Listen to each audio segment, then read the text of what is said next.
This is an era of ancient savagery. This is a world governed by the law of the jungle. In such a world, one must possess strength. Yuan, endowed with remarkable might, upon arriving in this primitive wilderness, immediately acquired formidable weaponry.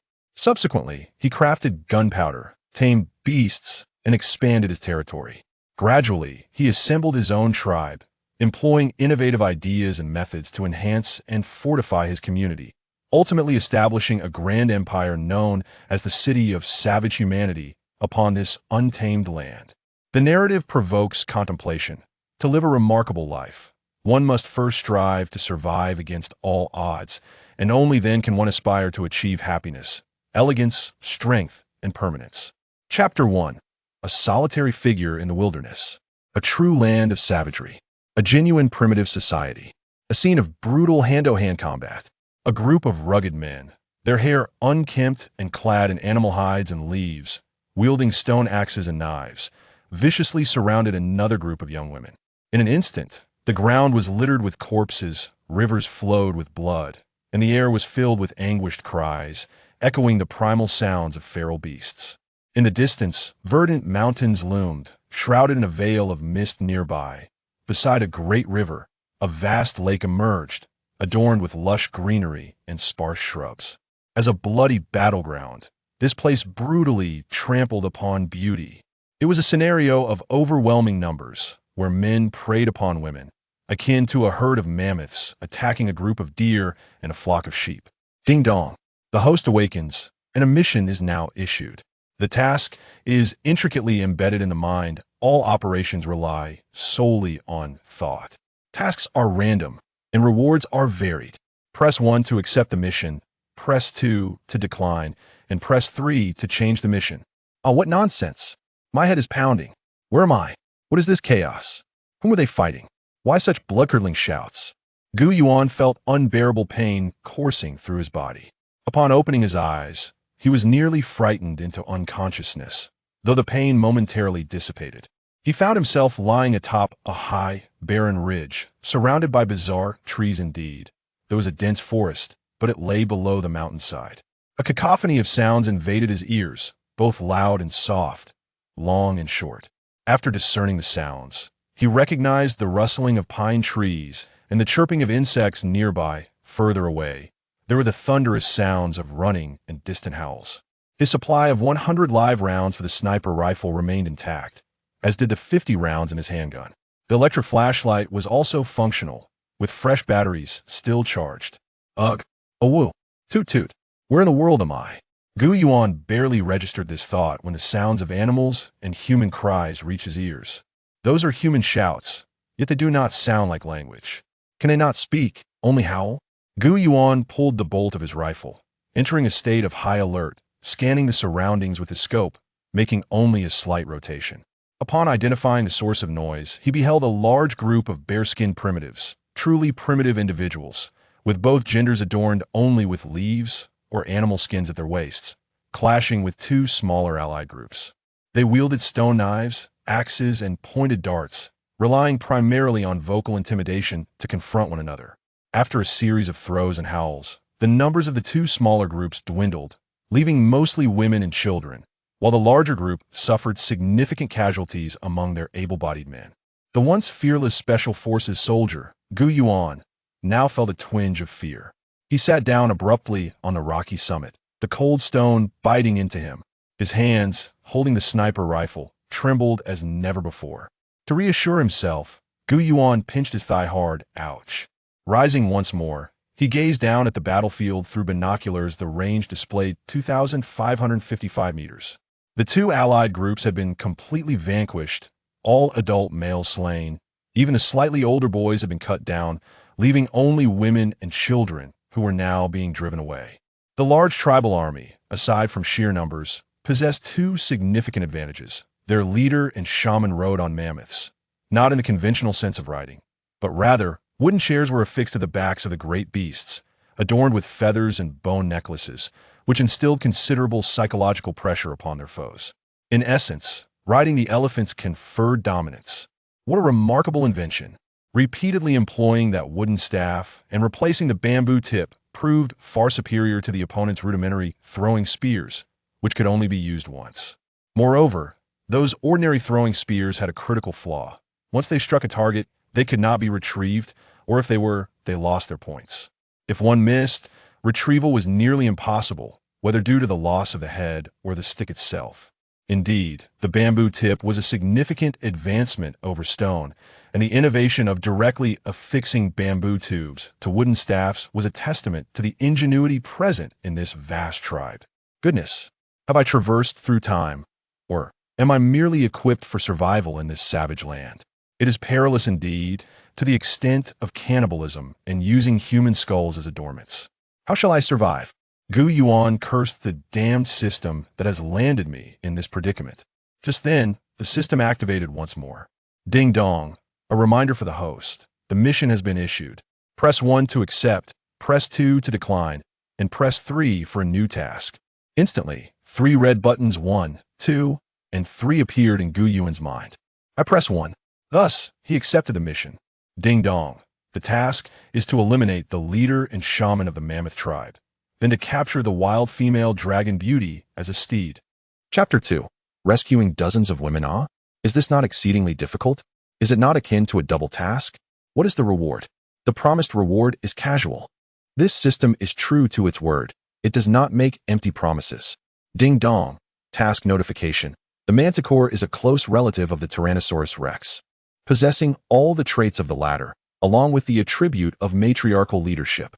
By subduing the mightiest female manticore, one can tame and lead an entire manticore pack.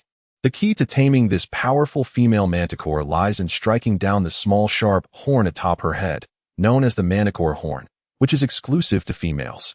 It is this small appendage that embodies the essence of the manticore.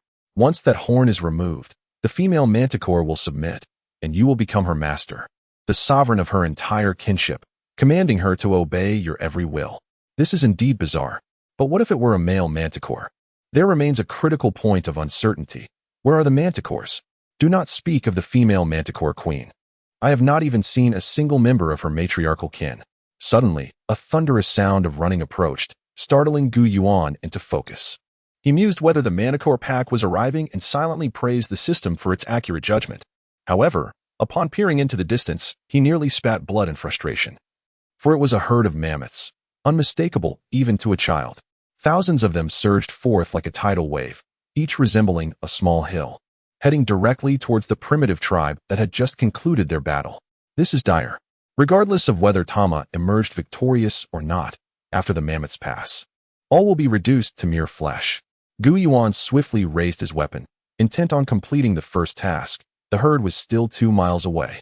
I must secure the reward. Yuan aimed but felt a sense of disquiet. If the mammoths were to charge, they would perish.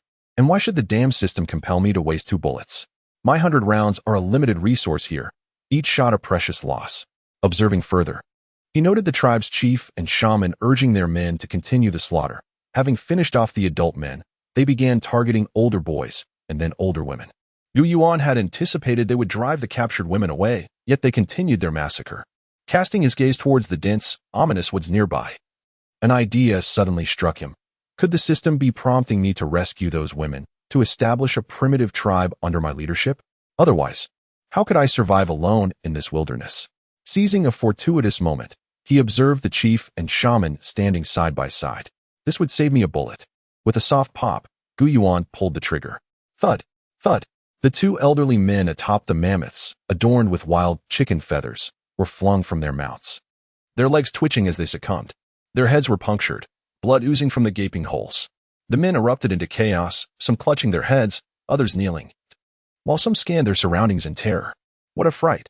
They heard no sound, saw nothing, and suddenly the chief and shaman lay lifeless, blood streaming from their heads. Was this not the work of spirits or demons? Taking advantage of the confusion, the women, not entirely foolish, were momentarily stunned by the sudden change. But soon one of them shouted to flee. Yuan, unable to understand their words, guessed the meaning as the women collectively dashed toward the woods. The men, still dazed, were at a loss without their leaders. At that moment, the vanguard of the mammoth herd thundered closer, a torrent overwhelming most of the men beneath their colossal feet. This is bad. The mammoths would endanger the women. Gu Yuan noticed the women lagging, still far from the relative safety of the woods as the herd charged. A number of mammoths were even veering toward the edges, likely to trample the last few women. Without a moment's hesitation, Gu Yuan dashed down the slope, taking a shortcut to intercept the women before they and the mammoths converged. As he approached within 200 meters, several enormous mammoths were closing in on the rear of the group of women. Some were already screaming in terror from the shock. Gu Yuan sprinted, pulling back the bolt of his rifle and removing the suppressor. Bang! The sound startled both the women and the mammoths into a halt. Then came a thud.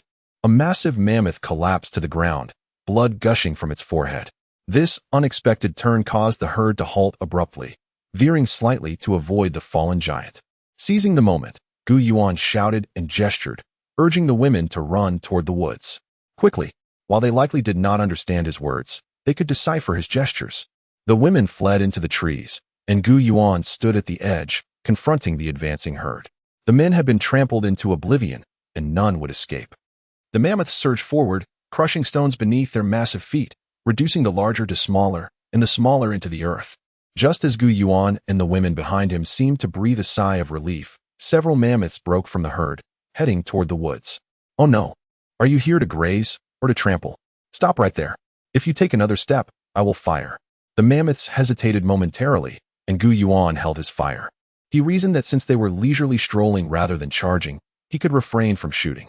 Once inside the woods, the mammoths might not follow, or if they did, they would not catch him. Just as Gu Yuan prepared to turn and enter the woods, another rumbling sound erupted from the direction of the herd, louder than before, truly shaking the earth.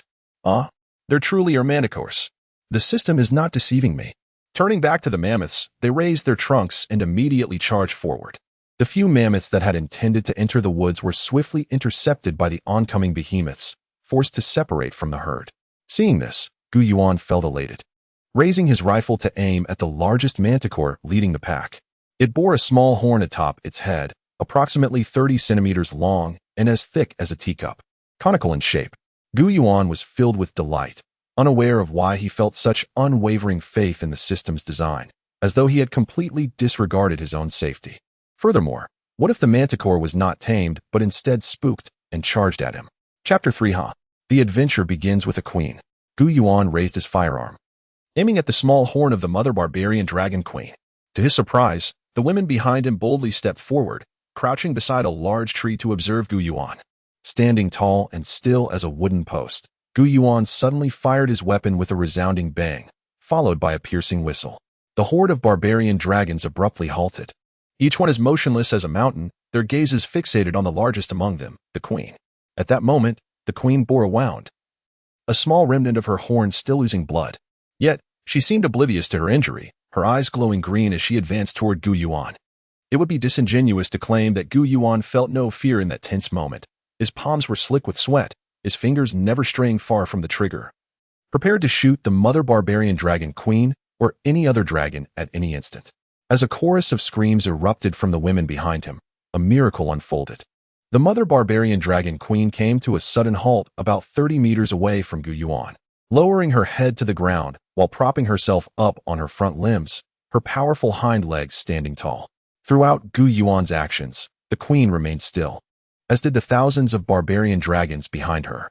Once Gu Yuan completed his gestures, the queen lifted her head, her long tail swaying gently as she let out a soft call, her eyes radiating a tender light, truly gentle. Taking a bold step forward, Gu Yuan reached out to stroke the queen's head and then patted her neck. Seeing no sign of displeasure, he seized the moment, leaping onto the broad back of the mother barbarian dragon queen. "I shall name you queen," he declared. "From now on, that shall be your name. Remember, you are my steed. You and your kin shall stand guard near my territory and must not frighten my people. Do you understand? If you comprehend, rise and take me for a ride." As they began to move, Gu Yuan found himself bouncing precariously, though he remained unharmed. The sight astonished the women, who fled from the forest to pay homage to Gu Yuan and the queen, chattering in a language he could not comprehend. Task accomplished, Gu Yuan mused. What reward shall the system grant me? Ding dong. Be civilized. Do not let pride cloud your judgment. Request what you desire. A thought crossed Gu Yuan's mind, but before he could articulate it, the system interjected. Do not ask for airplanes, cannons, cruise ships, or sports cars. Such things are useless here. Request items that will aid your survival and prosperity in this wilderness. Do you need to remind me? I want a lighter, a large one, 10 bags of salt, a small aluminum cooking pot, and 2 aluminum bowls, along with a steel spoon. I shall fabricate the rest myself. Ding dong. Your requested items have arrived. None missing. I shall now take my leave for bathing and rest. Ah, you. No. System Princess. You refer to the barbarian dragon queen as my palace and call me princess. What does that imply? Hee hee. Did you not refer to yourself as my palace? Thus, I shall call you princess. Of course, you are not a small barbarian dragon. Can palace and princess be the same character? How amusing. What do you intend to do? I merely wish to inquire about the next task. I do not know. Wait for the notification. Yuan dismounted from the mother barbarian dragon queen and approached the fallen mammoth he had slain. He gathered some dry branches, creating a pile of both dry and wet wood. Using the wet wood, he constructed a large frame and ignited it with his lighter. Instantly, the enticing aroma of roasted meat attracted the women from the woods, though they dared not approach. The mother barbarian dragon queen and her kin recoiled in fear, retreating to a safe distance. Yuan skillfully skinned the mammoth with his military dagger and sliced a piece of meat to roast over the flames. Soon, the air was filled with the tantalizing scent of cooking meat. After sprinkling some salt on the meat, the aroma intensified, becoming even more irresistible. Yuan savored the roasted meat, placing the finished pieces on large leaves laid on the ground. Once he had cooked over 20 pieces, he stood and beckoned the women from the forest to join him. However, they could not comprehend his words and were unsure if they could understand his gestures inviting them to partake of the meat, despite their mouths watering. How can they endure such hunger yet hesitate to eat the meat I have prepared for them? Yuan mused, mimicking the act of eating roasted meat, then tossing pieces wrapped in leaves toward them. Initially, one brave soul ventured to pick up a piece, followed by a second, then a third. Before long, Yuan could hardly keep up with their eagerness. Once half of them had eaten, he gestured for them to come closer, and they approached, jostling one another. Noticing that the barbarian dragons still trembled at the sight of their queen, Yuan waved toward the queen, saying, "Take your kin to a distance to dine." To his astonishment, she seemed to understand his words or grasped his gesture, swiftly leading her companions away. With the women gradually approaching, Yuan welcomed them to sit nearby while he distributed the roasted meat among them. Could it be that these women represent the first members of the tribe I am destined to establish in this wild land? Yuan pondered wistfully. With the mother barbarian dragon queen and her kin safeguarding them, he felt reassured. He resolved to begin forming a tribe with these 44 women, recognizing that they were essential for future generations. The thought of establishing a primitive tribe filled Yuan with warmth. However, a pressing concern emerged in his mind. Having only women and being the sole man would render him merely a breeding machine. How could he acquire strong men who would heed his commands? This was indeed a significant dilemma. Chapter 4. Formulating a battle plan for the barbarian dragon queen. As Yuan pondered deeply, he was suddenly approached by the barbarian dragon queen, accompanied by 4 loyal guards. Her tribe was thrown into disarray, each member exhibiting signs of sheer terror and restless agitation. To his astonishment, Yuan found it perplexing that a formidable tribe such as the barbarian dragons could be frightened by something. The queen approached him, narrowing her eyes as she gently nudged his hand and body, her touch tender and affectionate. Remarkably, she resembled a devoted spouse, teasingly alluring. Yet how could such a colossal figure be wed to a man whose own head and neck were hardly noteworthy? "What troubles you, my queen? Is there a formidable foe at hand?" Yuan inquired. The barbarian dragon queen immediately adopted a serious demeanor, nodding gravely. This was likely a dire situation. Yuan, discerning a flicker of fear in her eyes, realized the gravity of the matter. Was there truly something in this continent that could instill fear in the mighty barbarian dragon queen and her powerful kin? Without further hesitation, Yuan swiftly ascended a towering tree to survey the surroundings through his binoculars. To his astonishment, he observed a group of creatures, approximately 5 miles away, ambling towards them. Their size was comparable to that of the barbarian dragons, yet their massive jaws appeared even larger, with teeth that were sharper and more numerous. He surmised that their bite force would likely surpass that of the barbarian dragons. What could possibly rival the barbarian dragons? Could it be the Tyrannosaurus Rex? The mere thought struck Yuan with a jolt of fear. He had believed that subduing a tribe of barbarian dragons rendered him invincible, only to discover that they were not the apex predators. "I cannot allow this." I shall eradicate this pack of tyrannosaurs and aid the barbarian dragons in becoming the most formidable force. Resolute, Yuan refocused his gaze to ascertain whether it was indeed tyrannosaurs. They measured approximately 11 to 15 meters in length, similar in scale to the barbarian dragons, with a height of nearly 6 meters. Their upper jaws were broad while their lower jaws tapered, advantageous for crushing bones. Their large conical teeth resembled bananas, perfect for shattering bones. Yuan recognized that, unlike the barbarian dragons whose teeth were designed for piercing and slicing, the tyrannosaurs possessed a more brutal design. Determining that this was indeed a pack of the most vicious carnivorous theropods, Yuan estimated their numbers to be less than half that of the barbarian dragons. However, in terms of combat prowess, one Tyrannosaurus could easily overpower 2 barbarian dragons. Swiftly devise a strategy. I must command the barbarian dragon queen to secure victory in this battle while preserving the strength of her tribe.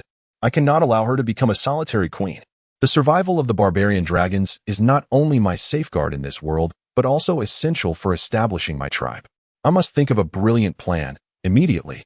Yuan silently urged himself, bolstering his resolve to find a way to vanquish this Tyrannosaurus pack. Peering through the binoculars, Yuan noticed a small pond to the left of the path the tyrannosaurs were approaching. Surrounding it was lush grass, where several hundred large rhinoceroses grazed peacefully. This serene setting contrasted sharply with the surrounding 10-mile radius, which was eerily quiet, devoid of other animals or primitive humans. Across the pond, half a mile away, lay a vast expanse of flat terrain adorned with shrubs, an ideal battlefield for the impending confrontation with the dinosaurs. In that moment, a complete, and perhaps perfect, battle plan crystallized in Yuan's mind. Descending from the tree, he gestured for the 44 women to ascend into the high branches for concealment. Turning to the barbarian dragon queen, he declared, "My queen, you are more acutely aware of the current situation than I. A confrontation with the tyrannosaurs is inevitable. We cannot evade it." To his delight, the queen nodded in understanding, indicating she comprehended his every word. This reassured Yuan, for as long as she could understand him, commanding the battle would pose no issue. He meticulously articulated his strategy. "This battle will be victorious, and we must preserve the strength of your tribe. Maintain this confidence. I shall assist you in eliminating the fiercest and most formidable tyrannosaurs, including their pack leader, the Dragon King, as well as the sentinels and scouts." Yuan resolved that he could no longer hesitate over the expenditure of ammunition. Survival and security took precedence over all else. He devised a plan to flank the tyrannosaurs, attacking them from behind while cornering them in the expansive valley. It is crucial to follow the sequence of actions. Clarity in orders is paramount. Remember, unity and synchronized movements are essential for victory. Avoid direct confrontation. Instead, 2 or 3 warriors should collaborate to attack a single adversary. The key is to refrain from lingering in battle. Focus your attacks on their supporting legs. If we can sever a leg, they will falter and fall. Once incapacitated, they will become easy prey for both their kin and us. As he observed the barbarian dragon queen listening intently, nodding and pondering, Yuan felt a surge of warmth and camaraderie. He was determined to fight for these magnificent beings. He continued, "The reason I urge you to drive the rhinoceroses towards the tyrannosaurs is that these carnivorous giants are at their most potent when hungry or semi-hungry. Once satiated, they become lethargic and prone to slumber. This contrasts sharply with us humans, who derive strength from nourishment. The rhinoceroses will serve as bait, drawing the tyrannosaurs into a frenzy of feeding. Once they are distracted and exhausted from their struggle with the rhinoceroses, you must launch a surprise attack from both flanks, ensuring their defeat.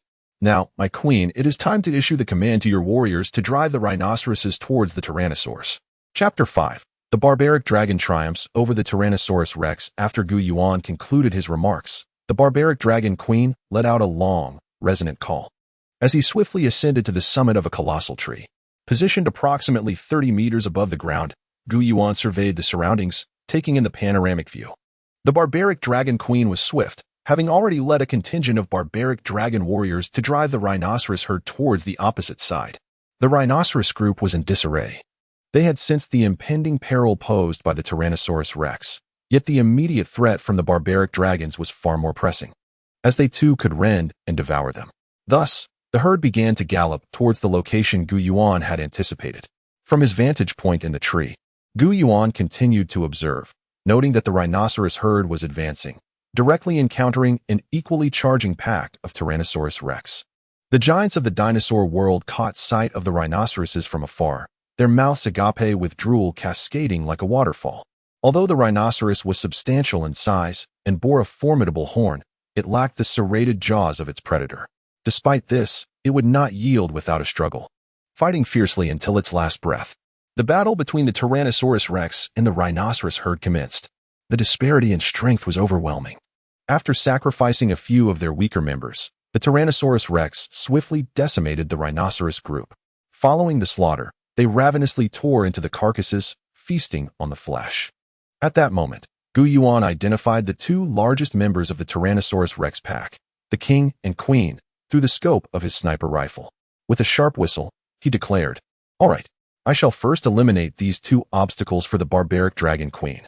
With a soft pop, he affixed a silencer to his rifle, and with two muffled shots, the heads of the two largest tyrannosaurs exploded while they still gnawed on their prey. A genuine bloodbath ensued, marking the onset of brutal carnage. True to Yuan's strategic planning, the barbaric dragons engaged the tyrannosaurs in pairs or trios, avoiding entanglements and instead focusing on attacking their adversaries' legs to bring them down. They fought shrewdly, avoiding unnecessary risks and fleeing when possible, refraining from pressing the fight against those they could not easily kill. This tactic proved remarkably effective, significantly reducing the casualties among the barbaric dragons and demonstrating a flexible strategy of concentrating their forces to isolate and annihilate the enemy. Yuan summoned the 44 women in the tree to descend and assist in foraging for medicinal herbs. He personally gathered a substantial bundle and taught them to identify and extract various healing plants abundant in the area: dragon toothgrass, hornet herb, cow white vine, blood-stopping herb, thorny bud, and purple pearl grass, all of which were relatively easy to find, though extracting them proved laborious due to their robust root systems and the lack of tools among the primitive people. Yuan instructed them to use a dry branch, bone, or sharp stone to sever the roots, making the extraction more manageable. He utilized the gathered herbs to staunch the wounds of the lightly injured barbaric dragons. However, for those severely wounded, he had limited emergency supplies and needed to reserve some for his own long-term use. While applying the herbs to the injured, Yuan cautioned the barbaric dragon queen, an enemy, when wounded and on the ground, is often the most enraged and desperate. If they manage to bite you, they will hold on until death. It resembles the human notion of taking down a foe in a final struggle. Therefore, there is no need to concern ourselves with those tyrannosaurs that have fallen and cannot rise again. As long as they remain incapacitated, they are as good as dead. Should any manage to rise again, they must be eliminated without hesitation. The barbaric dragon queen nodded in agreement. She had sustained no injuries, though one of her guards had incurred a minor wound, which Yuan treated personally. In this encounter, the barbaric dragon tribe suffered significant losses, with nearly 700 members, male, female, young, and old, perishing. However, they had managed to avert total extinction, thanks to Yuan's guidance and support, leaving them with approximately 500 to 600 surviving individuals, predominantly young and strong. The Tyrannosaurus rex that had been vanquished comprised the entirety of their pack, with none escaping. The complete annihilation of 500 to 600 tyrannosaurs marked a remarkable achievement for the barbaric dragon race. Undoubtedly, the triumph over the tyrannosaurs was largely attributable to Yuan's astute leadership and the assistance of his sniper skills. The 17 tyrannosaurs he eliminated were formidable adversaries, each capable of contending with 3 barbaric dragons, including their leaders. These precise shots significantly aided the barbaric dragon tribe by not only diminishing the fighting capability of the tyrannosaurs, but primarily by dismantling their leadership structure, leading to disarray among them, which was pivotal to their downfall. As the barbaric dragons leisurely dined, the tyrannosaurs in the wilderness were left gasping for breath.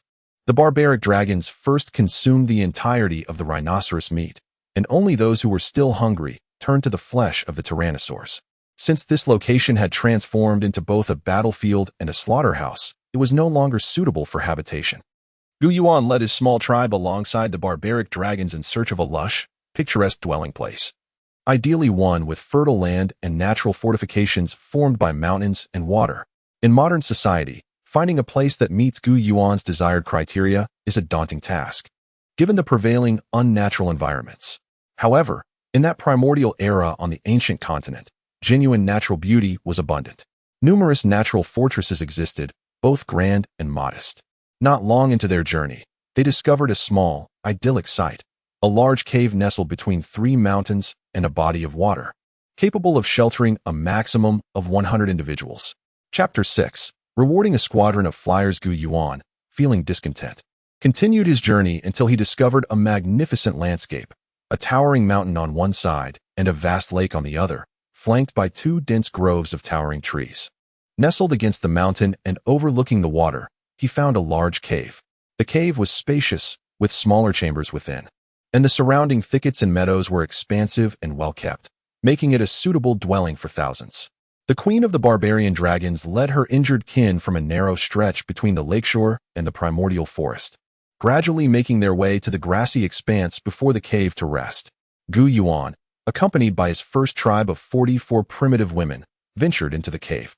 He directed the group to clear the interior, and fortunately, the cave was elevated above the ground, not damp despite facing the large lake. The entrance was wide, and with its natural ventilation, the interior remained relatively dry. They mainly cleared away weeds and stones, then sought dry grasses from the meadows and the edges of the woods to furnish the cave, establishing a home for the tribe.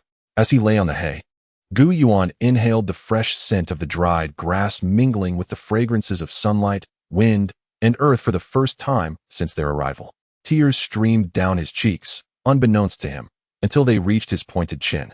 2 bold young women approached, noticing his tears as they stared blankly at the cave's ceiling, one with a dried grass stem in her mouth. Alarmed, they too began to weep. Humanity, after all, is inherently emotional. What was to be done next? In the chaos of battle, Yuan had been unfazed, yet in this moment, cradling his beloved sniper rifle, he felt fear and anguish, overcome by loneliness and uncertainty. To develop the tribe, he needed men, for only the union of genders could ensure propagation. To strengthen the tribe's power, a formidable armament was essential. Both matters were urgent, for with a gun in hand, he could ensure that neither he nor his tribe would suffer from hunger. Shelter posed no concern, and clothing could be gradually addressed in the future. With food and shelter resolved, the next challenge was development. Yuan was a man, a robust youth. Yet embracing the primitive women before him was a feat he could not fathom. He had once roamed amidst the vibrant blooms of society, surrounded by spirited female comrades and classmates whose grace and beauty surpassed even that of the ethereal goddesses of ancient paintings. Alas, if he could not achieve this, he would seek those who could. Yuan resolved to train these 44 women into a fierce battalion, capable of seizing men and expanding their numbers. I must first scout the surroundings within 5 miles. I cannot face danger unprepared. With a deft leap, Yuan slung his sniper rifle over his shoulder and set forth. A foul odor nearly overwhelmed him, and the sight that met his eyes ignited a tempest of fury within him. How could one relieve themselves so shamelessly? While they did not comprehend his words, the women recognized his fury. With a startled yelp, one of them leaped up and huddled with others who had emerged from the cave, trembling in fear as they gazed at Yuan. Seeing their terror, Yuan's anger dissipated. He turned to the outside, using leaves to cover the excrement he found. Then, gesturing emphatically to the gathering crowd of 20 or so, he declared loudly, "From now on, all waste must be disposed of at least 30 paces from the cave entrance, in the grass beyond. No more defecating at the entrance, let alone inside." His voice, though loud, lacked the previous menace. Not far off, the queen of the barbarian dragons, basking in the sun on the grass, rose and followed Yuan, truly a loyal bodyguard. Yuan took no offense, leaping onto her back as they approached the edge of the giant forest. He climbed atop a tall tree, surveying the surroundings with binoculars. He could see only about a kilometer ahead, where various animals roamed, some migrating in herds, others grazing freely, and yet others engaged in conflict. It appeared that the barbarian dragon tribe could find ample sustenance within 100 meters. However, the wilderness was fraught with peril. Just then, a startling sound echoed above, causing Yuan's ears to ring. He looked up to see several enormous birds circling ominously overhead, their predatory gaze fixed upon him. In a hurry, Yuan drew his pistol, ready to confront these colossal avian beasts. Each bird boasted a wingspan of over 10 meters, and their beaks were as large as a donkey's head. A peck from one would surely be fatal, unless one were made of stone, and even then, it would only leave a small fragment. Fortunately, dense branches shielded him, preventing the birds from descending. Just as he felt a moment of relief, a few smaller birds, comparable in size to the current hawks, darted down, one particularly fierce one aiming directly for his eyes. How audacious! Why not peck at my steel helmet instead? Gu Yuan exclaimed, unhesitatingly firing at the approaching bird, which he successfully shot down.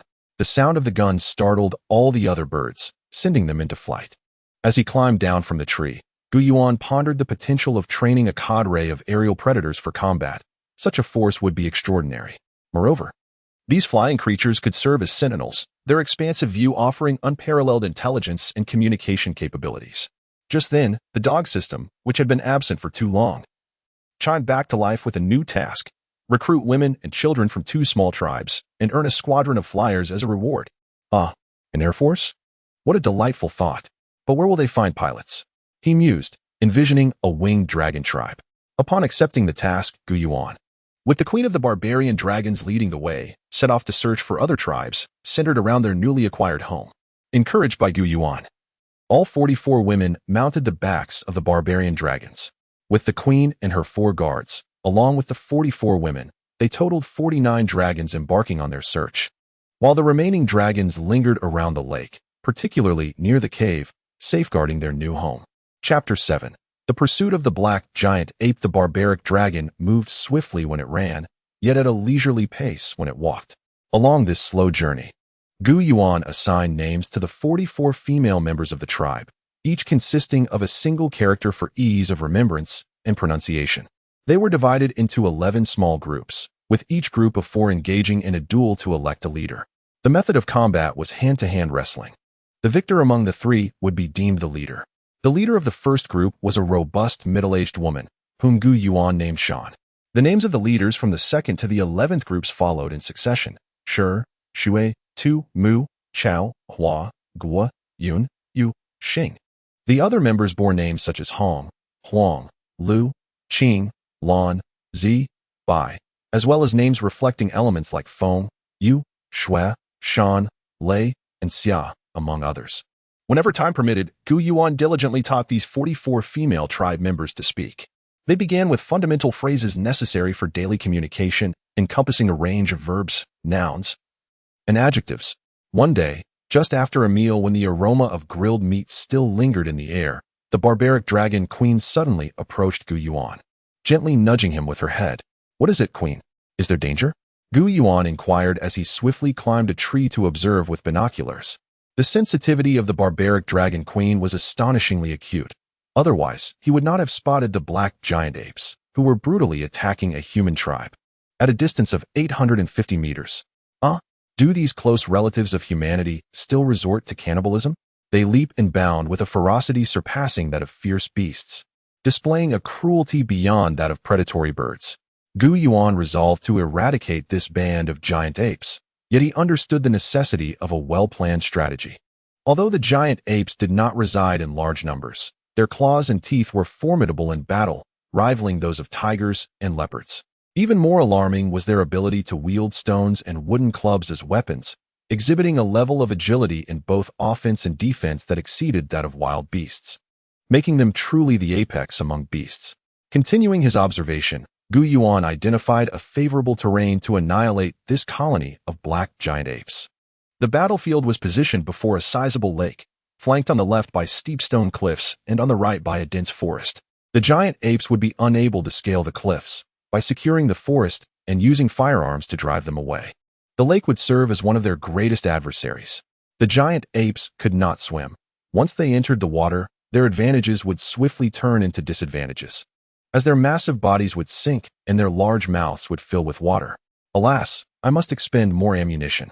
With his mind made up, Gu Yuan urged the barbaric dragon queen to hasten their march. They soon arrived at the edge of the giant trees, a few hundred meters from the battlefield. Gu Yuan commanded all tribe members to dismount from the barbaric dragon and follow him, instructing the queen to remain hidden and wait for his signal. Upon hearing the sound of his gunfire, they were to charge forth, targeting only the giant apes and sparing the humans. Gu Yuan emphasized to the barbaric dragon queen, "Remember this, my queen. Engage in combat if possible. If not, hold your position and defend against the stones the giant apes may hurl at you.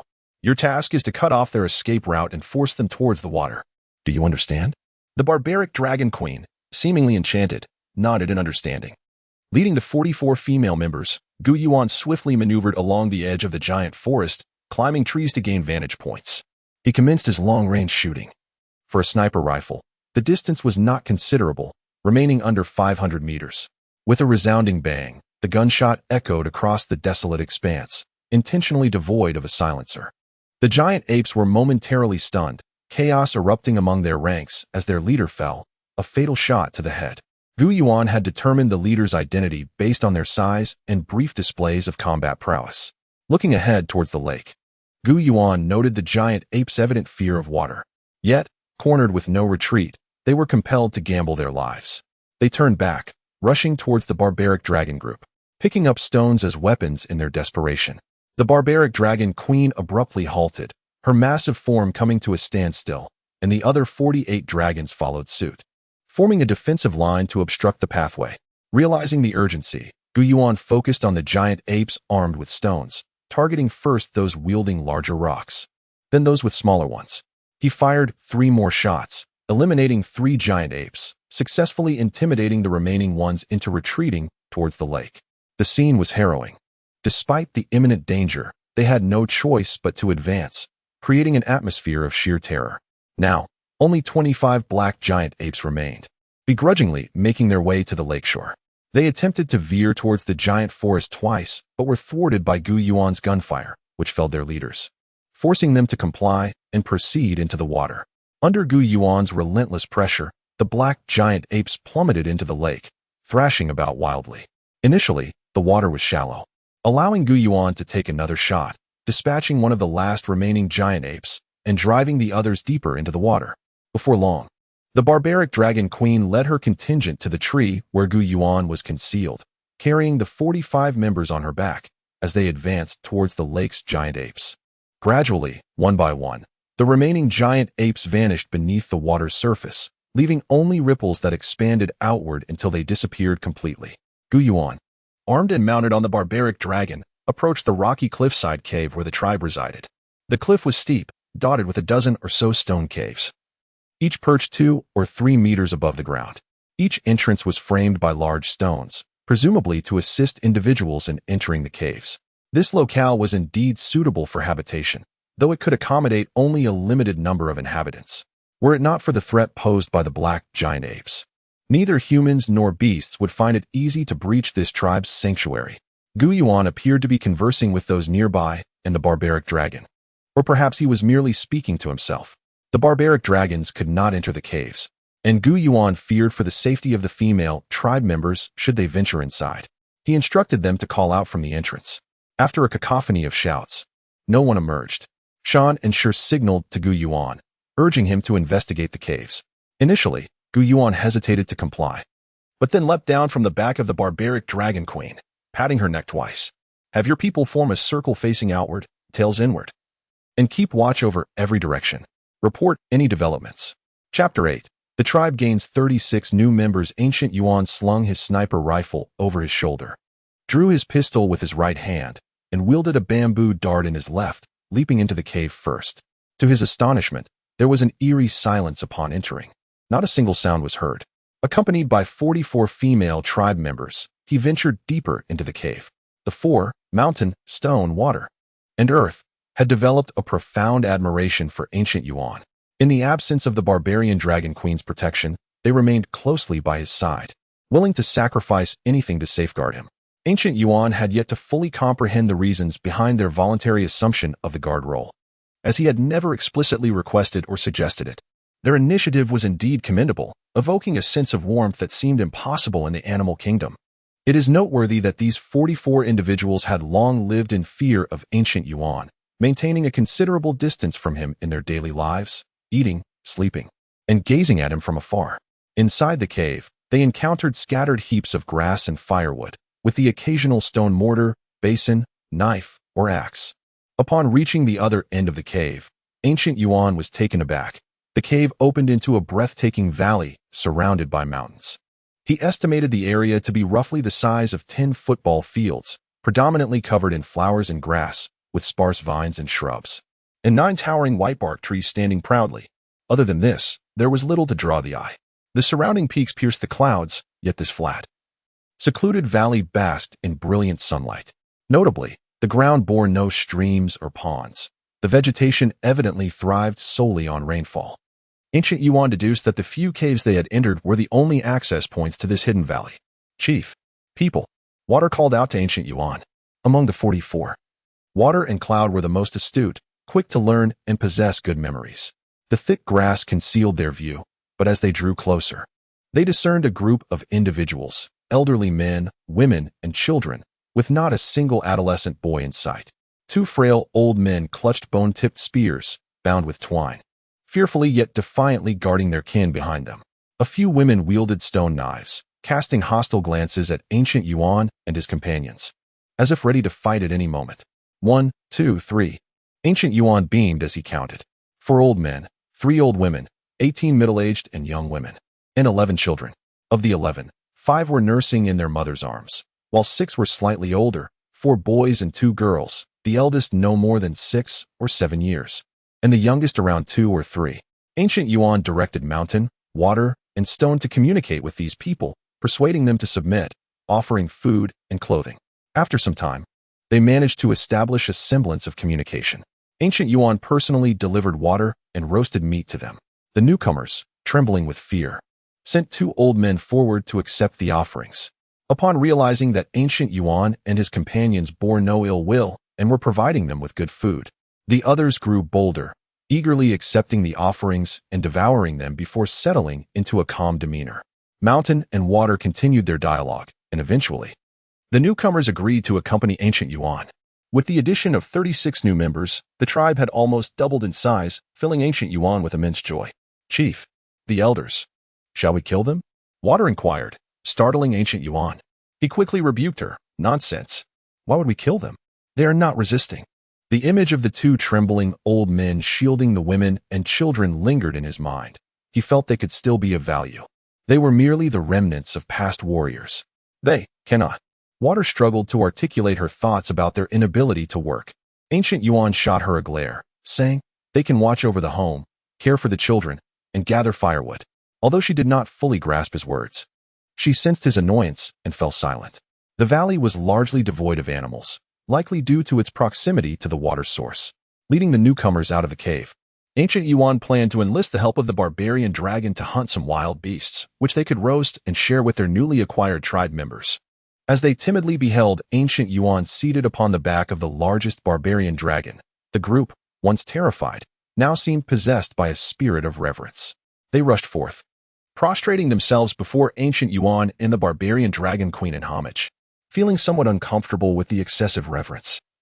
Ancient Yuan was nonetheless heartened by the barbarian dragon queen's approving demeanor, as she lifted her head and smiled sweetly. He summoned Mountain and Stone to lead the others in hunting alongside the barbarian dragon, while he called for Water and Earth to gather firewood to prepare for roasting. Ancient Yuan personally took charge of skinning a pig and dividing the meat, while Mountain, Stone, Water, and Earth worked in harmonious coordination to roast it. Meanwhile, Cloud, Mist, Smoke, and Rain took the initiative to forage for wild vegetables and water. The newcomers remained wide-eyed and astonished, their shock beyond words as they observed the entire process. The feast was sumptuous, with everyone savoring the meat and hearty broth, causing beads of sweat to form on many foreheads.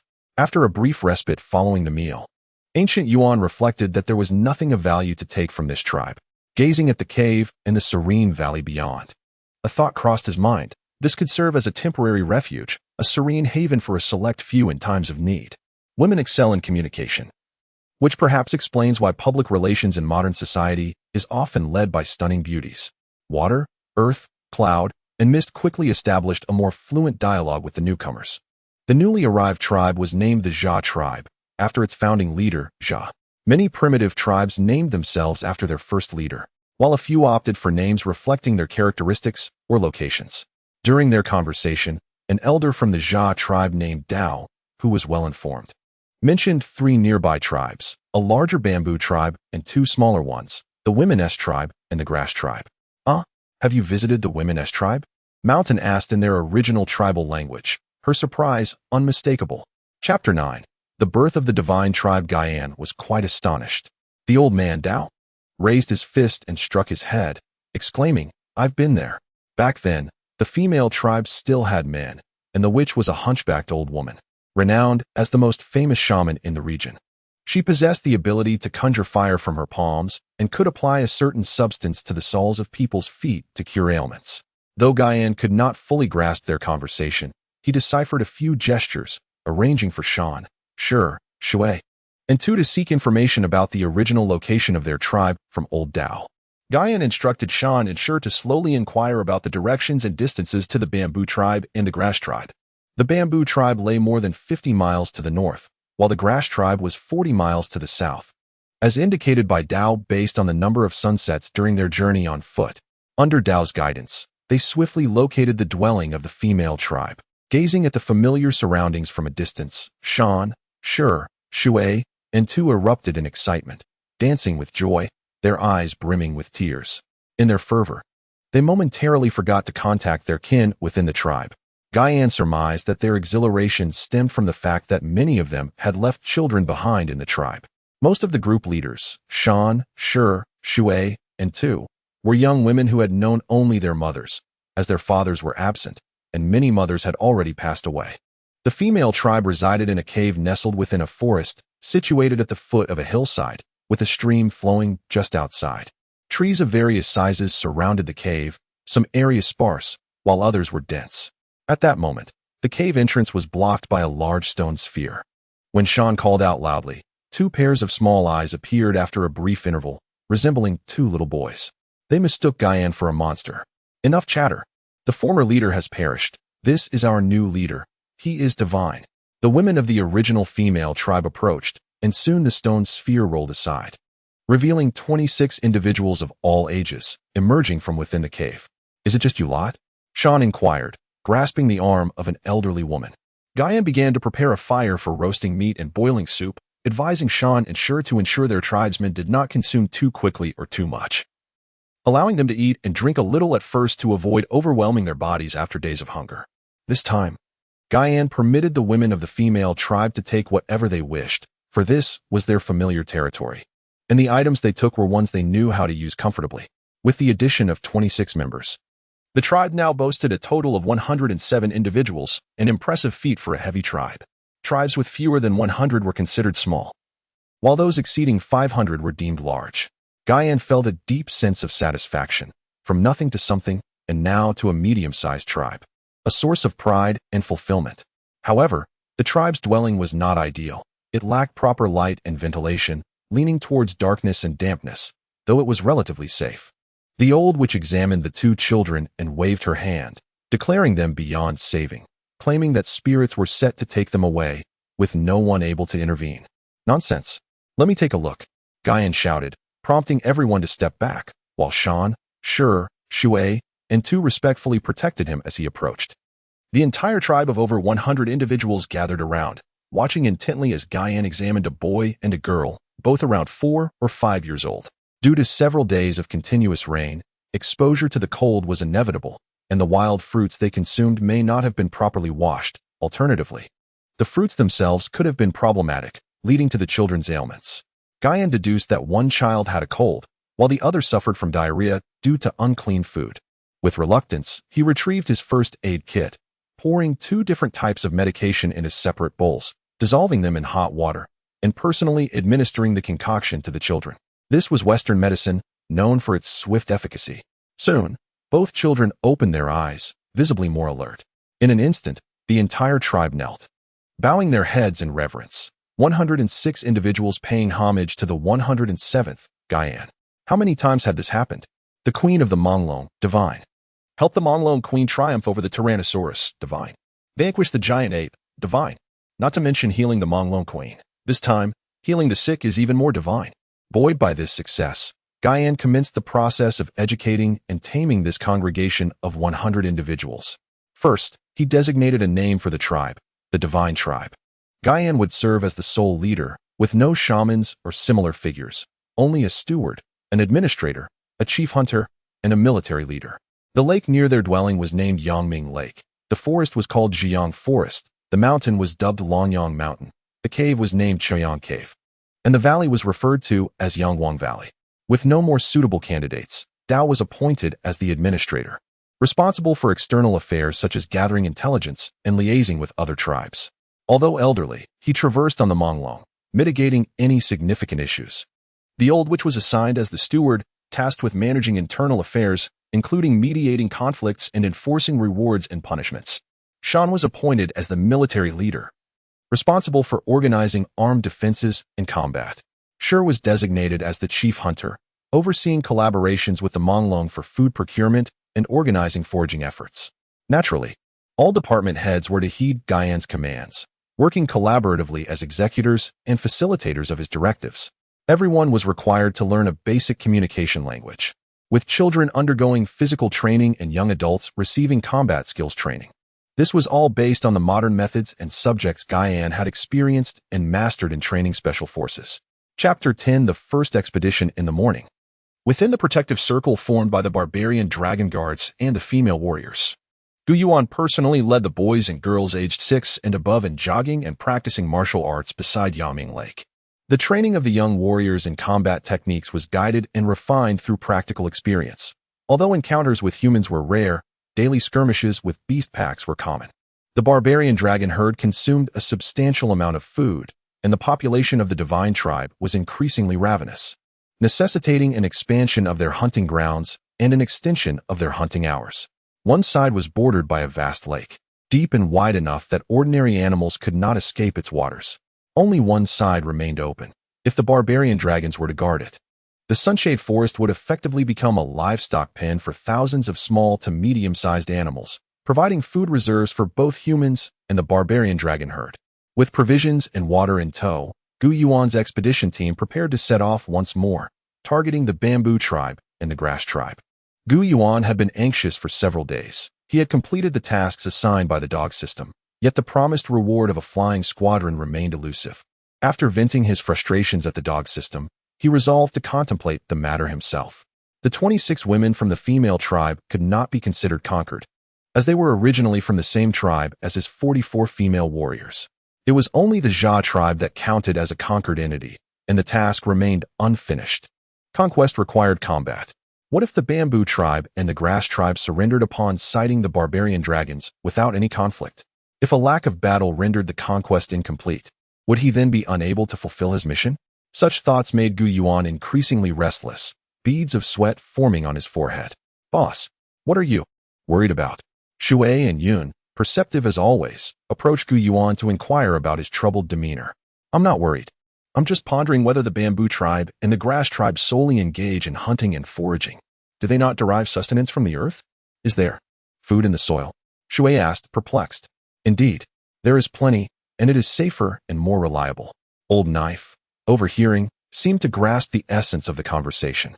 He babbled to Shan, who then conveyed the message to Yuan.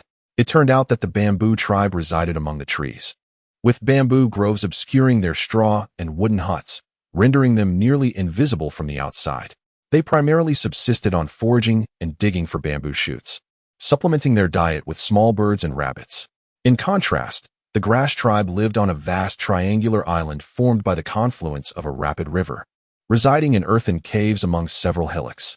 They led a unique lifestyle, eschewing hunting entirely, instead relying on the fertile island soil for peanuts, taro, various fruits, and wild vegetables, as well as a plentiful supply of bird eggs during summer. How intriguing! An agricultural and forestry lifestyle. Yuan suggested. Shall we first visit the grass tribe in the south, then circle around to seek out the bamboo tribe from the east? Old Knife, though still reliant on gestures to communicate, agreed, albeit cautioning that it would require a significant detour. Yuan had indeed anticipated this. Occupying the Western Territory provided an opportunity to scout the southern and northern areas within a 50-mile radius while also surveying the eastern side. As they progressed southward, Yuan led a contingent of 60 armed young women, entrusting the night shaman to guard their home, while the barbarian dragon herd stood watch outside. This time, they brought along a formidable force of 200 robust barbarian dragons, led personally by the Dragon Queen, accompanied by her 4 loyal bodyguards, ensuring that, aside from the human female warriors, Yuan was flanked by 5 imposing barbarian dragons. The journey southward was uneventful for approximately 30 miles. However, as they neared the grass tribe, they began to encounter packs of wild beasts. Despite the presence of the barbarian dragons, ordinary animals posed no threat. Even wild boars, rhinos, and horses fled at the sight of them. What puzzled Gu Yuan was the multitude of large birds overhead, pterosaurs, bat-like dragons, and parrot dragons, as well as flocks of smaller birds in the grass. Yet, since the previous annihilation of a pack of Tyrannosaurus rexes, he had seen no trace of herbivorous dinosaurs. Perhaps they had been scarce to begin with, yet it was unlikely that they had vanished entirely. They were likely lurking in more distant areas. Upon reaching the bank of a great river, Old Knife advised against crossing. Instead, they could walk along the riverbank until they reached the confluence, where the triangular island awaited. Look at all the fish. Let us stop for a fish feast before continuing. Gu Yuan peered into the clear, bubbling waters teeming with plump fish. Once they dismounted the barbarian dragons, Gu Yuan instructed the dragon queen to allow her entourage to rest while the humans fished. Armed with a spear, he stood at the water's edge, patiently waiting before plunging it into the water with a swift motion. He emerged with a hefty fish weighing 4 to 5 pounds speared on his weapon. The others quickly followed suit, mimicking Gu Yuan's technique, and soon the riverbank was strewn with flopping fish. As Gu Yuan ordered a fire to roast the fish, he also signaled the dragon queen to permit her kin to join in the fishing. With a swift command from the dragon queen, the barbarian dragons plunged into the river, wreaking havoc upon the unsuspecting fish. To his astonishment, the massive creatures swam with remarkable agility, their jaws snapping and devouring fish with ease. Just as the humans were still savoring their meal, the barbarian dragons had gorged themselves and retreated to the shore to bask in the sun. Suddenly, the dragon queen emitted a warning cry. There was danger, or perhaps an enemy approaching. What is it, my queen? Could it be a formidable foe? Gu Yuan felt his heart leap into his throat, surveying the surroundings. He noted the absence of large trees and climbed onto the back of the dragon queen to observe through his binoculars. The grass tribe is in peril. How infuriating. A pack of giant wolves is driving a herd of hippos into the water as a bridge to assault the grass tribe. This is utterly outrageous. Why not simply feast on the hippos directly instead of devising such convoluted schemes to attack humans? Is human flesh particularly delectable? Chapter 11. The giant wolves threatened the grass tribe upon hearing Gu Yuan's words. Shan and Shui summoned the old man Dao to inquire about the combat capabilities of the grass tribe. They can't even hunt a single hippopotamus. If they encounter a pack of wolves, they will be annihilated. Great leader, we must save the grass tribe. Without needing the old man Dao to elaborate, Gu Yuan had already resolved to intervene. Surveying the surroundings, Gu Yuan noted the absence of large trees and thus took a position on the back of the barbarian dragon queen, utilizing binoculars for reconnaissance. The grass tribe is in peril. How despicable. A pack of giant wolves is driving a herd of hippopotamuses across the river to assault the grass tribe. Upon hearing this, Shan and Shui called for the old man Dao once more, questioning the combat strength of the grass tribe. They can't even hunt a single hippopotamus. If they come across wolves, they will be exterminated. Great leader, we must save the grass tribe. Regardless of old man Dao's input, Gu Yuan had already made his decision. How to engage in this battle? Gu Yuan had yet to devise a concrete battle plan, waiting to assess the situation upon arrival. Just as he was brainstorming strategies, riding the barbarian dragon, rushed forward with news. She had seen wolves leaping onto the backs of hippopotamuses, which were swimming towards the triangular island, already nearing its shores. Oh no, if the wolves reach the island, there will be fatalities. Gu Yuan urged the barbarian dragon queen to hasten, raising his sniper rifle to observe the battlefield. Indeed, a few hippopotamuses had managed to carry giant wolves onto the triangular island, where a group of strong men was valiantly fighting against the wolves using stone axes, rocks, wooden sticks, and bone-tipped spears. The combat capabilities of the grass tribe were woefully inadequate. It took 3 to 5 men a considerable amount of time and many casualties to take down a single giant wolf, and even hippopotamuses could slay the tribe's hunters. Infuriating. Gu Yuan cursed the giant wolves and aimed his rifle at a particularly large wolf standing on a hippopotamus's back, resembling a wolf king or at least a commander of the pack. Bang! With a gunshot, the giant wolf tumbled into the river, certain not to surface intact. At that moment, both the massive creatures in the water and the few remaining wolves and hippopotamuses on the sandy banks of the triangular island were thrown into chaos. Suddenly, a long howl emanated from within the wolf pack. Gu Yuan seized this opportunity, locating the source of the howl and locking onto the wolf's head. Bang! Even from a distance of 200 meters, the wolf's head was obliterated by a single shot. Gu Yuan was a seasoned sniper capable of long-range shots. Part of a sniper team that employed a 9-star rating system, where the most exceptional were designated as 9-star snipers. Renowned not only for their accuracy but also for their comprehensive skills of marksmanship. The chaos in the water disrupted the wolves' organized and disciplined combat structure. With the elimination of 2 commanders, the pack descended into a state of anarchy. Gu Yuan observed through his scope that dozens of wolves had crossed the water, and the grass tribe's defensive forces had suffered significant casualties. Bang! Bang! He fired 2 quick shots, dispatching 3 lead wolves that had reached the island, momentarily halting the assaults from both wolves and hippopotamuses.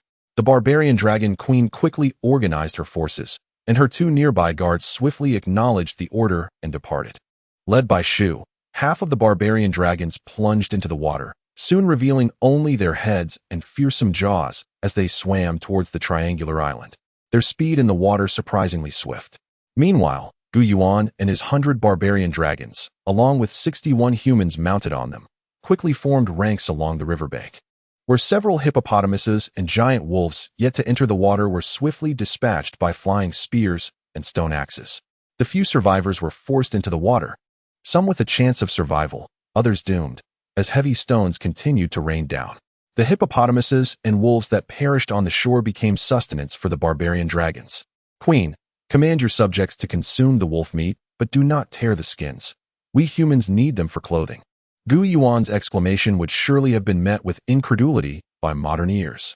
Yet, to the primitive people, Gu Yuan was a deity, capable of considering and addressing every need of the tribe, great or small. Dozens of wolf pelts, long fur, soft and warm, would afford the tribe some respite from the winter chill. Hippopotamuses posed no threat to the barbarian dragons. In the water, giant wolves were no match for them, especially with humans aboard wielding spears and axes. Gu Yuan, assessing the situation, commanded the barbarian dragons to plunge into the water towards the triangular island. As he stood on the back of the barbarian dragon queen, having just entered the water, the 100 barbarian dragons lined up along the sandy beach of the small island had already intercepted the giant wolves and hippopotamuses attempting to land, resulting in a fierce melee, leaving few wolves and hippopotamuses unscathed as they retreated into the water. Upon entering the water, the wolves and hippopotamuses found themselves trapped, with no escape in sight, flanked by the oncoming tide and the relentless barrage of stones. The remaining wolves, realizing their command had faltered, began to panic as the hippopotamuses revolted, no longer heeding their leadership, and plunged into the water to escape. The wolves thrashing in the water had little time left, as the 100 barbarian dragons from the small island surrounded them. Under Gu Yuan's tutelage, the barbarian dragons had become astute. Instead of attacking immediately, they encircled the hapless wolves, allowing them to tire in the water before leisurely feasting upon them. Gu Yuan led his forces to the periphery of the grass tribes dwelling on the island. At that moment, all the members of the grass tribe, led by their chief gnome, emerged from their grass huts, kneeling before Gu Yuan and his entourage with their children in tow. Gnome had witnessed the power of this human and barbarian dragon force during the recent battle and regarded the leader as a divine being, capable of commanding the fierce barbarian dragons and effortlessly vanquishing the invading wolves and hippopotamuses. Alone, the grass tribe would have been easily obliterated by just a few hippopotamuses. Chief, several of the injured are on the brink of death. The shaman cannot save them. A small boy with a leg injury reported to Chief Gnome. Old Man Dao, understanding a bit of their tribal language, translated for Gu Yuan. Gu Yuan instructed the old man Dao to inform Gnome that he could heal the injured and to bring them forth quickly. Upon hearing the old man's animated explanation, Gnome first expressed disbelief, then joy, and finally reverence, personally leading a group to retrieve all the injured, including a middle-aged man named Gua, who had been ill for many days. In total, 10 individuals were brought forth, each with varying injuries and ailments. Gu Yuan meticulously examined, cleaned, treated, and bandaged them one by one, leaving him drenched in sweat by the time he completed his tasks. Chapter 12. The beast named Beast the mountains and waters approached, gently wiping away his sweat. Although their large, dark hands were somewhat uncomfortable, Gu Yuan still felt the sincerity of the two, and warmth from humanity blossomed in his heart. Counting the numbers, the grass tribe currently had 93 members, predominantly women and children, with an equal number of elders and young adults. However, Only 7 adult men remained among the young adults, a fact that genuinely pleased Gu Yuan. It is vital to acknowledge the irreplaceable role of adult men in the tribe's reproduction and development. Where were the hunters? What about Gu, her mother, and her aunt? Suddenly, Nome, visibly furious, shouted as if he had just realized something. I don't know. I haven't seen those 4. Some members of the grass tribe exclaimed, glancing towards the team. A young woman named Lee remarked, we didn't see them during the battle with the giant wolf. This has never happened before. In the face of such a calamity, every tribe member should bravely advance. How could anyone be so cowardly and selfish as to seek refuge alone? A robust young man named Shu, standing beside Nome, hesitated to cast such a negative light on the 4 individuals and said, Leader, perhaps the beast is hiding, but Gu and the others must have been taken by it. The vastness of Triangular Island, with its towering mountains and dense forests, made searching nearly impossible. After being informed of the situation, Gu Yuan suggested they eat first and discuss matters afterward. Gu Yuan personally set up a fire and used his small iron pot to prepare a sumptuous feast of roasted meat and vegetable soup, ensuring that all 93 members of the grass tribe were well fed, including the 10 injured. As Nong was about to take Gu Yuan to see the tribe's agricultural endeavors, suddenly, a disheveled, large young man with a leopard-like face and a hooked nose emerged from a large tree hole at the foot of the central mountain, followed by a middle-aged woman, a young woman, and a 4 or 5-year-old girl. Leader, the beast has come out, Shu shouted, prompting both the grass tribe and Gu Yuan's people to glance toward the flustered and hesitant quartet. The girl named Gu had a broken leg, which her mother was helping her to walk on, dragging it along the ground. The small frame trembled, and her shoulders quivered, revealing the extreme pain she was enduring. Yet she dared not cry out. Nome, filled with rage, was joined by several young men from the grass tribe, who were equally indignant and rushed to assist Gu and her mother. However, the beast bent down, picked up a stone, and prepared to block their path. Ready to confront Nome, Nome halted, shouting, The giant wolf is coming, beast. Why are you hiding? I am not hiding. I took them to the tree hole to play but got lost. I just came out. I know nothing of the outside world. What giant wolf? Where is it? The beast shamelessly replied, searching around as if trying to feign innocence. That is a lie. We all left after hearing the leader's orders for battle and concealment. He forced us to leave and deceived us into the tree hole. He said the giant wolf would annihilate the grass tribe, and the leader instructed him to hide a few people to prevent the tribe from extinction. Gu's mother, cradling her daughter, attempted to evade the beast while running towards Nome, her emotions a tumult of anger and unbridled fear, nearly losing her balance. Gu Yuan drew his pistol and instructed Shan and Shur to keep an eye on the beast's movements and to knock the stone from his hand. Yes, move. I will blind him, Shan declared, launching a stone at the beast. As the beast turned to pursue Gu and her mother, he raised the stone in his hand. Shan's aim proved true, striking one of the beast's eyes. The beast clutched his face with one hand while raising the stone to attack Gu and her mother with the other. Shur's stone also struck, causing the beast to drop the weapon. Such a lesson should have instilled fear into the beast, yet he became even more reckless, drawing an axe from behind him and charging at Nome with the ferocity of an arrow. This man is vicious and shameless. He must not be allowed to live. Gu Yuan raised his pistol, declaring, In the name of the divine, I eradicate this great evil for the grass tribe. The sound of the gunshot echoed, startling everyone. They gazed at Gu Yuan, whose weapon still emitted wisps of smoke. After a moment of stunned silence, they turned to see the beast, slightly turned, collapsing to the ground with blood flowing from his head, the axe discarded at his side, never to move again. Leader, the beast claimed you were incapable, merely leading the tribe and tilling the earth, unable to fill their bellies or provide meat.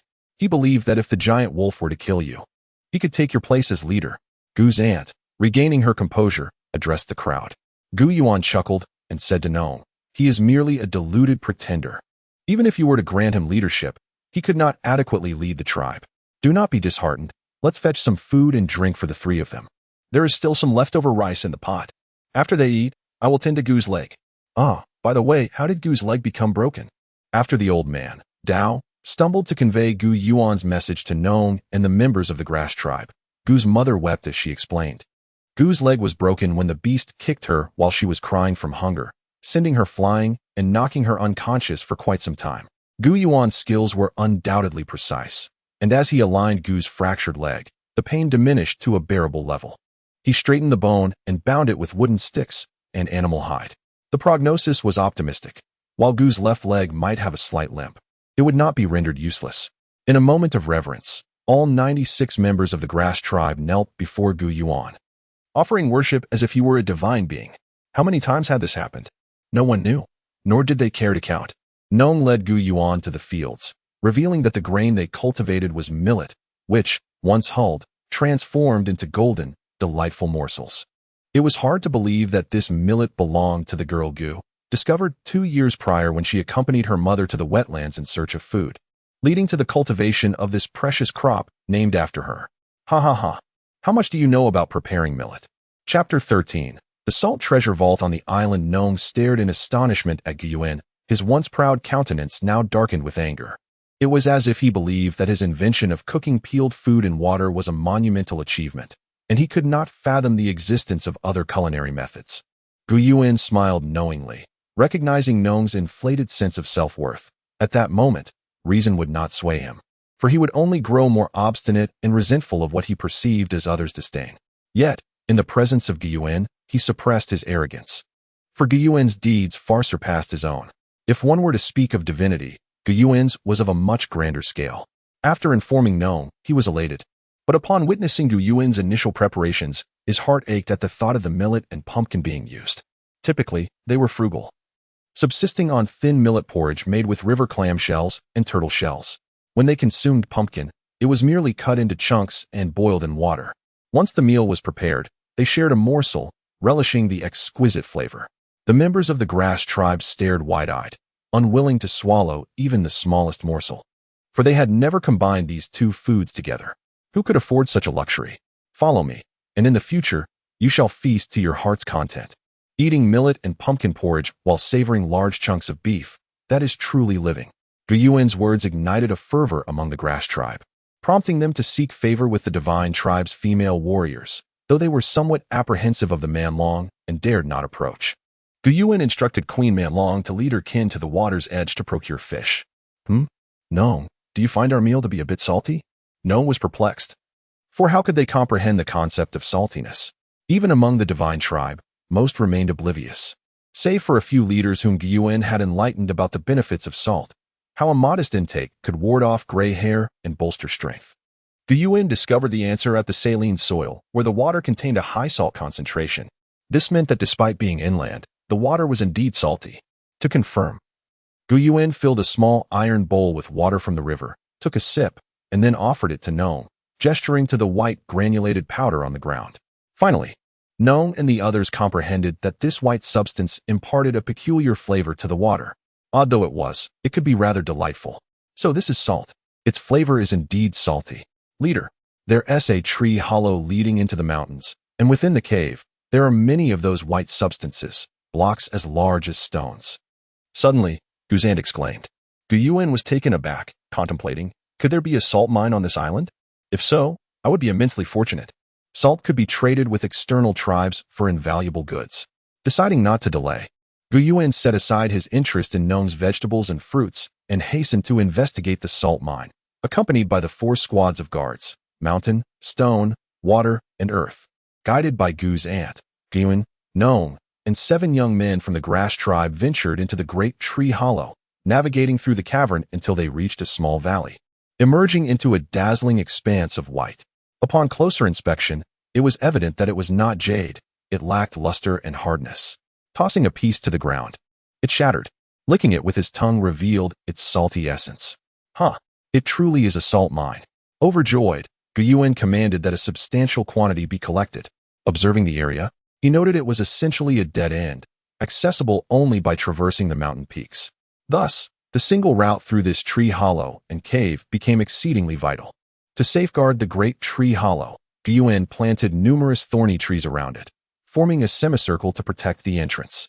Following this, he visited the grass tribe, led by Nong, to examine their vegetables, which turned out to be ancient cabbage, only as large as a fist. According to Nong, they were soft and delicious. Gu Yuan mused, if only we could stir-fry them with oil and meat, that would be exquisite. I assure you, it would be a delight to savor. Having yet to explore the fruit, he did not need to venture close, From a distance, he spotted a few pear trees protected by a fence made of wooden stakes, their fruits faintly visible. Though few and small, they were clearly the prized possessions of the entire tribe. What Gu discovered were pumpkins, what Shu found were cabbages, and what Li unearthed were pear trees. These were the wonders of nature, a harmonious blend of heaven, earth, and humanity, all sacred and miraculous. No, I have discovered a plant by the water's edge called hemp, which can be harvested to make ropes and woven into fabric for clothing. As Yuan pointed out the location, Nong appeared bewildered. Without hesitation, Yuan led a group to harvest all the hemp along the island's shores, carefully collecting the seeds. The hemp plants were bundled together and placed by the water, buried securely in mud. Subsequently, Yuan inquired of Nong whether there were medium-sized carnivorous animals on the island, such as wolves, tigers, leopards, or pigs. Nong, understanding his question, replied that there were no small carnivores like weasels or terror birds, only perhaps mountain mice and turtles emerging from the water. Yuan realized that to protect the salt mine and agricultural produce, it was unwise to allow too many people to dwell here, as it posed a danger. Furthermore, leaving the man long to guard would be impractical due to their substantial appetites. He contemplated introducing small rabbits and wild chickens, which would not only serve as guardians, but also enhance the island's wilderness and primal essence. This time, Nong, beaming with joy, informed Yuan that a sparse grove at the river bend was teeming with wild rabbits. After traversing a hill and entering a thicket, one could catch golden pheasants. Esteemed divine leader, the wild rabbits and golden pheasants are so naive that they approach humans without fear. The little rabbits stand at your feet, grinning up at your face. By my word, this old farmer is rather amusing, Yuan thought, his mind racing with ideas on how to capture and transport the rabbits and wild chickens to settle on the island. His plan involved crafting a contraption resembling a net from grass and vine, slightly stiff yet not quite a net, and slightly soft yet not fully a basket. This would be thrown to ensnare chickens or rabbits, an active pursuit.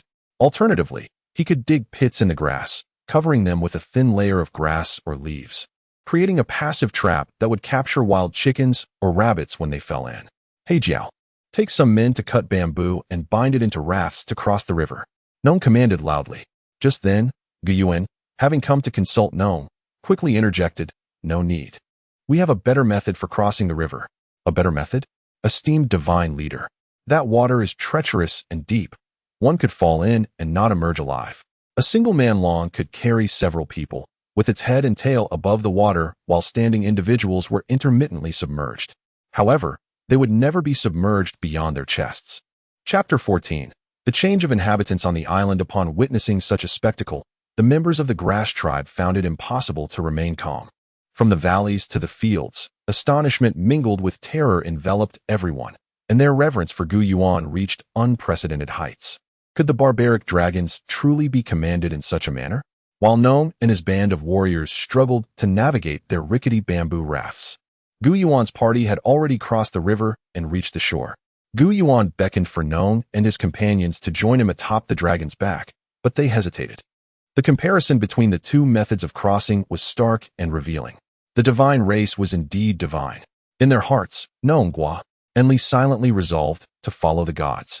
Upon arriving at Jinjiling and Yagu, Yuan's two hunting techniques had to be narrowed down to one: the use of woven baskets for capture. Digging pits was impractical here, not only due to the rocky terrain but also because the tools they possessed, stone knives and axes, were rendered ineffective. Could Yuan's military dagger even manage to dig a hole? It was futile to ponder further. Although the abundance of hares and pheasants was undeniable, their corpulence impeded their speed through the underbrush. The area that could be captured with the basket was limited. By the time it fell to the ground, the target would have already fled, resulting in sparse and slow captures. Let us pursue more wild chickens, Yuan decided. Let some remain here to catch as many hares as possible. After all, hares reproduce swiftly. A few less won't matter.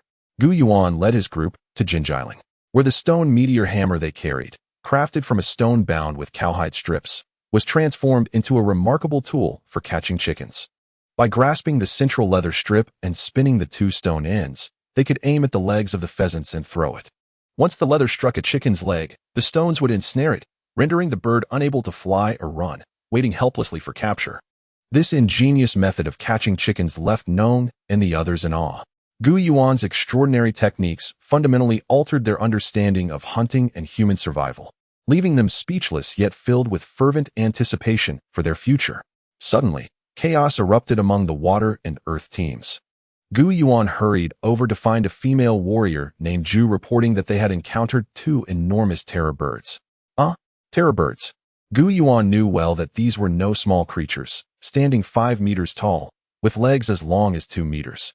Their beaks possessed tremendous strength, capable of shattering stone, and a strike to a human head could easily fracture the skull. Upon arrival, Gu Yuan instinctively drew his pistol. However, he saw that one of the terror birds was bleeding, with a bamboo dart embedded in its side. The other bird was pecking at the dart lodged in its companion. According to the reports, the latter dart had been removed by the other bird's pecking. Chief, the terror birds are calm now, but they were once ferocious. The large pheasant ensnared was decapitated with a single peck, and we witnessed the terror bird stretch its long neck to swallow the head whole. The moment we threw our darts, they charged towards us with astonishing speed. Just as Gu Yuan stole a glance at the decapitated pheasant lying at his feet, he heard the Earth Leader's final exclamation. The two terror birds were racing towards them, one on the left and the other on the right, their long legs propelling them with remarkable speed. Use the meteor hammer. Watch me, Gu Yuan declared as he spun the hammer and hurled it towards the nearest bird's long leg.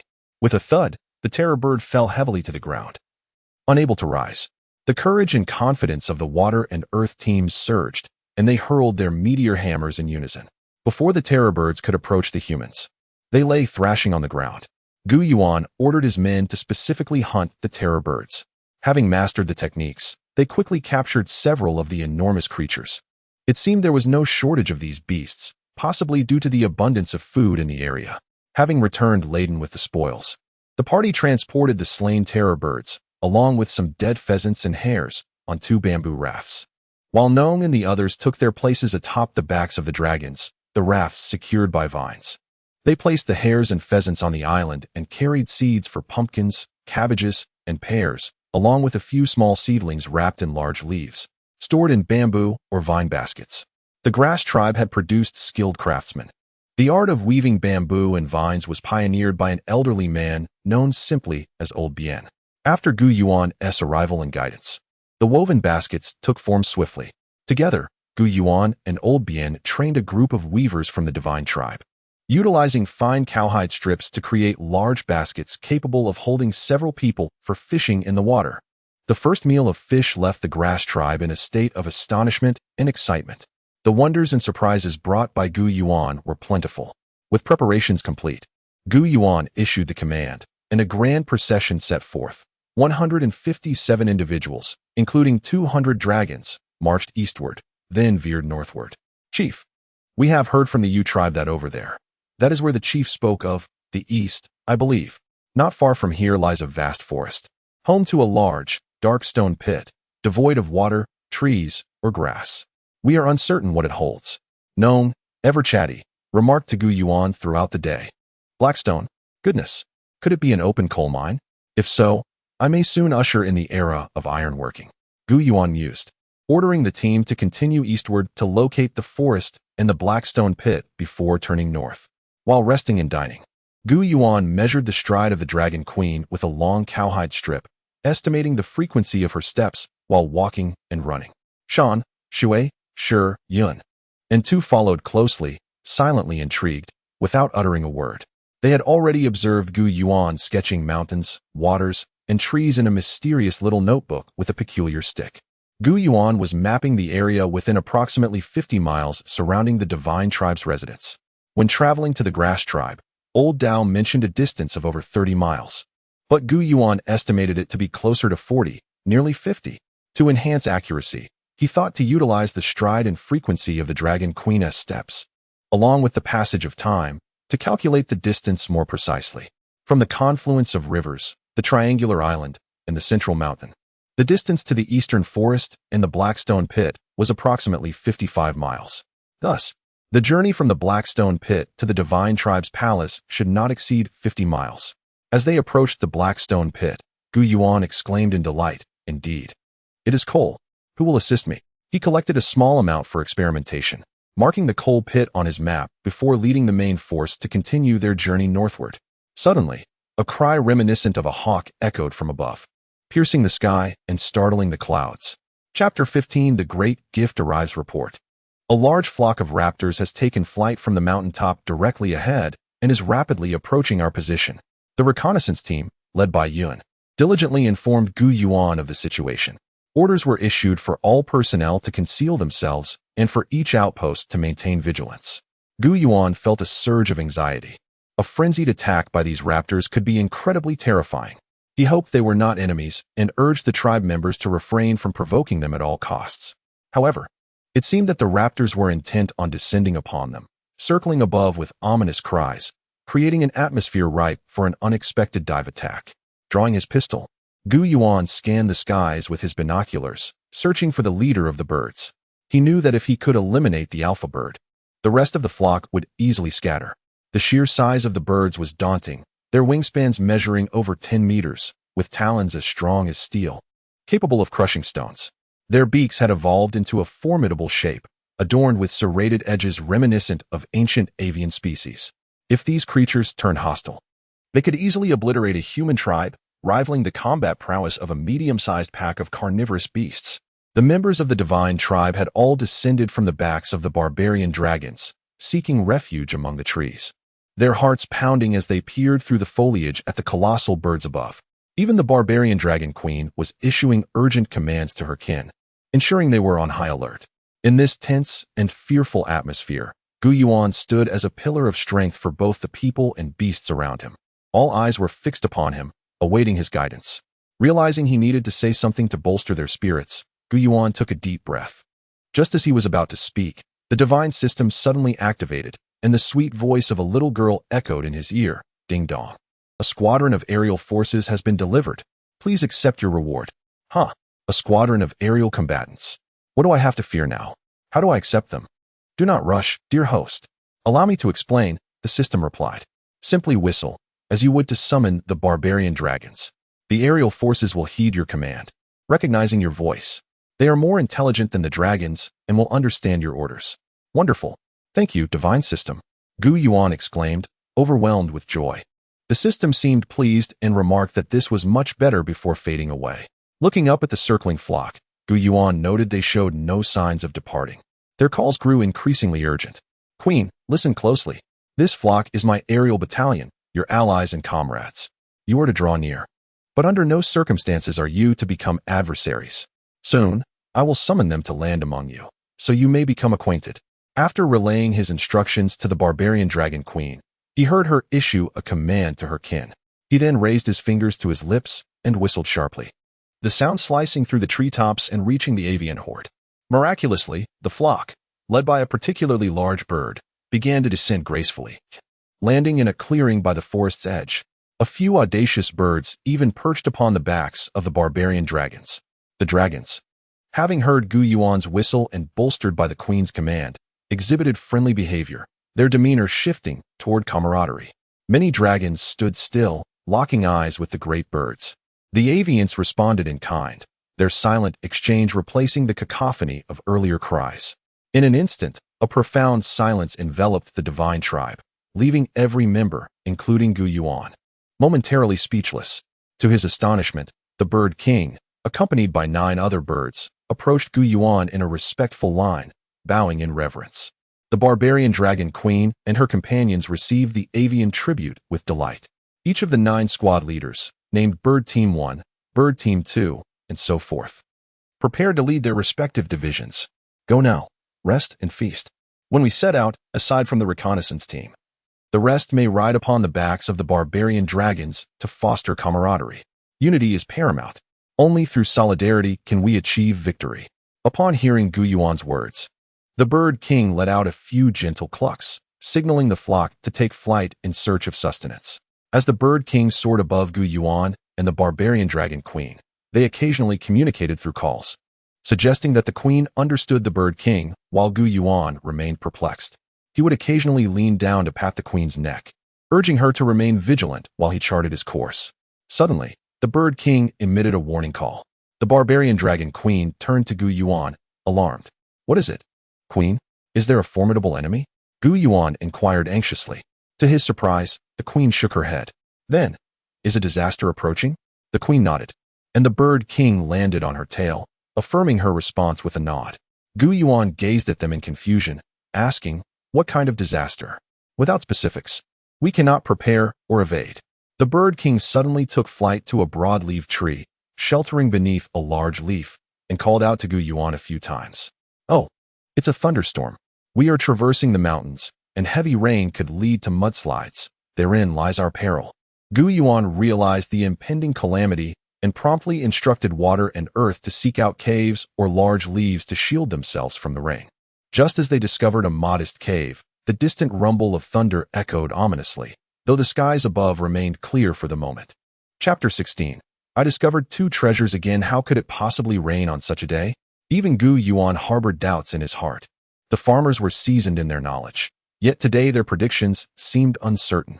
However, the instincts of birds and beasts have always proven to be far more acute than those of humans, especially their ability to foresee natural disasters, which is truly remarkable. Whether one believes or not, it is wise to prepare for the worst. Standing atop the back of the manticore queen, Gu Yuan surveyed the surroundings with his binoculars and suddenly spotted a prominent cliff that jutted out like an eave. The stone walls were steep and, in some places, even concave, large enough to shelter several hundred people. Gu Yuan immediately commanded the farmers to lead the elderly and children to the cave, while the remaining individuals stayed on the manticore's back, with the creature facing outward at the cliff's edge. "Bird King, gather everyone beneath this cliff. Do not shelter under the trees. The ground or the manticore's back will suffice." The Bird King swiftly relayed the command. Just as Gu Yuan's group, humans, birds, and manticore, arrived at their refuge from the rain, the skies transformed dramatically. They had not noticed when the winds began to stir, but the booming thunder and blinding lightning seized their attention and left them in shock. The tempest raged, with torrential rain accompanied by hail, mercilessly battering the trees and grass. Leaves were stripped bare, and small branches shattered. A deafening clap of thunder split a massive tree in two, sending colossal branches and the trunk crashing to the ground, which in turn toppled several smaller trees. Both humans and creatures alike stood in stunned silence, witnessing the forest ravaged by the deluge. Had they sought refuge beneath the trees, they would have faced dire consequences. Truly, the wisdom of the chief was commendable. A tremendous rumble erupted from the opposing hillside, where Gu Yuan and his company stood.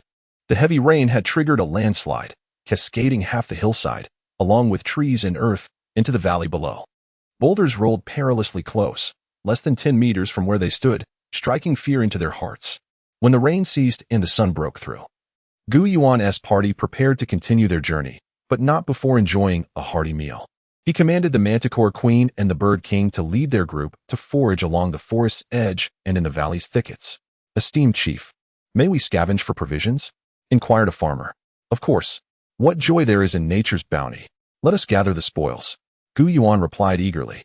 They indeed found numerous dead and injured animals, with many birds having met a similar fate. "Chief, these unfortunate creatures could have predicted the storm. Why did they not evade it?" Water and Cloud questioned Gu Yuan. He explained, greed and a sense of invulnerability led them to their doom. They feasted heartily and even brought back copious amounts of roasted meat. On that day, the clan arrived at the banks of a great river in the northeast, where the flat land between the mountains was lush with vegetation. Gu Yuan commanded a halt for rest and to prepare a meal.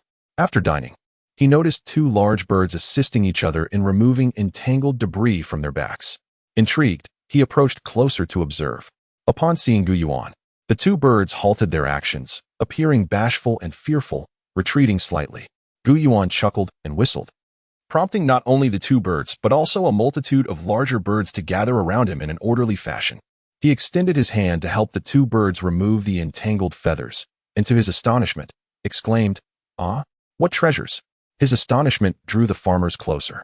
Gu Yuan had discovered sheep wool on one bird's back and peanut shells on the other. "Quickly, take me to find these two treasures. If you succeed, it will be a grand achievement for you both," Gu Yuan urged, eager to locate the sheep and peanuts, an essential matter for the survival of the tribe.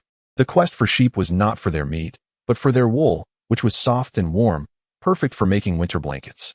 Peanuts would serve as provisions. The Bird King and the captain of the third bird squad arrived, and Gu Yuan led a throng of followers, including the Manticore, in pursuit. They traversed the valley, arriving at a more expansive glade, teeming with flourishing flora, ponds, and streams, tall trees, low grasses, bamboo groves, shrubs, and thickets, all sprawling like future fields of crops. The birds halted, and Gu Yuan, using his binoculars, spotted what he sought: a flock of approximately 500 sheep grazing peacefully, and a sizable plot of peanuts. About 10 acres, ripe for harvest. In the peanut field, he noticed a multitude of voles. How astonishing! These voles were several times larger than those in later times, nearly the size of cats. Gu Yuan pondered, if these voles were so large, just how massive were the cats here? Determined, he resolved to excavate the peanuts without delay, for every moment wasted would mean lost harvest. Manticore Queen, you shall personally lead the charge to encircle those sheep. Not a single one must escape.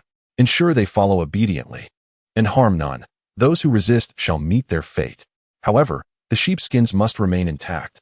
Bird King, you are to oversee from above and assist the Manticore team in executing the swiftest and most effective encirclement. No more lambs shall be captured for consumption. It was likely that the two birds had become ensnared in wool while attempting to capture a lamb, and one had become entangled in peanut shells while hunting voles. Gu Yuan then led his party to the peanut field, instructing them on how to extract the peanuts, as many were unfamiliar with the process. They had to identify them in the soil before harvesting. They gathered an impressive haul of peanuts, filling dozens of woven baskets, all carried by the manticore. The sudden appearance of so many manticores and giant birds sent the flock of sheep into disarray. Yet, despite their frantic movements, none dared confront the manticore. They jostled about, but ultimately stood frozen in fear, gazing up at the imposing birds overhead. Several lead sheep bleated, organizing their ranks, and laid down on the ground, resigning to their fate, ready to heed any command.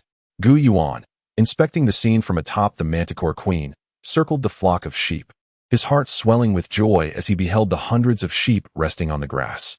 Having eaten their fill and tidied up, Gu Yuan issued the command to move out. The Manticore herd not only bore their burdens, but also took on the additional task of guarding and herding the sheep. Gu Yuan entrusted the reconnaissance and alert duties entirely to the Bird King and his subordinates. Quack quack. What is it, Bird King? Chapter 17. The initial victory of the Flying Brigade. The Queen of the Savage Dragons has issued a warning. Chief, we must have reached the bamboo tribe. The 2 points I recall align perfectly. The background mountains feature 3 evenly aligned peaks, and before their cave, one side is adorned with bamboo groves while the other is flanked by a forest of white bark trees, all twisted and contorted, bending from the ground to the branches, where they finally straighten out. Look, look, it's clear now. Does that forest not resemble my description? The old man exclaimed, gesturing animatedly. Indeed, Gu Yuan beheld a vast expanse of white bark trees, all their trunks twisted, with no need for a telescope. He could see a narrow path that was not a path at all, but merely the delineation between the trees and bamboo, extending inward. In the distance, the 3 peaks stood tall, and beneath them, the bamboo grove's end must be where the bamboo tribe resides. However, due to the dense foliage, they could see nothing and hear no sounds, only a palpable sense of danger or an impending enemy lurking ahead. The inhabitants of the bamboo tribe rarely ventured beyond the forest, perhaps only to the pond for water or to catch fish. Why is it so quiet today? The old man pondered. The Bird King went out to scout again, signaling urgency to Gu Yuan. Yet the Bird King could not speak or gesture clearly. Just as Gu Yuan was in a quandary, a cacophony of chattering monkeys erupted from the direction of the bamboo tribe's cave, a chaotic symphony of high and low pitches, suggesting a considerable number of monkeys were present. Queen Bird King, is the danger you spoke of an attack on the bamboo tribe, or perhaps a full-blown conflict? Upon hearing Gu Yuan's inquiry, both the Savage Dragon Queen and the Bird King nodded simultaneously. Gu Yuan was taken aback and, with astonishment, asked, "Is the enemy a horde of monkeys? Ferocious carnivorous apes?" The Queen remained still while the Bird King nodded vigorously. This posed a significant challenge. The savage dragons were of no use here. Humans could not contend with the agility of monkeys, who leapt and bounded, moving freely among the trees. Engaging them in combat would be most disadvantageous. Gu Yuan was troubled. He wished to aid the bamboo tribe, yet their resources were scant. They had no bows and arrows, and the dart throwers were ineffective in the forest. His own firearms were limited in ammunition, far too precious to waste on monkeys. Such an act was utterly impractical. Suddenly, the Bird King's call reminded Gu Yuan of a strategy: encircle the monkeys with savage dragons, employ humans for sniping. and launched surprise attacks with the new aerial forces, the flock of birds. Let this serve as a training exercise. He commanded, Bird King, organize your 9 flying squads, 5 for the main assault, smaller, agile birds to lure the enemy into the forest, while the larger ones swoop down from the treetops to strike. The remaining 4 squads shall take up defensive positions to alert, assist, and rescue. Remember my tactical arrangements. In large-scale combat, one must strike decisively. Thus, do not aim to kill the monkeys outright, but to injure them. Utilize 2 main tactics. The first, tail cutting, as the tail serves as the monkey's third hand. Removing it is akin to severing an arm. The second, claw biting, targets the monkey's forepaws. Should they lose their fingers or toes, the monkeys would struggle to remain aloft and would fall, making them vulnerable. Action. Gu Yuan's flying brigade was engaging in their first real battle. Truth be told, the complexities of the forest made him anxious about the Bird King's ability to command effectively. Gu Yuan feared his fledgling aerial forces would suffer significant losses in their inaugural conflict. Yet, in reality, it was unlikely, no matter how agile the monkeys were. They could not match the bird's ability to fly. While the bird flocks might not vanquish the monkey horde entirely, they would not be decimated either, a fact Gu Yuan failed to grasp, causing him great concern. The battle between the birds and monkeys commenced. The monkeys sought to annihilate the bamboo tribe, incensed by the killing of several of their young and the constant foraging of their beloved fruits. Meanwhile, the birds were on a mission to rescue the bamboo tribe. This clash was truly heart-stopping. The ferocity of the giant birds was well known. Yet the savagery and brutality of the monkeys was not as familiar to the populace. Soon, the Bird King returned to report to Gu Yuan with a series of guttural sounds. Gu Yuan asked, "Did we fight according to my strategy?" The Bird King nodded. "What about our bird warriors' casualties?" The Bird King shook his head. "Good. Continue commanding the battle. Strive to minimize our losses while effectively injuring the monkeys. If possible, leave none alive. Exterminate this horde." The Bird King nodded and departed. Among the monkeys, there were no apes, only a pure breed of long-tailed monkeys. The Monkey King resembled a large, gray-furred male monkey, akin to a robust adult human. Gu Yuan organized the savage dragons to form a crescent encirclement around the bamboo tribe's dwelling, though he remained uncertain of the distance from the cave to the pond. Shortly thereafter, the sounds of battle ceased. Gu Yuan observed the Bird King returning with several bird guards and called out, "Bird King, scout the situation before the bamboo tribe's cave." The Bird King turned and flew toward the junction of the bamboo and forest. Upon receiving the Bird King's report of no apparent danger, Gu Yuan ordered 2 of the savage Dragon Queen's guards to lead the way along the boundary where the bamboo and trees converged. Gu Yuan, perched upon the back of the savage Dragon Queen, held his pistol while occasionally raising binoculars to scan the surroundings, yet he saw nothing but bamboo and branches. The path was not far, and soon they spotted the stone wall within the forest and the orchard amidst the bamboo. "Where's the cave?" Gu Yuan looked up to find the cave astonishingly positioned halfway up the stone wall, its entrance 20 meters above the ground. The darkened entrance, obscured by towering trees, was nearly invisible unless scrutinized closely. Near the stone wall and entrance grew an irregularly tall tree. The inhabitants of the bamboo tribe accessed their cave through this tree.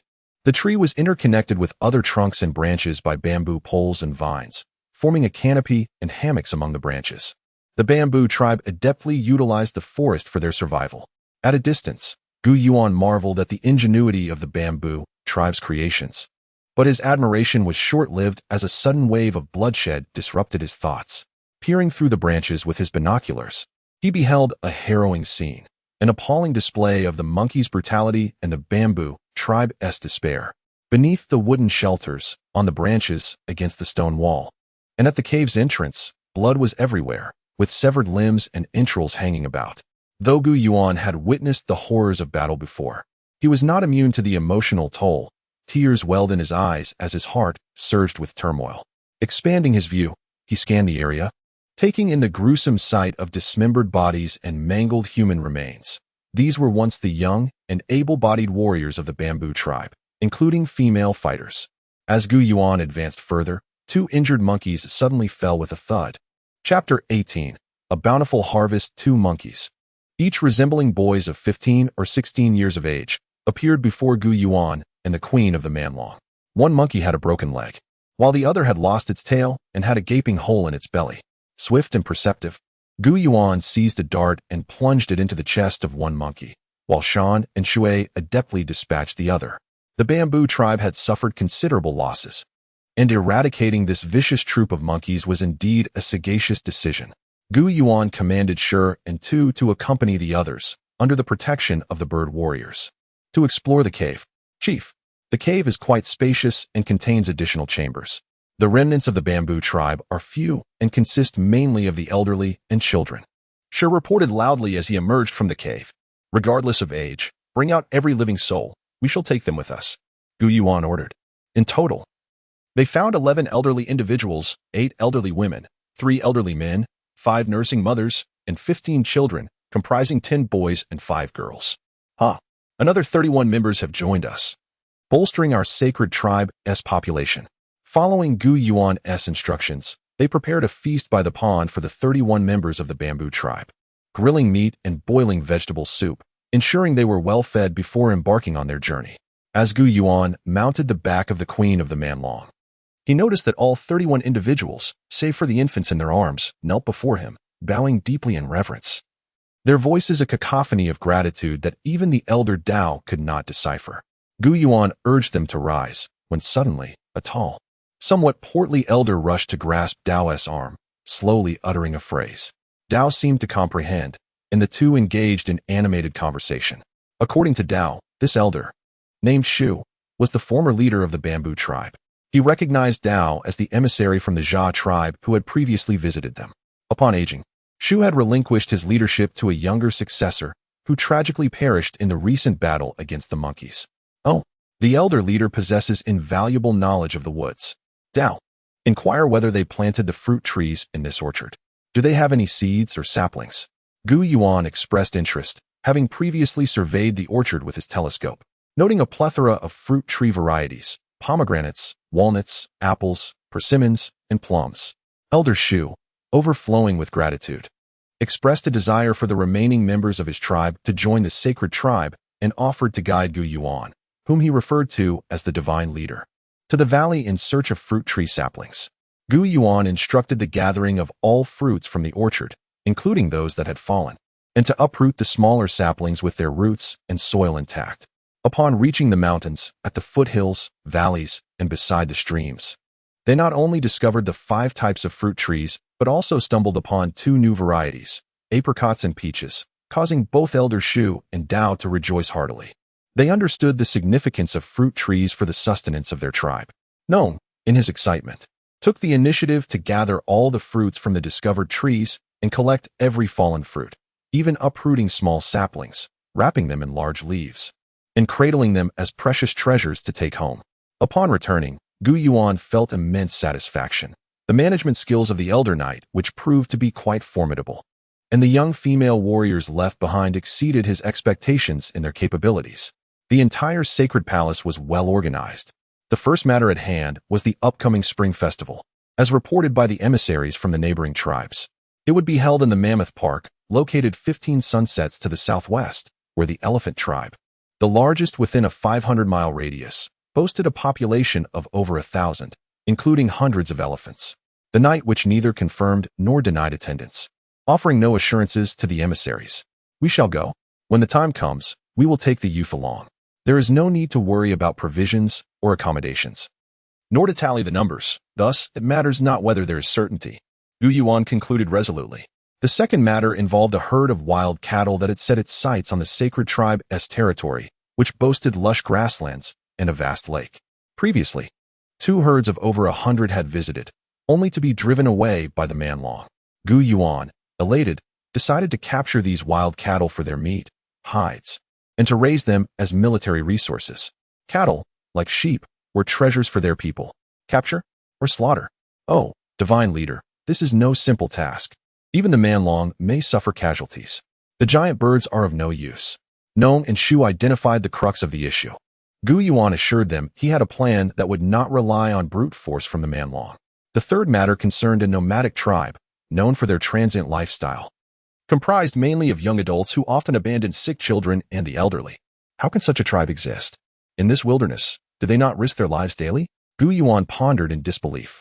Shu approached Gu Yuan, explaining that both the nomadic tribe and the emissaries were idle, relying on deceit to survive, often resorting to trickery for sustenance. They seemingly had little regard for life and lived only for the moment, indifferent to the notion of survival. What manner of people are these? It is truly incredible. Have we been deceived in some way? Yuan inquired. This revelation came from a group leader named Yu, who reported that the nomadic tribe could not approach the sacred palace, having been terrified into submission by the Manlong. When they cried for help, it was Yu who led the way to investigate. Yu allowed the Manlong to depart, leaving the nomadic tribe in awe. They had seen horses, cattle, and elephants tamed, but never a group of Manlong. They abandoned 5 ailing children, predominantly girls, and 3 older women in their haste. Yu promptly consulted with the Night Witch and the other leaders, Feng, Shui, and Bing, to discuss the matter. They all recognized that the 8 individuals were unwanted by the nomadic tribe, who had discarded them. The divine leader cherished the idea of accepting individuals, regardless of age. The Night Witch, Yu, and Feng decided to keep them, offering the nomadic tribe several animal skins and some roasted meat, bringing them immense joy as they departed in gratitude. And what are those 8? Yuan inquired eagerly. Chapter 19. The Flourishing Development of Agriculture and Animal Husbandry. The Night Witch, Yu, Feng, and others initially believed that their efforts in this matter were inadequate and might displease the chief. However, to their surprise, the chief was exceedingly pleased and showed no sign of reproach. Instead, he expressed a desire to meet the 8 individuals. Yuan examined the 8, discovering that most suffered from long-term malnutrition. Consequently, he ensured they were well-fed and well-cared for, resulting in a swift transformation as their health improved significantly. The divine tribe now boasted over 200 members. Although the number of men was still scarce, there was a notable proportion, albeit with a significant deficit of robust males. To attract suitable young men for the upcoming spring gathering, Yuan commenced his ambitious policies for prosperity. He began by planting saplings in a sunlit, sheltered hollow, intending to transplant them in the following spring. He carefully stored seeds for fruits, particularly millet and peanuts, in the dry cave, awaiting the next planting season. Next, he constructed a winter pen for the sheep, erecting a shelter with bamboo and covering it with grass, while creating bamboo fences at the back. This would provide the flock with a warm, windproof refuge during rain and snow. Subsequently, he contemplated the wild buffalo herd that had approached. Yuan had grand ambitions, planning to hunt several hundred buffaloes, preserving the meat as sustenance for the tribe throughout the winter and processing the hides into bedding to ensure warmth during the cold months. Moreover, he envisioned a sturdy cow pen, intending to capture dozens of calves for nurturing, akin to the sheep-raising approach. Once he imparted his knowledge to them, Yuan would no longer need to intervene. The experienced leaders such as Tree Elder, Agricultural Leader, Knife Elder, Mountain Leader, and Stone Leader could manage the tasks independently. After a morning of instruction, they efficiently constructed the sheep and cow pens within 2 days. Chief, why build such a large cow pen when we have no cattle? Mountain inquired, perplexed. Yuan replied with calm assurance, patience. I will soon teach you the methods for hunting wild buffaloes. What is the chief doing? Tree Elder asked Agricultural Leader, who could only shake his head in confusion. Water explained, the chief is formulating a plan to capture the wild buffalo herd. With the strategies established, Yuan gathered the capable leaders, Knife Elder, Tree Elder, Agricultural Leader, Night Witch, Mountain Leader, and Stone Leader, and personally guided them in crafting rudimentary digging tools from hardwood or bamboo. They fashioned slender bamboo poles, sharpening one end and binding a short wooden stick horizontally about a foot from the tip, enabling them to exert force with their feet while digging. This simple yet effective tool served as a substitute for the shovels that could not be produced during this pre-Iron Age. Although the region was rocky, it was near the lake, and the soil was relatively soft. Yuan advised them to sprinkle water on the harder patches or dig after rainfall. In his quest to fortify their defenses, he planned to excavate a trench rather than construct a massive wall. He envisioned a semicircular trench connecting the stone walls, Sunshade Forest, Yangming Lake, and the foot of the steep mountain, measuring 5 meters in width and 2 meters in depth, with an approximate total length of 10,000 meters. At first glance, this undertaking appeared monumental, particularly in such a primitive tribal era with limited tools. However, Yuan had already mapped out the route and trench site, leveraging the natural terrain, which minimized the effort required. By utilizing existing ditches and streams, they could clear and deepen certain areas with minimal effort. This project, initially scheduled for 2 months, was completed in just over a month, including the construction of a bamboo suspension bridge for accessing the divine tribe's palace. It was at this moment that Yuan recalled the multifunctional military shovel he had forgotten in his outdoor training backpack, capable of folding. He quickly retrieved it, advancing the project significantly with its ability to dig, chop, and saw. The suspension bridge operated on the principle of pulleys, using large bamboo wheels to hoist the bridge, while the ropes were crafted from braided rhino hide. The protective river could also channel water from Yangming Lake, but for now, the focus was on the buffalo capture operation. Bird King, scout to the west and locate the buffalo herd. He commanded. Queen, please order 200-man teams from the Barbarian Dragon Squad to follow the birds. Upon finding the wild buffalo, encircle them to intimidate and drive them towards our divine cave. Approach slowly and from a distance. Our goal is capture, not slaughter. Remember this? Meanwhile, Yuan personally led the armed forces of the divine tribe, waiting in the grassy valley. At this moment, there were 150 combatants, predominantly young women. Yuan had equipped each with 3 bamboo-tipped darts and 3 stone ball-and-chain weapons, standard armaments, alongside their preferred stone knives and axes. The lush green grass provided an optimal environment to attract the buffalo. With everything in place and the trench excavated, they awaited the arrival of the wild buffalo. Chief, look, the buffalo herd is coming. Mountain was the first to notice the rising dust. Yuan was preparing to use his binoculars but soon realized that he could see clearly with the naked eye. Hundreds of massive buffalo thundered in from the distance, kicking up clouds of dust that obscured the sky. Amidst the swirling dust, a flock of enormous birds was faintly visible, soaring majestically, their presence an intimidation in itself. With their occasional calls urging, move quickly, don't linger. That large bull, are you seeking your demise? Fresh grass lies ahead, along with a deep trench waiting for you. The situation escalated further, as trailing behind the buffalo herd were 200 formidable barbarian dragons, true harbingers of doom. Initially, the buffalo, emboldened by their numbers, disregarded the threatening dragons, with several bulls even approaching to test their strength. Yet, the dragons had no time for contests. They lunged forward, swiftly slaughtering a few bulls. This act subdued the herd, which soon bolted towards the grasslands designated by the dragons. Chapter 20. Nurturing the indomitable Yuan gazed with delight at the stampede of wild buffalo approaching, mentally counting down the distance. 200 meters, 100 meters, 50 meters. Dive in. Ha ha ha. Their fate is now mine. He then closed his eyes, a blissful smile gracing his face as he savored the thunderous sounds of the herd. To him, the rhythmic pounding of their hooves against the earth was a melodious symphony, akin to celestial music resonating in his ears. Suddenly, the sound shifted, transforming into a cacophony of chaos. The leading half of the herd had vanished, swallowed by the vast expanse of the prairie, plunging into the abyss. Those wild buffalo that fell into the chasm instantly became mythical beings. The first batch that descended met tragic fates, suffering broken legs or snapped necks, with none surviving. The second wave, cushioned by their predecessors, witnessed a few fortunate souls emerge unscathed. However, before they could regain their footing, a third wave descended, resulting in further casualties among the so-called lucky ones. The third group fared better, with more survivors managing to climb out of the ravine. Aha! For those standing on this side of the chasm, you are the most fortunate. Welcome to join the divine tribe. Yuan called out sincerely to the surviving buffalo, brandishing his pistol. In this sacred pasture, the distant flock of sheep resembled white clouds, while the newly joined yellow and black buffalo appeared as ominous storm clouds.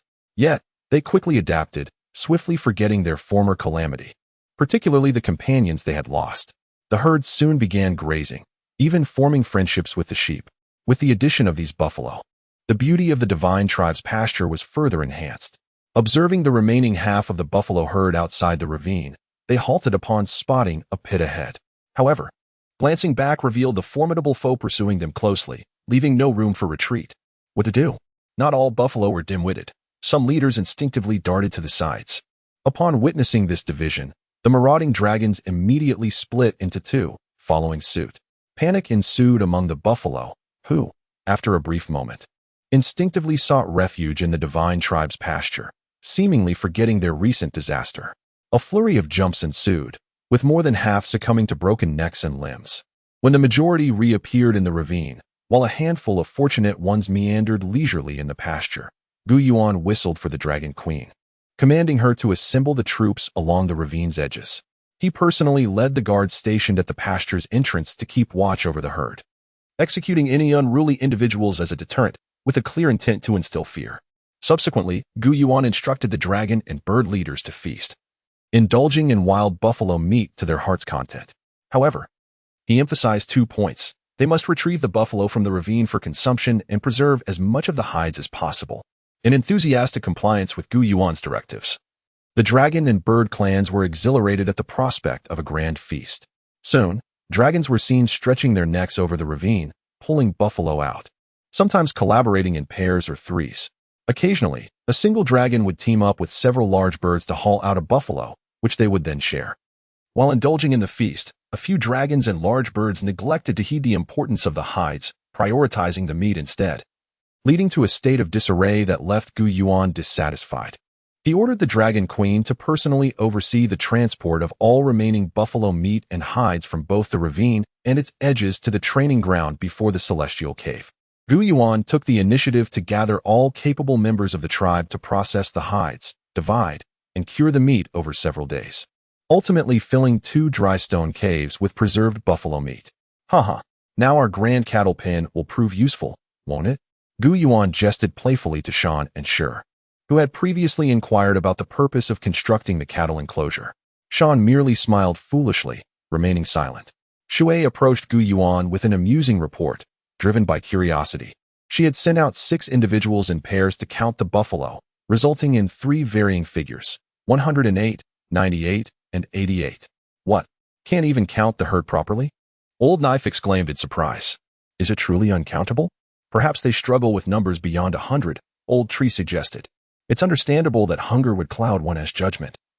The dragons were merely reflecting on their past mistakes, but why such trepidation? It turned out that the dragons had become quite familiar with the tribe, often transporting people on their backs. With idle time, the dragons had taken to supervising the humans, becoming overly friendly, playfully draping their tails over them. However, this lightheartedness often resulted in discomfort for the humans, who found themselves pinned down, grinning through the strain. At times, the dragons would even lift individuals gently in their mouths, playfully rolling them around in their jaws, believing they were being gentle. Yet, their sharp teeth left behind purple bruises, and the fear alone was enough to render the humans in distress. Thanks to Yuan's effective disciplinary measures, the tribe's learning atmosphere was mysteriously vibrant. While learning, Yuan began crafting bows and arrows. He first fashioned a bow, having already gathered the necessary materials, and assigned a few elders to assist in the process. Initially, they would use bamboo arrows with feathered tails, intending to switch to iron-headed arrows once they discovered iron ore. Yuan contemplated this as he instructed several young individuals to shape the arrow shafts from the prepared bamboo. Since no one had ever encountered bows and arrows before, the farmers, tree dwellers, and mountain folk looked upon Yuan with curious eyes, seeking answers yet hesitant to inquire. Understanding their curiosity, Yuan crafted a bow for himself, meticulously stringing it and binding the auxiliary wooden plank on the bow's back with fine leather strips.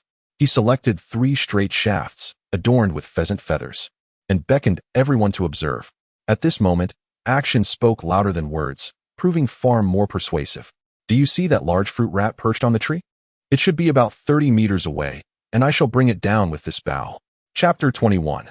The Journey West. In ancient times, the fruit rat, which later evolved into the squirrel, was a rather plump creature. The divine leader. Did I hear that correctly? The elder tree quivered as he spoke, and the others were equally astonished, unable to fathom the reality before them. The truth is indeed more persuasive than words. Whoosh! Yuan's arrow was released with precision, striking the fruit rat squarely in the neck. With a thud, it fell from the tree. After a moment of stunned silence, the crowd erupted in excitement. This was another miraculous weapon, far superior to the throwing darts, and even more formidable than the meteor hammer. Just by drawing a bow, a slender bamboo shaft could soar over 30 meters, piercing the target with astonishing force. Truly unbelievable. With fervent reverence, the crowd once again bowed to Yuan. He demonstrated his prowess with 2 more arrows, one bringing down a small bird and the other slaying a wild rabbit. Through this practical exhibition, the onlookers gained a clear understanding of the bow's lethal capabilities, recognizing it as a powerful weapon for future combat and hunting. Consequently, enthusiasm and confidence surged among the people. eager to learn and craft this weapon. After Gu Yuan led the first group of craftsmen in producing the initial batch of bows and arrows. He dedicated an entire week to instructing the young members of the hunting team and the guard in their use.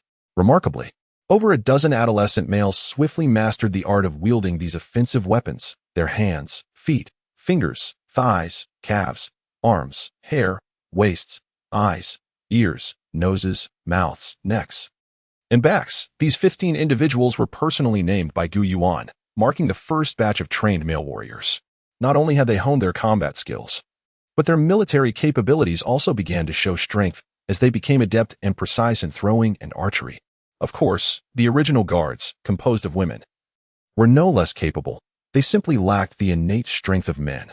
Gu Yuan also led the crafting of some wicker shields and sought out fibrous plants to strip and twist into ropes, armed with sufficient weapons and baskets. A formidable armed contingent set forth from the divine palace, journeying westward in search of ore. Divine leader, what are we searching for? Ore, soil, stones. Ore. What good does it do? Can it be eaten or worn? The agricultural leader inquired of Gu Yuan. Metal? Is metal just ore? The tree elder and the farmer still did not grasp the concept. Finding ore will enable us to forge metal. The divine leader possesses the knowledge of metallurgy. He has sorcery. Shui and Yuan spoke with admiration, as if Gu Yuan truly wielded magical powers. As the expedition to find ore commenced, Gu Yuan felt the wisdom of leading his troops through the wilderness. In such a primal era, humanity was among the most vulnerable of life forms. Birds and beasts could easily take a human life. Even a tree or a small insect could prove fatal. The muddy swamps and deep ravines could transform the living into the dead. A tribe of dozens, hundreds, or even thousands could vanish in an instant, rendering the life of a single individual insignificant. Therefore, Gu Yuan felt a pang of regret for the initial notion of embarking on this journey alone with a single weapon. If he had ventured forth alone, even a firearm would have been of little use. Now, with a team of 80 and a herd of 200 fierce dragons, along with 1,000 great birds soaring overhead for protection, every location they approached sent animals scattering in fright, large and small alike. Alas, this will not do. I wanted to catch a few charming little creatures as pets, but not a single shadow is in sight. Gu Yuan felt both fortunate and disappointed. It was then that Shui and Yuan suggested, let the great birds disperse. The bird king can take 2 guards to scout ahead. The fierce dragon herd can also keep their distance from the crowd. This way, we can search slowly, though capturing live animals may not be an easy task. Stepping away from the fierce dragons, Gu Yuan frolicked in the grass. The bird king above seemed reluctant to soar high and far. Despite Gu Yuan's command to disperse his flock, the fierce dragon queen trailed closely on Gu Yuan's right, glancing back towards him as she walked forward. Woof, woof, woof. That's the sound of a dog barking. Dogs can be raised, and once trained, they will be fiercely loyal to their masters. Upon hearing the long-missed sound of barking, Gu Yuan joyfully danced about. In his exuberance, he suddenly vanished into the tall grass. Chirrup, chirrup. A flurry of rabbit calls erupted as several wild rabbits, some white, some gray, some spotted, bounded out from the grass. The sight startled the mountain, stone, water, cloud, and agricultural leaders, as they were taken aback by their leader's sudden disappearance. Is this some sort of divine jest? Just as we began to enjoy a better life under the guidance of such a celestial leader, has it all come to an abrupt end? They rushed to the spot, discovering a small pit where Gu Yuan was crouched, digging with his hands. Is the leader all right? Shan cried out, nearly in tears. I'm fine. I just stumbled upon a rabbit burrow with many little ones inside. Come help me get them out, Gu Yuan exclaimed, standing up with 4 tiny rabbits in his hands, their red fur still unkempt. Quick, block the entrance with the bamboo basket. If we don't catch the mother rabbit, the little ones won't survive long. Gu Yuan laughed as he looked at the rabbits, suddenly realizing his oversight in his joy. Without the mother, the little ones would be of no use to them. The agricultural and tree leaders, having had some experience, hurried to gather baskets and bamboo containers to block any openings they could find. Soon, Shan, Sure, and the others began digging around the pit, unearthing several nests of baby rabbits. Chirrup, chirrup. We caught them. Leader, we have 2 big rabbits. They're quite plump. The agricultural and tree leaders, along with several young men, had successfully captured 2 large female rabbits in their bamboo baskets, while Shan and Sure managed to dig up a total of 18 little rabbits, some with a bit of fur, others still blind. Leader, we captured 2 tiny rabbits, just starting to grow their fur. 2 individuals caught 2 half-grown wild rabbits at the edge of the pit. A splendid haul. 24 little ones and 2 adults. Our rabbit-rearing endeavor is set to flourish, Yuan declared as he sought the source of the barking he had heard. Yet after those few barks, silence reigned again. They've run away? No, that can't be. I distinctly heard the sound of puppies barking. It's impossible for them to flee. A large dog wouldn't carry them off so swiftly. The group quickly gathered the rabbits and urged, "Help me find the puppies." Chapter 22, Capturing a Cavalry Unit upon hearing Yuan's words. The interest of all the hunters was immediately piqued. And there are dogs? What do they look like? Are they like rabbits? Shui glared at the loquacious young man, exclaiming, "Fool! If they looked like rabbits, they would simply be rabbits. How could they be called dogs?" Hee. That's right. That's right. Came the laughter. I was the one who found them. Yuan noticed a patch of grass rustling in the wind and cautiously approached, parting the blades to discover a group of 4 small black puppies, stumbling about as if they were blind, unaware of their surroundings and aimlessly colliding with one another. Just as Yuan tucked the little dogs away, he heard the gentle cooing of the bird king above, a benign signal indicating that something non-threatening was approaching. Are the puppies searching for their parents? Yuan inquired, but both the bird king and the queen of the barbarian dragons shook their heads. Have they encountered another tribe? Again, they shook their heads. Yuan scratched his head and glanced at the sparse grass that revealed numerous small dirt nests. He muttered to himself, could these be hoof prints of wild horses or donkeys? Taking a few steps forward for a closer look, he confirmed, indeed, they are hoof prints. His spirits lifted. Yuan exclaimed to the bird king and the queen of the barbarian dragons, "You have seen a herd of horses, haven't you?" This time, both nodded in unison. "Excellent. Everyone listen up. Each of you grab 2 ropes and tie a lasso at one end as I taught you. Mount the barbarian dragons. We are going to capture some fine steeds. My queen, command the barbarian dragon herd to split into 2 teams and search forward in a fan shape. When we encounter the herd, we will encircle them and tighten the noose. Do not fear. Horses do not bite. They are herbivores, just like cattle and sheep. Once the barbarian dragons close in, everyone should aim carefully and throw the ropes to ensnare the horses' necks. Hold on tight as they struggle. They lack the strength of the barbarian dragons and cannot escape. They will be tamed. The 200 barbarian dragons, carrying 80 individuals, split into 2 teams as per Yuan's gestures and commands, pursuing the horses for over 10 miles until they finally spotted the herd. Yuan raised his binoculars and gasped in astonishment. What a dazzling sight! By a watering hole stood nearly 200 magnificent horses, tall and robust, with long legs, elongated bodies, and gleaming coats. The predominant colors were chestnut and white, with occasional dappled and black horses. Many were playfully rearing up, their vitality evident from the lush grass and clear water they had consumed.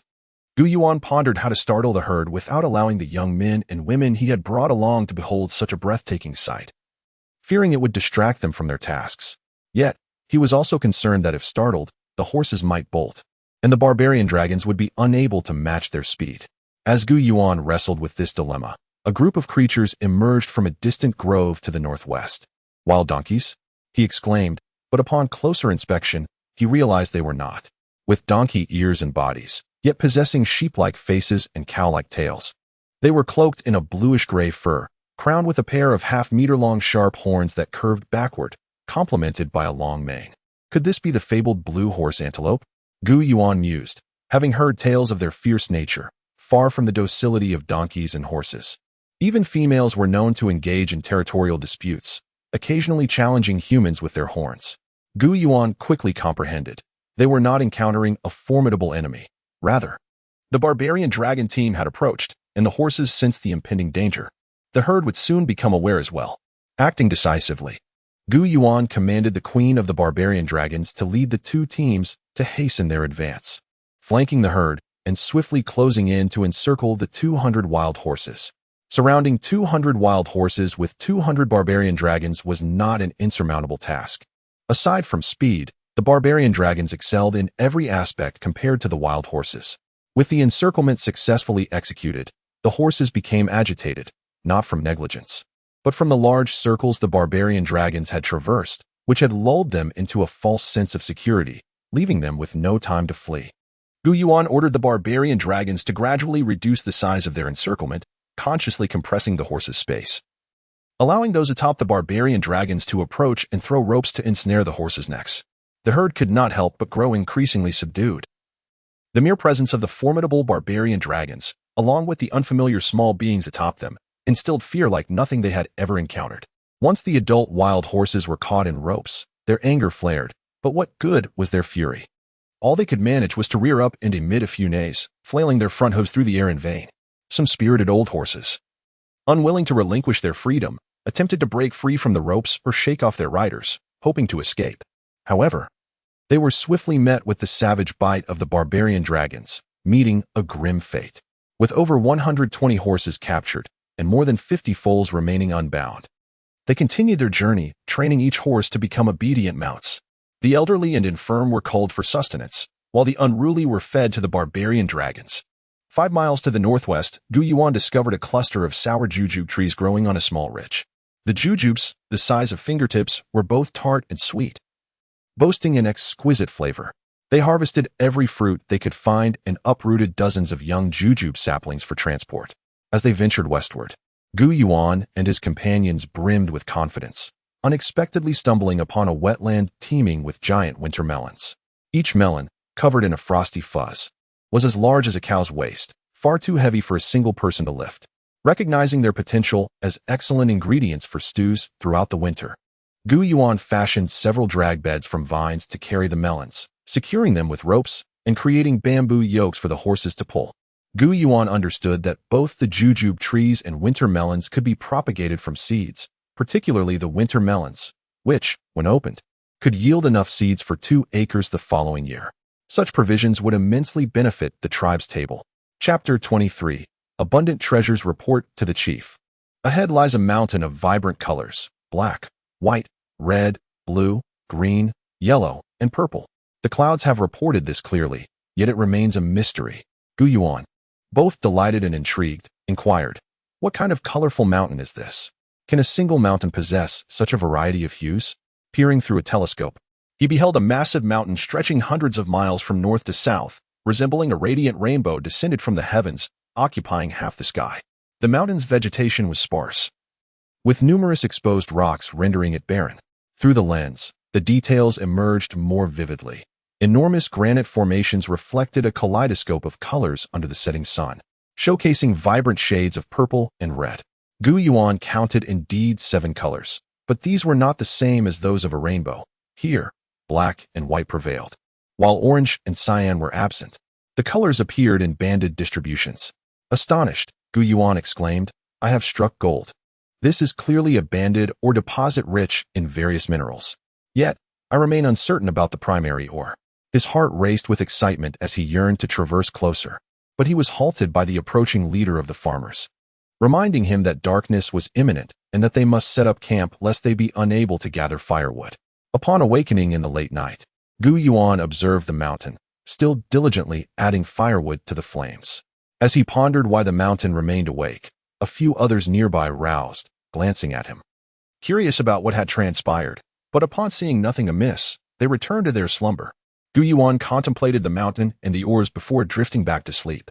At dawn, Gu Yuan rose and ventured to the smoldering fire, adding a few handfuls of wood. Soon, the flames roared back to life, illuminating the dim surroundings.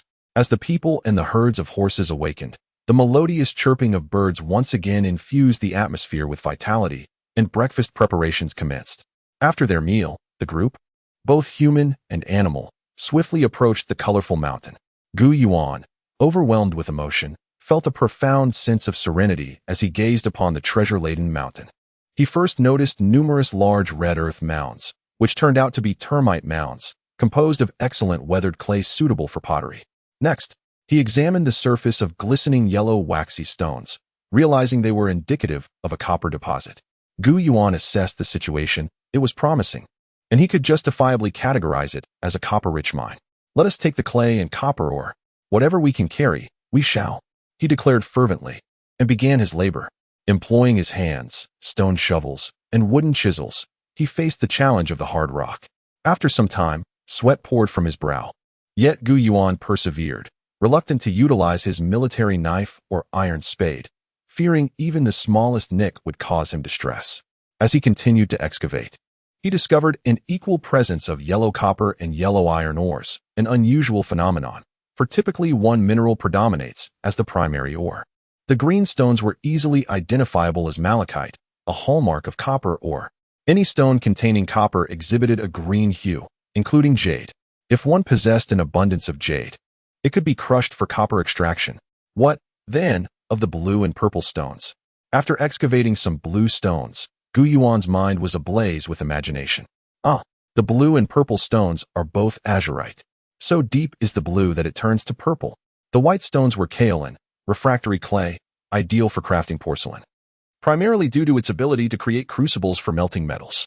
He also unearthed limestone and gray granite. At this juncture, Yuan discovered a tin deposit coexisting alongside the granite, another treasure. Copper and tin alloys produce bronze, which can surpass steel in some applications. Iron and tin alloys enhance hardness and corrosion resistance. Upon consolidating his findings, Yuan realized they had extracted a total of 50 baskets of copper ore, 50 baskets of iron ore, 30 baskets of tin ore, and 30 baskets of clay.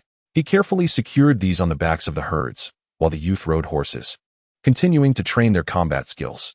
In high spirits, Yuan silently expressed gratitude for the extensive knowledge he had acquired in military school and the army. Otherwise, he would have been at a loss regarding the flora and fauna, mineralogy, and the forthcoming techniques of pottery and metallurgy. The return journey was brief. Yuan calculated a straight-line distance of merely over 30 miles to the Divine Palace. As he envisioned the future, he recognized that the immediate priority lay in pottery and metallurgy, intending to forge essential tools for daily life and warfare. On the second day after returning, Yuan took it upon himself to begin working. After assigning tasks to all the individuals, he commenced digging a pit on the grassy area adjacent to the training ground using a military spade. The others, under the guidance of their respective team leaders, diligently performed their duties. For instance, the farmer leader directed a group to cut grass and dry hay, while the elder known as Knife led others in smoking meat, preserving it for winter without fear of spoilage, a primitive method that has endured for millennia, even into modern civilization. Additionally, the elder mountain directed young men and women in practicing horseback archery, while Water and Cloud taught the children literacy. Elder Tree guided a group in processing hides, which were then entrusted to the elder Night Witch and the women for crafting leather coats and bedding or cutting into strips. While digging, Yuan noted the richness of the soil, explaining the lush growth of grass across the plains. If cultivated, this land would surely yield fertile fields. Thus, Yuan resolved that once he refined the copper and iron, he would first manufacture agricultural tools to cultivate grains, pumpkins, winter melons, and hemp in abundance. The pits he dug were intended for constructing a kiln, which in turn was for pottery. Within half a day, Yuan erected a three-tiered kiln, akin to a larger version of a traditional smokeless stove. The kiln was complete, yet too damp for immediate use. In a hurry to utilize it, he summoned 3 boys of about 10 years to stoke the fire, drying the kiln walls. Meanwhile, he procured a large slab of stone, smoothing one side to mold clay pots, bowls, and jars, placing them in the sun to dry, attracting the attention of a few idle pregnant women and children. Fearing the fragile creations he had painstakingly molded would be shattered, Yuan assigned 2 elders to guard them. Chapter 24. The fascination of smelting and casting due to the raucous shouting of 2 elderly guards, the tribespeople with no immediate tasks gathered to observe. Albeit with little understanding of the chief's activities, Yuan was busy constructing a kiln, stacking larger vessels like jars and basins upside down at the bottom layer, followed by pots, bowls, and jars, filling the kiln to the brim before igniting a great fire in the hearth. The kiln burned until midnight, and it was only in the early morning that Yuan went to rest. The most exhilarating moment for the tribe came the next day when he retrieved the first bowl. The elders clamored to seize it for drinking water, and upon tasting it, Elder Tree was so overjoyed that he danced and wept. What did he exclaim? Yuan was unaware, but one of the knowledgeable individuals translated, revealing that Elder Tree regarded this earthen bowl as a divine treasure bestowed upon the tribe, capable of being exchanged for meat, grain, salt, and even people. Could salt indeed be exchanged for people? The elderly nodded emphatically. They informed Yuan that not only could these water-holding pottery bowls and basins be traded, But even bamboo tubes, wooden basins, and stone basins could also be exchanged. How marvelous! Does this imply that our bows, meteor hammers, and slingshots could also be exchanged? However, all military supplies were not to be traded. With renewed vigor, Yuan proceeded to fire 2 more kills, imparting all his knowledge to Elder Tree and the other elders, entrusting them with the task of kiln operation henceforth, with Elder Tree as the leader of the pottery team. The successful creation of pottery allowed for trade. Yet possessing valuable items naturally raised concerns about protection. If one owned something precious, including people, but lacked the power to safeguard it, such treasures could bring both joy and calamity. The next step was to smelt copper and iron for weapon production. First, he retrieved the coal brought from the east and prepared to create a batch of charcoal. This traditional method of charcoal production was simple. A large wood pile was covered in a thin layer of mud, with several air holes left open. After igniting the fire through the holes, the process continued until the flames reached the lowest hole, at which point all openings were sealed to create an oxygen-deficient environment for the wood to smolder. When the fire extinguished and cooled, charcoal was produced. With great success, Yuan weighed several blocks of copper and tin, his heart racing. The technology of bronze alloy was historically significant, as this low-melting metal was easy to cast, making it one of the earliest metalworking techniques mastered by humanity.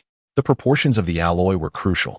A 1:1 ratio of copper to tin was only applicable when creating bronze mirrors, and a higher copper content resulted in more ductile bronze with a brighter yellow hue. Yuan prepared to forge axes, spearheads, horse bits, and curved plowshares, leaving knives, swords, and arrowheads for later. Yuan had witnessed the complete process of lost wax casting at a rural agricultural tool factory, so although he was not entirely adept, he could manage. The first batch produced from the molds consisted of axes, each the size of an adult's foot, gleaming with a faint golden hue and featuring a pre-drilled hole for a handle. "What treasure is this, Chief?" boomed Elder Mountain, attracting nearly all the people at home. Yuan understood that the best way to facilitate their acceptance of these innovations was through demonstration rather than explanation. He casually found a wooden stick to insert into the axe's handle hole, lifted it, and struck a tree root the size of a child's arm, causing it to break cleanly. He then reversed the axe and struck a stone, shattering it effortlessly without damaging the axe. This is marvelous, both beautiful and practical. It surpasses stone axes immensely. Is this not a divine artifact, Chief? This is a magical tool created by the Chief's sorcery. Chopping trees will be much easier and faster. To use this for chopping trees? How could that be a waste of its potential? This can be used to slay enemies and vanquish demons. The crowd buzzed with excitement, and Yuan promptly instructed Elder Mountain and Elder Stone to procure several sturdy wooden sticks of appropriate thickness to affix to each axe, followed by polishing them with stones. The axe blades, unsharpened, were already far sharper than their stone counterparts.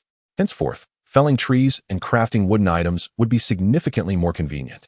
Next, Yuan created spearheads, equipping every member of the Divine Tribe's Guard with a reliable spear, complemented by bamboo-tipped darts, enhancing their close combat capabilities.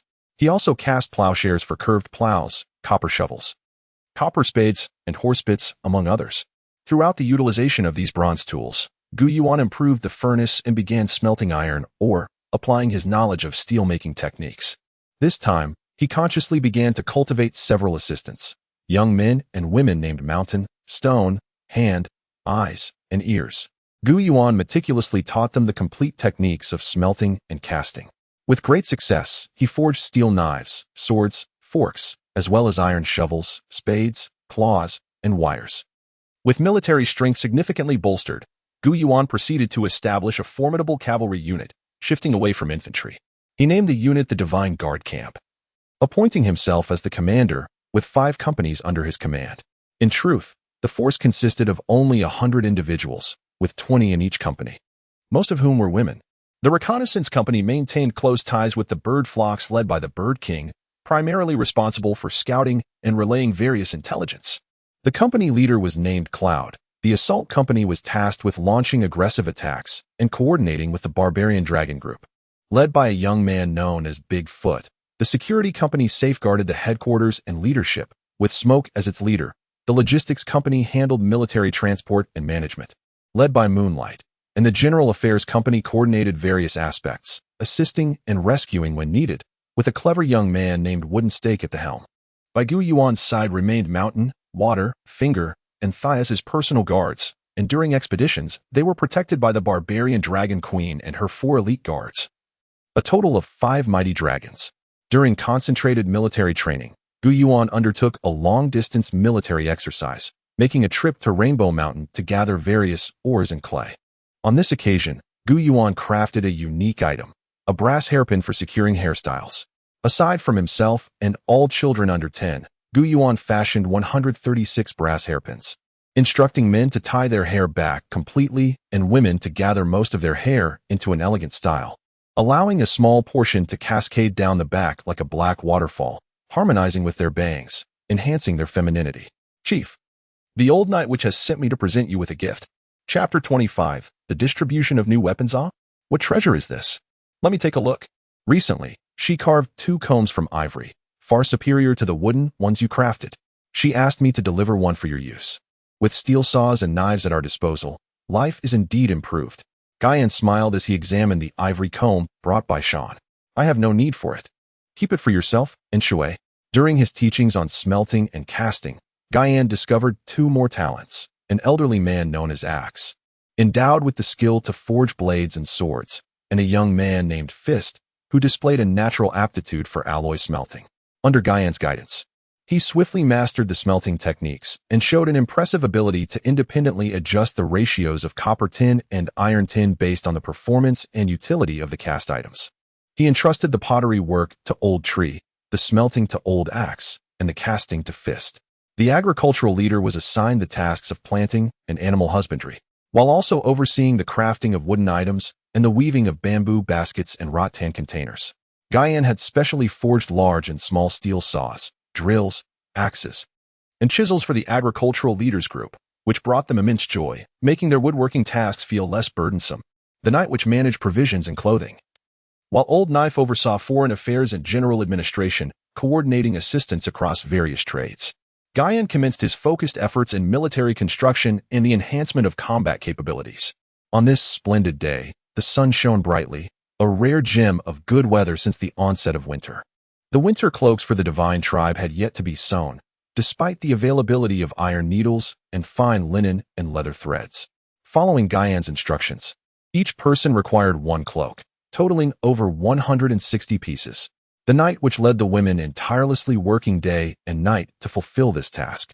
Absent cloaks, they resorted to short animal skins wrapped around their waists. Upon receiving Guyan's command, 100 warriors from the Divine Guard gathered. Word had spread that weapons were to be distributed. We have weapons now.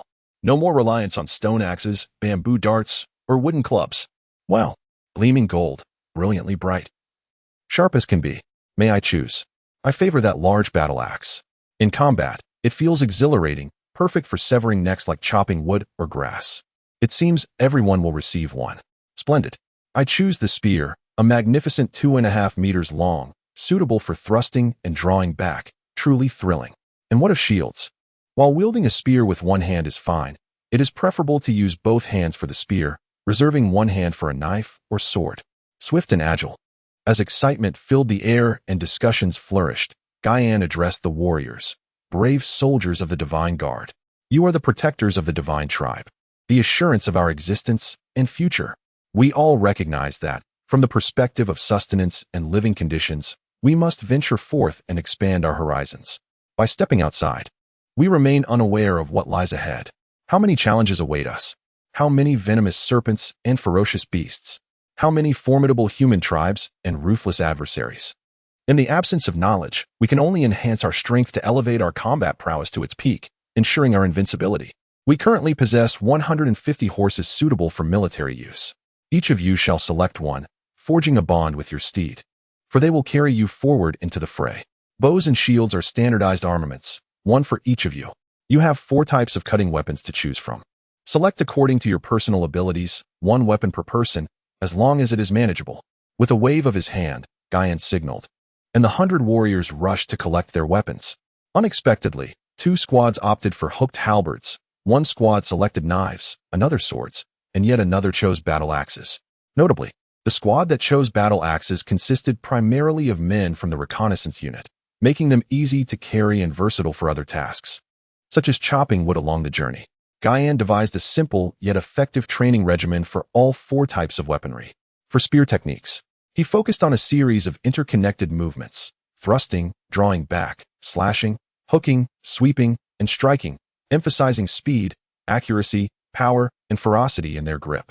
A month later, during collective training in horseback archery and military exercises, Yuan observed an issue.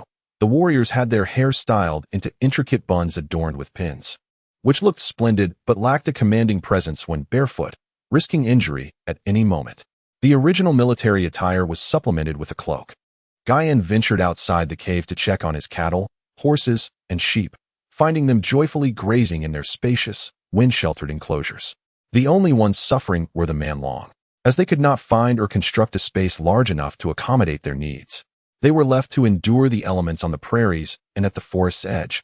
Yet this was their forte, accustomed to the earth as their bed and the sky as their blanket, thriving in the vastness with refreshing air and ease of breath. While the biting cold pierced through, it could not penetrate their tough hides. The freezing temperatures that claimed small animals could not harm the man-long. However, the man-long faced a singular challenge: food. After a day's meal, how much meat did the entire man-long tribe require? The amount they could find on their own barely satisfied half their needs, leaving them perpetually half-fed. It was up to Yuan to resolve this issue, a concern he had anticipated and prepared for by storing a substantial number of animals within the vast forest, a veritable natural pasture. Aside from oversized creatures that could not enter the thicket, the forest hosted a variety of animals, both large and small. However, herding them out proved a cumbersome task. Fortunately, the birds thrived, with the bird king becoming quite plump. Yuan was loath to disturb the forest's creatures with firearms. Initially, he resorted to shouting, but as heavy snow fell, it became difficult for people to enter the forest. Instead, he used the flock of birds to drive some animals out for the man-long to feast upon. The man-long were quite astute, understanding that the people of the divine tribe, led by their chief, were aiding them in securing sustenance and preventing starvation. They were well aware of their support. 2 pressing issues warrant attention. Chapter 26. Expanding territory with birds and beasts. The objective is to expand territory. With the cavalry units now in place, a patrol within a radius of 50 miles can be conducted swiftly. Additionally, there is a need to search for saltpeter and sulfur in preparation for the creation of gunpowder.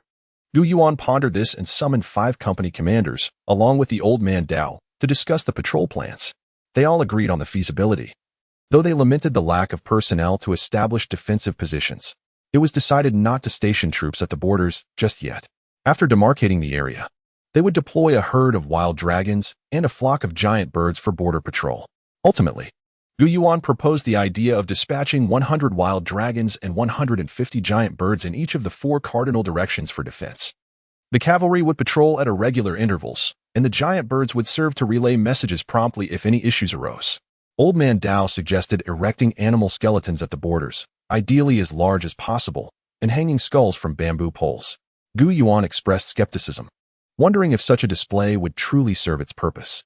However, they reasoned that using bones and skulls would convey to other tribes that the territory was claimed and off-limits to intruders. Indeed, this will surely be effective, they affirmed, believing that the intimidation factor of large animal remains would deter other tribes from encroaching. Yuan entrusted this task to Old Man Dao, noting that the remains of deceased wild dragons and human skeletons were readily available. For the inaugural patrol of the borders, Yuan personally led the expedition. The plan to station 100 wild dragons and approximately 200 giant birds was unexpectedly altered at the western outpost, located on the outskirts of the colorful mountains. After Old Man Dao set up the skeletons of wild dragons and human skulls, the king of birds dispatched the 200 giant birds. To his surprise, over 100 birds chose to remain, captivated by the beauty of the area. 100 wild dragons also expressed their contentment, prompting a temporary change in plans. Shui and Yuan suggested to Yuan that they should deploy an additional 100 wild dragons in this enchanting location. Minerals are invaluable treasures. What if someone with discerning eyes sneaks in to pilfer them? Yuan mused while gazing towards the western expanse, feeling a sense of ease as he nodded in agreement to the proposal of leaving the additional 100 wild dragons and 200 giant birds to guard this site. Thus, the defending forces here comprised 200 wild dragons and over 400 giant birds. To the west of the colorful mountains lay an endless expanse of marshland. stretching from the foothills into a dense carpet of aquatic vegetation, a paradise for flora and fauna, particularly water cypress, water celery, waterfowl, and fish dragons. Yuan yearned to explore further into the depths of the marshland. Through his telescope, he observed towering ryegrass and alfalfa, particularly noting the majestic reeds and towering sweet elephant grass. Surely, where there were reeds, there must also be bulrushes suitable for weaving mats. Yuan adjusted his position and peered closer, ultimately discovering scattered clusters intermingled with reeds, which expanded into a vast area of nearly 100 acres of bulrushes. Moreover, along one edge of the bulrush pond, a raised pathway emerged, not truly a road but a natural embankment. Next time I transport minerals, I must bring more oxen and carts, ensuring that we can also carry away the bulrushes. Yuan contemplated as he continued his observations. In the marsh, he spotted several beavers, comparable in size to modern-day pigs, plump and round with glossy brown fur, occasionally surfacing amidst the aquatic vegetation. This would surely enrich the diet of the wild dragons. Though he wondered if there were any treacherous mud pits in this marshland, those perilous spots where neither man nor beast could escape once ensnared. However, observing the bulrush and reed pond, it seemed likely that the marsh had a solid bottom, allowing for safe passage for people. Consequently, he left 200 wild dragons and 400 giant birds stationed there. Old Man Dao crossed the river to place the large skeletons and human skulls on the southern bank of the triangular island, effectively claiming the entire triangular island and its surrounding waters as the territory of the divine tribe. The eastern outpost was established on a mountain shrouded in dense forest, with the western foot of the mountain leading to an open coal mine, a vast black pit. Here, the trees were sparser yet taller, allowing wild dragons to enter the forest, albeit with limited mobility. Regardless, the wild dragons would adapt to their leisurely existence in the dark woods, as their speed was not particularly remarkable on the plains either. Due to the presence of coal, another valuable asset, 200 wild dragons and 400 giant birds were also stationed here. The northern outpost naturally found its place on the mountain where the original bamboo tribe resided, with flocks of birds nesting among the trees and bamboo groves, while wild dragons rested on the grassy banks of ponds. There was nothing particularly valuable to protect here, as even the orchards had become dining and napping spots for the birds. As preparations for transporting minerals commenced, Yuan had already made arrangements to harvest bulrushes. He doubled the transport team, ensuring they were equipped with sickles and hooks, as the long poles would allow for the efficient harvesting of bulrushes without the need for bending, thus reducing fatigue. Once the bulrushes were gathered and piled high, Yuan instructed his men to spread them out to continue drying, despite their initial state of dryness. Leader, what is this? What purpose does it serve? Is it for burning? No, it doesn't seem to burn as long as firewood.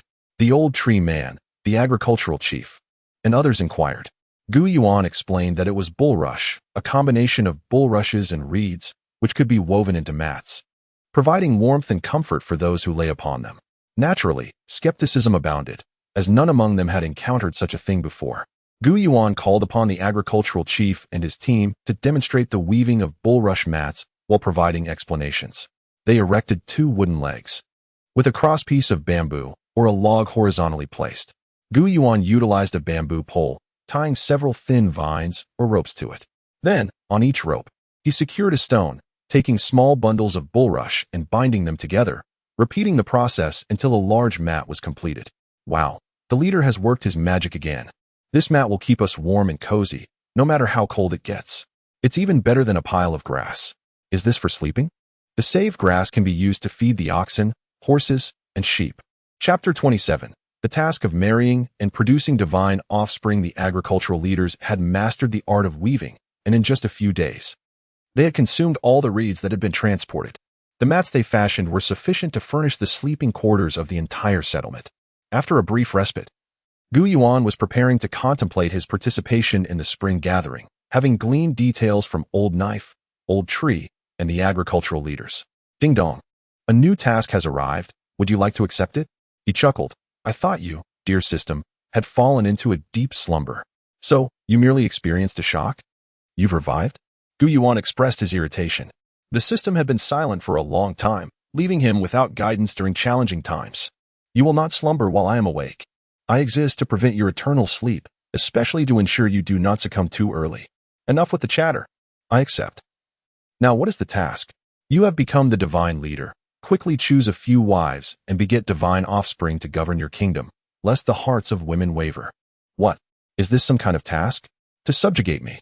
I'd rather die. The women from other tribes are not as desirable as those beside you. Do not expect to find a kindred spirit. Such souls do not exist in this world. It's fortunate if you encounter a few women at all. No way. How is marrying them any different from marrying a sow? There is a difference. That is a sow, and this is a woman. Therein lies the distinction. Absolutely not. Even though I am just shy of 30 and have certain desires, I will not stoop to such depths. Are you certain you will not comply? I will not. Change the task. This task offers substantial rewards, essential for your needs and aspirations. What? Regarding gunpowder? The system fell silent once more, prompting Yuan to promptly agree to change himself and accept the task. Engaging with the women in the tribe posed a challenge. So Yuan decided to approach the younger women, Shan, Shui, Yuan, and Yin, with a more amiable demeanor, offering more smiles and sweet exchanges. With his newfound warmth towards the women, it was as if a stone had been cast into a lake, stirring ripples of attention and affection from several young women. The most fervent were Shan and Shui. Shan had the audacity to embrace Yuan while on the back of a fierce dragon, and Shui sprinted up a mountain to gather leaves from soap trees for his laundry. The time to head to the spring gathering arrived, and Yuan led the entire divine tribe in bustling preparations for several days, categorizing and assigning responsibilities for all the items they needed to bring. The spring gathering was not merely an event. It served as a venue for young men and women to seek partners, optimize the next generation of their tribe, and ensure population growth. Additionally, it involved the exchange of various goods, food, salt, tools, and essential supplies, as well as weapons for hunting and combat. Yuan was reluctant to part with any weapons. The bows, swords, sickles, meteor hammers, and even the sling and bamboo-tipped darts they possessed were of superior quality, far exceeding the stone knives, axes, and bone darts used by most other tribes. If they refused to trade weapons, they would only have pottery and salt to offer. They were also unwilling to exchange meat, as their supplies, though ample, had to sustain both their population and the ravenous dragon herd. With sufficient pottery and salt, Yuan personally led the divine tribe's contingent to the spring gathering. 120 young men and women were assembled, though they were still short by nearly 20 young men. Yuan felt a pang of sorrow as he surveyed the well-organized group, wishing for 101 young men to be present. Once again, driven by a desire for order, he raised his voice, "My beautiful ladies and handsome gentlemen, I will reiterate, no matter how splendid other tribes may be, none can compare to our camaraderie." Before Yuan could finish his declaration, the women chorused in unison, "Harmony and joy, happiness and fulfillment. Fear not, divine leader. No one shall take us away. If one wishes to marry me, they must join the divine tribe and vow never to betray our leader or me. With a rank of 5, one could carry their own sword. Thus, when not in training, on duty, or in battle, they could possess a cherished weapon. This was not only an honor, but also a practical benefit. In the divine tribe, Yuan managed all weapons centrally, guarding them meticulously. No one was permitted to wield weapons freely, save for him, as he carried those from his past life. The contingent of 300 ferocious dragons marched alongside, with 100 oxen laden with supplies, and 150 horses carrying 125 people, while 25 horses were kept in reserve, setting forth grandly towards the southwest. The sight was enough to intimidate any onlooker, clad in leather boots and cloaks. With sheepskin cushions on wooden saddles, their hair was styled identically, each adorned with a shimmering 7-inch metal hairpin. This pin, 7 inches long and as thick as a bamboo chopstick, was a weapon in its own right. Each person also bore a bow and arrows, shields, swords, sickles, and large axes, thus they were not merely armed to the teeth but crowned with formidable weaponry. Report, divine leader. 5 miles ahead, 2 tribes are embroiled in a dispute, with the potential for conflict. One tribe of men and another of women, each numbering around 50 to 60. However, the women appear to be at a disadvantage. Are they already fighting on the road? Dispatch a reconnaissance team to deliberately align with the weaker party and prevent the outbreak of hostilities. Understood. Yuan ordered the main force to advance steadily while he led a cavalry of over 60 men at a swift pace. Wait, leader. You cannot go alone. Old Knife and the agricultural leaders shouted in alarm, genuinely concerned for Yuan's safety. Could anything truly happen to him? Even the fierce dragon queen wished to gallop alongside Gu Yuan for his protection, yet she could not match the speed of a horse. In the blink of an eye, Gu Yuan and his cavalcade of 60 were gone, leaving only dust in their wake. The avian king, being astute, had immediately gathered a powerful flock of giant birds upon hearing Gu Yuan's command to the scouts for assistance. By the time Gu Yuan arrived at the battlefield on horseback, the divine tribe's reconnaissance team, though valiant, had failed to intimidate the marauding tribal bandits, and a battle had ensued. Fortunately, the birds aided in the fray, and the 10 archers from the divine tribe inflicted heavy losses on the marauders, thwarting their advance. Chapter 28. A second proposal. No tricks allowed, however. The stronghold of this tribe lies within the nearby cave, where they continually bolster their combat strength. Having amassed over 100 warriors, 2 scouts have sustained injuries, and their arrows have been exhausted. The female tribe's combatants have already suffered over 10 fatalities, and the flock of giant birds has also incurred losses. The savage tribe members, astonishingly, fight together, hurling stones into the sky. Gu Yuan's eyes reddened at the sight. How could they resort to such measures? Instead of engaging in exchanges at the spring festival, they chose to rob midway. With a wave of his hand, he commanded, "Kill." "Are you serious?" "My leader." Shan stared blankly at Gu Yuan, as if momentarily unable to comprehend, though she had already grasped the situation.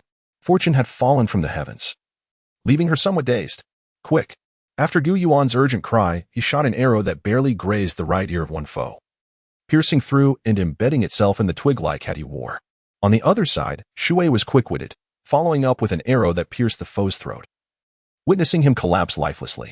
Shan's arrow struck another adversary squarely in the chest, the shaft embedding itself nearly halfway, leaving uncertainty as to whether the arrowhead protruded from his back. "I have triumphed. Divine leader, you must not renege. The first to marry me." Shan rejoiced exuberantly, nearly beside herself with joy. Gu Yuan forced a bitter smile. Having no intention of cheating, he accepted his fate, albeit it carried a tinge of sorrow. "Ah, divine leader, I too have bested you. You did not slay that man. It was I who did. You must marry me second, no tricks allowed." Gu Yuan felt even more distressed, pondering that he had not wagered with Shui at all. This was truly a case of shooting oneself in the foot. Thus, he ceased his foolish laughter and could only nod somberly. The battle concluded with every member of the barbaric tribe vanquished. The primary credit for this victory should be attributed to the flock of giant birds, followed closely by the prowess of the bows and arrows. No cannibalism allowed. I acknowledge your contributions, but seek sustenance from animals instead. Though these individuals are deserving of their fate, they remain human. You shall not consume human flesh. Bird King, take your people away. Gu Yuan's sudden shout startled everyone present.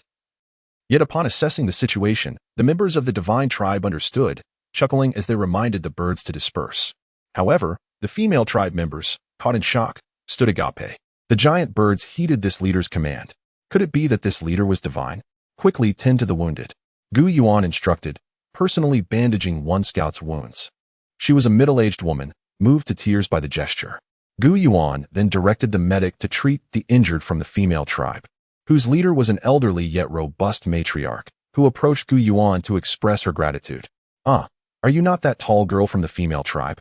I am the white leader. We belong to the cotton tribe. You have accompanied your Lamed shaman to our tribe's cave on 2 occasions." After expressing her gratitude, the female tribe leader approached Shan, tugging at the reins of her horse, chattering joyfully. Everyone was taken aback, and Shan attempted to communicate in the original dialect of the female tribe. Soon, a middle-aged woman emerged from behind the leader, slowly engaging in conversation with Shan. And at last, they established mutual understanding. Shan informed the white leader that their female tribe had been annihilated by a male barbaric tribe, and had it not been for the current divine leader's intervention, they would have been completely eradicated. "You now call yourselves the divine tribe?" "Indeed. The leader is a deity descended from the heavens." "Ah, like a god.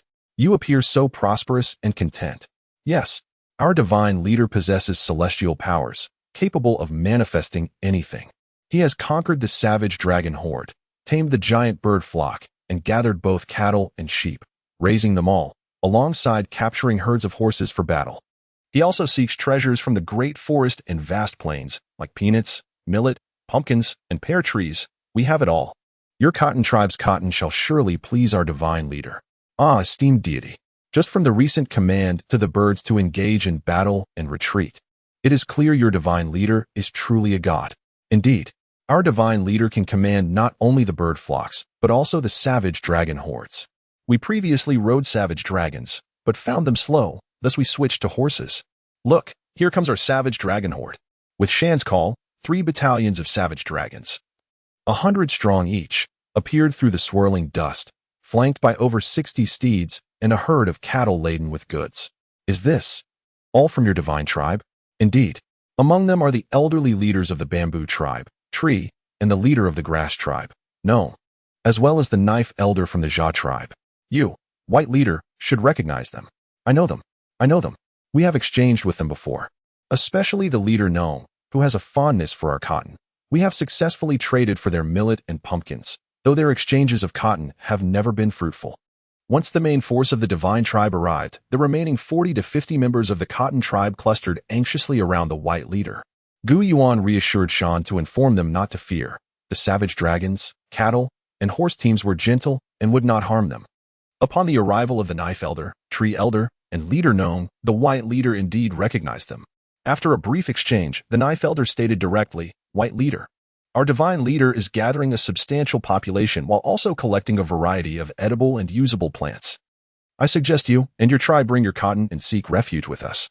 You lack any sense of security. Had it not been for our divine leader's wisdom today, you would have all perished with no hope of rescue." Indeed, you speak true. But what of our elderly, young, and pregnant at home? Simple. After the spring festival, we shall come to your place and take you all along, including the cotton seedlings. The white leader hesitated, glancing at her followers, who all looked at her with eager anticipation. The members of the divine tribe exuded power, wealth, and charisma, making them a sight to behold. Very well. Please consult the divine leader and offer many flattering words, hoping he will consent. White leader, how extensive is your cotton field? Where is it located? Chapter 29. The enormous charm of the divine Yuan, after posing a question, felt it was utterly pointless, verging on absurdity. How could one measure such things? How could clarity be achieved in this matter? Noble chief of the gods, the cotton fields you inquire about are situated alongside our pumpkin garden and grain fields, encircled by pear trees and hemp plants. This expanse of grassland is roughly 10 times larger, extending from here towards the setting sun, traversing 10 sunsets in distance. The white-haired leader gestured animatedly, using a withered palm to indicate 10, while pointing westward with a finger resembling that of an ancient witch. Yuan estimated that their cotton fields encompassed about 100 acres, positioned 10 days' journey from here. Likely not far from the marshland flanking the eastern edge of the divine tribe's territory. It appeared they had traversed the western and southern peripheries of the marsh, neglecting to notice the eastern border adorned with vibrant mountains and the markers of the divine tribe.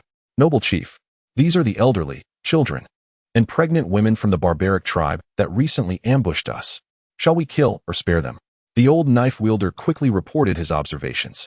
Yuan surveyed the elderly, children, and nursing mothers kneeling before him. Although he harbored no fondness for this tribe, he recoiled at the thought of slaughtering women and children. He reasoned that he and his soldiers could not take such actions. This was not akin to the fierce exchanges on the battlefield. After a moment of contemplation, he declared, "Neither shall we spare them nor slay them. Drive them away."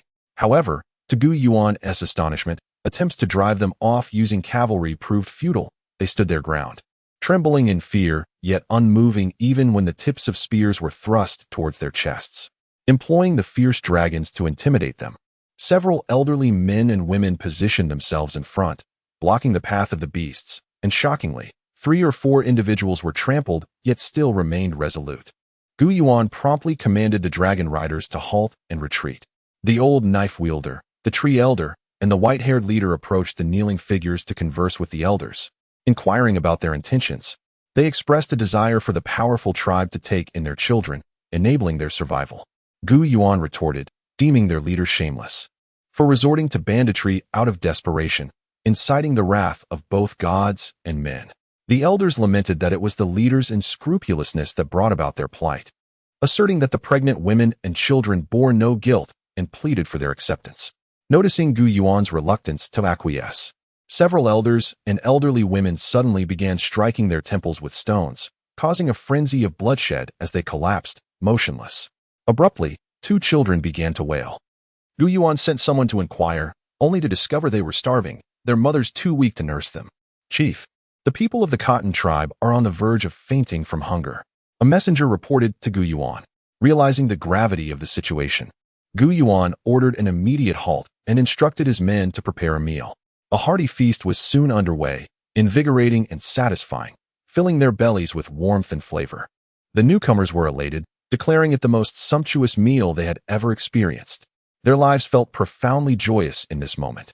With a few remaining pieces of roasted meat, Gu Yuan signaled two warriors to bring the food to the 20 elderly individuals, a final token of gratitude for their sacrifice in protecting the future of their tribe. Report to the chief. Approximately 4 miles to our left, there is a tribe that seems to be predominantly female, numbering only 30 to 40 individuals, with most being middle-aged and merely a handful of youth. Do not disturb them. Proceed parallel to their path, remaining vigilant. Gu Yuan pondered, perplexed by the presence of so many female tribes among those attending the spring gathering. Survival seemed arduous without more men.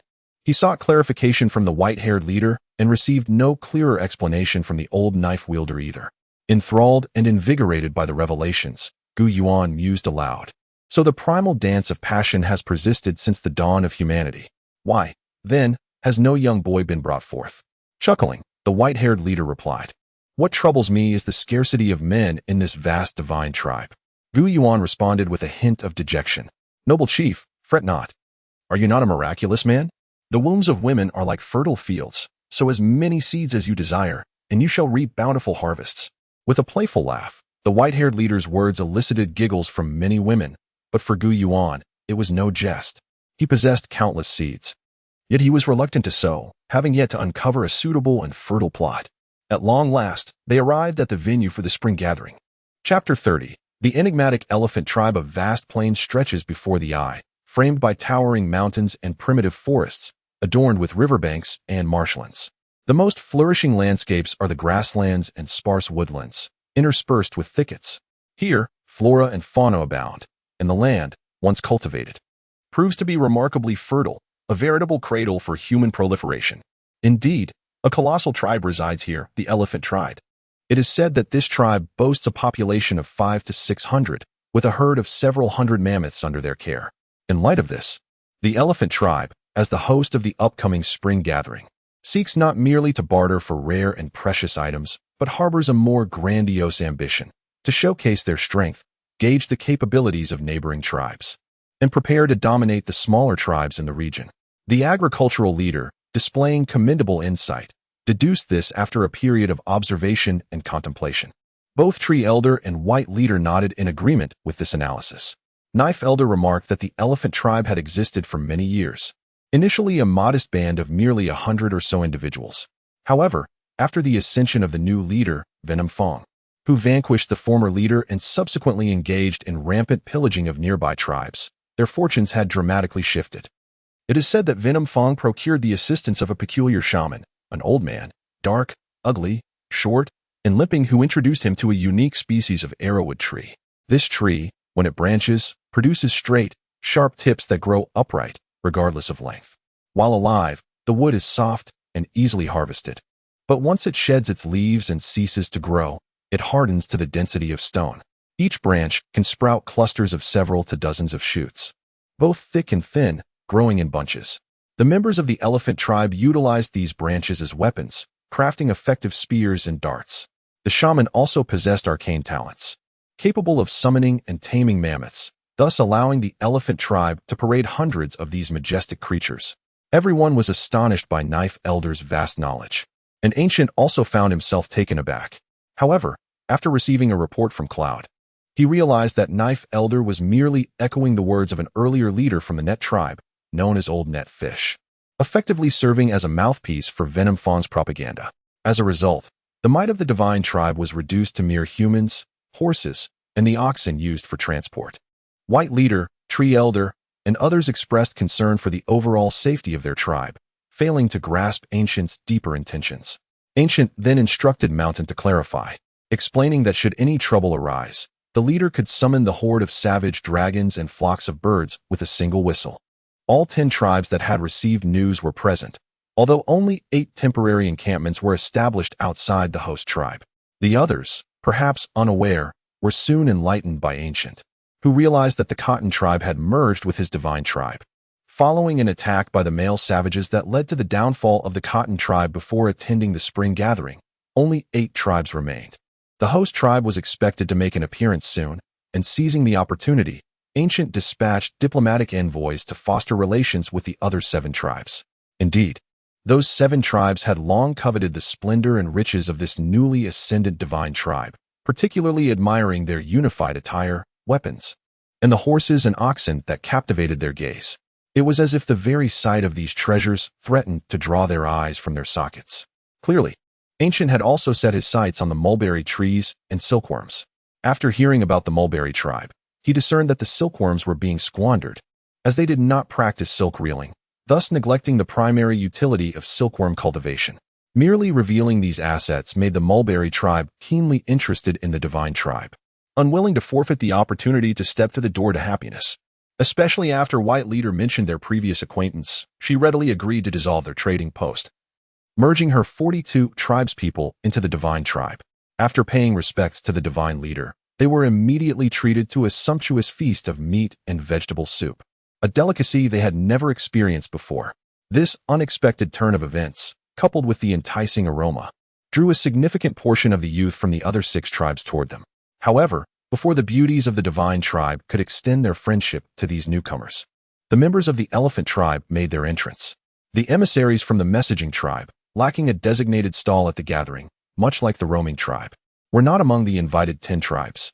Their people had perished alongside the Cotton tribe, and this news reached Venom Fong and the old shaman. After deliberation, they resolved to mobilize their forces and head to the spring gathering. Just as the elephant tribe entered the gathering grounds, chaos erupted within. The venue had been encircled by a ring of elephants, their backs turned outward and their heads facing inward. The attendees, seeing no escape, instinctively gravitated toward the divine tribe. Ancient promptly commanded his divine guards to prepare for battle, brandishing weapons and raising shields, positioning their horses with heads facing outward and hindquarters inward, effectively surrounding their own people. With a single, piercing whistle, a command akin to a soaring kite, Ancient signaled the colossal birds, while the call for the savage dragons was a series of sharp whistles. A massive flock of giant birds darkened the skies above the spring gathering. At that moment, the roaming tribe, having inadvertently stumbled into the gathering, found their path obstructed by the advancing members of the elephant tribe. Venom Fong sneered and inquired, "What brings you to this commotion? Is there news worth exchanging? What do you wish to trade?" Chapter 31. The Demise of the Demon. What news? Inquired the ancient shaman, his voice laced with curiosity. The chief of the elephant tribe, Poison Tooth, was poised to command another assault on you when suddenly, startled exclamations erupted from several tribesmen, a flock of colossal birds summoned by the divine tribe's leader. How fearsome they are. Poison Tooth and the old shaman diverted their attention from you, focusing instead on Yuan and his divine tribe. At that moment, Yuan had just organized his subordinates, instructing them to be vigilant against the horn of the elephant tribe. The moment someone raises that horn, shield yourselves, he commanded. That horn was a deadly weapon, a poisoned dart designed to fell birds, likely made of toxic bamboo skewers, as the elephant tribe lacked metalworking skills. Such a vile instrument was undoubtedly crafted and taught by the old shaman, who wielded it with astonishing speed and accuracy.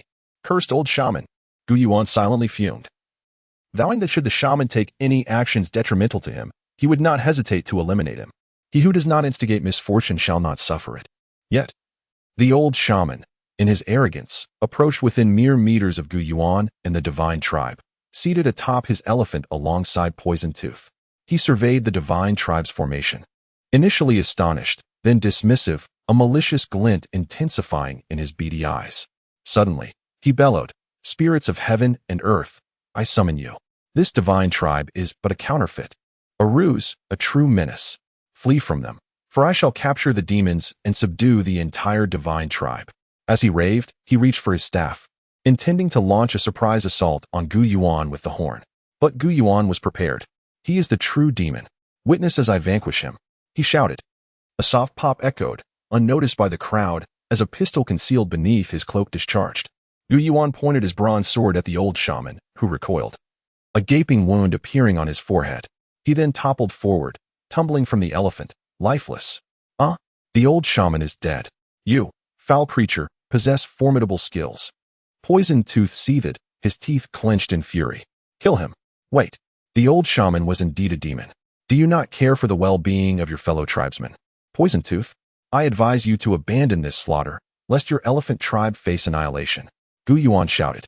His voice a clarion call meant to alert Shan and Shui of the battle strategy, commence with darts and meteor hammers from a distance, and engage in close combat only after the flock of colossal birds strikes. Of course, Yuan did not expect to sway Poison Tooth, but he hoped the other tribes might yearn for peace to conclude the spring gathering. Alas, they were destined for disappointment. Poison Tooth was not merely toxic. He was a tyrant of the highest order. Seated atop his grand elephant, Poison Tooth suddenly unleashed a dart towards Yuan. Shan and Sher swiftly intercepted it with their hooked spears. Yuan, however, had fixed his gaze on Poison Tooth's left hand, initially expecting the horn, only to realize it was a small horn made from cow horn. Oh, that is the signal to command the elephants to attack. You shall perish. As the horn barely grazed his lips, before he could even blow, his body stiffened, swaying precariously before collapsing lifelessly. Seizing the moment, Yuan commanded, "Let 100 darts fly towards the elephant tribe." A fierce gust accompanied the onslaught, and soon cries of agony filled the air, sending chills down the spine. After 3 successive waves of projectiles, scarcely a tenth of the elephant tribe remained standing. Listen, tribesmen. Seek shelter, do not engage in battle. Just protect yourselves, Yuan urged, then ordered the colossal birds to attack. Following that, he commanded the fierce dragons to charge. The birds swooped down, pecking and clawing, while a few struck with their wings. Yet the warriors among the elephant tribe fought fiercely with their poison darts, stone axes, and projectiles, the scene growing increasingly horrific. Yet, more harrowing still was the clash between the fierce dragons and the mammoths. Upon receiving Yuan's command, the fierce dragon queen promptly deployed her forces, opting for stealthy, sudden strikes against the rear legs of each elephant, followed by a sweeping tail attack on the opposite leg. This tactic was executed swiftly, retreating immediately after. Taking advantage of the chaos, the fierce dragons launched successive rounds of assaults, coordinating to bite and sweep, then retreating once more. They systematically decimated the second wave of elephants. Employing a strategy of retreat while attacking, the elephants were soon depleted, at which point the fierce dragons concentrated their forces for a decisive strike, slaughtering all remaining mammoths. With the elephants vanquished, every combatant from the elephant tribe lay dead. Remarkably, Yuan's divine guards had yet to engage the enemy in close combat. Yet even so, they suffered the loss of 8 female warriors, slain by flying axes or poison darts. 6 horses and 2 oxen were lost. What pained Yuan even more was the loss of over 80 fierce dragons, most impaled by ivory or crushed by the stampede of elephants. Over 100 giant birds fell, primarily to the poison darts. Bird King, annihilate the elephant tribe, leaving not a soul behind. Just refrain from consuming human flesh. Do you understand? With a guttural croak, the Bird King led the avian horde to locate the elephant tribe's lair, an endeavor made effortless from the skies. This marked the first time Yuan had unleashed such wrath since arriving in this savage world. To extinguish an entire race was indeed a ruthless act. Yuan, reluctant to inspect the elephant tribe's stronghold, dispatched 2 companies to collect provisions, arrows, and darts, focusing primarily on the horns while avoiding the poisonous bamboo skewers for fear of self-harm. His interest lay solely in the tribes gathered at the venue, instructing the elder bladesmith, elder tree, elder white, elder farmer, and elder mulberry to facilitate interactions among the tribes. The young people of the spring gathering continued their courtships and exchanges, with an announcement that meat could be taken without restriction. Whoever could carry away as much as possible was welcome to do so. Chapter 32. Firm determination. There was no need for further efforts. The divine tribe now responded to every call, and their leader, Yuan, held absolute authority. Divine Chief, whatever you decide will be executed, exclaimed Lai, the leader of the mountain forest tribe. There are many in my household who cannot all accompany you. I can offer the young people I've brought, regardless of gender. Those willing to join you may take whatever you wish. A burly middle-aged man with a thick mane of hair was the first to speak. They had brought 12 young individuals, an equal mix of males and females, all eager to join the divine tribe. Yuan generously provided them with salt, pottery, and other items far exceeding the customary exchange. Satisfied, Leader Lai took some elephant meat, and led the remaining individuals away. Next, a gaunt old man, resembling an osprey, spoke up. Upon hearing Gu Yuan's cheerful agreement, a broad smile erupted on his walnut-like face, startling nearby children. Other tribes also sought favor with the divine tribe, eagerly exchanging goods. The young people mingled with the handsome youths and beautiful maidens of the divine tribe, primarily communicating through gestures like willowy branches swaying in the breeze. Ultimately, the divine tribe acquired 31 young men, 58 young women, 30 little girls, and 22 little boys. No new species were discovered. The grains, peanuts, pumpkins, pears, and winter melons were already known to other tribes. As they prepared to depart, Gu Yuan specifically instructed the leader of the messenger tribe, Xian, to propagate the name of the divine tribe far and wide, mystically, grandly, and fearsomely. Xian readily agreed, and Gu Yuan bestowed upon him several bamboo baskets, woven containers, clay pots, and bowls, with salt being the most prized gift. Xian expressed boundless gratitude as he left. Chief, why bestow such generous gifts upon Xian? Isn't that wasteful?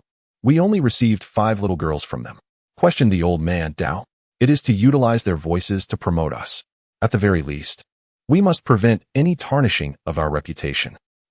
The chief is indeed wise. A word is worth 1,000 gold coins. Dao had learned to flatter well, and he did so with ease now. At that moment, leader, you hurried over, having also traded 5 little girls with the divine tribe. Observing the benefits the messenger tribe had gained, he suddenly realized he too had much to offer the divine tribe.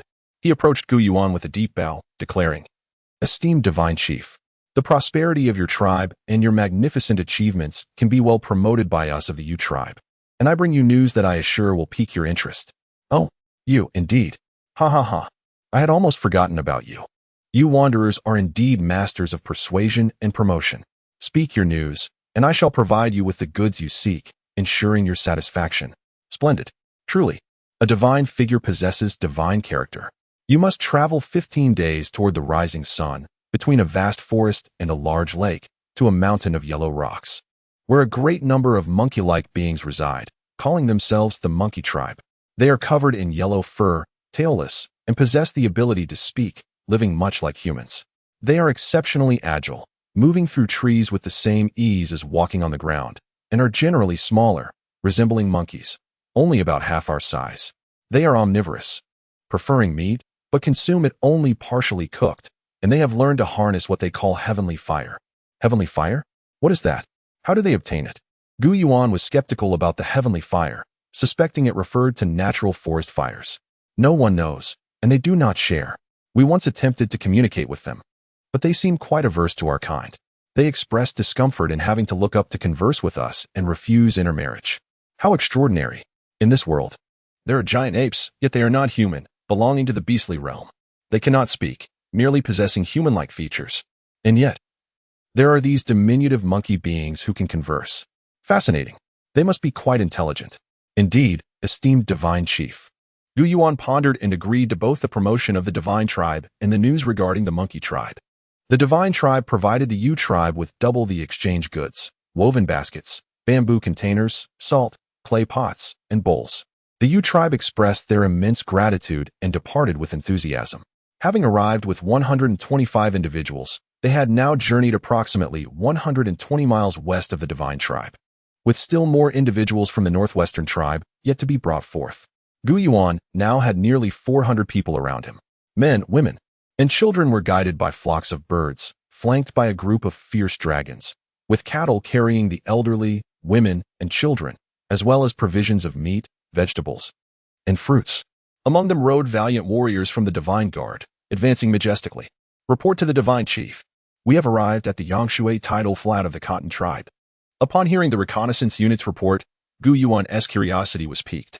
Before him lay an expansive riverbank, evidently fertile land, with only a fraction cultivated by the Cotton tribe. The fields were primarily planted with cotton, interspersed with pumpkins and grains, and bordered by 2 rows of pear trees.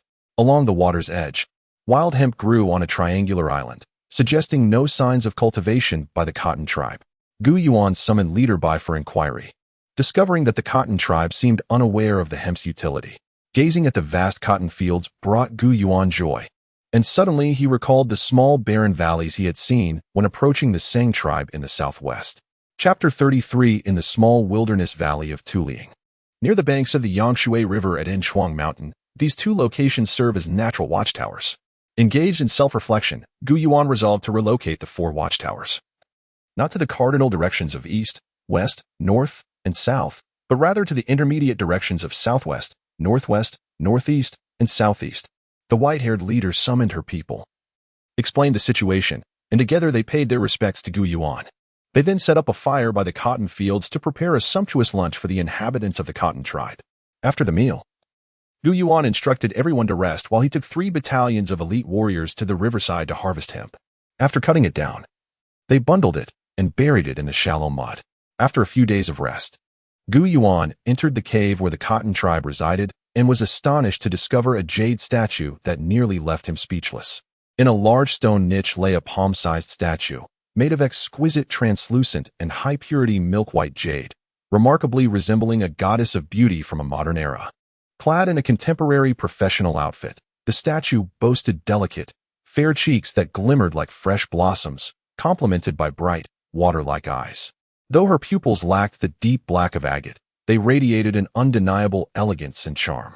With features as picturesque as a painting and skin as pure as snow, she was breathtaking. Could it be that the jade beauty from my past life has traversed time? Or perhaps, is she a dream lover sculpted by someone like me who also crossed over? Lost in thought, Gu Yuan muttered to himself, observing Gu Yuan's trance. The white-haired leader carefully climbed up and gently cradled the statue in her hands. Despite her age, she displayed remarkable vitality as she handed it to him. Gu Yuan, still in awe, hurried to accept it, cautioning, "Be careful not to drop it."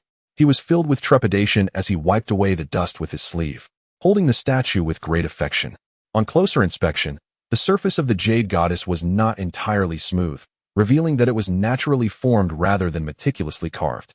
Gu Yuan resolved to keep it, intending to gradually polish it with coarse stones, for its natural beauty was simply too exquisite and ethereal. Elated, Gu Yuan decided to treat it as a treasured possession and asked the white-haired leader to guide him to the deep ravine. There, he discovered that the stones in the gorge were all white jade, a pure and rich source of milk-white jade ore. Lacking tools for cutting and refining the jade, Gu Yuan could only gather a few small pieces before departing the ravine. "Leader, you should fulfill the promise you made to me," Mountain said shyly, and Water chimed in. "What about my matter?" "Your matters? What matters?" Gu Yuan replied, his confidence wavering, clearly revealing his uncertainty. As a leader, keeping one's word is fundamental. And at that moment, he recalled his mission and the coveted reward that awaited him, a supply of gunpowder he had long desired. Thus, he announced to the people of the divine tribe that he would marry both Mountain and Water in the coming days, making them the 2 esteemed ladies of the divine tribe, the first and second wives. There was no ceremony, no grand feast, only a simple meal and a few words to mark the occasion. After a cold bath in the river, they entered the bridal chamber. As Gu Yuan gazed at Mountain's ample form, a torrent of emotions surged within him, reminiscent of swallowing 25 toads. He felt a tumultuous mix of desire and restraint. The molten energy within him ignited, boiling and churning, seeking an outlet. Gu Yuan struggled between his formidable self-control and primal instincts. Water encircled him from behind, completely overwhelming his resolve. Fortunately, in the darkness of the cave, they were all blind to each other's forms, allowing them to run wild and unleash their passions without restraint. Gu Yuan found himself falling asleep only after both Mountain and Water had succumbed to slumber. Astonished by his own stamina, the likes of Stone, Cloud, and Smoke, being amongst the first to follow Gu Yuan, felt a tinge of discomfort. All were still young maidens, who had not even cast a glance at the young men of external tribes during the spring festival. They shared a singular thought, admiration for their godlike leader. With encouragement from several leaders and the wise counsel of Old Knife and Old Tree, as well as the magnanimity of Mountain and Water, Gu Yuan eventually agreed to take them all as his wives. Thus, joy ensued. "Ah, leader, is this hemp? Can it be used to make ropes?" A group of people cheered on the riverbank, some inquiring further. "During my time in the grass tribe, I had done some of this." Gu Yuan replied, "This is indeed hemp. Why ask if you already know?" Mountain chided. "Oops, I forgot." They chuckled sheepishly. After spending a few more days at the northern watchtower, Gu Yuan was elated to see the MNL Ing tribe expanding, with new hatchlings arriving. Upon returning to the divine tribe palace, The atmosphere was bustling with nearly 600 members, creating a lively and busy environment. It was time for the seeds to be sown, the saplings to be transplanted, and livestock such as cows, sheep, horses, rabbits, chickens, ducks, and swans to be raised. Leader Sangwa, today, I shall teach you how to unravel your old silkworm cocoons into silk thread. Once we accumulate enough silk thread, we can weave beautiful silk fabric, Gu Yuan instructed. Silk thread? Silk fabric? What are those? The leader asked, perplexed. Gu Yuan chose not to elaborate further, realizing that explanations were futile. Instead, he preferred to demonstrate. He explained to the mesmerized onlookers that only hot water could dissolve the silk glue, which is the adhesive produced by silkworms when they spin their silk. Unlike human saliva, which is not sticky, silkworm saliva possesses adhesive properties. Then, Gu Yuan took a cocoon in one hand and used a small stick to poke around its surface in search of the silk head, what we commonly refer to as the starting point of a task. The term head indeed originated from the process of unraveling silk from cocoons. Once he found the silk head, he wound the silk around the stick, layer upon layer, until the silk was fully extracted and the silkworm pupa emerged. He continued this process, cocoon by cocoon, saving the silk while consuming the pupae. This simple process of silk extraction left the entire tribe enthralled, exclaiming, "The leader is truly divine. He knows everything." With enough silk thread, they could create garments far more comfortable than leather clothing. Especially for the people of the mulberry tribe, who were on the brink of tears, it was an awakening moment. After years of cultivating mulberries and silkworms, they had unknowingly settled for a meager harvest of pupae. Such a waste, such ignorance. Chapter 34. The Eastern Expedition against the Monkey Tribe. The valiant warriors of the Divine Tribe are once again preparing for an expedition.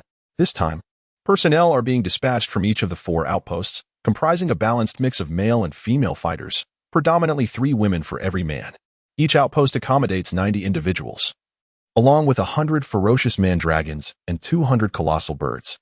All necessary weaponry and supplies have been meticulously provided. These young individuals have undergone rigorous military training and cultural education. Gu Yuan has established 3 fundamental disciplines. First, all actions must adhere to command. Every word and deed must align with the will of the divine leader. Second, foster camaraderie and unity among all tribe members, showing respect to the elders and care for the young, forbidding any harm to the lives of fellow tribesmen for any reason. Third, protect communal property, treating the man-dragons, colossal birds, and horses as comrades, while regarding cattle, sheep, and dogs as friends, dedicating oneself to the tribe as one's sole home. Additionally, there are 7 further guidelines, including the importance of personal hygiene at all times. Instructions, inscribed in a blend of wood ash and plant juices, are etched onto large trees or stone walls. All individuals aged 10 to 50, regardless of gender, are required to memorize these guidelines. Such inscriptions can be found in front of the Divine Palace and the Fairy Cave, as well as at the 4 outposts. Gu Yuan leads 200 man-dragons, 300 colossal birds, and 100 divine guards southeastward, embarking on the second expedition of the Divine Tribe. He plans to locate a suitable outpost 100 miles away before advancing to conquer the Monkey Tribe within his sphere of influence. Engaging the Monkey Tribe is ideally approached without force.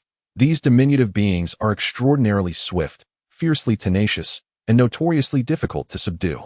The words of that cunning leader linger in Gu Yuan's mind. Alas, the use of force may become unavoidable. As the saying goes, we shall see what the donkey sees. He resolves to adapt to circumstances. Reflecting on these matters, Gu Yuan feels a twinge of melancholy.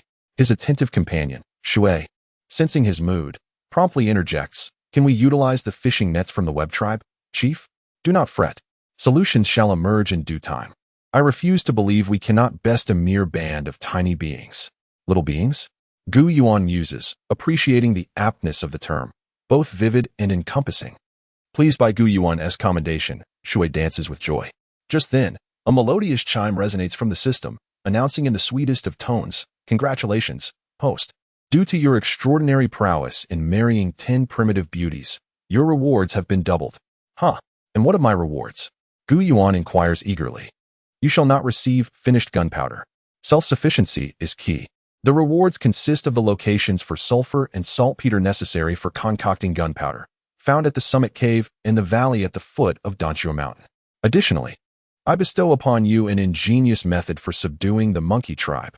Employ the colossal birds to block the treetops and the man-dragons to seal off the forests, cutting off their water and food supply for a month to compel their submission. Do not underestimate the diminutive monkeys. Employing force will not lead to their subjugation. Then let them be exterminated. What use is a mere tribe of little beings? Yuan retorts. Ah, but you, esteemed leader, are wise yet momentarily perplexed. The monkeys can infiltrate human ranks, serving as high-level spies. If you can win them over, they could significantly contribute to your imperial ambitions. By the heavens, this system is more astute than I. Yuan exclaims in admiration. Indeed, I must take my leave now. Now, where can I find willows? Yuan ponders. He has learned the locations of 2 of the 3 materials required for gunpowder, both tied to the monkey tribe. As for charcoal, it need not necessarily be willow. Community lore may suggest it is superior, but pine and cedar are equally commendable. Yuan is well aware of this. His inquiry stems from a longing for conversation with the system.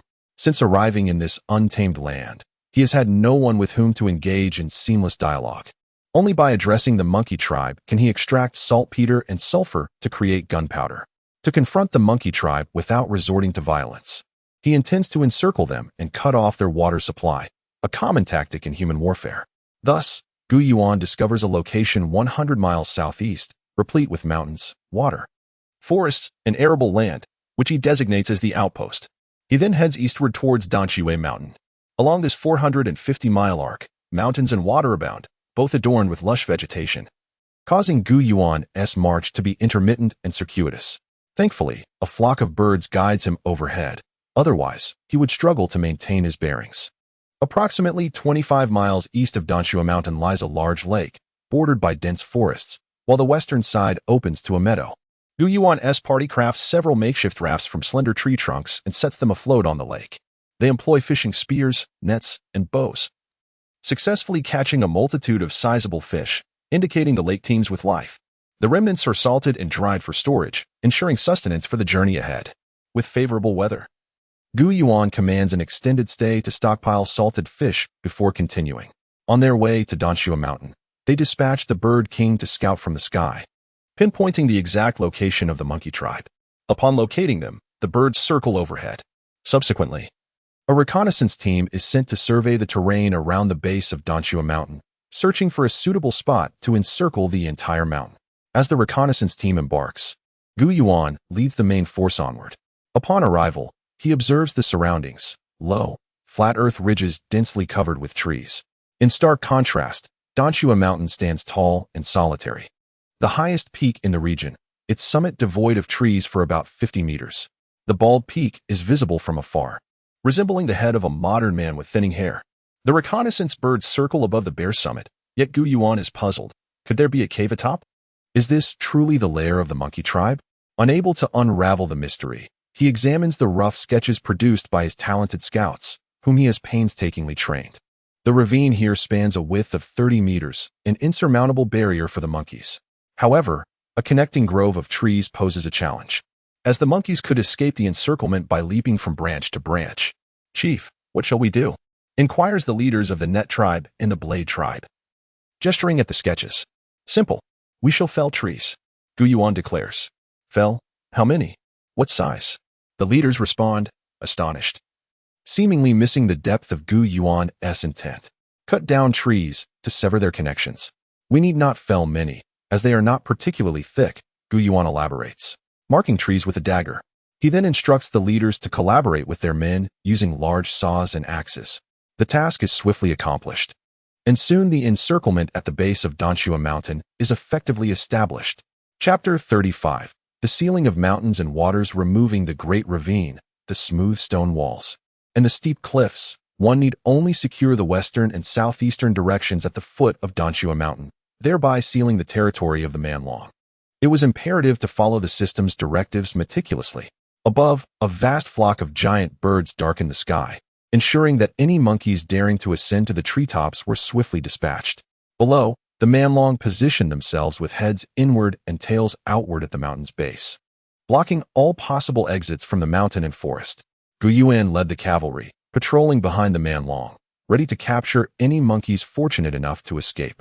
Such was the nature of the monkey tribe. While it may seem morally questionable to combat evil with evil, it was deemed necessary for effectiveness. Only by exceeding their malice could one compel them to cease their aggression and submit, though their hostility towards others would remain. On the first day of the siege of Danshua Mountain, all was quiet. The second day passed similarly. However, on the third day, monkey groups began to venture out. Initially, Yuan was taken aback. He could scarcely believe the sentry's report. Raising his binoculars, he confirmed the sight. Monkeys were leaping gracefully from the mountain's summit, indicating the presence of a celestial cave above. Establishing a home within a vertical cavern was indeed a marvel, something beyond the capabilities of those not of the monkey tribe. One could only speculate on the depth of that earthly skylight. Bird King, I command you to clear as much food as possible from this circular thicket, including fruits and small animals.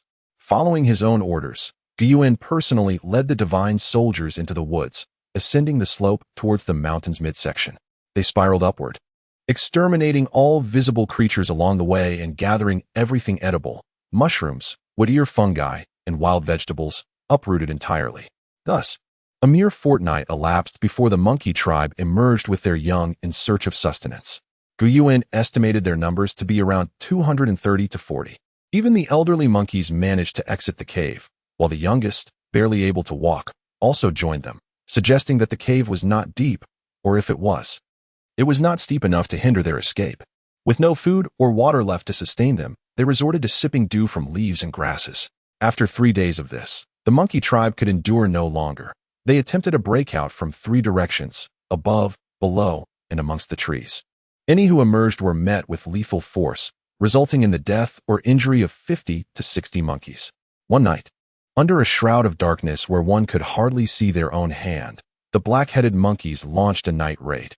The white-headed monkeys, being the leaders, elders, and shamans, remained behind, while the black-headed monkeys, known for their night vision and swiftness, executed their stealthy assault with ruthless efficiency.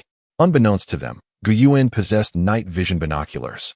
Furthermore, while the birds were silent at night, the Manlong could still perceive movements and sound alarms. Receiving a warning from the Manlong Queen, Yuan observed the actions of the monkey tribe's raiding party as they emerged from their lair. Along the outskirts of the thicket, he had set up hunting traps, including snares, bowstrings, and wooden arrows, and positioned archers behind the bamboo shields on the backs of the Manlong. They awaited the monkeys, hoping to decimate them in a flurry of arrows. Should they evade this barrage, their fate would be sealed by the Manlong's formidable jaws. The 20 monkey assassins, indeed, moved stealthily and swiftly, each brandishing a bone spike as they crept toward Yuan and his men. As they approached the hunting grounds, Yuan silently counted down before letting out a sharp cry. Ah? Ouch! That hurts. In an instant, the sparse forest erupted with anguished cries. Leader, that was a human voice. Quite clear, exclaimed the surprised old man, as several torches ignited, illuminating the shadows on the backs of the Manlong. Yuan, too, could not explain the old man's query. The white-headed leader interjected. The sounds of joy and pain are often similar for humans. It's when they speak that the difference is evident. Fire the arrows, came a sudden shout. In the hunting area, 11 monkey assassins met their demise, while the remaining 9 fled from the sparse forest, 4 of them injured, 1 bearing an arrow lodged in his back. With a flurry of arrows, the 9 assassins had no chance to leap to safety, instantly transformed into a pincushion of quills. Yuan organized his men to clear the battlefield, ensuring the corpses of the monkeys were transported to a deep gorge for burial. The siege continued, and on the 27th day, a heart-wrenching cry resonated from within the monkey tribe's cave, a sound unmistakably human, albeit sharper. Yuan raised his binoculars and saw many monkeys cradling motionless young ones as they emerged from the cave, their cries emanating from those holding the infants. The children are starving. The monkey tribe must be nearing its end, reported the old tree elder. Indeed, by noon, the monkey chief Fei, accompanied by 20 robust young monkeys and half of those who had originally come to negotiate, approached Yuan, kneeling and pressing their foreheads to the ground in submission. Speaking slowly and with gestures, Fei conveyed, Holy leader, the monkey tribe surrenders. We shall henceforth be your servants. The sacred tribe shall be the sole home of the monkey tribe, and you shall be the one and only master of all monkeys. Forever our leader. Chapter 36. More children, fewer departures. Ah, how delightful it is to speak words that hold weight. It is about time. We, the members of the monkey tribe, are individuals of our word. We shall never renege, and our loyalty is unwavering. My desire for your submission is not merely for immediate gain, as it serves both your interests and ours equally. However, in yielding to us, you shall secure your sustenance and safety. You will continue to reside here, under the guardianship of 100 savage dragons and 200 giant birds that I shall assign to protect you. Thank you, esteemed leader. Now that you have conquered us, what can we do for you? In the future shall be for warfare. First, let us eat and heal. Once you are settled, I will reveal to you the significant tasks awaiting you. As they roasted meat and prepared soup, the remnants of the monkey tribe, now fewer than 100, feasted heartily. Their bellies soon round and satisfied. Yuan personally led a medical team to tend to the ailing members of the tribe, particularly the starving children. The elderly monkeys had nearly vanished, leaving only the flight leader and an old shaman's disciple among the leadership. The sick were primarily children, and with a bit of food and water, they quickly improved, needing only a herbal broth at most. After a few days of recuperation, the monkey tribe stabilized, with only 93 members remaining. Yuan informed them to rest and thrive here, assuring that upon their departure, 30 young individuals would accompany him to the divine tribe for cultural education and military training. The flight leader agreed and began the selection process. Yuan then led a team to the deep ravine in search of sulfur, where an unusual odor greeted them from afar. This so-called ravine, hidden within dense forest between two peaks, was not as deep as its name suggested. In truth, it was shallow and wide, resembling a saddle-shaped valley rich in sulfur deposits. Plentiful in yield, Yuan commanded that some be taken. They ventured to the mountaintop cave in search of nitrate. The flight leader personally guided Yuan with enthusiasm. The mountaintop cave was not deep, but the opening was trumpet-shaped, leading only half a meter inward, where the entrance and the bottom were adorned with white stones featuring red patterns. Within the cave, numerous smaller openings surrounded the main cavern, the largest measuring 3 meters in diameter, while the smallest was 1 meter across. As they explored each opening, they soon found themselves in a remarkable hall resembling the belly of a mountain, filled with countless irregular natural stone pillars supporting its vastness, which soared over 4 meters high. The hall was immense, stretching beyond the limits of vision. What is the source of this light? Yuan inquired, to which the flight leader could only shake his head, explaining that inside, there was no differentiation between light and dark. It was perpetually illuminated, regardless of time or season. Truly strange. Through his telescope, Yuan observed the surrounding stone walls of the hall, all composed of the same white hard stone. The entire hall formed in a regular rectangular shape, measuring over 6 miles in length and 4 miles in width. Such a vast space could indeed conceal thousands of soldiers. Flight leader, shall I relocate some smaller birds from our station flock to dwell here with you? Indeed. Noble leader, I have no objections. Where's the nitrate? Yuan pondered aloud. Exiting into the sunlight, they encountered a vast expanse of bare rock, roughly the size of 2 football fields, surrounded by towering trees. Where there were trees, grass flourished. In barren areas, not even grass could be found, with the boundary between forest and bare land resembling a meticulously cut line, perfectly curved. Ah, a nitrate mine indeed, Yuan exclaimed with delight, ordering some to be transported. He moved 200 small birds into the mountaintop cave, leaving 100 savage dragons and other giant birds to reside in the dense forest at the foot of Danshua Mountain. Yuan assigned 2 tasks to the monkey tribe, inscribing them upon the cave walls for them to memorize. The flight leader led the remaining 63 members in unison to recite the tasks: bear many children, venture forth less, unite the bird flocks and savage dragons, and protect the 2 mines diligently. Thus, they bid farewell to Yuan and his grand army.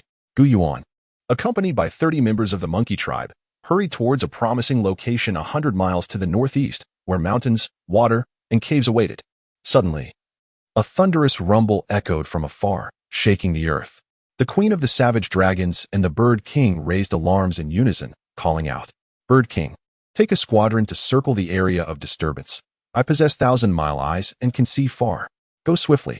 Yuan shouted into the sky. The bird king, upon receiving the command, called out and led dozens of large birds eastward. Yuan quickly ascended a hill, affording him a view over the treetops into the distance. Before long, the bird king's call echoed back, signaling that the large birds were circling over a vast plain dotted with shrubs. Through his telescope, Gu Yuan beheld a swirling cloud of dust, a massive herd of colossal creatures advancing with great force. Goodness! The herd spanned over 10 miles wide. What were they? Stegosaurus? Herbivorous dinosaurs? How many could there possibly be? Gu Yuan was taken aback, contemplating. What could be happening in the north? Why would such a multitude of herbivorous dinosaurs migrate southward? Once more, the queen of the savage dragons sounded the alarm. Gu Yuan swiftly adjusted his telescope. By the heavens! A restless creature is attempting to break away from the main group, heading westward, towards our location. But there are no delectable flowers or tender grass here. What business do they have in this place? Are they not afraid of getting lost? The queen of the savage dragons sought to engage in battle, but Gu Yuan shot her a stern glance. Do not think solely of combat. Learn to assess the situation. In this scenario, how shall we fight? Although your individual strength surpasses 3 or 5 of theirs, what about 10, 20? If they charge in formation, you cannot defeat them. Furthermore, their strength is immense. A mere flick of their tails or a swing of their heads can be lethal. Even if you were to slay 1,000 of them, you would likely suffer the loss of 200. We cannot afford such attrition. Observe, and I shall send this reckless creature to its doom. Chapter 37. The Fiery Assault Leader. Can you truly vanquish so many foes alone? Both Shan and Shui were taken aback, pondering that this decision by the leader seemed rather unwise. This is no jest. What are we to do? We must remain hidden in these woods and approach them from behind. Queen of the barbarian dragons, you and your people conceal yourselves in this hollow. Await my signal when I send the bird king to summon you. The queen of the barbarian dragons gazed at Gu Yuan and gently nodded. Gu Yuan led his troops around to the north. The group of stegosauruses moved sluggishly, while Gu Yuan's cavalry advanced rapidly. As they circled to the rear of the stegosauruses, a group of several hundred large stegosauruses that had separated from the main force arrived at a strip of thicket growing along the eastern bank of a small river. Still several hundred meters from the original grove where Gu Yuan and his men had been, were these stegosauruses heading towards that stretch of thicket, 200 meters wide and 5 miles long, or were they drawn to the river itself? As Gu Yuan contemplated the reason for the separation of this group, an idea to drive or annihilate them struck him, to employ fire as a weapon. The small river meandered southward for 5 miles, forming a large arc before continuing southward. This curve extended for several miles, creating a vast area of wetlands and marshes. Within these dense thickets and aquatic vegetation lurked formidable crocodiles and deep pits. By driving the stegosauruses into the marshes, there was a possibility of exterminating them. Testing the wind direction, Gu Yuan found it favorable. He dispatched men on horseback to cross the small river and set the thicket ablaze. The fire, aided by the wind, quickly spread, crackling as it consumed a sizable area of land. What is happening? Exclaimed Hamadi. There are always those of indecision hiding among the masses. I cannot allow you to seek refuge in my divine tribe. My cage is too small to accommodate you all. With a swift motion, Gu Yuan raised his weapon and shot the leading stegosaurus, exploding its head. The remaining stegosauruses were momentarily stunned, halting in confusion. As they witnessed the enormous body of their comrade collapse, they began to turn and flee. This single shot had a significant impact. The remaining stegosauruses dared not alter their course, avoiding the fire as they desperately sprinted southward and southeast, precisely as Gu Yuan had intended, leading them further into the marshes. Initially, they splashed through the water, but gradually, one by one, they began to disappear beneath the surface, collapsing into the depths. As more stegosauruses vanished, they finally recognized the source of their peril. Numerous deep pits were emerging, revealing the grotesque heads of awakening crocodiles from their slumber in the muck. Over half of the stegosauruses had entered the marshes. Those at the edge, noticing the alarming situation, attempted to retreat. Meanwhile, those further back, witnessing the hesitation of their kin at the marsh's edge, soon contemplated withdrawal as well. I must add fuel to the fire, Gu Yuan declared, raising his weapon once more. With a shot, he struck the last stegosaurus attempting to escape the marsh, causing it to tumble lifelessly into the mud. The sight of this prompted the other stegosauruses to surge forward, inadvertently pushing many more into the marsh, while those at the edge plunged deeper into the mire, only to disappear from sight. Perhaps the crocodiles in the marsh had feasted sufficiently, for no further limbs were severed, nor were any long necks dragged down into the mud. Gu Yuan rode to a small grove 100 meters behind the stegosauruses, with Shan, Shui, and Yuan hastening to follow. He commanded them to use dry wood and the oil they had brought to ignite another fire, compelling the front line of stegosauruses to surge into the marsh. Ultimately, only a few dozen, those who had just approached the edge, managed to escape, heading southeast in search of the main force. The ambush on the stegosauruses was a resounding success, and the warriors of the divine tribe erupted into jubilant cheers. However, their celebration was abruptly interrupted when the Bird King reported another situation. Bird King, employ the old strategy. Send some to circle above the scene, while others guide the barbarian dragon group here. Yuan swiftly delegated tasks, seeking a vantage point to ascertain the unfolding events. Soon, he discerned a group of people engaged in a pursuit 500 meters to the north. Approximately 80 individuals, predominantly young and strong, some clutching children, were fleeing. Despite their agility, the pursuing crowd seemed to outnumber them by at least double, wielding bows and throwing weapons. Consequently, members of the fleeing group occasionally fell, struck down. Wait, those in front appear to belong to the Yuan tribe, led by you. We must intervene, Yuan resolved. Recognizing familiar faces, the pursuers, clad in fur and equipped with bows, signifying a formidable adversary, were unlike any tribe from the region. Yuan's intention to eliminate this more powerful foreign tribe arose from their use of bows, a weapon exclusive to his divine tribe. Noticing some members of the Yuan tribe lagging behind, their distance to the pursuers diminishing, he observed with alarm as the leader ordered those carrying children to abandon them. Some were reluctant, yet others discarded their burdens for a chance to flee faster. The Bird King, following orders, led the large birds to soar overhead and swiftly snatch the abandoned children from the ground. Moments later, Yuan heard the cries of the rescued children. As the birds delivered them safely below, 12 in total, the youngest mere months old and the oldest 3 or 4 years. At that moment, the barbarian dragon group arrived. Yuan commanded them to safeguard their cattle and belongings, as well as the elderly and children. He then led the warriors of the divine tribe into the fray, shouting from a distance, "You, leader of the Yuan tribe, direct your people to take shelter behind my barbarian dragons. Leave these wild men to me." The Yuan tribe leader called back, "Thank you for your life-saving assistance. Beware of their archers." Yuan ordered his cavalry to exploit their advantage, initiating an assault on the fleeing wild men. Their foot soldiers could never match the speed of cavalry. Once the majority were eliminated, he intended to engage them in close combat. He commanded the birds to attack, and with this coordinated onslaught, the wild men found themselves utterly defenseless against the relentless assault. Chapter 38. The Bargain of the Savage Tribe Leader. Those savages hold many women and children in captivity, and they seem not to be from their tribe. Shall we slay them all? The agricultural leader, engaged in battle, inquired of Yuan upon witnessing the scene.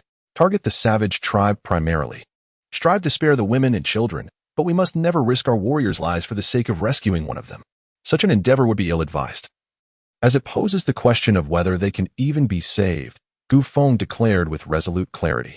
The divine warriors then unleashed their arrows, encircling the savage tribe with relentless precision. The range of their bows surpassed that of the savages considerably. The savages wielded primitive bows fashioned from vines or bamboo, crudely tied with cowhide, forming a rudimentary arc. When drawn, the tension would bend the material further, resulting in a limited range and low accuracy. In contrast, the divine warriors' bows could effectively shoot arrows up to 60 meters, with a maximum reach of 100 meters. Following a barrage of arrows, they closed in with hooked spears, swiftly overwhelming the savage tribe amidst the chaos of the giant bird's assault. Soon, only a cluster of women and children remained, huddled on the ground, their cries echoing through the air. Yuan, however, chose not to approach them first.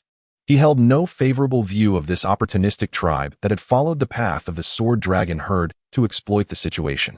His immediate concern was the losses sustained by his divine warriors, with a few injured and several battle horses lost. Surprised, he questioned the wandering leader. "What did you say? The savage tribe is taking advantage? Are they seizing both people and goods?" "To be honest, we too are seizing opportunities, but only the remnants left behind from devastated tribes. For instance, half of these children are salvaged. We do not exploit the misfortunes of untouched tribes by launching surprise attacks to annihilate their adults and abduct their possessions and kin. That is the very practice of these savage tribes. We witnessed them annihilate a small tribe of dozens, who lived in a tree and had escaped the sword dragon's wrath, yet could not evade their assault. Consequently, they sought to eliminate us. Fortunately, the esteemed divine leader saved our lives, Every member of our wandering tribe shall remain eternally grateful. Gu Yuan furrowed his brow, contemplating. So, there are more tribes like this savage one? The descent of the sword dragon herd is not an isolated incident? Indeed, many dragon herds head south, and numerous tribes akin to the savages abound. Gu Yuan then instructed the wandering leader to inquire among the women and children about their tribal origins and whereabouts, knowing only he possessed the necessary dialects to communicate.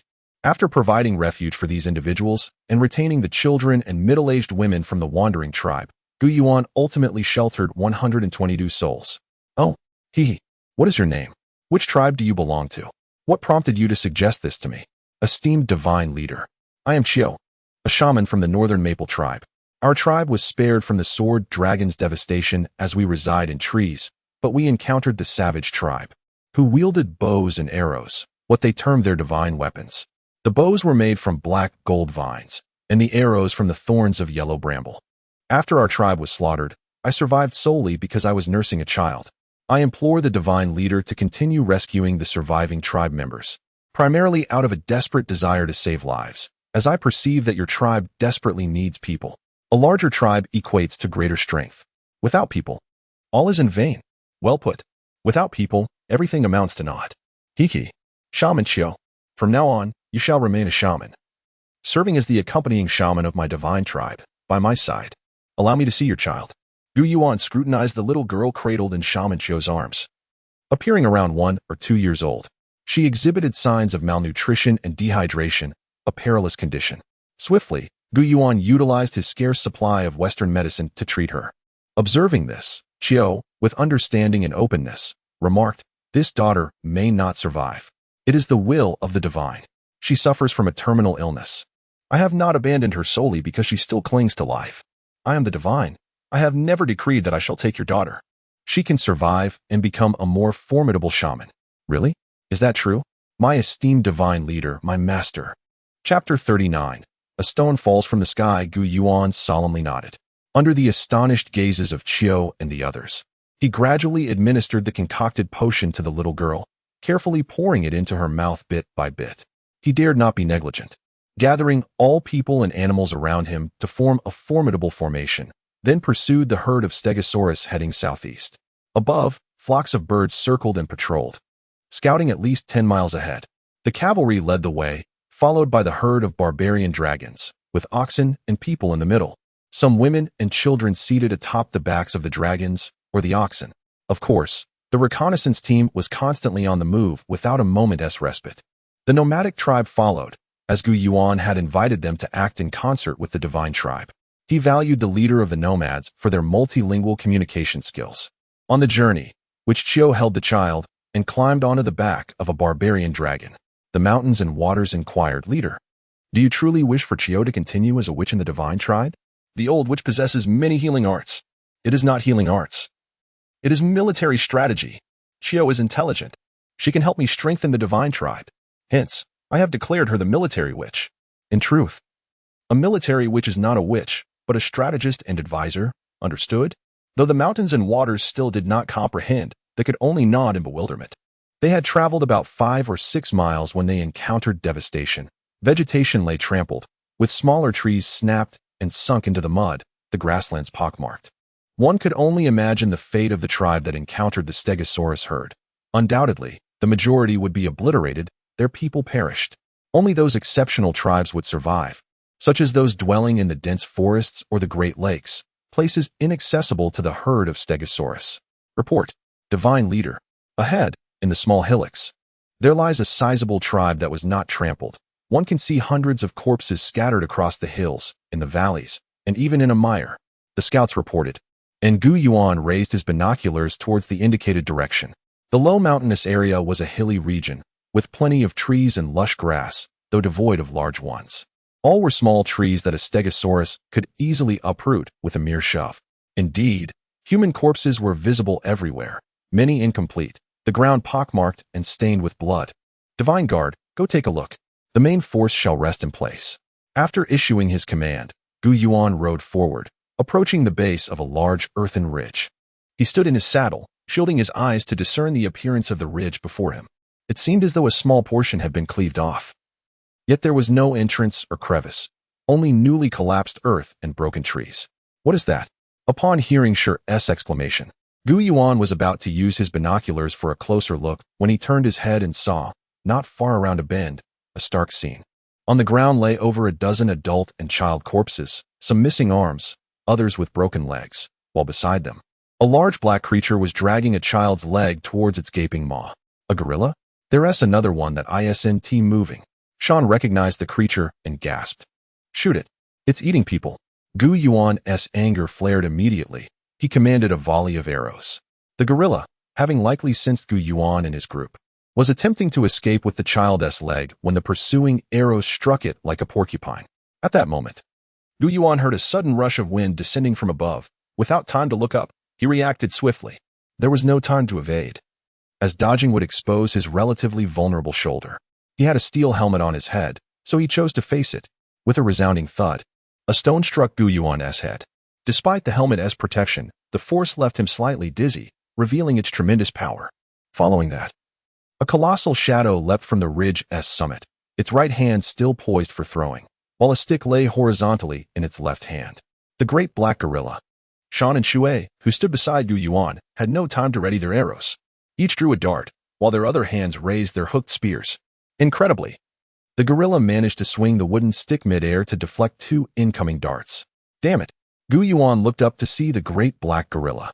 With his right hand, he swung his sword, and with his left, he fired his pistol. The bullets struck the gorilla's chest, and the sword pierced its arm.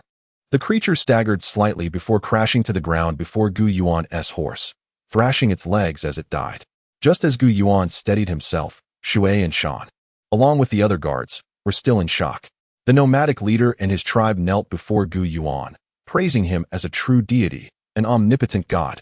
According to the nomadic leader, even a person capable of slaying a fierce tiger might not triumph over a giant ape or a gorilla, for these creatures were more formidable than tigers. Tigers could only bite, while giant apes and gorillas wielded weapons, hurling stones and swinging clubs, with some even brandishing stone axes. Rise, rise. Quickly get up. Leader Yu, have you visited this tribe before? Gu Yuan hurriedly diverted the conversation with a question. I have. Long ago. It seems that there is a cave in the large hill over there, which is the tribe's home. I can't recall if it's this one or that one. Now it has become like this. It's truly hard to judge. Oh, so there are homes of this tribe in these 2 hills, with a cave? Precisely. This tribe is called the Ridge Tribe, numbering 200 to 300 people. So, the cave must be quite large. I have never been inside. It should be. With 200 to 300 people living inside, it wouldn't do to be small. That gorilla was raised by the one-eyed old witch. Do not be fooled by its ferocity. However, before the one-eyed old witch, it was quite obedient. Whatever the old witch commanded, they would obey. According to the tribe, the one-eyed old witch knows many spells to control animals. Once she recites a spell, even the most ferocious creatures will become docile. Today, 3 gorillas perished here. It's likely the old witch has died, and without her to control them, they resorted to eating and attacking people. Upon hearing the nomadic leader's analysis, Gu Yuan was greatly astonished. He believed the old witch had indeed raised the gorillas, but he doubted her knowledge of spells. He was more inclined to think she understood the languages of birds and beasts, capable of communicating with the gorillas and controlling them. Unexpectedly, the Bird King descended with his guards atop the large earthen ridge, calling out to Gu Yuan while nodding towards the base of the ridge. Gu Yuan sensed something unusual about the Bird King and suddenly had a thought flash through his mind. Bird King, are you trying to tell me that this is the cave of the Ridge Tribe, and there are still people inside? The Bird King nodded. Are they still alive? The Bird King nodded again. Gu Yuan was convinced the Bird King was sincere. He immediately organized the group to dig through the newly piled earth at the base of the ridge. The divine guards took turns using swords, axes, and shovels to excavate. After some time, suddenly, the sound of a child crying emerged from the earth. Chapter 40. The Wolf's Deception. A few divine guards dug into the earth, and soon a dark hole was revealed. The sound of weeping grew louder, emanating from within. Initially, there were only 1 or 2 voices, but as sunlight streamed in, more cries emerged. They rescued over 100 women and children from the Ling tribe, all of whom were on the brink of starvation, with 2 children already lifeless. Although the space inside the cave was not small, and there were ventilation holes at the back, the conditions were perilous due to the lack of food and sanitation after several days. had it not been for the timely intervention of the ancient divine tribe. Particularly the keen senses of the Bird King, the fate of these Ling tribe members would have been grim. There were also elders and the tribe's belongings to consider. "Where are they?" asked a young woman who had managed to eat and drink a little, regaining her strength. The Bird King, perched on another hill, signaled that there were still people below. In that cave on the hillside, Yuan realized that there was indeed another cave, blocked by a mound of earth. Upon digging into it, they found that very few had survived. The confined space and the lack of water and food had led to the starvation of dozens of elderly individuals within days. Yuan quickly organized a rescue, but regrettably, none could be saved. Even the few elderly women who still had a breath left perished as they were moved outside. As for the so-called belongings of the Ling tribe, they were nothing more than stone basins, bamboo tubes, wooden benches, and wicker baskets, items that Yuan deemed inconsequential and of no use to him.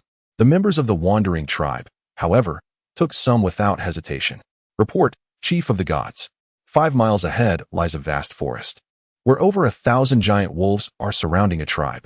We do not know how many people are there, but we can hear their cries from afar. Wolves? This could be troublesome. Set up camp immediately. Leave 100 of the barbarian dragons to guard the perimeter and form a protective circle with the cattle. Women, children, and the elderly should gather in the innermost area, while young women arm themselves to protect the children. The divine guards equipped with arrows followed Yuan to confront the wolves. The 200 barbarian dragons thundered forward, while thousands of giant birds darkened the sky above. As they approached within a mile, they spotted hundreds of giant wolves gathered at the edge of the expansive forest. Yuan signaled to halt and raised his binoculars. Indeed, there were a considerable number of wolves, appearing to be around 400 to 500. Upon closer inspection, especially within the forest, he determined that these wolves likely belonged to a small group that had lagged behind during the migration south with the sword dinosaurs, seeming to represent at least 2 separate packs, as Yuan could identify 2 dominant wolves. After making this assessment, Yuan aimed his gun at the target he had just spotted. With 2 soft sounds, he shot. Within 600 meters, he effortlessly struck true. The 2 large male wolves collapsed, and chaos ensued within the pack. The barbarian dragons did not attack. They merely prevented the wolves from advancing toward the humans. Bird King, lead the giant birds in the main assault, targeting the wolves' eyes and hindquarters. Remember, do not engage in prolonged battles or seek glory. The divine guards, mounted on their steeds, took shelter behind the barbarian dragons, launching a steady barrage of arrows at the wolves, ensuring each shot was deliberate and precise. With Yuan's command, the forces of the divine tribe surged like a tidal wave towards the wolves at the forest's edge. Some wolves, sensing defeat, began to retreat, especially in the absence of their leaders. The barbarian dragons halted approximately 50 meters from the wolf pack, while Yuan observed the birds' assault. True to the Bird King's leadership, the smaller birds did not engage directly. Instead, the giant birds swooped down to peck at the wolves, avoiding entanglement and swiftly retreating after each strike. The number of wolves suffering from blinded eyes and severe injuries rapidly increased. Seizing the moment, Yuan commanded the divine guards to unleash a volley of arrows, which flew like locusts, raining down upon the wolves, who howled in agony as they fell. After several rounds of arrows, the wolf pack diminished significantly. Those emboldened enough to attack the barbarian dragons aimed to seek revenge on the archers, but they were thwarted by the formidable dragons. Despite the wolves' ferocity, their bites and attacks proved ineffective against the dragons, resulting in only minor injuries. Though the wolves were numerous, they found themselves in a defensive position, suffering from a lack of leadership and ultimately facing a disastrous defeat. Soon, the remaining 100 wolves scattered in flight, and Yuan chose not to pursue them, instead heading into the forest to rescue those in need. This tribe was known as the Rock Tribe, originally residing beneath the cliffs of a valley. When the sword dinosaurs migrated south, they fled to the giant forest and climbed into the trees. However, staying aloft for too long presented challenges, especially for a tribe accustomed to life on the plains. Their water and food supplies were limited, and sleeping in the trees posed significant difficulties. Once the sword dinosaurs passed, they eagerly descended, only to find themselves pursued by the giant wolves, suffering the loss of several members. In a desperate bid, they climbed back into the trees, prolonging their stay. Unfortunately, hunger claimed the lives of over a dozen individuals who fell from the branches. When Yuan finally rescued them from the high trees, the Rock Tribe had lost 51 of its 226 members. The tribe's leader, named Rock, led the remaining members in kneeling before Gu Yuan, expressing their profound gratitude for his timely intervention. Leader Rock, what are your plans moving forward? The divine tribe sincerely invites you to join us as a collective. Would you be willing to accept? Gu Yuan extended an olive branch to Leader Rock through the voice of the wandering tribe. Chapter 41. A heart like an arrow. The leader of the Rock tribe, possessing profound wisdom and a sense of righteousness, resolutely guided his people to ally with the divine tribe for the sake of their future. He recognized the formidable strength of the divine tribe and had personally witnessed the awe-inspiring might of their leader, Gu Yuan. In this direction, according to your calculations, esteemed leader, there exists only one water tribe within a 300-mile radius. This tribe, residing on large wooden rafts and bamboo boats in the Great Lake, numbers around 200 to 300 individuals. However, they rarely venture out, only appearing during the annual spring gathering. Thus, what purpose lies in pursuing them further? We cannot chase them to the resting place of the sword dragon herd, can we? Leader you, we shall part ways here. The divine tribe will withdraw. Very well, noble leader. Take care. Bird King, I kindly request that you dispatch a reliable reconnaissance team to investigate the divine palace and ascertain the situation. That is our home, and it must remain secure. Otherwise, we shall all become homeless. The Bird King approached promptly and received detailed information. He then hastily called out to Gu Yuan, who immediately changed countenance. This was a signal of disaster and danger. Is something amiss at home? The Bird King nodded. Upon reaching the edge of the giant forest, Gu Yuan surveyed the shores of Yangming Lake and the farmlands through his telescope, only to find them ravaged by enormous dinosaur footprints. Ah, my crops, my livestock. Gu Yuan felt a pang of sorrow. Upon arriving home, he witnessed a flurry of activity. Some were tilling the soil, others were reconstructing sheep and cattle pens, and the sounds of weeping filled the air. Leader, our home has been raided. A herd of great sword dragons trampled through here, destroying our crops and livestock pens. And 4 elders have been crushed to death, while the Night Elder Shaman has been injured. Will the Night Elder Shaman survive? You must go and see, leader. After the sword dragons passed, we did not expect that members of another tribe followed in their wake, engaging in combat with our divine warriors. They fled, leaving behind 5 corpses, while we lost 2 sentinels and 3 arrows, 2 throwing daggers, a knife, and a sword. It turns out the sword dragon herd had indeed passed this way. Initially, only a small group of sword dragons came to inspect the tender grasses of our pastures. But the Night Elder Shaman, fearing they might intrude upon our farmlands, ordered water to be poured into the trenches, which had the opposite effect.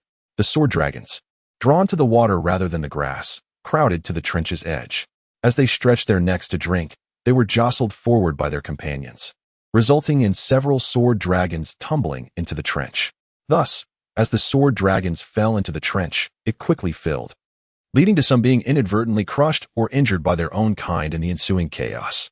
When the sword dragon herd trampled over the corpses of their fallen comrades onto the plains of the divine tribe, they not only grazed upon the grass, but also devoured our crops. Although they did not consume cattle or sheep, they overturned and trampled them. The Night Elder Shaman led our divine warriors to shelter the tribe's members in the immortal cave, raising a second drawbridge. Then, from the watchtowers perched upon the giant trees and cliffs before the divine palace, they began to shoot arrows at the approaching sword dragons. Remarkably, they succeeded in taking down several. Could it be that the prairie wolf tribe has learned to smelt iron from iron, or, if so, this wild continent will surely become lively? Gu Yuan pondered, suppressing the anger swelling within him. He vowed to exact revenge. Upon visiting the Night Elder Shaman, Gu Yuan found her in a state of unconsciousness. She had fallen from her horse and broken her leg while directing the battle against the prairie wolf tribe. Before regaining consciousness, she was struck in the back by a stone axe, effectively waking her from her stupor. Days passed, and she remained in a state of unconsciousness. Esteemed leader, there exists a powerful tribe in the distance. The prairie wolf tribe alone possesses significant strength. If it were not for our advantageous terrain and our defensive position, we would find it difficult to gain the upper hand against them. Their numbers are considerable, around 200 to 300. Henceforth, they shall be our formidable adversaries. Once we have rebuilt our home, the first tribe we shall annihilate will be the prairie wolf tribe. They have invaded us, and all who offend our divine tribe shall face annihilation. Gu Yuan's declaration invigorated the members of the divine tribe immensely. Gu Yuan crafted a chair from bamboo and vines for the Night Elder Shaman, designed for both sitting and reclining. and arranged for 2 strong women to carry her outside to bask in the sun. Subsequently, when the main force had gathered, Yuan personally led the tribe members to address the aftermath of the raid, particularly focusing on retilling the land for crops and rebuilding the livestock pens. Yuan conceived a grand plan to construct a tall earthen wall along the inner side of the trench. This would fortify the defenses surrounding the divine palace. Chapter 42. The construction of the city walls. The commencement of wall construction heralded a significant event within the divine tribe. After breakfast, Yuan gathered the leadership team of about 10 individuals and, during the allocation of tasks, emphasized the importance of the old potter's continuous production of ceramics. Each additional piece would translate into an increase in population. Furthermore, the metallurgy of the axe elder and the forging of the fist youth were vital symbols of strength. The more blades, swords, hooks, halberds, and arrows produced, the greater our combat prowess would be. At the outset of selecting laborers, the night shaman reported that there were 56 elderly individuals unable to work, along with 63 children and women who had just given birth or were nursing. Including the women gathered from various tribes, there were a total of 108 young and middle-aged pregnant women, naturally rendering them unable to participate in the arduous labor of wall construction. Ah, what a joyous occasion. The presence of 108 expectant mothers foretold an increase of at least 108 souls within our divine tribe. We owe our gratitude to the spring gathering for this blessing. They were excused from physical labor and each granted an additional serving of vegetable soup and fruit. However, no extra meat was provided, as excessive meat consumption is not beneficial for fetal development. As the chief's decree spread, it was met with expressions of gratitude from the women and envy from the men. It also elicited a deeper sorrow among those young women who, despite attending the spring gathering, had yet to bear children. Consequently, Yuan received multiple requests from the night shaman, the autumn witch, and the mountain matron, urging him to console the sorrowful women who refrained from eating and wept in despair over their childlessness. Reluctantly, Yuan devised a means to reassure them, recognizing their value as laborers. With a major project on the horizon, it was imperative to retain their workforce. Though he lacked expertise in matters concerning women, particularly in childbirth, he resorted to a semblance of medical examination, proclaiming that their lack of pregnancy was not their fault, but rather a matter for the men to bear. This reassured the women, who then felt liberated to resume their work, convinced that by encountering more men, they too would soon conceive, perhaps by the next spring gathering. As labor commenced, Yuan discovered he had underestimated the abilities and vigor of his subordinates. Each one proved to be remarkably capable. A boy of 11 or 12 could match the strength of an adult male laborer in modern times, while a 14 or 15-year-old girl surpassed him in physical tasks. Daily objectives were completed ahead of schedule, maintaining both quality and quantity. Thus, Yuan resolved not to increase the workload. A lighter pace was preferable. After all, the goal was to complete the project by the onset of spring. He encouraged the men to visit the newly allied tribes, ostensibly to foster camaraderie, but in reality, to pursue romantic encounters. Each man was tasked with charming for beautiful maidens. As autumn waned, the devastation wrought by the herds of Stegosaurus in the grassland wolves severely impacted the agriculture and animal husbandry of the divine tribe, yielding a meager harvest. Only a handful of peanuts, millet, pumpkins, and winter melons were collected, primarily reserved for next year's seeds, leaving little for sustenance. The cattle, sheep, rabbits, and wild chickens had not thrived, indicating that these livestock could not provide food throughout the winter. For the first time, Yuan found himself troubled by the prospect of wintering with the tribe's existing population of 933. The gathering of mountain fruits and wild vegetables had reached its limit, providing ample supplies, yet the scarcity of meat remained a pressing concern. Chief, let us assign 5 individuals from each group to fish and hunt. This suggestion would not impede the progress of the construction and would ensure food supplies for the winter. However, the thought of slaughtering cattle and sheep was heart-wrenching. After deliberation, Yuan agreed to this proposal. Before he could inform the stone-clawed hunters to select individuals for the hunt and announce the simultaneous undertaking of wall construction and hunting, the Bird King suddenly arrived with alarming news. Soon after, the barbarian Dragon Queen reported, followed by a mounted scout from the southern outpost. A herd of long-haired cattle, approximately 500 strong, was advancing from the south, having evaded the guards of the southern outpost and the barbarian dragons, heading directly towards the divine palace. With a mere 20 miles remaining, are you certain of the numbers? Have you confirmed that it's not a larger herd? Gu Yuan inquired, a glimmer of delight in his heart. Are they moving quickly? Not particularly. They are grazing as they go and stopping to drink.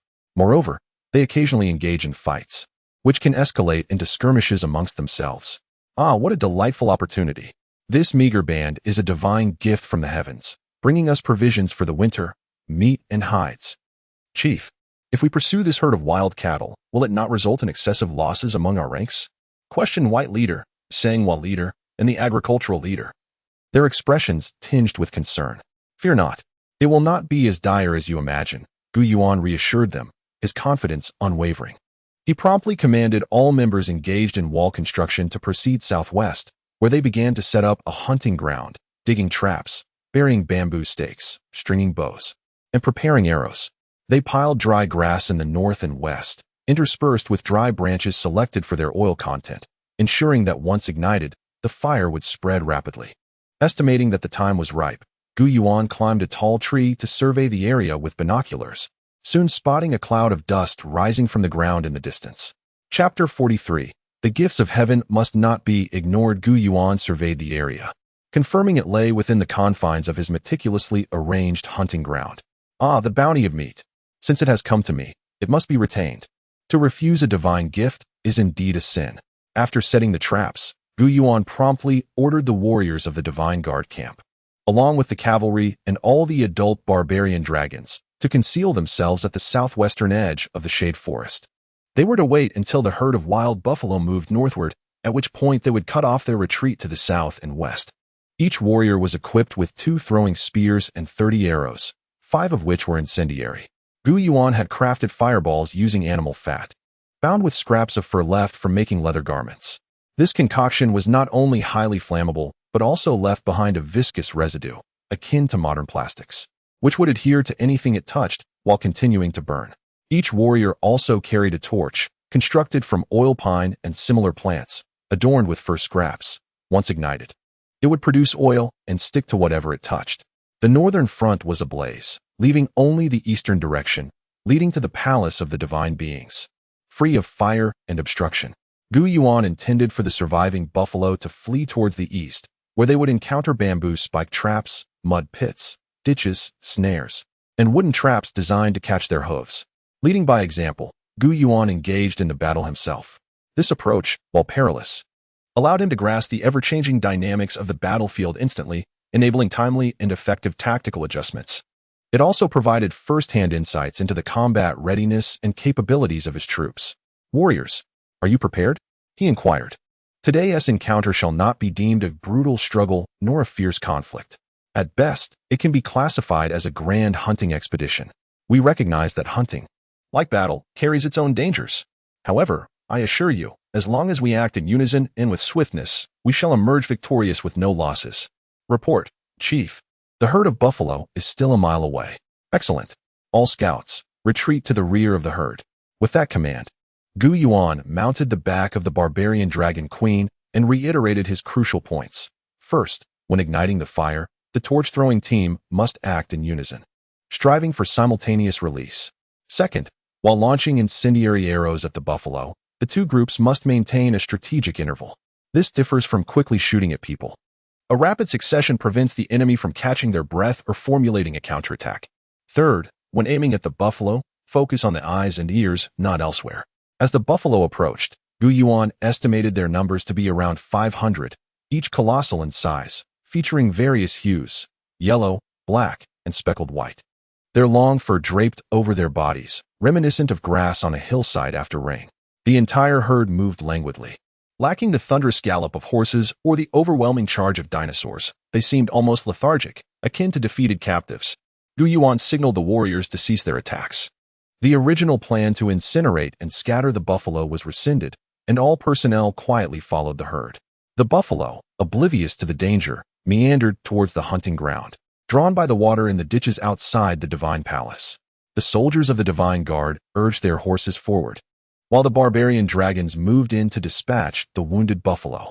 Some dragons, seizing the moment, took the opportunity to indulge in fresh meat. Consequently, Gu Yuan later discovered numerous carcasses missing heads or legs. Only a few buffalo reached the ditch to drink, their numbers dwindling to less than 100. Launch the incendiary arrows. Aim for their hindquarters. Prepare the first volley. At Gu Yuan's command, 100 arrows were loosed simultaneously. The mournful cries of the buffalo echoed as 50 to 60 of them suffered burns, with one tumbling into the ditch. With those now trapped in the mud, this long-haired buffalo herd met its total demise. Gu Yuan and the soldiers of the Divine Guard celebrated their successful hunt, emerging victorious. "Chief, how do we retrieve the buffalo from the mud?" the agricultural leader inquired, frowning at the predicament. Others pondered, their expressions reflective of concern. However, Gu Yuan remained undeterred, smiling as he summoned several middle-aged male warriors. Equipped with ropes and wooden sticks, they began to devise a method to extract the buffalo from the mud. Before long, the warriors fashioned a loop with the rope, attempting to ensnare the neck or horns of a buffalo. They managed to secure several, ensuring at least one was caught. Then connected it to 2 wooden poles, which they affixed to the long neck of a barbarian dragon. Once urged, the dragon easily pulled the buffalo from the mud. The strength of the barbarian dragon was indeed formidable. Thus, they proceeded to extract the buffalo one by one, ensuring no objections arose among the soldiers. At that moment, the hunter's stone palm and earth gatherer approached simultaneously, reporting that the meat storage and fruit cellar were full. "What should we do with the excess beef?" "Utilize the higher caves. Number them from east to west, designating them as Cave 1, 2, 3 up to 7. We shall commence meat storage in Cave 1. "Understood. We shall comply." Days later, the smoked beef filled 2 large caves, while another housed the buffalo hides. This alone would suffice to provide sustenance and warmth for 1,000 people through the winter. The tribe's provisions for food, clothing, and shelter were secure, allowing Gu Yuan to focus solely on fortifying their defenses. Finally, he found time to begin the preparation of gunpowder. Chapter 44. The messenger birds with the necessary raw materials at hand. Gu Yuan adeptly mastered the proportions of sulfur, nitrate, and charcoal for the formulation of gunpowder, rendering the process relatively straightforward. This technique, however, was not easily imparted to others. Thus, Gu Yuan clandestinely led his 2 close guards, Shan and Shui, in their endeavors. The construction of one side of the wall surrounding the Divine Clan Palace progressed swiftly, and as night fell, Gu Yuan audaciously ventured from the cave to sit atop a towering rock. Under the moonlight, the landscape shimmered like water, adorned by twinkling stars. A gentle night breeze swept over the imposing wall, carrying with it the earthy fragrances of damp soil and dried grass. In the Divine Clan pastures, a sparse gathering of water buffalo and sheep rested peacefully under the watchful protection of the barbarian dragon guards. Gu Yuan remained haunted by the catastrophic devastation inflicted upon them by the sword dragon herd and the prairie wolf tribe, and he was resolute in his quest for vengeance. Gazing into the distance, he observed flickering phosphorescence dancing upon scattered bones in the wilderness, drifting with the wind into the night. The wilds were alive with hunger, as beasts both large and small prowled, their guttural roars echoing through the mountains and forests, a mere bravado that failed to disturb the nearby barbarian dragon sentinels. Suddenly, 2 pressing matters occupied Gu Yuan's thoughts: the urgent need to forge heart-protecting mirrors for his warriors and to create wrought-tan helmets, alongside the production of gunpowder. The construction of the wall, it seemed, had become a secondary concern, merely one of the tools for defense. Immersed in contemplation, Gu Yuan gestured to illustrate the design and size of the wrought-tan helmets, akin to modern safety helmets. Though he could only aspire to the sophistication of contemporary military steel helmets, which he was yet unable to produce, not even in metal. His devoted guardians, Shan and Shui, observed Gu Yuan's foolish antics, mirroring his gestures and sharing in the amusement, their expressions equally foolish. The following day dawned bright and beautiful. Gu Yuan mounted his horse, eager to take the lead in wall construction and to address pressing practical issues. He possessed some knowledge of brick and lime production methods, yet the conditions remained inadequate. Having only recently satisfied his hunger and donned leather attire, the living conditions remained rudimentary and makeshift. He envisioned a future where agricultural development would yield sustenance and fabric, enabling him to undertake grand construction projects, erect buildings, and fortify the region with brick and stone walls. Abruptly, a patrol of soldiers intercepted him, claiming to report a significant incident. It appeared that the fish population in Yangming Lake had dwindled dramatically, practically vanished. Even the barbarian dragons had ceased fishing in the lake, though bubbles continued to rise, creating ripples on the surface. At dawn, Two elder barbarian dragons, perhaps tempted by the prospect of a fish feast, descended into the lake. To their dismay, rather than catching fish, they became prey themselves. Their cries went unheard, and soon their massive forms vanished beneath the water, never to resurface. When the soldiers discovered the anomaly and rushed to the lake's edge with their hooks and harpoons, they retrieved only a large skeleton, bleached white, with mere traces of red flesh, a sight both eerie and terrifying. Thus, they sought an audience with their leader. Was there no prior indication of this strangeness in the lake? Yuan inquired, astonished. Twice, elder dragons had surfaced quickly after entering the water. It seemed they found no fish. We assumed the fish were simply scarce. And the dragons had given up, they replied, noting the unprecedented circumstances. Consequently, Yuan resolved to investigate the lake himself. He dispatched a messenger to summon the fishing leader, requesting his expertise in capturing fish. The fishing leader, renowned for his aquatic skills, personally cast nets into the lake, yet returned empty-handed. No fish, not even a small one, had been caught. Chief, such phenomena in ponds typically arise from two causes, either overfishing, including the capture of pregnant females and juvenile fish, or the emergence of formidable predatory beasts. The fishing leader reported, visibly distressed. Oh, if we have not overfished Yangming Lake, then it must be infested with predatory fish demons. Yuan deduced. Could these demons be capable of both aquatic and terrestrial existence, much like turtles? Indeed, Chief. Your analysis is astute. The fishing leader affirmed. They likely enter the lake to feed, then retreat to a hidden location on land. However, they have not yet emerged today. Could it be that these fish demons dwell in the water by day and venture onto land by night, much like turtles? Yuan pondered. Chief, amphibious creatures often possess the ability to burrow into mud. Might these demons have concealed themselves from our efforts to capture them? The fishing leader speculated. Yes, that is a possibility. Yuan acknowledged. What shall we do, Chief? The fishing leader pressed urgently. Let us pause. In 3 days, we shall return to the lakeside woods and wetlands under the cover of night to investigate further. Yuan commanded. Understood. But, Chief, why wait 3 days? The fishing leader queried, his face a mixture of doubt and concern. With a knowing smile, Yuan explained. We must bide our time to lull the fish demons into complacency. Being cunning creatures, they may retreat into the depths of the mud, making them exceedingly difficult to find, let alone capture. A piercing call from a bird echoed through the sky, prompting the bird king to respond. As a pair of colossal birds approached from the northwest. What news, messenger birds? Have dinosaur herds passed through again? Yuan inquired, perplexed. The birds accompanying the king shook their heads. Is it an invasion by external tribes? Yuan pressed further. The birds nodded, then shook their heads again. What does this mean? External tribes are near, but have yet to breach our territory?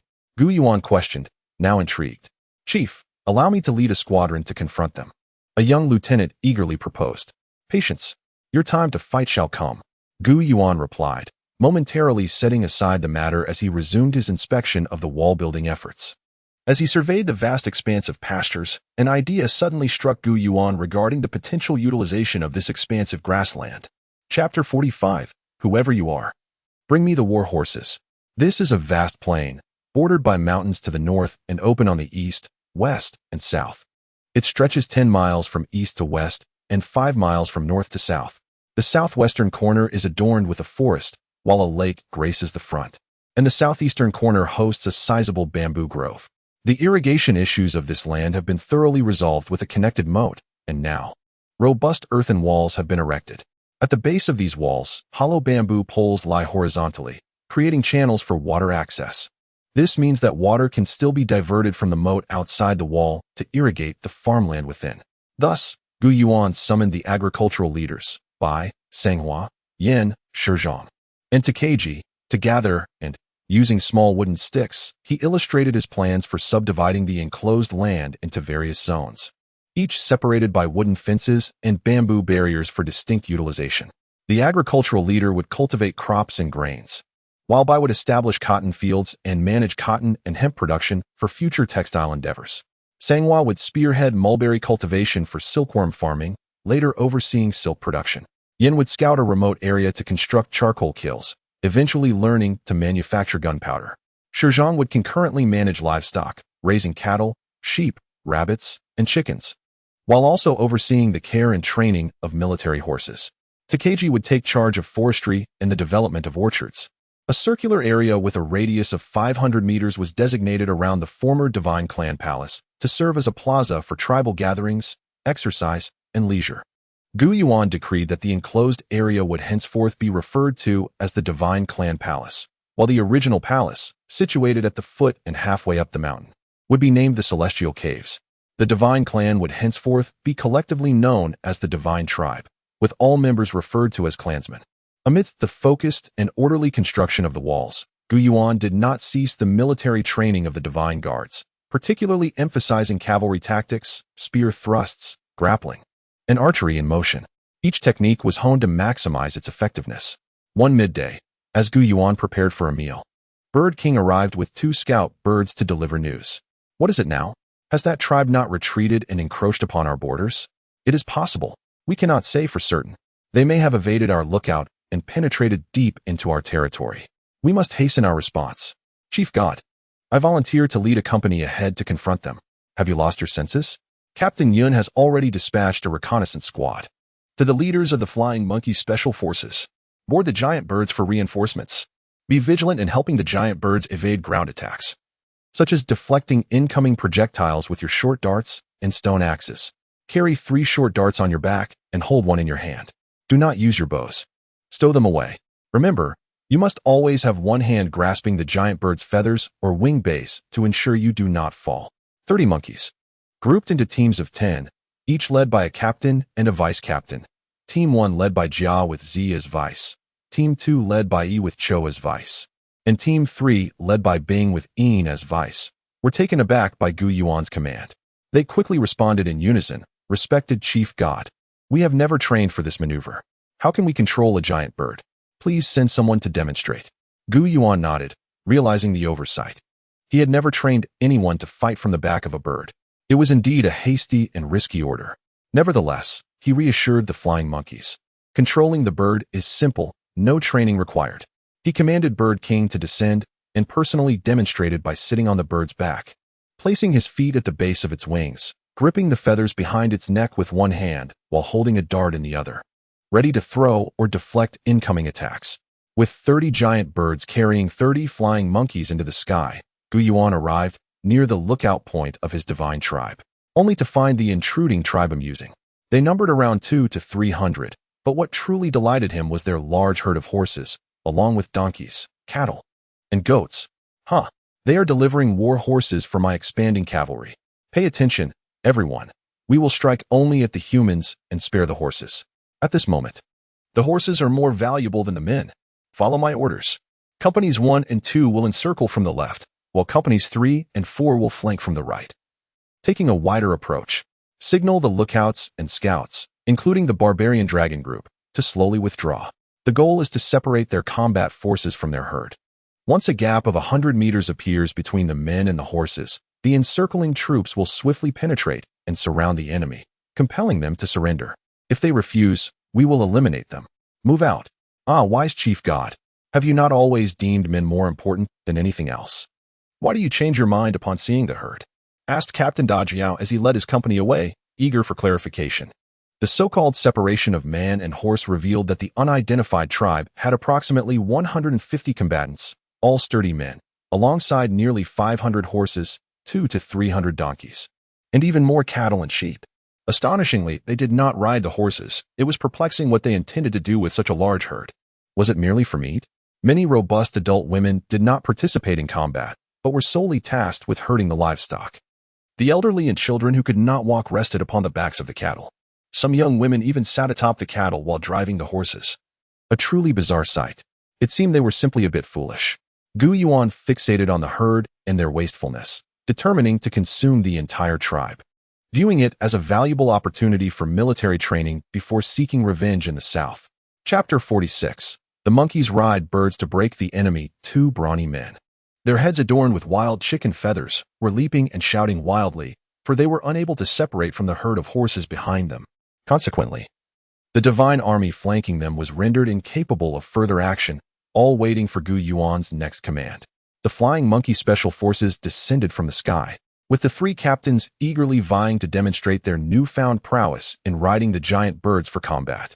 After pondering for a moment, Yuan commanded the flying monkey special forces to feign an attack on the enemy's battle troops. The three captains accepted the order with enthusiasm and immediately led their teams into action. Yuan considered using his gun to eliminate the two tribal leaders, surmising one was a leader and the other a shaman. However, he soon thought better of it, deeming them unworthy of wasting two precious bullets. Instead, he requested a bow and a quiver of 30 arrows, standard equipment for the divine guards. The two brothers, Captain A and Captain B of the Flying Monkey Squad, were robust and agile, moving with the swiftness of the wind. Their initial orders from Yuan were to feign an attack and draw the enemy away from the horse herd. Yet, after conferring with Captain C, the three reached a consensus and decided to launch a genuine assault. With a swift dive, the giant birds released a barrage of 30 darts, propelled by fierce winds, striking at the tribal crowd below. Although the monkeys lacked great strength, the momentum from the giant birds significantly amplified their impact, catching the tribal warriors off guard. Chaos erupted among the unknown tribe's battle ranks as the two feathered leaders, one a chief and the other a shaman, were swiftly dispatched by the darts. Upon witnessing their leaders fall, the warriors of the unknown tribe were filled with both rage and fear. In a hasty attempt to retaliate, the flying monkeys had already distanced themselves from the fray. Before the unknown tribe could hurl their stone axes and bone darts, the cavalry on both flanks charged, unleashing a volley of arrows that rained down upon them, resulting in significant casualties. Over half their forces were decimated, and combined with earlier losses, their numbers had dwindled by more than 100. What manner of darts are these? What incredible force! It was evident that the members of this tribe had never encountered arrows before, mistaking them for divine artifacts. Yuan had crafted the arrowheads with lethal precision. Originally triangular and serrated, they were made of metal, sharp and resilient. He had further enhanced them by adding barbs, ensuring that when pulled from a wound, they would extract flesh, rendering them particularly deadly. Many from the unknown tribe succumbed not from direct hits, but from the rapid loss of blood caused by the barbed arrows. The remaining 40 or so warriors, utterly terrified, lost all will to fight. Discarding their weapons and kneeling in submission, their foreheads touching the ground, indicating their desire to surrender. Spare the captives. Yuan promptly accepted the surrender of the 49 warriors, first tending to their injured, and then leading them to persuade their kin, elders, women, and children. Some among them had communicated with outsiders and gradually established contact with General Chiu and Yuan, revealing that they belonged to the horse tribe, residing in a vast northern valley. Due to flooding that had submerged their pastures and low woodlands, they were compelled to migrate southward. They had initially believed their armed tribe of 150 to be formidable, only to discover that when compared to the divine army, they were woefully inadequate. The horse tribe had no knowledge of horsemanship. Upon witnessing the cavalry of the divine army, who fought mounted, they were utterly astonished. So this is how one can utilize horses. What a waste it would be to merely slaughter them for meat. Yuan was elated to welcome the horse tribe's 198 members, alongside 568 fine steeds, 110 donkeys, 322 cattle, and 162 goats. He found the small, agile members of the tribe remarkably astute, naturally inclined to the role of spies, honing their skills to become sharp instruments for assassination and intelligence gathering. Back at the Divine Palace, Yuan restructured the Divine Guard's military organization into 5 companies, each now boasting 100 men. Each company was subdivided into platoons of 30, each with a commander and a deputy. The remaining 8 served as company staff, responsible for communications and security. Each platoon was further divided into squads of 10, each led by a squad leader and a deputy, each commanding 4 men. After lunch one day, as Yuan prepared to lead a team in continuing the construction of the walls, a sentry rushed in with alarming news. 2 individuals were on the brink of death. One was Mushiwe, who had swallowed his fish too hastily, choking on a bone, struggling to breathe as tears streamed down his face. The other was Haizi, who, unbeknownst to him, had ingested something harmful and was writhing in agony on the ground. Yuan hastened to check on Haizi first. He found Haizi convulsing on the ground, his trembling legs kicking in the mud, becoming caked in filth. He clawed at his chest with spastic hands, leaving bloody trails on his copper-colored skin. It appeared to be a case of poisoning, not from a venomous creature, but likely from toxic berries. Yuan quickly assessed the situation. though his supplies only included antidotes for snake and insect venoms, unsure of their efficacy in this case. Without hesitation, he gathered a handful of purslane, crushed it with a stone, and mixed it with water, forcing it down Mushue's throat. He then had him positioned face down on a large log, applying pressure to his abdomen, which soon induced a violent purge. Once Mushue had vomited, Gu Yuan produced a pill, pried open his mouth, and administered it. Lacking confidence in this treatment method, he could only wait anxiously alongside others for its effect. Next, he turned his attention back to Haizi, who was now flushed and semi-conscious. Clearly in a precarious state, Gu Yuan pondered the nature of the fish Haizi had consumed. Why did he find himself questioning this? The divine tribe had ample reserves of meat and fish, including various types: raw salted fish, cooked smoked fish, and fully cooked fish in sauce. If he had eaten raw fish, it would likely have been a bone lodged in his throat. If it had been one of the two cooked varieties, it would have been a large spine that caused the choking. Leader, he consumed barbecued salted fish, a junior shaman reported. But my master is still napping and has yet to awaken. Chapter 47. An invincible artifact, alas. Such a monumental event has occurred, and she can still sleep soundly. Wake her up. Gu Yuan felt a surge of anger, but soon realized that even the most skilled wizards were powerless against such ailments. Leader, even waking master won't save this Blackie. The words of the young sorceress immediately incited a wave of gasps among the surrounding clansmen. Muse is on the brink of death. Yet the leader has miraculously revived him. Muse has come back to life? Indeed, a malady that even the wizards cannot cure, our divine leader can heal. Stop your nonsensical chatter. Just because you claim Blackie is dying, does that mean he must perish? I assure you, even if Blackie were to die, the leader could restore him to life. Stand aside. Stand aside. Please, leader, tend to Blackie. Under the expectant gazes of the clansmen, Gu Yuan first held Blackie's head, tilting it back, then pinched his mouth open. Noticing that there was nothing inside and no obstruction in his throat, he observed a slight protrusion above the Adam's apple. Resembling two. Mu Zhuang. Hold his head steady and keep him still. Former leader, you and that warrior, each grab one of Blackie's hands and prevent any movement. Mountain lady. Go fetch 2 sticks thinner than a pinky finger and as long as a small arm. Quickly. Following Gu Yuan's instructions, several individuals sprang into action. Gu Yuan obtained 2 slender wooden sticks, cleaned them thoroughly with water, and then pried open Blackie's mouth, inserting the sticks within. Modern individuals would easily discern that Gu Yuan intended to extract a fishbone lodged in Blackie's throat using chopsticks, yet the divine clan knew not of such utensils, believing instead that the leader was employing these sticks for a magical healing. Unbeknownst to Gu Yuan, his swift hands coincided with Mu Zhuang's sudden sneeze, akin to a thunderclap, startling everyone around. Despite having undergone special training in his previous life, where he could remain unperturbed in the face of calamity, he was momentarily shaken. Hey, Gu Yuan. Feeling a surge of frustration, tightened his grip on Blackie's mouth, forcing it shut at the precise moment he was about to extract the fishbone. With a shudder, Blackie awakened, his face contorted in pain. What is happening? The clansmen outside remained oblivious to the unfolding drama, as they could not see within. However, those inside bore witness to the leader's entire healing process. While the clansmen could only perceive the visible, they were unaware of Gu Yuan's inner turmoil.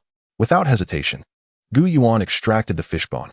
Blackie smacked his lips a few times, possibly still in pain from the bone's prick, or perhaps bleeding, but he had ultimately evaded death. The divine clan erupted in fervent cheers. They praised their leader's miraculous abilities. A multitude knelt, exclaiming, "The leader is a true deity. The leader is a true deity." Both Muse and Blackie had been saved. Observing the clansmen's reverence, Gu Yuan resolved to further ignite their spirits by preparing gunpowder, promising them an astounding surprise to ensure the smooth execution of their impending revenge plan to the south. Clansmen, please rise.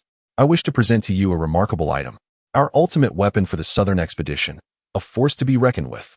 With this declaration, Gu Yuan nearly ignited the clansmen's excitement like gunpowder. Joyful shouts and jubilant movements ensued as they eagerly discussed the implications. What? Our divine leader speaks of an invincible artifact? Could it be? Our divine clan shall dominate this untamed land henceforth? What could this artifact be? A thunderbolt, perhaps? Capable of collapsing mountains and turning forests to ash. It might indeed be a thunderbolt, or something even more powerful. For the leader is a true god, capable of achieving the impossible. Amidst the astonished and fervent gazes of the clansmen, Yuan commanded his 4 guards to fetch the charcoal powder, saltpeter, and sulfur he had prepared, blending them in precise proportions to create a dark, powdery substance. After allowing it to settle for a moment, he placed it into an unbaked clay jar. He then extracted a small pouch containing another powdered substance from his pocket, mixing it with the dark powder, and encasing it in a serpentine skin over a meter long, forming a thin, bulging cord. Proceeding 50 meters away, Yuan discovered a small pit, tamping down the grass as if marking a spot.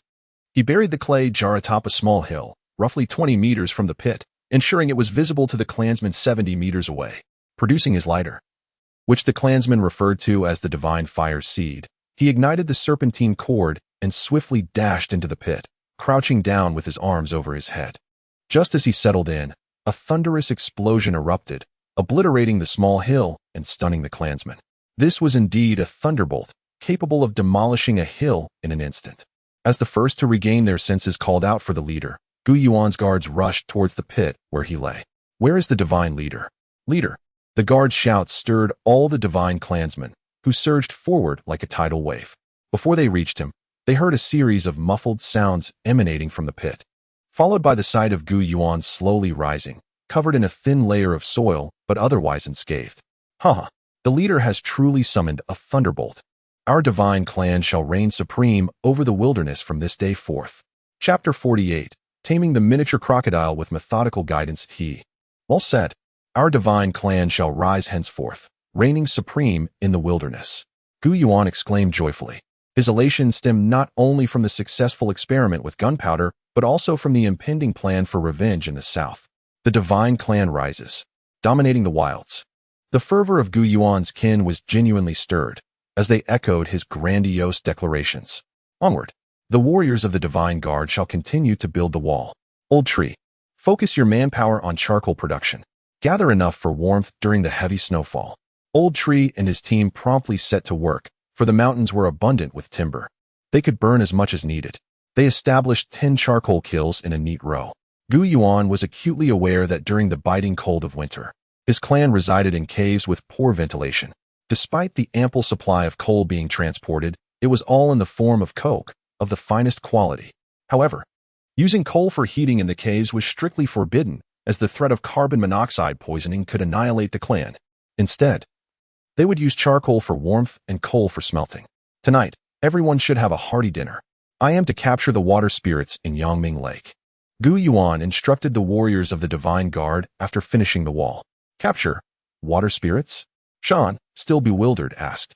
The lake monster that devoured 2 great barbaric dragons 3 days ago. Have you forgotten? Water, speaking with irritation, reminded her. Shan slapped her forehead in realization. Oh, I remember now.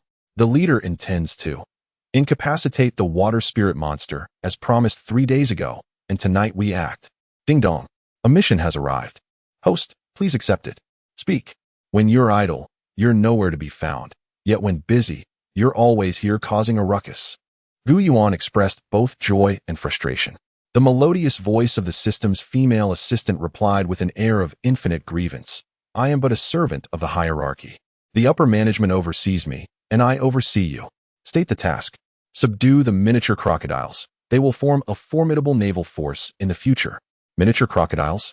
Where might they be? They are the water spirit monsters you mentioned. Instructions for subjugation are as follows. The miniature crocodile can grow no longer than 1 meter and weigh 50 kilograms, with its serrated snout comprising 1/3 of its length. They reproduce and grow at an astonishingly rapid rate. Their lifestyle is amphibious, spending their days in water and their nights on damp, shadowy land.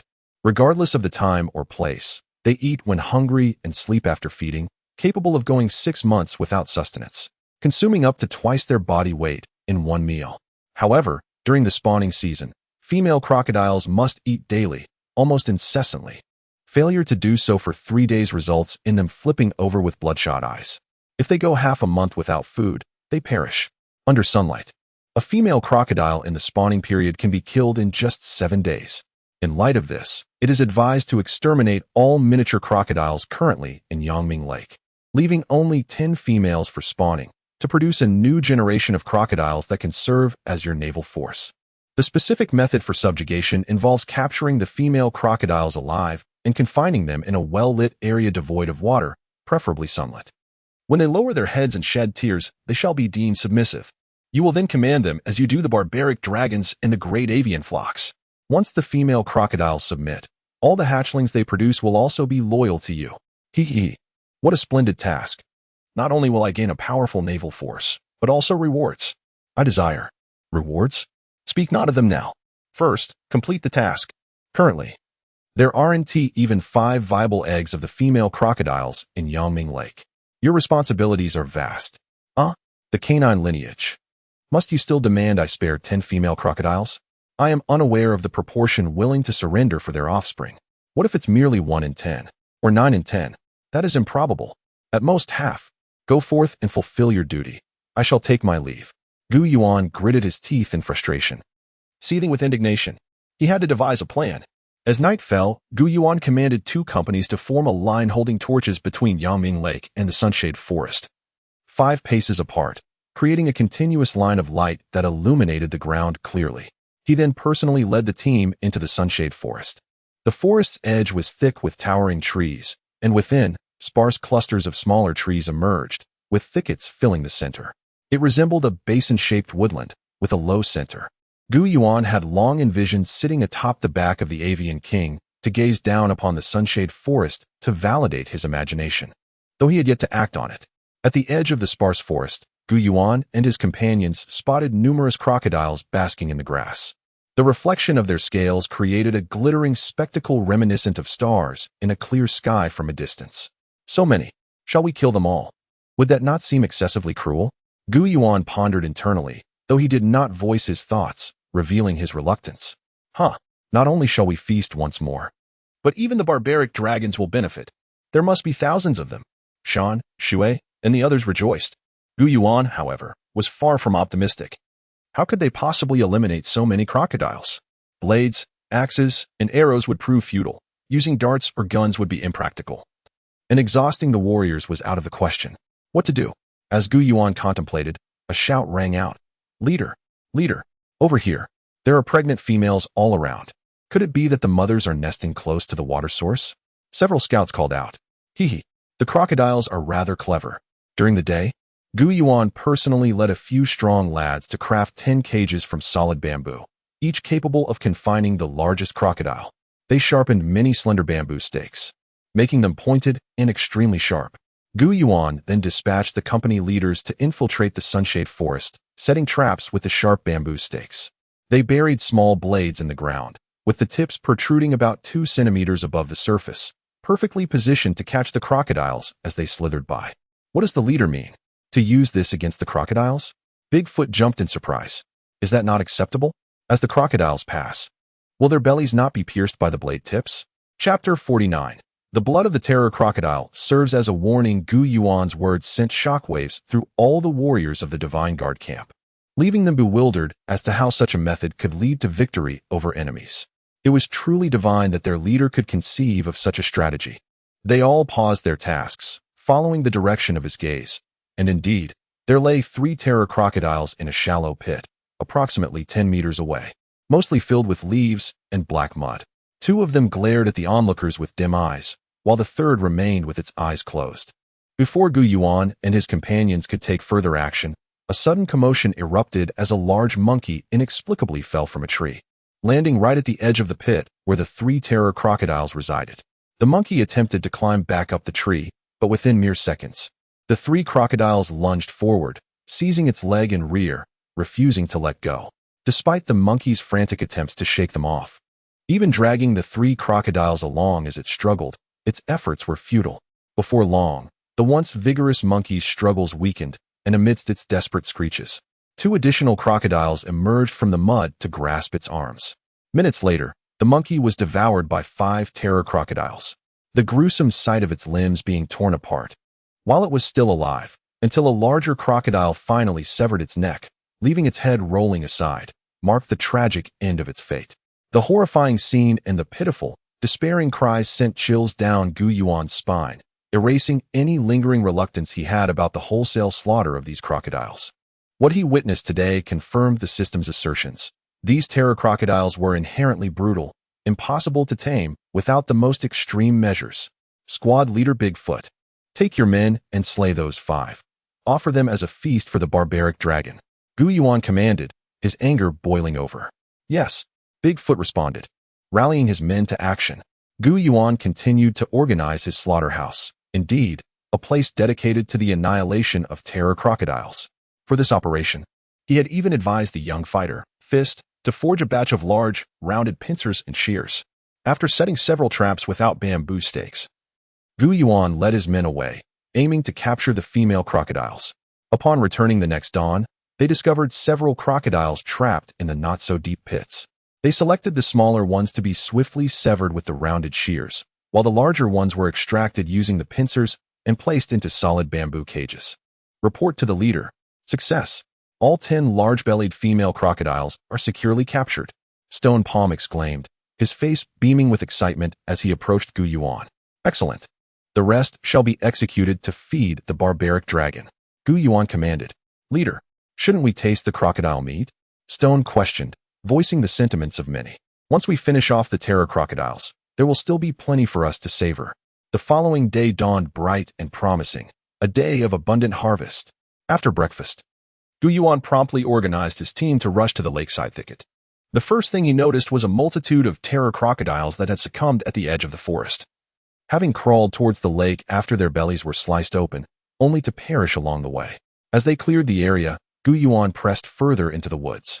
The traps were overflowing, and some crocodiles were still alive within them. The warriors swiftly used the rounded shears to cut them in half.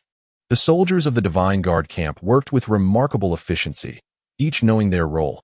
Some were fully armed, wielding the rounded shears for hunting, while others prepared to transport the catch using ropes and wooden carts. Once outside the thicket, they would utilize the barbaric dragon. Additionally, there were those processing the crocodile meat on the opposite bank of Yangming Lake, including those feeding the barbaric dragon, curing and storing the meat, and drying salted fish. Terror crocodiles typically do not stray more than 500 meters from water, so Gu Yuan and his team did not need to search far into the forest. They quickly finished their hunt. Leader, have we truly exterminated all the terror crocodiles in Yangming Lake? Mountain voiced his doubts. It can't be this simple. There may still be some lurking within the lake that we haven't managed to eliminate. After covering the traps, they continued to hunt for 2 more nights, yet astonishingly, not a single crocodile was captured. Indeed, not one. This was puzzling. Was there only one chance? Would they not return after being killed? On the 3rd night, as Gu Yuan pondered this mystery, rain began to fall. The next day, it continued to pour. After this rain, on the 4th night, Gu Yuan and his men entered the damp thicket. This time, they made significant progress, finding and dispatching over 100 terror crocodiles. It turned out that the blood of these crocodiles served as a warning to their companions. The presence of blood meant that the surviving crocodiles remained hidden in the lake during the 2nd and 3rd nights. However, once the rain washed away the traces, they returned on the 4th night. Gu Yuan realized the significance of this phenomenon and decided to wait another night, yet not a single crocodile appeared. After rinsing the area, on the 6th night, they encountered another group of 10 or so. Following the slaughter, rinsing the area again, on the 7th and 8th nights, not a single crocodile was spotted. It seemed that the lake was truly devoid of terror crocodiles. Gu Yuan ordered the soldiers of the Divine Guard camp to conduct a thorough search of the forest floor and commanded the barbaric dragon to collectively sweep through the lake for any remaining crocodiles.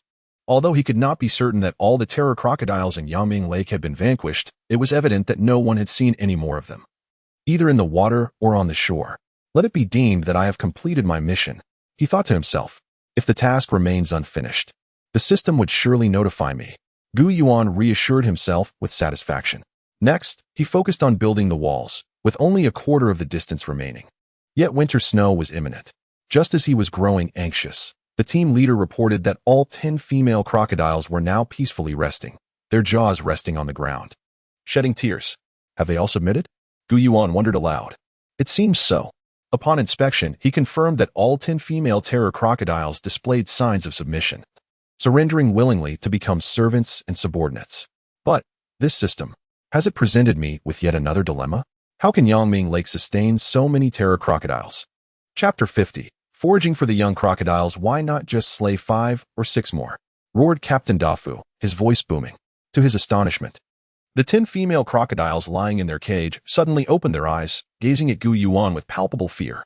Remarkably, they seemed to beseech him for mercy, bowing their heads repeatedly as if in a rhythmic prostration, thudding softly against the ground. Very well, stay here. As for food for your hatchlings, allow me to devise a solution. There will be a way. Food will be procured. After placing the 10 plump female crocodiles into Yangming Lake, Gu Yuan urged the workers to continue constructing the wall while he concentrated on securing ample sustenance for the future aquatic forces. Time flew by, and the wall progressed rapidly. Gu Yuan pondered strategies for feeding the young crocodiles, but no solution emerged. Suddenly, 5 soldiers from the patrol unit rushed to report that countless baby crocodiles were frolicking on the surface of Yangming Lake. What? The female crocodiles have laid eggs and hatched young crocodiles? So swiftly? Gu Yuan was taken aback. The system had mentioned speed, but he hadn't anticipated such rapid hatching. Where did we see the eggs being incubated? They are just like fish and frog spawn, laid and left to fend for themselves, remarked Water, an onlooker. Gu Yuan was genuinely alarmed. The food supply in Yangming Lake was barely sufficient for a couple of hatchlings, and fish were nearly depleted. The search for food for the crocodiles had become urgent. Bird King, summon all your team leaders to the lakeside to observe the young crocodiles and heed my instructions. Upon Gu Yuan's command, the Bird King let out a call, and dozens of massive toucans swiftly gathered. They beheld a cluster of creatures resembling tadpoles playing on the water's surface, though they were gray rather than black. Gu Yuan shouted towards the lake, "Whose treasures are these? Come forth and heed my command." Shortly, the water rippled, and a large female crocodile emerged, her eyes fixated on Gu Yuan. "Calm your offspring, no more frolicking." The female crocodile nodded, then swirled in the water, encircling the young. In an astonishing display, the hatchlings quickly organized themselves into neat rows on the surface, wagging their little tails obediently. "You are the first division of the Divine Clan's aquatic forces, and your mother is the commander. From this moment forth, you shall obey my commands and prioritize the Divine Clan's interests above all. Unity and cooperation with your kin are imperative. Understand this. The aerial forces above are your comrades and allies. Do not engage in hostilities among yourselves. Do you comprehend?" Gu Yuan stated, observing the female crocodile nodding in agreement as she circled the young once more. "Bird King, introduce your team to the commander of the 1st Division and the aquatic warriors." The Bird King led the toucan leaders to the water's edge, where they exchanged nods with the female crocodile, while the young crocodiles remained orderly in formation. "Remember, we are all members of the Divine Clan. Bird King, venture along the stream flowing from Yangming Lake and search for any larger bodies of water within 100 miles, particularly large lakes. Go forth and also summon the Barbarian Dragon Queen." After the Bird King departed, the Barbarian Dragon Queen soon arrived with a dozen leaders from the great Barbarian Dragon Clan. Gu Yuan reiterated his previous instructions to her, ensuring the Barbarian clan was familiar with the aquatic forces. "Ku, a large lake or a river?" The Bird King pondered for a moment before circling in front of Gu Yuan, then soaring in a curved flight. While Gu Yuan quickly grasped the Bird King's meaning, the others were left bewildered. Gu Yuan relayed that the Bird King indicated a large river to the northwest and a large lake to the southeast. "We require both the river and the lake, but we must prioritize the development. First, we will seize the river to the northwest, diverting its waters along with its fish into Yangming Lake to provide ample sustenance for our aquatic forces. Once they mature, we shall march southeast to claim the lake. This will ensure a continuous supply of food for our aquatic troops."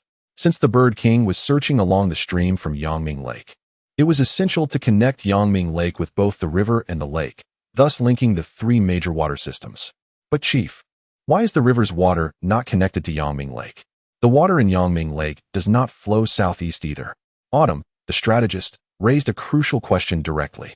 Gu Yuan nodded, acknowledging the need for further investigation. "This is precisely why we must inspect the area.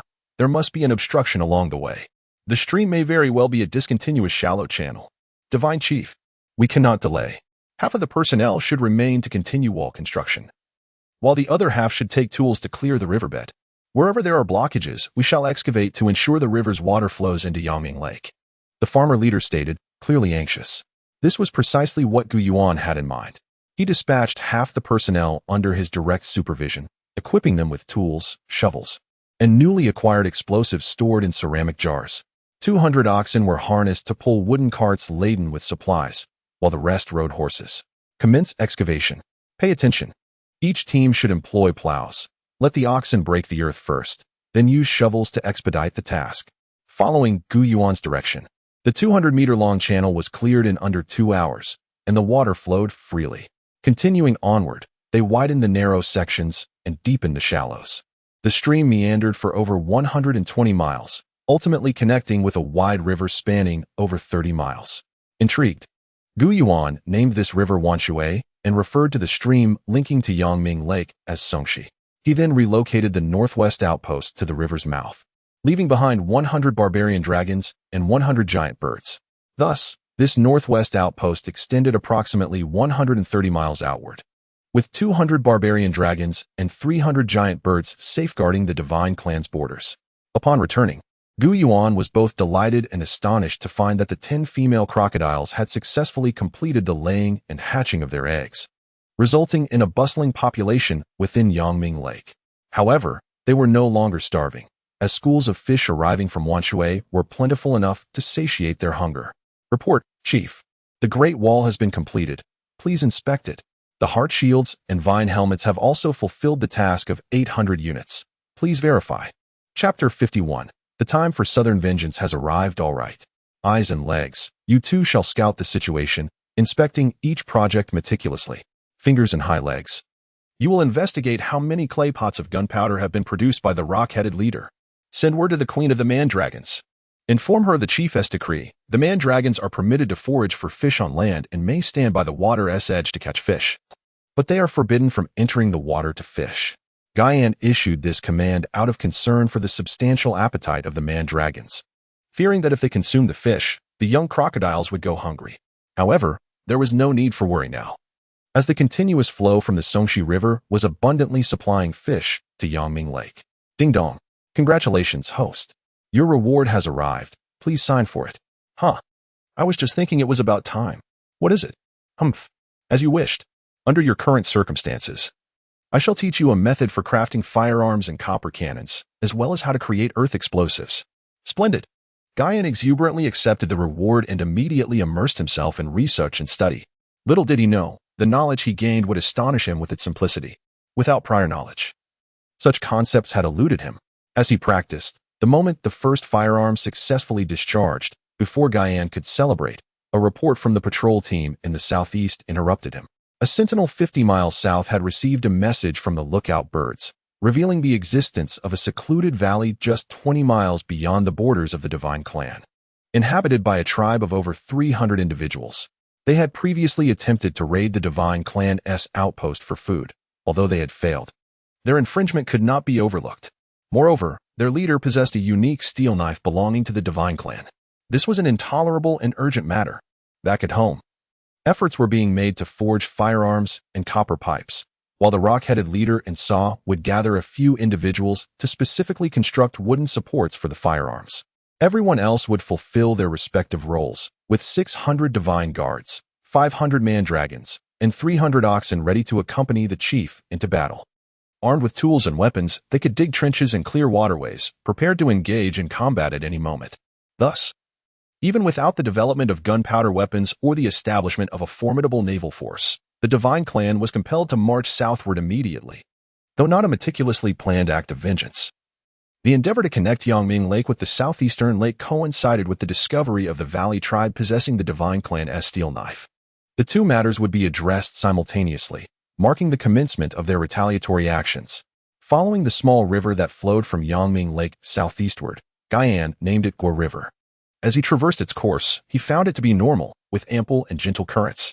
Suddenly, the man-dragons leading the way exhibited slight agitation. What is happening? Send a messenger to investigate. Chief, should we dispatch the giant birds to pursue and eliminate them? It's merely a few wild dogs. There is no need to engage with them. Yuan waved dismissively, uninterested in the matter.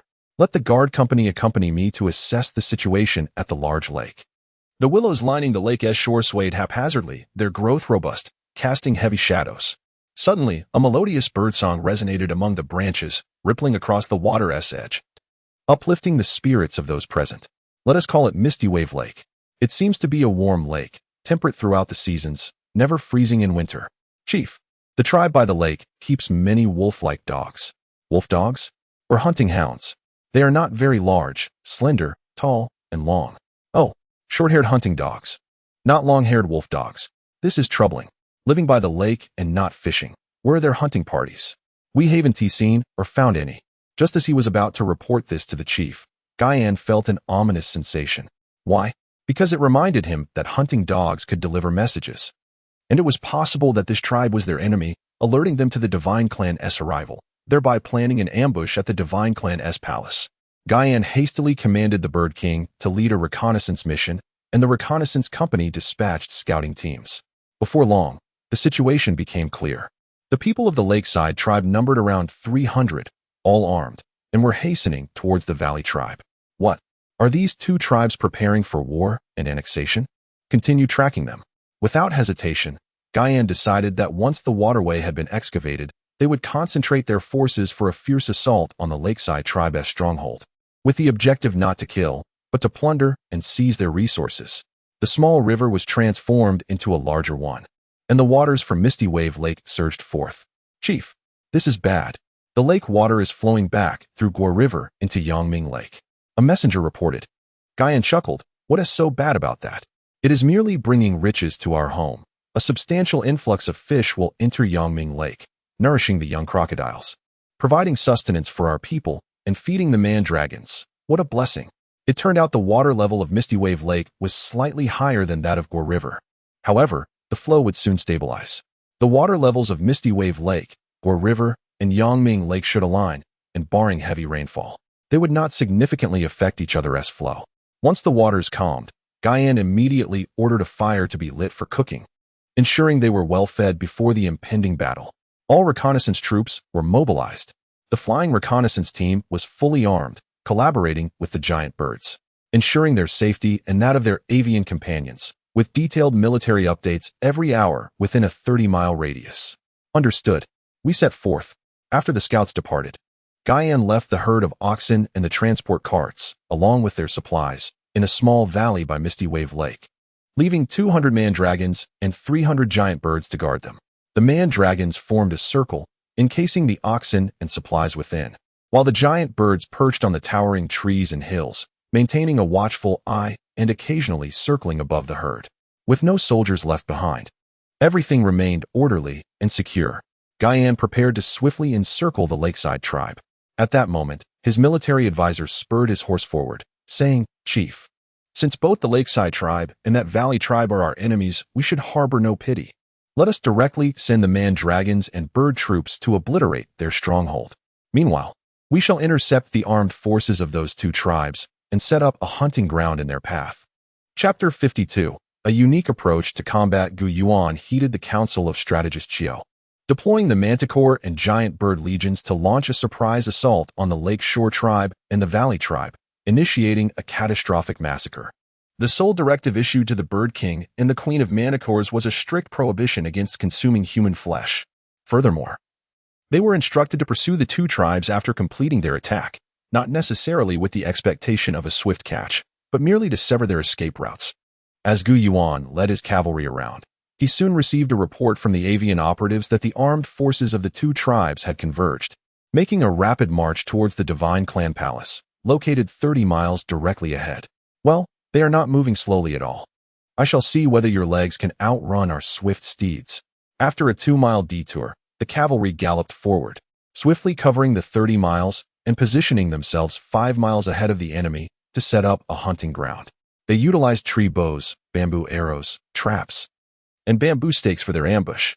Once the avian operatives reported that the enemy was merely a mile away, Yuan commanded a full assault from the operatives, who attacked the enemy from above with small dart-like projectiles. Before the enemy could fully comprehend the mechanics of mounted combat, the first volley of arrows descended upon them with devastating accuracy. This was a contingent of 600 light cavalry, split into two flanks of 300. The downpour of arrows, totaling 600, struck the enemy's ranks, with at least 3 arrows targeting each of the over 100 foes, instantaneously decimating their numbers. The battle was swift and ruthless. The 300 combatants scarcely had the opportunity to retaliate. The hunting ground went unused. raising the question of how these tribesmen could be so inept in combat compared to the formidable warriors of the prairie wolf tribe. Through his telescope, Yuan noted that the leader of the valley tribe wielded a steel knife that belonged to his divine clan. Several fine weapons had been lost by the divine clan, yet the whereabouts of the others remained a mystery. Do not kill me. I am willing to submit to the divine clan and heed the commands of the clan leader. An elder attempted to communicate with the divine clan using a dialect from his tribe. Strategist Chiu seemed to comprehend a portion of the elder's speech and engaged him in conversation. Learning that they were not from the prairie wolf tribe but had been deceived into aiding them, Yuan felt a pang of regret for having ordered the massacre. Yet it was too late to amend his actions. Oh well, it has been done, Yuan mused. Their deception indicates that the prairie wolf tribe is assaulting our divine clan palace. They are luring these smaller tribes with promises of gain. Should they succeed in overtaking the palace, the spoils would not be theirs to claim. They would be consumed by the prairie wolves themselves. Have you ever seen a wolf leave behind what it devours? Such foolishness was of no use. Yuan refrained from granting clemency to the few survivors, resulting in them being swiftly eliminated by the soldiers of the Divine Guard. The logistics unit of the Moonlight Brigade remained behind, taking the manticores to safeguard the cattle, while the rest of the brigade accompanied Yuan to the Divine Clan Palace for reinforcements. Chief, what shall we do with the unused hunting ground filled with traps? Leave it to intercept the fleeing enemies. Our forces must remember their relative positions and navigate around this hunting ground. After bypassing it, we shall ride swiftly to the Divine Clan Palace's outpost. Upon reaching the shaded forest near the Sunlit Lake Suspension Bridge, they found no one present, yet could hear the commands of the Knife Elder and the Night Sorceress from within the palace, accompanied by the distant sounds of a siege. Send the avian operatives to investigate. Shortly thereafter, reports arrived indicating that approximately 600 troops from the Prairie Wolf tribe, accompanied by several hundred hunting dogs, were advancing from the west and northwest. Yuan suddenly recalled that the dogs following them were not wild, but rather trained enemy operatives, specifically bred for reconnaissance. At that moment, the armed forces of the Prairie Wolf tribe had yet to cross the moat. Their next move against the high walls would yield no advantageous results. As the avian operatives launched their assault, Yuan commanded the Bird King to lead a counterattack from the air against those besieging the Divine Clan Palace, focusing on ice strikes to inflict maximum damage while prioritizing their own safety. They were to attack when possible and otherwise maintain a vigilant watch from a distance. The Prairie Wolf tribe's warriors, intent on crossing the moat, found themselves besieged by a sudden downpour of darts from the sky, followed by a swarm of giant birds diving down to target their eyes. This chaos caused them to falter and abandon their efforts to scale the moat. In an instant, over 100 warriors from the Prairie Wolf tribe fell, leaving them trapped in a predicament of retreat or advance. What should we do? We must retreat. The leader of the Prairie Wolf tribe raised his hooked spear, only to be spotted by Yuan, who recognized him as the enemy of the Divine Clan. Warriors, do you see our hooked spears? And those swords? Eliminate them all. Leave not a single one. This marked the first time the leader had issued such a command. The battle had become markedly easier. They would not engage the enemy in close combat, but would instead shoot arrows from horseback. Yuan executed this strategy flawlessly, with giant birds overhead and the avian operatives raining down darts. The cavalry moved like the wind, arrows falling like rain, enshrouding the warriors of the Prairie Wolf tribe besieging the Divine Clan Palace. After merely 2 passes of mounted archery, the enemy had lost nearly 200 men, depleting nearly half their strength without even crossing the moat, let alone the high walls. What more is there to fight for? Wolf leader, this battle cannot continue. We must retreat. The Prairie Wolf tribe's shaman urgently implored the leader, astonished by the high walls erected by the defenders, and the moat that had been deepened and widened significantly. How could the Divine Clan leader conceive of such fortifications? Chapter 53. The Old Wizard's Summoning Spell, We Must Flee. Their horde of ferocious dragons has yet to appear. This could be their final trump card, capable of claiming the lives of our entire tribe. Stop the pointless chatter. We must retreat immediately. A guard beside the wolf chieftain shouted. Humph. Retreat to where? No one leaves this place alive under my watch. Yuan bellowed, issuing commands for the third round of archery, with arrows raining down, throwing darts flying, and meteor hammers swinging, as they noticed the enemy dwindling to mere dozens. Yuan retrieved his sniper rifle. He intended to expend a single bullet on the leader of the tribe that had first attacked him and brought destruction to his people. Bang! The wolf chieftain, rushing forward, collapsed lifelessly to the ground, a small blood hole marking his forehead, startling the old wizard beside him into a stupor. The agents of the now were simultaneously engaging in mounted archery. Prepare to shoot. Just as the divine clan felt assured of victory, Yuan, along with Master Chiu and the others, noticed a peculiar phenomenon. Despite the devastation faced by the prairie wolf tribe, with its members scattering in chaos and even the chieftain slain, the old wizard remained unperturbed. Instead, he whispered to those beside him, one of whom leaned in closer to convey something. The old wizard nodded, raising his withered, iron-black hands high above his head, slowly tilting his face upward as if performing a ritual. Was it a commemoration, a blessing, or an exorcism? His toothless mouth opened and closed, trembling vigorously, as if reciting incantations. This is bad. Leader, do you hear that? Chiu, Shui, and Yun all heard it, while Yuan remained oblivious. However, as he raised his binoculars, he observed a thick mist rising in the northwest and directly west. It swiftly became clear that this was no mere fog, but a cloud of dust. Then, through the lens, a colossal swarm appeared. A horde of dinosaurs. Oh, or was it a pack of omnivorous Tyrannosaurus rexes? What a grand irony. Having spent my life hunting geese, today I find myself pecked by them. From the outset, I dismissed that old wizard, swearing not to waste a single bullet on his wretched head. Who would have thought they possessed the ability to summon a horde of tyrannosaurs? What to do? Yuan found himself momentarily dumbfounded. Remember, one must never let their guard down. Quickly, divine leader. That could be a pack of ferocious beasts approaching. What should we do? Even Master Chiu appeared anxious, her face turning a deep shade of purple. Yuan mused. What do you mean could be? It certainly is. You seem to possess a touch of foresight. Indeed, through the binoculars, Yuan could see what they could not yet discern. Such keen insight is truly rare. His mind raced as he noted the old wizard still holding his hands aloft, continuing his incantations. Infuriated, he raised his gun and fired. The old wizard fell without a sound, lifeless. Bang! Another shot, this time claiming the largest and most robust figure beside the old wizard. With the gun fired, Yuan gritted his teeth, pivoting the gun towards the approaching Tyrannosaurus horde, searching for their leader. As the saying goes, a flock of birds cannot fly without a head, and a herd of sheep cannot move without a leader. This holds truth. Typically, within a herd, there exists a leader, be it a ram or a bull. The tyrannosaurs were no different.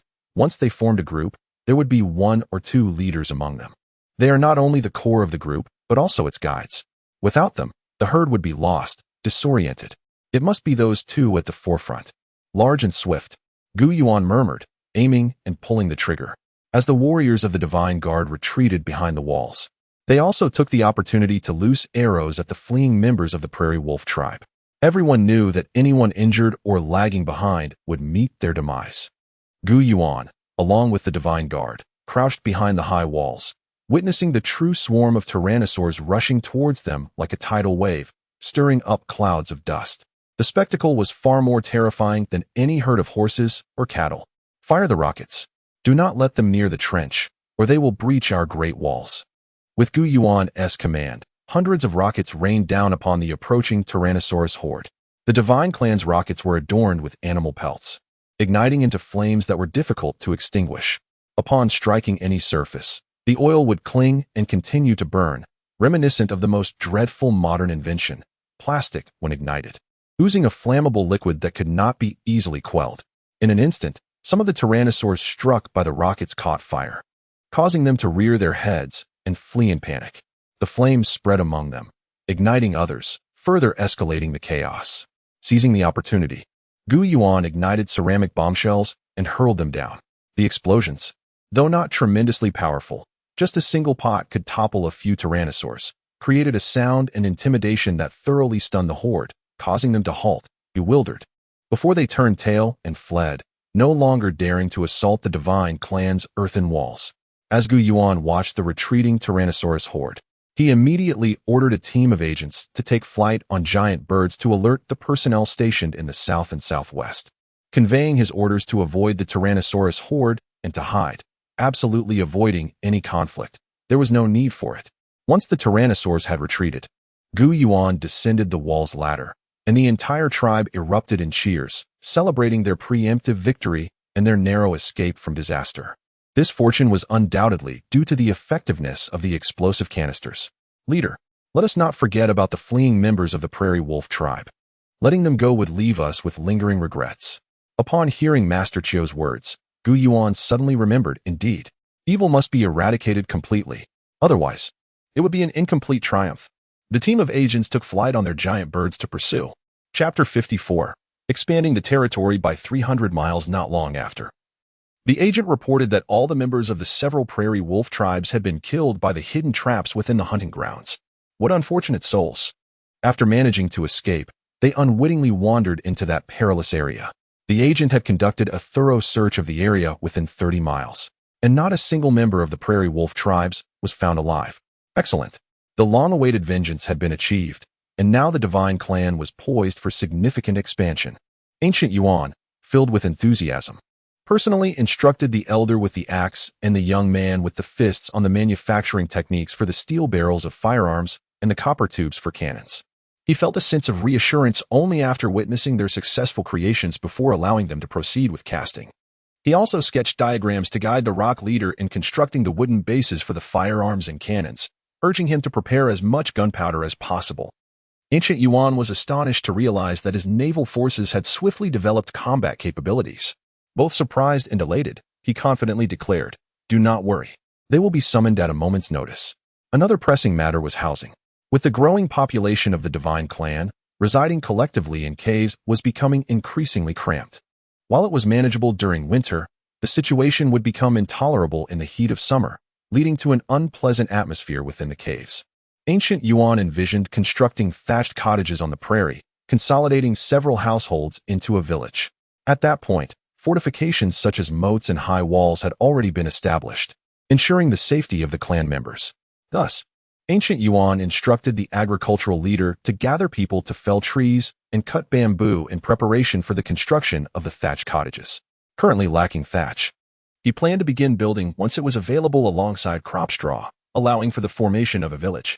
After organizing his household, Ancient Yuan led his forces southward.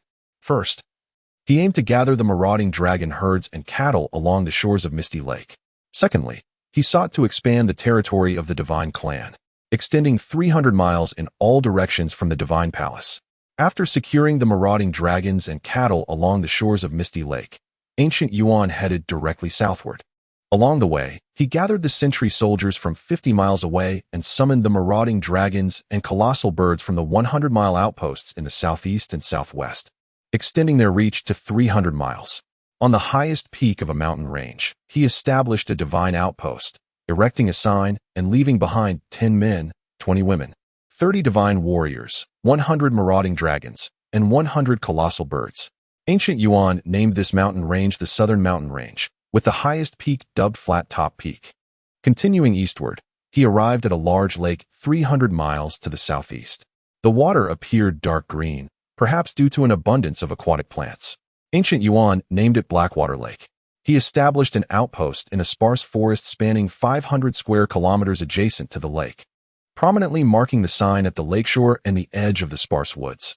Having just assisted 30 sentry guards in constructing tree houses, using bamboo and wood for the structure, thatching the roof, and adding wooden boards along with softwood ladders, Ancient Yuan suddenly heard a loud cry from the lake. Though the exclamations were significant, their meaning eluded him. Ancient Yuan pondered deeply, unable to fathom what it could be. It could not be a boat. It must be something that could serve as a vessel. He rushed to the lakeside to investigate, contemplating whether other tribal members might be lurking nearby. This was no trivial matter, if not resolved thoroughly. The outpost in the sparse forest could not be safely maintained, placing both the guards and the marauding dragons in jeopardy. This is a bulrush lake. Is that dark patch in the middle a central island? Ancient Yuan mused aloud, with no one to provide answers. He lifted his binoculars and indeed saw what resembled a small island, teeming not only with bulrushes but also a variety of trees. The vegetation was not only dense but significantly taller than the reeds lining the lake's edge. Leader, look. The waterways crisscrossing between the bulrushes must be the paths traversed by the aquatic tribe, reported the scout unit leader. Ancient Yuan, observing through the binoculars, was astounded by the intricate patterns of the waterways.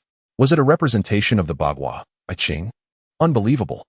This wild realm is eons away from the inception of the Bagua. Whether innate or acquired, the Bagua emerged only after humanity transitioned from primitive savagery to civilization. Ancient Yuan, still in disbelief, scrutinized the waterways further, finding them eerily reminiscent of the Bagua. The thought filled him with dread.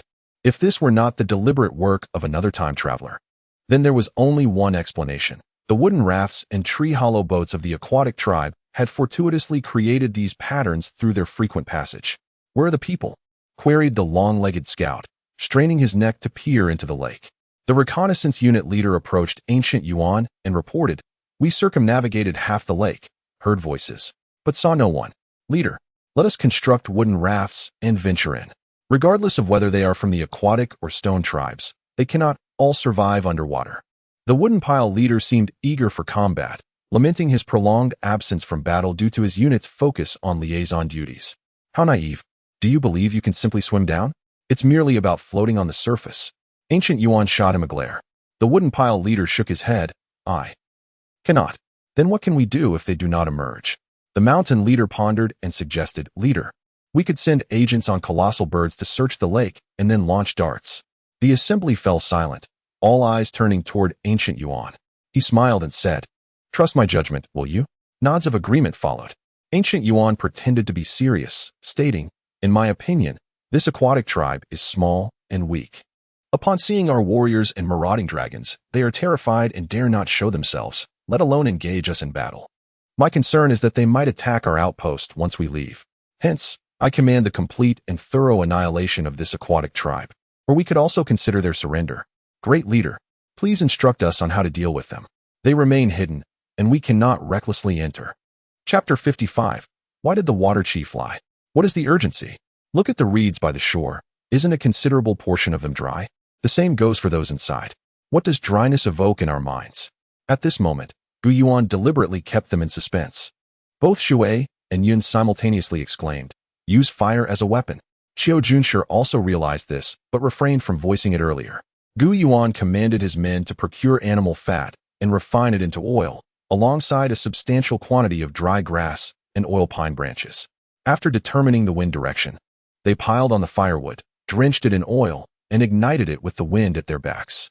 As the flames roared to life, Gu Yuan led his troops to the downwind side of the lake, anticipating that the inhabitants of the water tribe would flee towards the wind to escape the blaze. Unless they possessed exceptional swimming skills to submerge themselves and swim against the wind to safety. "Look, Chief, the people of the water tribe are emerging." Gao Tue and De Jiao exclaimed excitedly. Gu Yuan and the others turned their gaze to the lake, where the reeds swayed and collapsed, revealing canoes and rafts, with individuals donned in straw hats and woven raincoats. "Huh, and what is that behind them? A half of a large gourd, such a massive gourd? It could accommodate several people, how peculiar." Gu Yuan was taken aback as he witnessed the water tribe members emerging from the reeds, traveling in half of a gourd.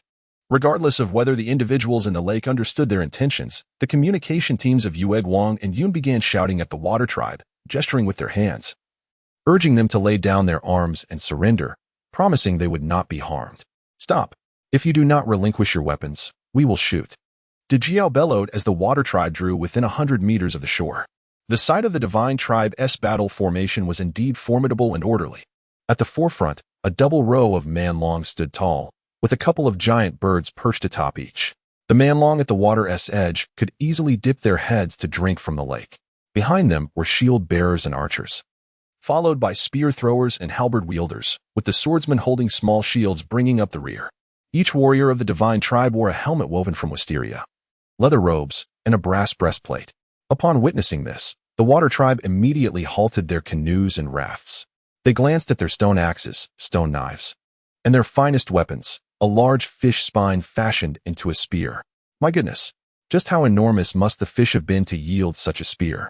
How did they catch it? Gu Yuan felt a shiver of unease and bewilderment. "Chief, what do you mean by how they caught it? Does it matter? Are we to fight or not?" Shan anxiously inquired. Gu Yuan assessed the distance between the two forces. The throwing spears would not reach them, so he decided to launch arrows to intimidate them. He commanded, "Archers in the front row, prepare. Shoot from a distance. Let the arrows land behind their bamboo rafts. Fire." At Gu Yuan's command, a volley of 30 arrows flew over the heads of the water tribe, splashing into the lake. The water tribe members, terrified, crouched on their rafts. The bird king commands the army. Do not attack, merely intimidate. A cacophony of unusual bird calls echoed as the giant birds on the man-long took flight, circling in the air before diving down in a feigned attack. This frightened some of the water tribe into the water. While the men managed to swim, many of the women, lacking swimming skills, floundered helplessly until the men rescued them. Suddenly, voices emerged from the water tribe. A robust man adorned with duck feathers and exquisite plumage, likely their chief, shouted something towards the divine tribe on the shore. Afterward, he discarded all his weapons and led his people to kneel on the rafts, pressing their foreheads to the ground, uttering words that were unintelligible to anyone present. Yuan, believing they had surrendered, ordered his troops to retreat 100 meters to provide ample space for the water tribe to come ashore. Meanwhile, the encroaching flames, propelled by the wind, drew near. Though the fire had not yet reached them, its heat was palpable on the faces of the water tribe. In a hurried rush, fewer than 200 individuals from the water tribe ascended the shore. Apart from a few who clutched stone basins and pots, and others seemingly carrying fire-starting materials. The water tribe had discarded their weapons, leaving their hands empty. This water tribe is truly impoverished. If they weren't able to catch a few fish, they would likely be reduced to foraging for aquatic plants. Yuan mused privately without voicing his thoughts. Observing that the water tribe members had not attempted to reclaim their weapons, he felt reassured of their genuine surrender and instructed the logistics team to prepare a meal, ensuring that these people would have a hearty feast.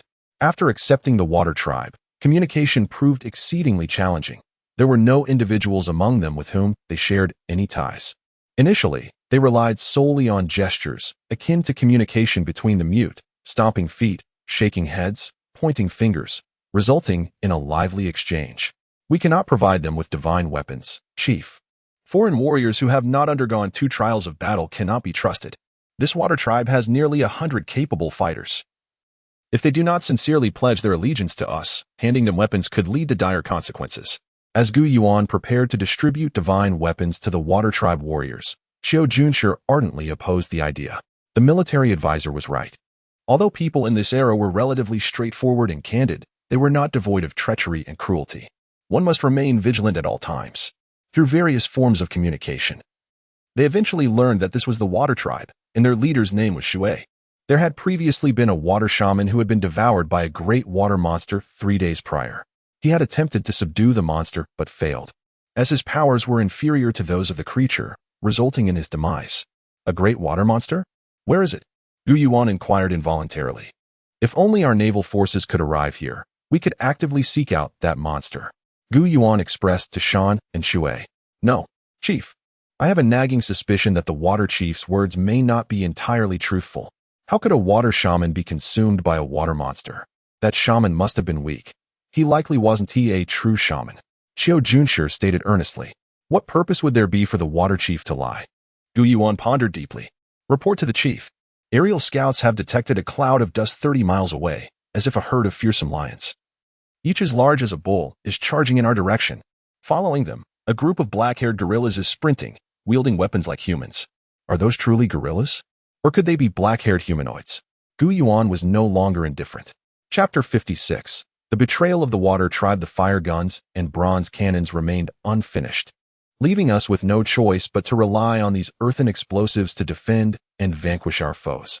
Although the precise ingredients for the gunpowder taught by the divine system were not fully acquired, the deployment of tripwire mines was no longer a concern. Based on the intelligence analysis from Agent Now, Yuan swiftly identified the areas for mine placement and the hunting grounds. The minefield was established first, followed by a trap and bow hunting area half a mile away, and then, 1 mile further, the divine guards lay in ambush on the mountains flanking a gorge. This time, it was an ambush, prepared with a substantial supply of bows and darts, and from a high vantage point, numerous rolling logs and stones, alongside kindling and dry wood. In this war of attrition, our warhorses and the barbarian dragon herd were concealed, and even the giant birds refrained from joining the fray, save for a few engaged in reconnaissance. Report, Chief.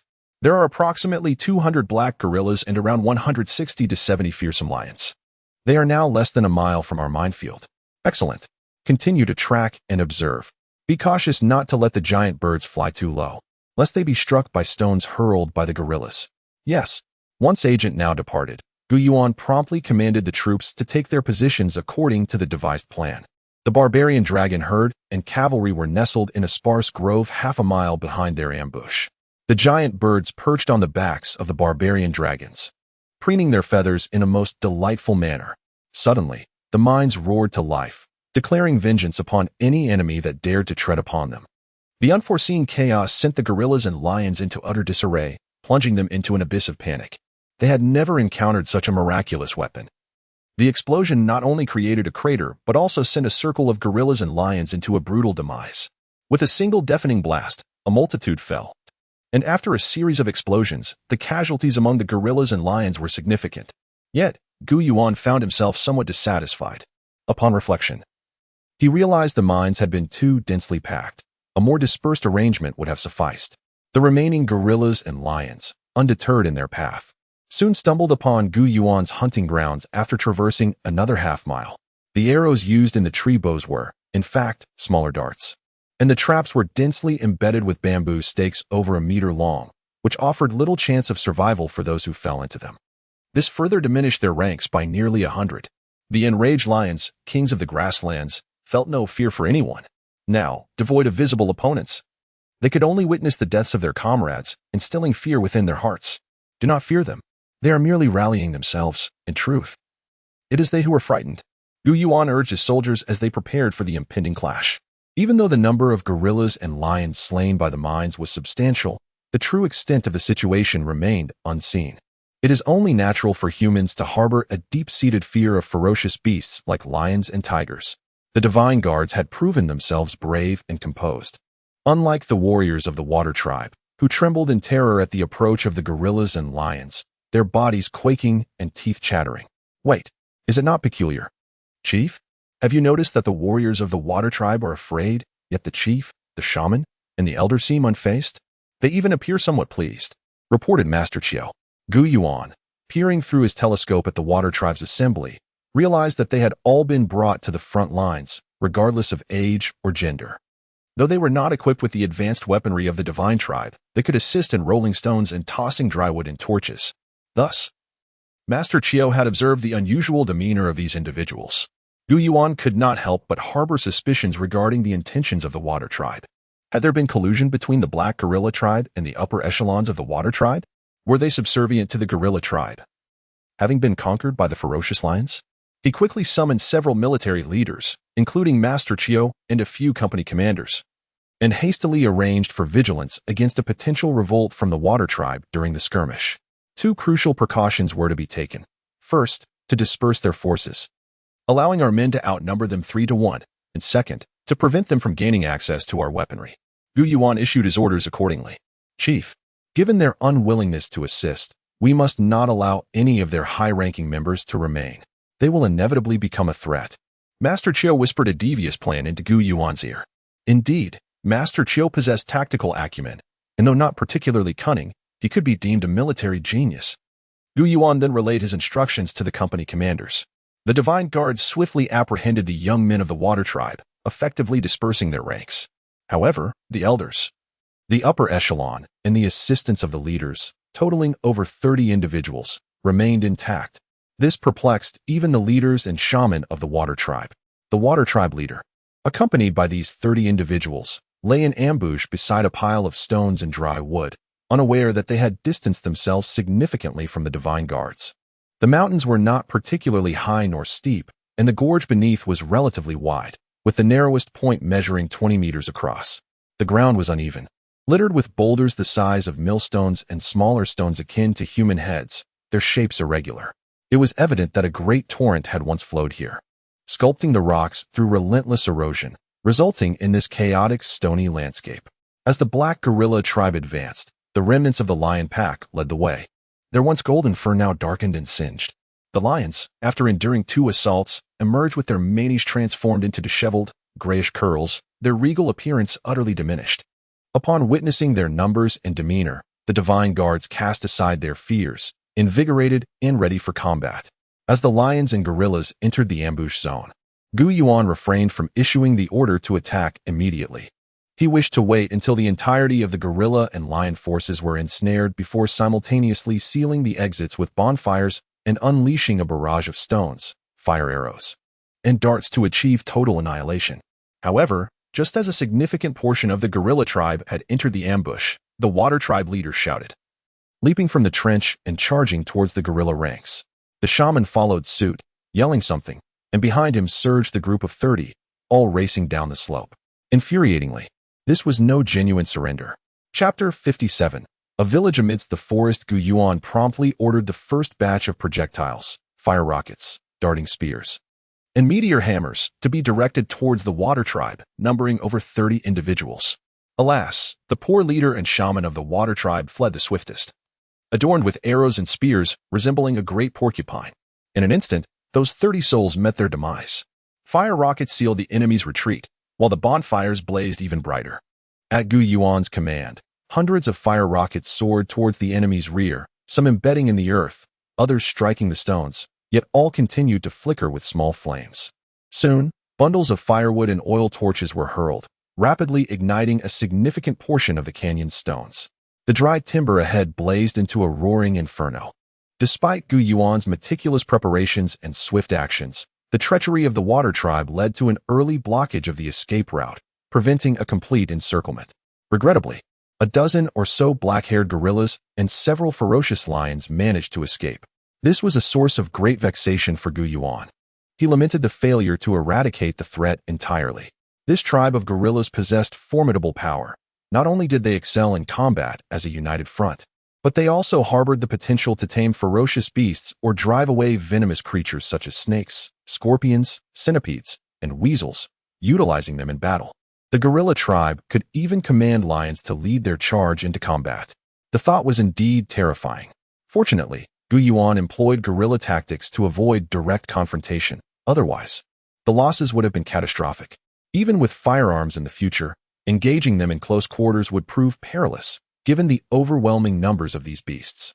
Inflicting 1,000 casualties upon oneself to defeat 10 of the enemy was hardly a wise strategy. It appeared imperative to further develop the population of barbaric dragons. In large-scale battles, ferocious beasts served as the most effective weaponry. Firearms would only hold the advantage in human conflicts. Contemplating these matters, Yuan dispatched the scout team of monkeys to explore the waterways connecting Blackwater Lake and Misty Lake, seeking the most convenient route.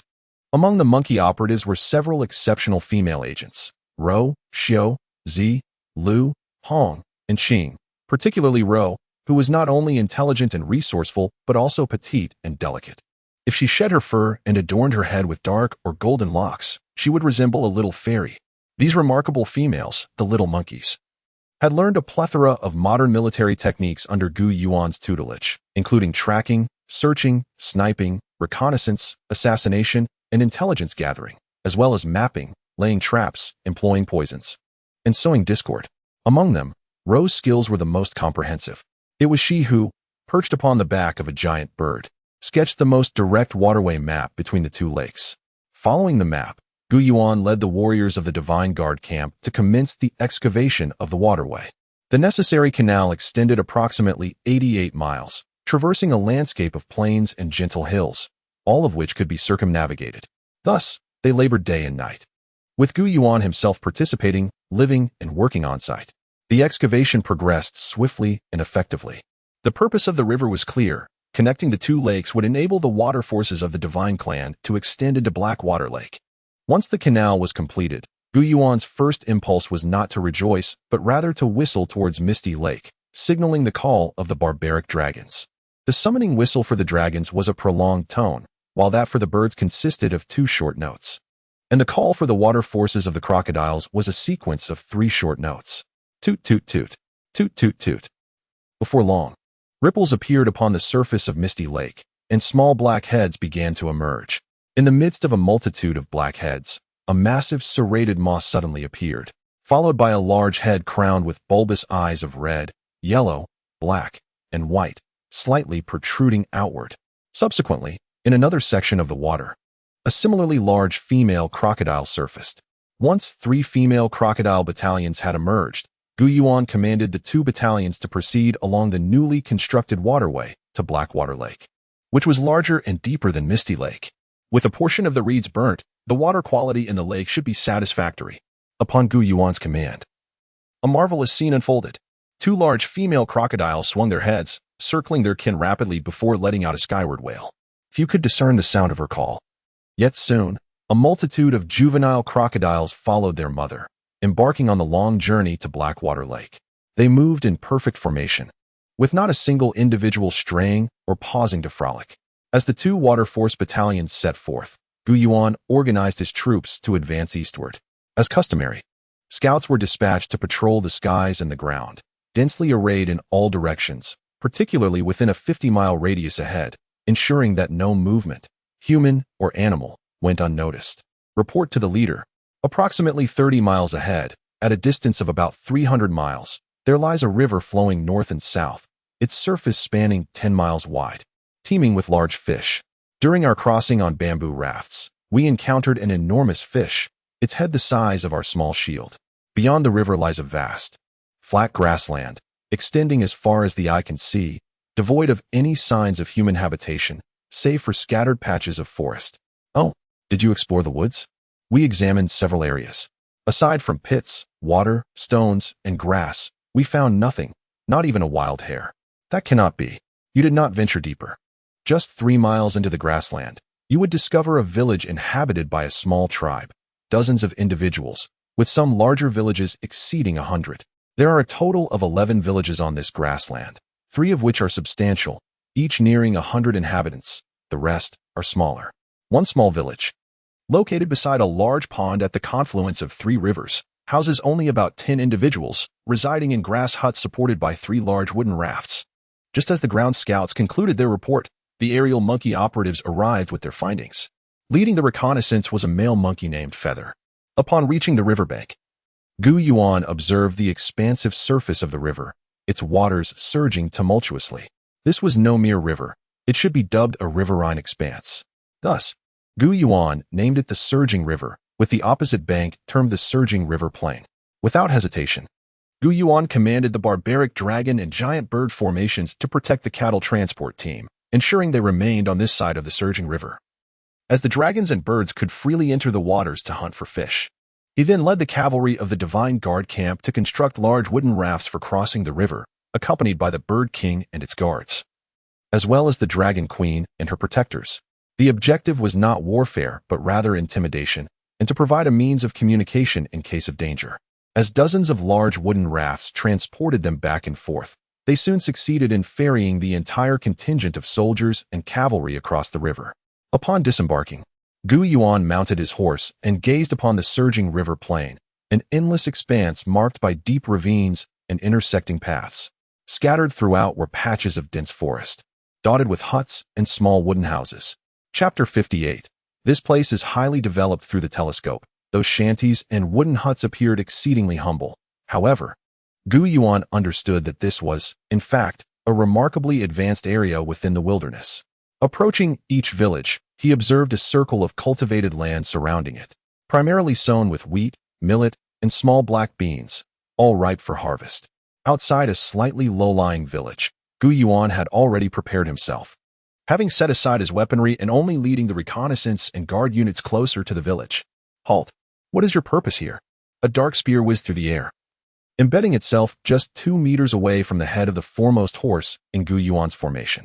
Naturally, neither Gu Yuan nor his divine warriors could comprehend the shouted words of the villagers, yet this did not hinder the swift response of the soldiers in the Divine Guard. With a swift motion, the shield-bearers raised their shields, while the archers behind readied their bows and arrows. Do not act hastily. Let us first display our strength before entering into negotiations, Gu Yuan commanded, gesturing for the previously trailing barbarian dragon queen and her 4 guards, along with the 10 great birds perched atop their backs, to step forward. The 10 great birds simultaneously took to the air, circling above the formation, effectively intimidating the dozen or so armed young farmers who had emerged from the village. With just a few barbarian dragons, they could easily raze the village and wipe out its inhabitants without suffering a single casualty among their ranks. General Chiu, accompanied by Chief Bai and Chief Senghua, initiated negotiations with the villagers, first demonstrating that they were not there to seize their food and land. They showcased the superior goods brought by the divine race, particularly iron tools, pottery, and an abundance of meat, each far surpassing the villagers' own. They also indicated that they could exchange food for the divine race's offerings, and the divine race could assist them in harvesting their crops. While the villagers showed interest in the first few offerings, it was the last proposition, assistance in harvesting, that truly captivated their attention, leaving them eager and filled with questions. Is it true? You will not take our food, but instead help us gather it? The villagers expressed their sentiments through gestures and words. Yuan and General Qiu discerned that the villagers were gripped by a profound fear, not merely a general anxiety, as if the crops they were on the verge of harvesting could be snatched away at any moment. Why do you not unite to resist and decisively defeat that pastoral tribe? Then you could enjoy the fruits of your labor in peace. General Qiu gestured, conversing with them. The villagers replied that, even if all the grain farmers in the plains joined forces, they could muster only over 500 young men capable of fighting, which would still be no match for the hunting party of the pastoral tribe. Those nomads were fierce warriors, adept in mounted archery and spear throwing. Furthermore, the trampling and charging of the creek dragons rendered the grain farmers utterly helpless. Are there any villages that have defected? General Qiu inquired through gestures. Defected? You mean to ask if there are villages that breathe the same air as the pastoral tribe, correct? There are none. The pastoral tribe exterminates all. Even if you allied with them, you could not safeguard your food or women. The most you could hope for is the demise of a few men, which is utterly meaningless. Yuan instructed General Qiu to convey to the villagers of this lowland that they should spread the word to neighboring villages, assuring them that the distant divine race would assist them in harvesting and safeguarding their crops, urging them not to fear. As the leader of the divine race promised to personally lead a contingent to intercept the pastoral tribe's southern advance at the northern mountain pass. Without delay, Yuan organized forces to protect the grain harvest across the Yongjiang plain. He set aside pressing inquiries regarding the black metal, the advanced manufacturing of weapons and tools, and the pastoral tribe's cavalry and archery for the time being. He dispatched a messenger to relay orders for the captain among the barbarian dragons to lead 2 battalions, totaling 200 barbarian dragons, along with 400 giant birds, to ascend the Yongjiang River, regrouping at the bend before awaiting further instructions. Subsequently, Yuan and his cavalry no longer scouted the village but galloped straight towards the northern mountainous region, aiming to converge with the barbarian dragons swiftly and cut off the pastoral tribe's route southward. When they were still 20 miles away, a scout reported that the barbarian dragons had engaged the creek dragons in battle. The giant birds showed little interest in participating, quietly observing the conflict while remaining vigilant to the movements of the pastoral tribe. It became apparent that the pastoral tribe was alerted to the presence of the barbarian dragons when the creek dragons detected their approach. However, the creek dragons had underestimated their adversary, believing the incoming barbarian dragons to be smaller than themselves. Yet each barbarian dragon easily outmatched 2 creek dragons, effortlessly dominating the skirmish. The battle was fierce but brief. By the time the pastoral tribe was roused and arrived, every creek dragon, regardless of size, had met the same fate, its neck bitten through and blood drained by the barbarian dragons. The barbarian dragons and giant birds showed no interest in devouring the creek dragon meat, thus providing Yuan with a means to barter for grain with the villagers of Yongjiang Plain. However, acquiring this creek dragon meat would not be straightforward, as hundreds of warriors from the pastoral tribe were assembling, armed with twin spears and bows. Their bows were semicircular and lacked feathered arrows, making them effective yet inaccurate at close range. Orders were issued to maintain distance and engage them from at least 60 meters. Upon discerning the situation through his telescope, Yuan urged, "Let us advance in formation. Our primary concern is to protect ourselves and our barbarian dragons." As the army approached, they found the pastoral tribe's warriors lined up in confrontation with the barbarian dragons. The pastoral warriors had yet to release their arrows, and the giant birds remained still. Both sides locked in a tense standoff. Upon Yuan's arrival, he commanded the barbarian dragons to retreat behind the line for rest without uttering a word. 600 bows. Fire at will. Aim for the enemy ranks. Precision is secondary, he commanded. As his orders were relayed, the Divine Guard soldiers swiftly organized into a formation of arrows, 3 rows deep, with the first row comprising shield bearers providing constant protection, while the second and third rows alternated in shooting from behind the shields. Chapter 59. Retreat surpasses attack. Although the warriors of the observed a group of barbaric dragons slaying their stream dragons, their response was sluggish and lacked an organized counterattack. They failed to advance their forces, remaining a considerable distance of 70 meters from their adversaries, which impeded the effectiveness of their archers while favoring the arrows of the enemy. The enemy's arrows, equipped with iron tips and feathered tails, were launched from recurved bows, creating a whistling sound as they sliced through the air. Many warriors from the were still in shock over the loss of their stream dragons. It was only after a multitude of them fell that they began to clumsily organize a response. Shan, Gao Tue, use your strong bows to take down that fox-tailed fellow. Watch closely, Chief. As Gao Tue released his arrow with enthusiasm, it struck the chief in the right arm just as he turned on his horse, causing him to grimace in pain.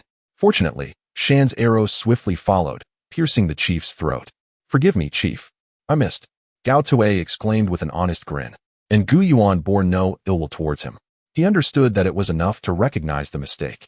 Had it not been for Shan's timely arrow, the life of the chief would have been spared, making it exceedingly difficult to locate him later unless all the warriors of his tribe were slain.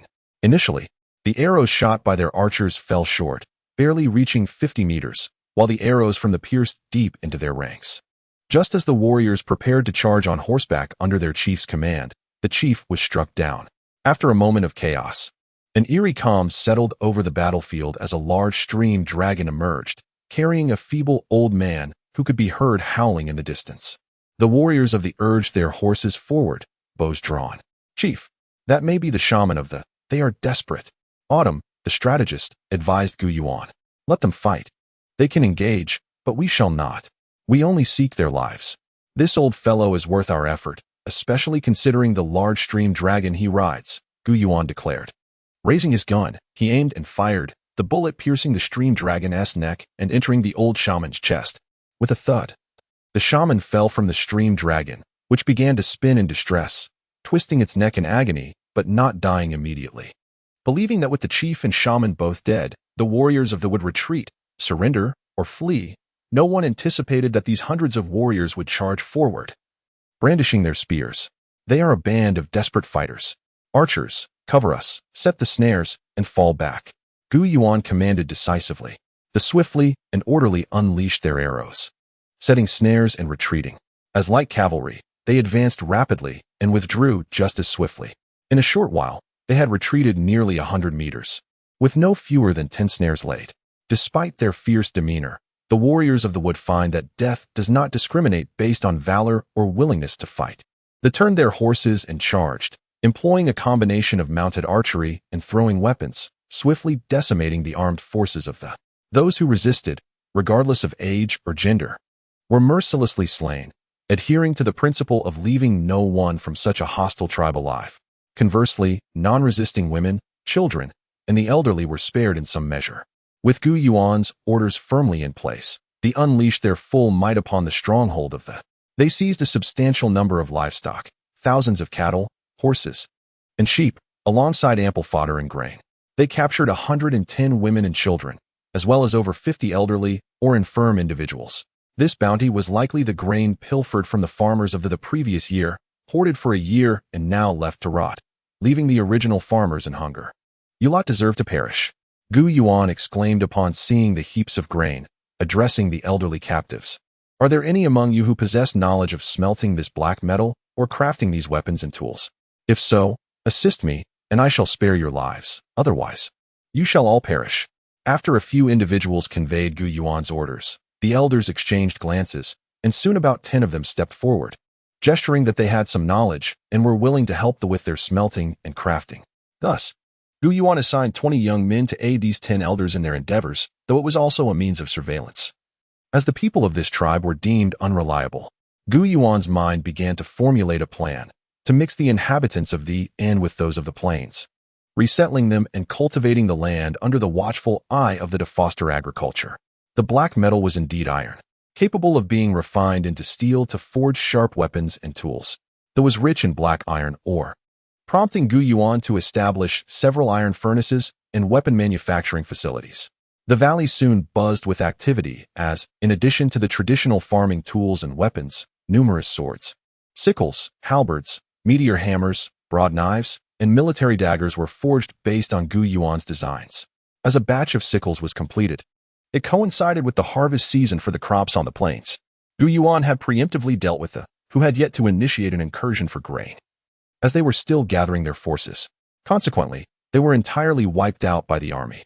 At the village entrance, all smoked meat and labor were provided free of charge, with laborers bringing their own food, needing only water to quench their thirst, ensuring that they would assist in completing the harvest. Such verbal proclamations caused skepticism.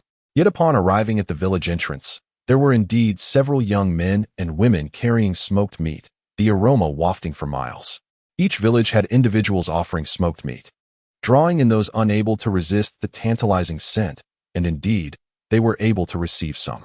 Labor was also successfully gathered. Chapter 60. Seizing the Yongjiang Plain. It was indeed true, an extraordinary stroke of fortune. Free meat and free labor. The villagers grew bold, flocking to claim their share of meat and laborers, and soon the guardians of each village were nowhere to be found. With the involvement of these fresh forces and the introduction of many new types of sickles, the harvest of various grains proceeded at an unprecedented pace. In just a few days, or rather, by the time a few sunsets had passed, the entire plain was stripped bare of its bounty. The task of threshing the grains from the stalks was no trivial matter. It often required a race against time. A rainy day could lead to spoilage and reduced yield. Since the straw would be needed for building, Yuan taught the farmers the method of threshing and promised to assist them in crafting chaff cutters, grinders, and stone mills. In due time, the processes of harvesting, threshing, and milling would be rendered far more efficient, and even the consumption of bread would be within reach. Is that truly so? What is flour? What are these breads?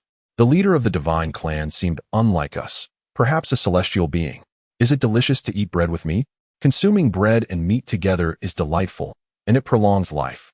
While the villagers of the plain reveled in the joy of a bountiful and effortless harvest, an elderly man from Galpa village, possessing a measure of wisdom, slowly and somewhat incoherently remarked, "The divine have their thoughts, and mortals have their ways. This divine leader seeks to claim us, our people, and our land. While it is a boon to have meat and grain to eat, to yield to the divine clan means losing our freedom. No one can decide to cultivate the eastern fields if they wish, or the western fields if they desire. No one dares breach the riverbanks for irrigation without permission. There are rules to follow." Old Uncle Gio, what do you mean? Are we not eating this meat for free? Are we not employing these laborers for naught? Who gets to enjoy free food and labor? Even the divine cannot possess such benevolence. Indeed, this means we have consented to submit to the divine clan. Some villagers may not feel regret, yet there lingers a sense of unease. If they take our land and grain, all our toil would be for naught. It is acceptable if they only seek labor. They must provide food and drink in exchange for our people. The old man was indeed correct. Yuan harbored such designs. He intended to establish the Yongjiang Plain as a granary for the divine clan, with plans to settle at least 1,000 individuals here. Once the villagers completed their harvest and stored their grains, it was time to sow again. Yuan's proclamation was issued. Each village received a copy, guarded by a contingent of divine warriors. They communicated the contents of the proclamation to the villagers through gestures and words. Through days of collaborative labor and the divine clan's conscious effort to foster close contact and enthusiastic exchanges, many of the divine warriors had learned a smattering of the local dialect and could at least comprehend some of it. The proclamation stipulated, henceforth, the divine clan would occupy this plain, now named Yongjiang Plain. All inhabitants here would reside alongside the remnants of the water tribe, the pastoral tribe, and warriors dispatched by the divine clan. The existing villages would remain, but their populations would double, with the additional inhabitants allocated by the divine leader and General Chiao. All land would be distributed evenly based on population, with plots designated around each village. Farming tools and livestock would also be shared equally. The grains previously harvested would remain the property of the villagers. No one could seize them. If one desired more, they could trade for it. The villages would be renamed sequentially from east to west and from north to south, with names such as Ely Camp, Early Ditch, Sanli Temple, and so forth, totaling 17 new village names, more than before, with the additional populace primarily from the Water Tribe, the Pastoral Tribe, and the Divine Clan. The village head, captains of the local militia, and key armed personnel would naturally be members of the Divine Clan. A watchtower would be established at the easternmost point, marked with stone tablets, housing 300 fierce dragons, 300 giant birds, and 50 divine warriors. They would not partake in labor but would serve as a dedicated garrison, ready for battle at any moment. The divine clan's youth and the young people from other tribes could also be mobilized into combat forces. During periods without farming tasks, the garrison would organize military training for the village militia, assisted by the village head. At this juncture, a peculiar situation arose. Some villagers were unwilling to submit or actively resisted. Ha ha ha! This is a normal occurrence. If you do not wield swords and blades, who would heed your commands? Let us issue a second decree. Any who resist with force shall be slain. Any who refuse to submit but do not engage in violent resistance may leave the plain with their belongings to escape death. No, I cannot agree to that last point. Sacred leader, you are unaware of the ferocity of the beast in this wild land, nor the savagery of the barbarians. The grain is produced by this land, and the resources are raised here, while they may have labored. Providing them with 3 days of food and sparing their lives is already an act of mercy from the divine clan. Those unwilling to submit must not take their so-called possessions with them. Once the sacred leader declared the occupation of this plain, nothing belonged to anyone else. All belongs to the divine clan, including every individual. To refuse submission is to face certain death. Sparing them would be an immense act of mercy. General Chiu spoke eloquently, expressing her dissent, and others voiced their agreement. For the first time, Yuan faced dissent from his trusted subordinates, including 2 among his closest guards, Lady Shui and the Watcher, while Lady Shan and the Tall One fiercely defended the leader's dignity, glaring defiantly at the assembly. Haraha! My words are not edicts. I am open to suggestions before the proclamation is publicly posted. If changes are to be made, let them be made. May we add a clause? No one may forcibly take away unwilling family members, particularly women and children. That should indeed be added. The sacred leader is wise. Those who refuse to submit may leave. No one has the right to force another. General Chiu, Lady Shui, and others gladly accepted Yuan's command. Once the proclamation was posted, indeed, more than 10 young men departed with some provisions. Suddenly, cries and wails rang out from the direction of Woolly Well. Just as Yuan intended to send someone to investigate, the appointed village head, a warrior from the original divine garrison, rushed to report. It turned out that 2 men, having declared their unwillingness to submit to the divine clan, did not leave on their own but instead took a young woman who was willing to submit as a hostage. The girl cried out in protest, and the 2 men dragged her away while beating her, ultimately causing her death. Reporting to the leader, I have broken the legs of those 2 rascals and tied them up. Chapter 61. The fierce battle between man and rat. It was a perilous endeavor to summon the original inhabitants to convene a public execution of the 2 culprits. A spectacle meant to instill fear and serve as a warning to all. Strategist Chiu meticulously arranged the details before reporting to Yuan. A sense of bitterness welled up within Yuan, not due to any overreach by the strategist, but rather because he realized that his subordinates were increasingly making more decisive and judicious decisions than he himself could. He felt utterly ignorant of the wilderness. Very well. If you are capable, then let you toil more. I shall relish in my leisure, Yuan mused to himself, choosing not to intervene further. After listening to the reports, he turned his attention to his own pursuits. He was engrossed in learning the principles and methods for constructing grenades, landmines, and mechanical throwing bombs. Alas, this system I possess only rewards methods without providing finished products. It forces me to personally invent and create, resulting in crude and shoddy work. Yuan lamented internally. Yet, he ultimately reassured himself that having the means to produce advanced weaponry was already a significant achievement. Without such sophisticated arms, how could one survive in this wilderness? How many dangers could a sniper rifle and a handgun truly mitigate? Report, Chief. The Rat Queen and the Bird King have issued warnings of an approaching danger. Yuan received this alarming news just as he was preparing to depart with a convoy of transport cattle from the eastern bank of the river, continuing northeast. Row. Quickly take flight and investigate. Pay particular attention to the vicinity within 10 miles. Yuan felt a twinge of anxiety.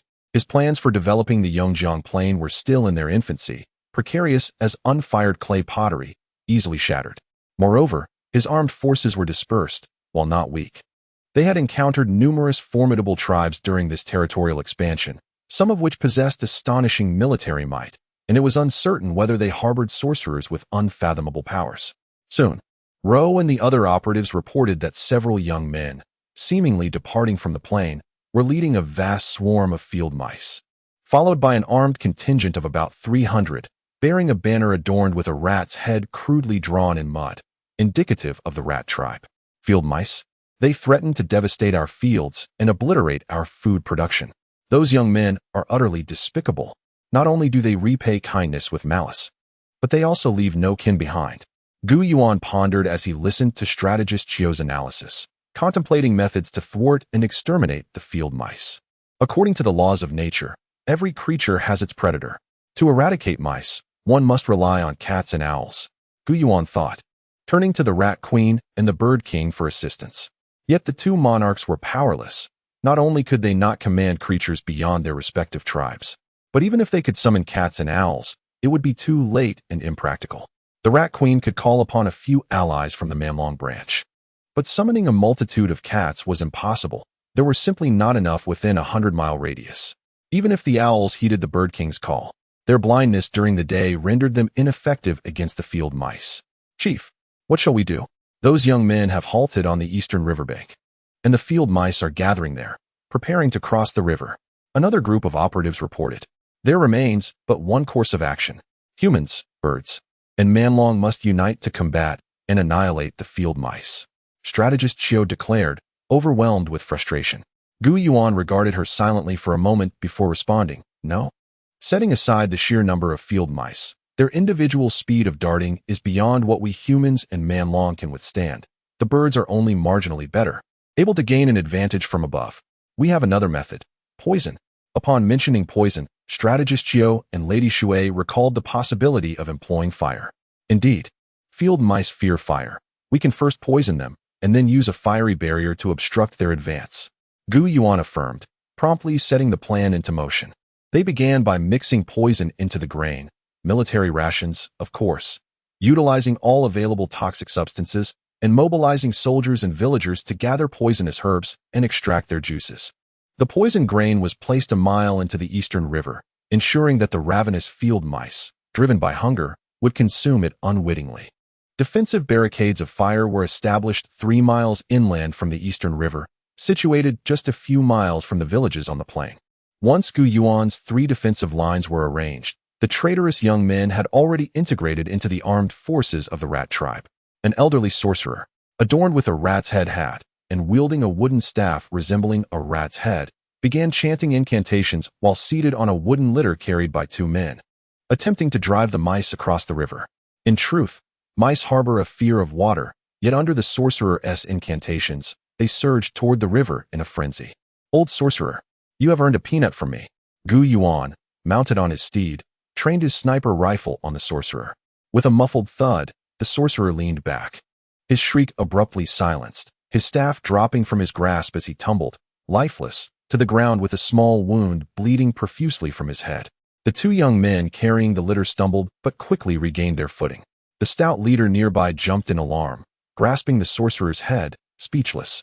The swarm of mice crossed the eastern river and soon encountered the first line of the divine tribe's defenses, the poisoned grain. Starving, the mice paid no heed to the toxicity of the grain and swarmed it without hesitation. In a short time, the food was devoured, leaving not a crumb behind, and the poison infiltrated the bellies of the majority of the colossal field mice. As the remaining mice reached the divine tribe's second line of defense, the fiery barrier, they were only a fraction of their original number, now in disarray, scattering aimlessly in all directions. No longer a cohesive force rushing forward. The absence of the sorcerer's guidance was evident. Set the fires, Yuan commanded, prompting the soldiers ahead to ignite the stacked firewood arranged to create a blazing barrier. Chapter 62. The misery of more than just mice. The inferno stretched across the expanse of the Yongjiang plain, encircling it with a fiery barrier. 2 lines of firewood, each 5 meters wide, were arranged to ensure that the field mice could not leap over, separated by a distance of 100 meters. The incessant, sorrowful squeaks of the mice filled the air. Indeed, could the burning of mice be anything but tragic? The horde of barbaric dragons surged forth, trampling any giant field mice attempting to flee the flames, resist the temptation to feast upon them. The third line of defense was the cavalry unit of the Divine Guards, personally commanded by Yuan. At this moment, under Yuan's orders, the warriors wielded shields in their left hands and blades or swords in their right, abandoning long weapons and heavy armaments. The hastily piled wood and hay burned swiftly, leaving little time for the encircled mice. Report to the leader. The field mice trapped in the inferno that have survived are fleeing towards the rivers on either side. Upon receiving the aerial reconnaissance report, Yuan realized that his third line of defense was rendered futile, as not a single shadow of the enemy remained visible. He promptly altered his strategy, deciding to abandon the pursuit of the mouse swarm. Let them be. Deprived of guidance and herding, they posed no significant threat to the gods. Autumn. You shall lead 2 companies to circle east from the south, while I will take my men to approach from the north. We shall converge behind the mouse tribe's forces, severing their escape route. We will launch a pincer attack alongside the horde of barbaric dragons and the birds carrying the nimble operatives, annihilating the mouse tribe in one fell swoop. Yes. Onward. Autumn commanded decisively, urging his steed forward, as Yuan and Autumn each led their respective armies to encircle the mouse tribe. The 300 armed members of the mouse tribe were thrown into disarray by the relentless ambushes of the birds and nimble operatives. In truth, the mouse tribe's archers, having learned from the pastoral tribes, proved quite adept. Their throwing darts, crafted from black iron, were remarkably sharp and resilient. However, due to the guerrilla tactics employed by the birds and operatives under Yuan's direction, striking from afar without engaging in direct confrontation, the mouse tribe suffered catastrophic losses. Consequently, the mouse tribe did not even manage to cross the eastern river, witnessing the demise of their elder shaman. The remaining mice were further immobilized by their entrapment in the inferno. The leader of the mice was targeted by the operatives, suffering injuries from arrows to both arms, though he narrowly escaped death after losing several guards. This assault decimated nearly 100 of the mouse tribe's warriors, with those caught in the flames either dead or grievously wounded. The ferocity of the giant birds further sealed the fate of the mouse tribe.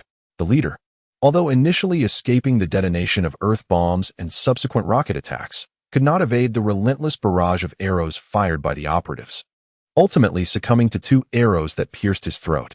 With the leader's death, the remaining warriors of the mouse tribe, now fewer than 50, fled in panic, their morale shattered. Despite their predicament, instead of fleeing or surrendering, they turned upon their own, viciously attacking a handful of their comrades. Ah, splendid. A dog-eat-dog scenario. Let us stoke the flames of discord. Indeed, the leader is wise. After another wave of coordinated assaults, the mouse tribe's forces were utterly vanquished. Yuan pressed onward to the mouse tribe's lair, a place known as Field Mouse Ridge. Look, leader. Smoke is rising from that direction. Could it be the lair of the mouse tribe? A scout reported in haste. Where are the elders and children? Autumn inquired anxiously. Indeed, military strategist. Not a soul in sight. When the divine guards finally arrived, not a single member of the mouse tribe remained. No elders, women, or children to be found. Leader, considering the distance from the battlefield, how could they have known the outcome of the battle? Surely, the families wouldn't have fled without news of their defeat. Autumn pondered, baffled by the circumstances. Both Yuan and Autumn concurred with this line of thought. After extinguishing the flames, Yuan meticulously examined the remnants of the mouse tribe's wooden structures, leaving some for the stationed troops on the Yongjiang plain. In addition to acquiring a portion of the wooden structures, they discovered a small deposit of black iron ore at the mouse tribe's dwelling. The iron ore was largely exposed and had been extensively mined. Yuan commanded the divine mining team and smelting crew to focus on extraction, enhancing their operations with the furnaces and forges left behind by the mouse tribe. According to reports from aerial and ground scouts, it was likely that the elders and women of the mouse tribe had fled northeast, as evidenced by the tracks and discarded remnants of animal hides and arrowheads found on the ground. Is this not Yongjiang? A significant turn of events indeed. Let us designate this mountainous area as Jiangwan Mountain Range. Increase the number of scouts and expand the search radius to 50 miles. Upon halting in the grassy valley of Jiangwan, Yuan issued his commands. Chapter 63. The Blood Demon is not a demon in the Jiangwan mountainous region. The terrain is vast, with rolling hills and deep valleys, a blend of soil and stone, leading to a dense forest. Report to the chief. Beyond this saddle-like mountain lies a large sandy beach along the riverbank. Our ground reconnaissance team discovered human footprints and the hoofprints of cattle and sheep. Yet no sign of people ahead, reported one of the scouts. The aerial agent from the Now tribe stated that they had flown over the beach without spotting any human figures or footprints. What's the meaning of this? The mouse tribe we are pursuing seems to have entered the beach, but not exited? Autumn, the military strategist, inquired with surprise. Indeed, the footprints vanish in the middle of the beach. Upon hearing this, Yuan promptly ordered the entire troop to bypass the beach, resting on the grassy slopes outside, and instructed the leading forces already on the beach to retreat immediately. Chief, could this be a cursed land, imbued with sorcery? Autumn asked, astonished.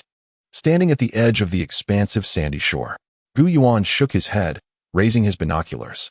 It is not sorcery. There may be demonic beasts or fiends at work within. What should we do? Autumn's voice trembled with unease. Yuan lowered the binoculars, stating, the women, children, and elderly of the mouse tribe, along with their livestock, have all been slaughtered, leaving not a single bone behind. I surmised this from the black iron axes, throwing darts, iron knives, stone bowls, and animal skins abandoned on the beach. Chief, were those items found where the footprints disappeared? Correct. That area of the beach appears darker, as if doused with water. Water. Chief, could it be that the sand has been soaked with blood? Indeed. Now, agents, swiftly conduct a low-altitude reconnaissance and be more meticulous. But do not descend, as the ground may be perilous. Understood, replied Ro, leading 10 now agents as they soared through the air. Upon reaching the section of the beach with the darker sand, the giant birds circled above as Ro and her team observed intently. What they saw confirmed Yuan's observations. The ground bore evidence of chaos where the footprints and hoofprints intermingled. Black iron axes, stone bowls, throwing darts, wooden sticks, grass cloaks, and animal skin skirts were strewn about haphazardly. The sandy area indeed appeared red, speckled with what seemed to form a peculiar pattern. As Ro and her team scrutinized the ground for discernible patterns, a sudden cry pierced the air. A male now agent inexplicably tumbled from his bird. Ro nearly succumbed to panic and anger. Yuan had specifically warned them against landing. In her heart, his words were divine, to be heeded without question. Just as she intended to urge the giant bird down to rescue the fallen comrade, she noticed that the bird had already descended to assist its rider. Much like cavalry mounts, each now agent's chosen giant bird had become their steadfast companion, establishing a mutual understanding between now and bird. Thus, their descent posed no danger. Realizing Yuan's concern was for their safety, Ro quickly guided her giant bird to the ground. As the captain of the now agents, Ro's descent prompted her entire squad to follow suit. The deputy captain, Chow, wasted no time in landing beside her, diligently guarding her side. Chow was already apprehensive. This was his first solo mission with the captain, and one of their team had managed to fall off the giant bird, truly an infuriating blunder. After ensuring the fallen agent was unharmed, Ro and Chow wandered the area, picking up a small stone bowl to collect a half bowl of sand. They also found a black iron knife, roughly 6 to 7 centimeters wide and 60 to 70 centimeters long. Its handle crudely fashioned from 2 wooden planks bound with thin leather strips, lacking a guard. In comparison to the divine weapons, this was primitive and coarse. Ro mused, then picked up a palm-sized buffalo horn, seemingly capable of producing sound, although she refrained from blowing it. As she examined the area, she crouched down and dug into the ground with her knife, a pungent scent of blood rising to greet her, evidence of slaughtered humans and livestock. What creature could have killed and consumed them, leaving not a trace of bone behind? Ro pondered this perplexing mystery. If it were sorcery, people would vanish without a trace, with no bloodshed. If it were demonic beasts, there should be blood, yet not a single bone fragment remained. As they ascended back into the air, Ro and her team suddenly spotted 2 fiery patches spreading at the foot of the mountains by the beach, moving outward and advancing rapidly. It could not be clouds or fire. It was something alive. What could it be? Let us investigate, Ro urged as she steered her giant bird towards the left side of the mountain's base. Upon drawing near, the now agents and their giant birds were astounded. It was a swarm of red ants, each the size of a human palm, some larger than a now's head. Goodness, if they bite. The red ant swarms surged into the forest, while the dense foliage obscured their view. However, from the treetops, they could see a red cloud rising along the slope, gradually slowing, with some stragglers lagging behind. Despite Yuan's explanations, Autumn, Mrs. Shan, and Mrs. Shui were reluctant to venture onto the sandy beach. Such a sight was too horrifying. Chapter 64. The Roasting Stone Ants. No, Chief. They are demons. Perhaps we should refrain from provoking them? The strategist Chio and the ladies, Shan and Shui, trembled as they spoke. What demons? They are merely the so-called demons, which are nothing more than stone-eating red ants, slightly more formidable than ordinary ants. Now that we have discovered their presence, we must eliminate them. Otherwise, we shall regret it when they launch their attack. Furthermore, if they burrow into the mountains this year, we cannot predict where they may emerge next year. Thus, it is perilous. I must seize this opportunity to eradicate them. I commanded, everyone, proceed to the beach and set up camp in the center. As the divine leader, Yuan's orders were met with trepidation yet obedience from the divine tribe members. The army established their encampment in the heart of the vast beach. While Yuan utilized a telescope to observe the retreat and concealment of the stone-eating red ants on the slopes, in accordance with his prior arrangements, the warriors of the Divine Guard excavated a trench around their camp, extending 1 mile outward. Report, Chief. This beach seems unusual. It does not appear to be composed of sand or mortar, but rather stone powder. The several company leaders who had been digging the trench approached Yuan to inform him. Yuan was bewildered. If the beach was not sand, then what could it be? Hastily setting aside the telescope, he joined Xiao and the others at the newly excavated trench. Upon closer inspection, the scene was indeed peculiar. The beach bore only a thin layer of white sand atop, and beneath, over a foot deep, lay decayed wood and rotten grass, as though a sparse forest had been buried beneath the sand. The larger trees had been gnawed down, their trunks shattered. As they dug deeper, beyond the layer of trees, they encountered a heap of crumbled stones, a chaotic accumulation of various sizes, dense and profound. None of the stones were particularly large or whole, rather, each bore numerous holes, some as large as a fist, others the size of a child's arm. Could these be the burrows of the stone-eating red ants? Was the beach merely the debris they had excavated while tunneling? Yuan could not help but ponder the origins of this beach. In truth, Yuan's speculation was quite reasonable. The stone-eating red ants had engaged in continuous burrowing activities in this mountainous area over the years, living in concealment. Their vast numbers had hollowed out the mountains, and the debris produced had buried the nearby sparse forest. Over the years, as the mountains diminished, the stone powder had covered the vegetation, thus creating this enormous beach. Look closely. Does this sand not resemble crushed stone powder? It is analogous to how ants dig holes in the soil, extracting that kind of stone debris.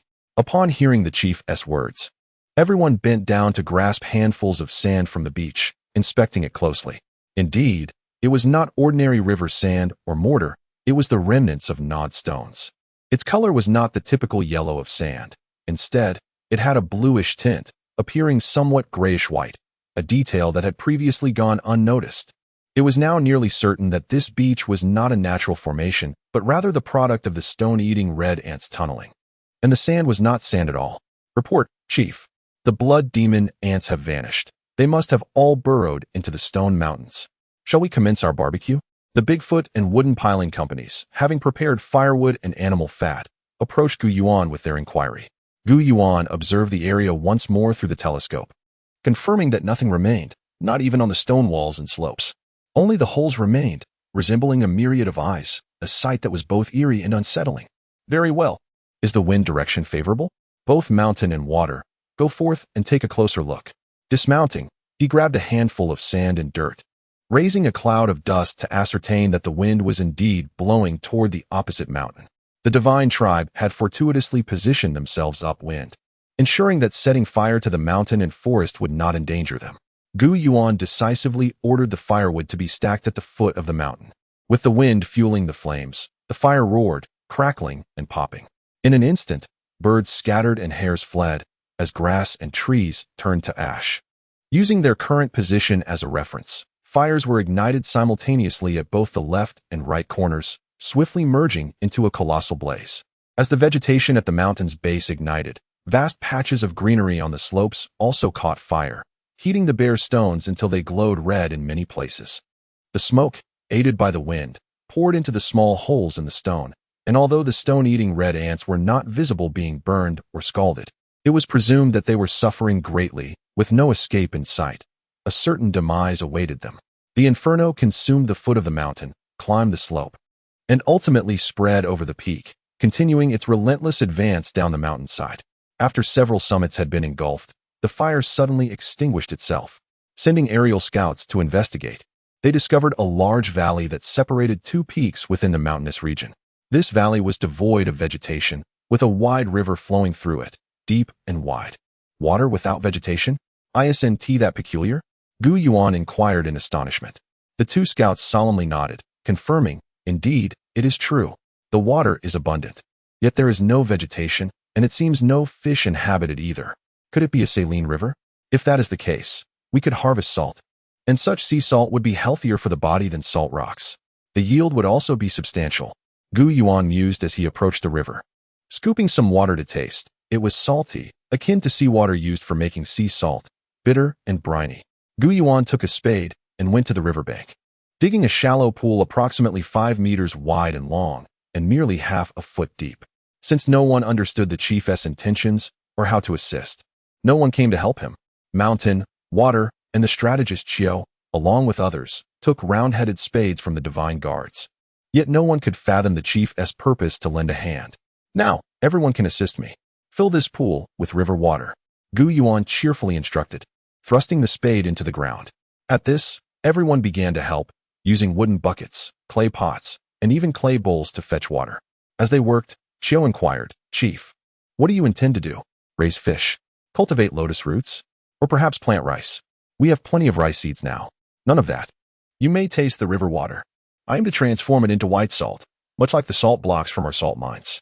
Of course, it will not be as large as those blocks, but it will be saltier. Ah, surely not.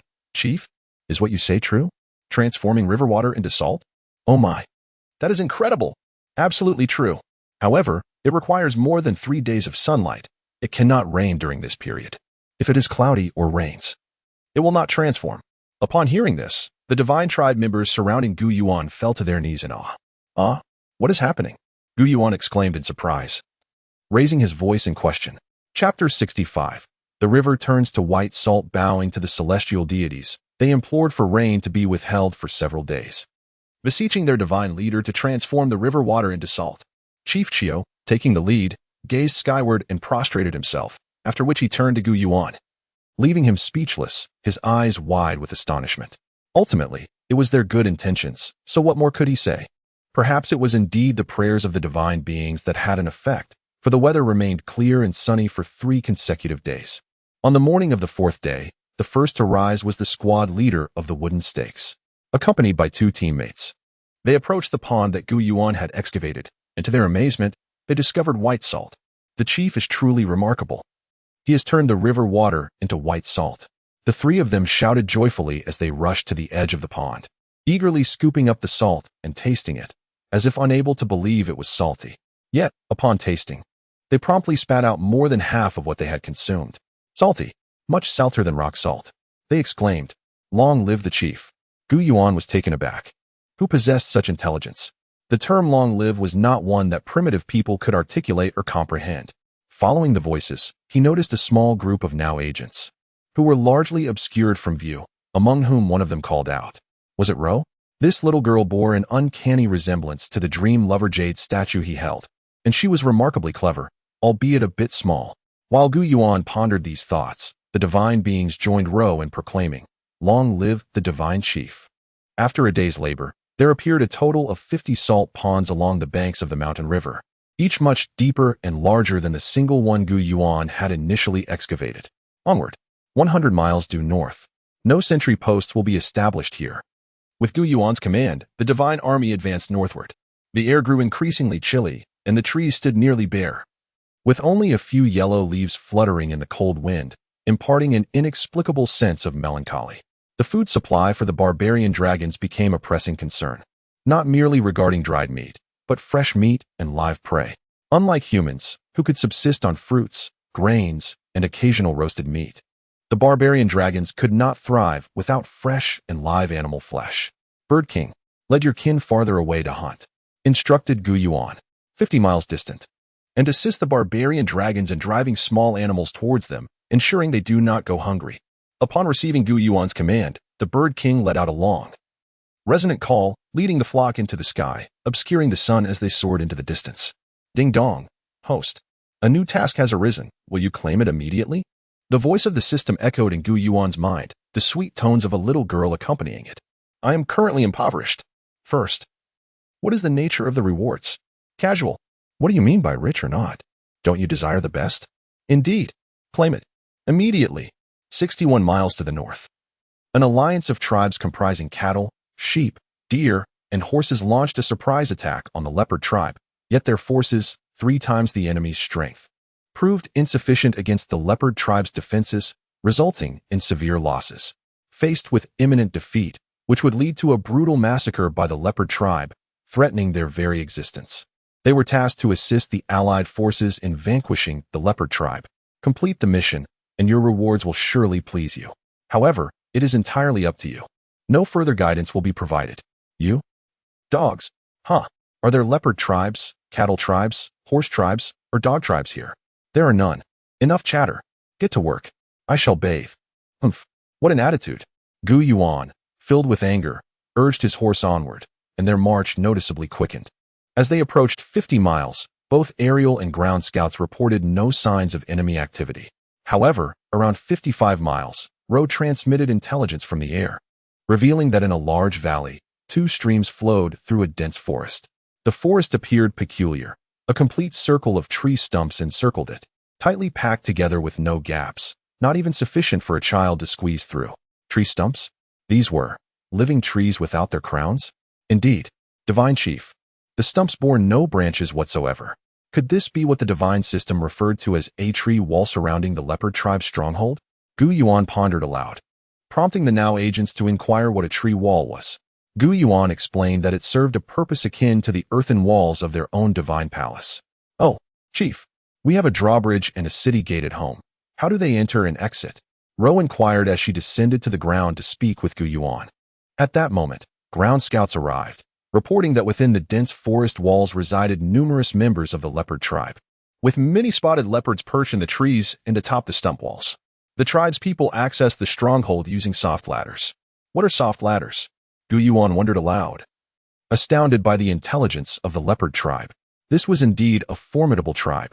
No wonder the divine system required his assistance in eliminating it. Otherwise, it would pose a significant obstacle to his ambitions of empire building. Yuan could not help but consider these matters as he dispatched scouts to investigate the area within 5 miles surrounding the tree stump stronghold.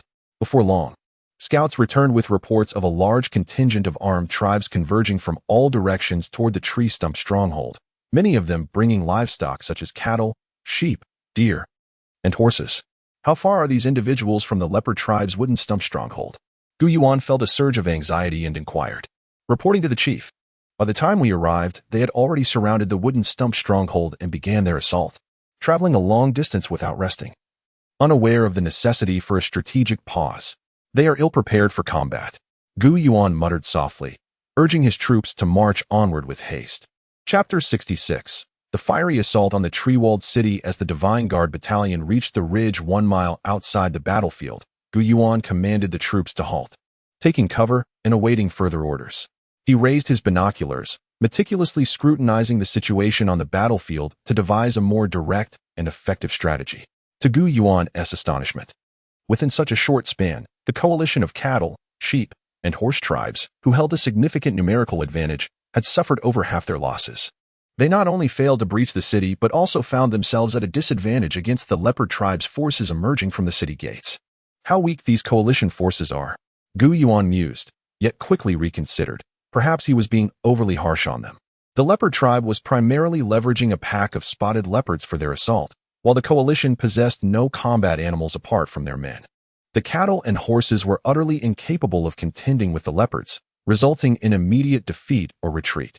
Bird King, Queen of the Barbarian Dragons, lead the entire army into battle, Yuan commanded. The enormous birds launched surprise attacks from above, while the main force of the barbarian dragons pounced upon the spotted leopards.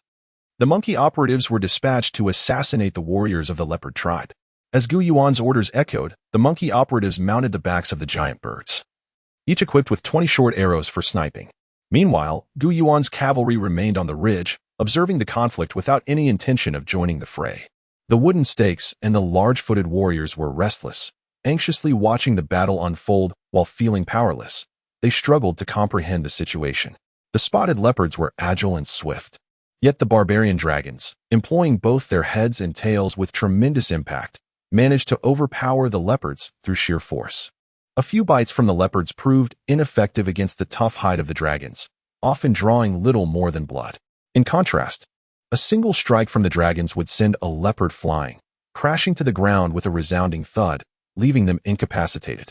Before long, the offensive of the leopard tribe's leopards was effectively curtailed, with the assistance of the enormous birds casting shadows overhead. The barbarian dragons surrounded and decimated the leopard pack, a foregone conclusion that was imminent.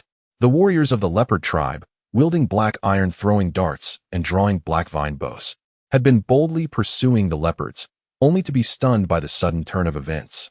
The monkey operatives showed no mercy towards their ignorance, seizing the opportunity. They unleashed a hail of arrows upon the bewildered enemies, causing many leopard tribe warriors to fall. Yuan, observing through his binoculars, understood the situation far more clearly than Qiu and Shui could, yet his subordinates remained unaware of his intentions until he voiced his plan. His command momentarily left those around him in a daze, forgetting their orders. "Are you not listening?" Yuan's voice boomed, rousing everyone from their stupor. The Divine Clan's light cavalry surged down the ridge, raising a cloud of dust. Soon, the sound of wild bull horns echoed, signaling the retreat of the barbarian dragons. Giant birds, and the continuing fire from the monkey operatives. The remaining warriors of the leopard tribe, accompanied by a few surviving spotted leopards, fled in disarray, scrambling up the soft ladders to escape into the city. Ro, from the back of a giant bird, leaned down to ask Yuan if they should fly over the tree wall to strike at the enemies. Yuan waved them down to rest, leaving the leaders of the monkey operatives exchanging puzzled glances, unable to comprehend. At that moment, just as Yuan was about to clarify to the monkey operatives, blackheads began to emerge from the leopard tribe's tree wall, followed by arrows and drawn bows. Upon witnessing this, Qiu and the monkey operatives realized that their leader was indeed prescient.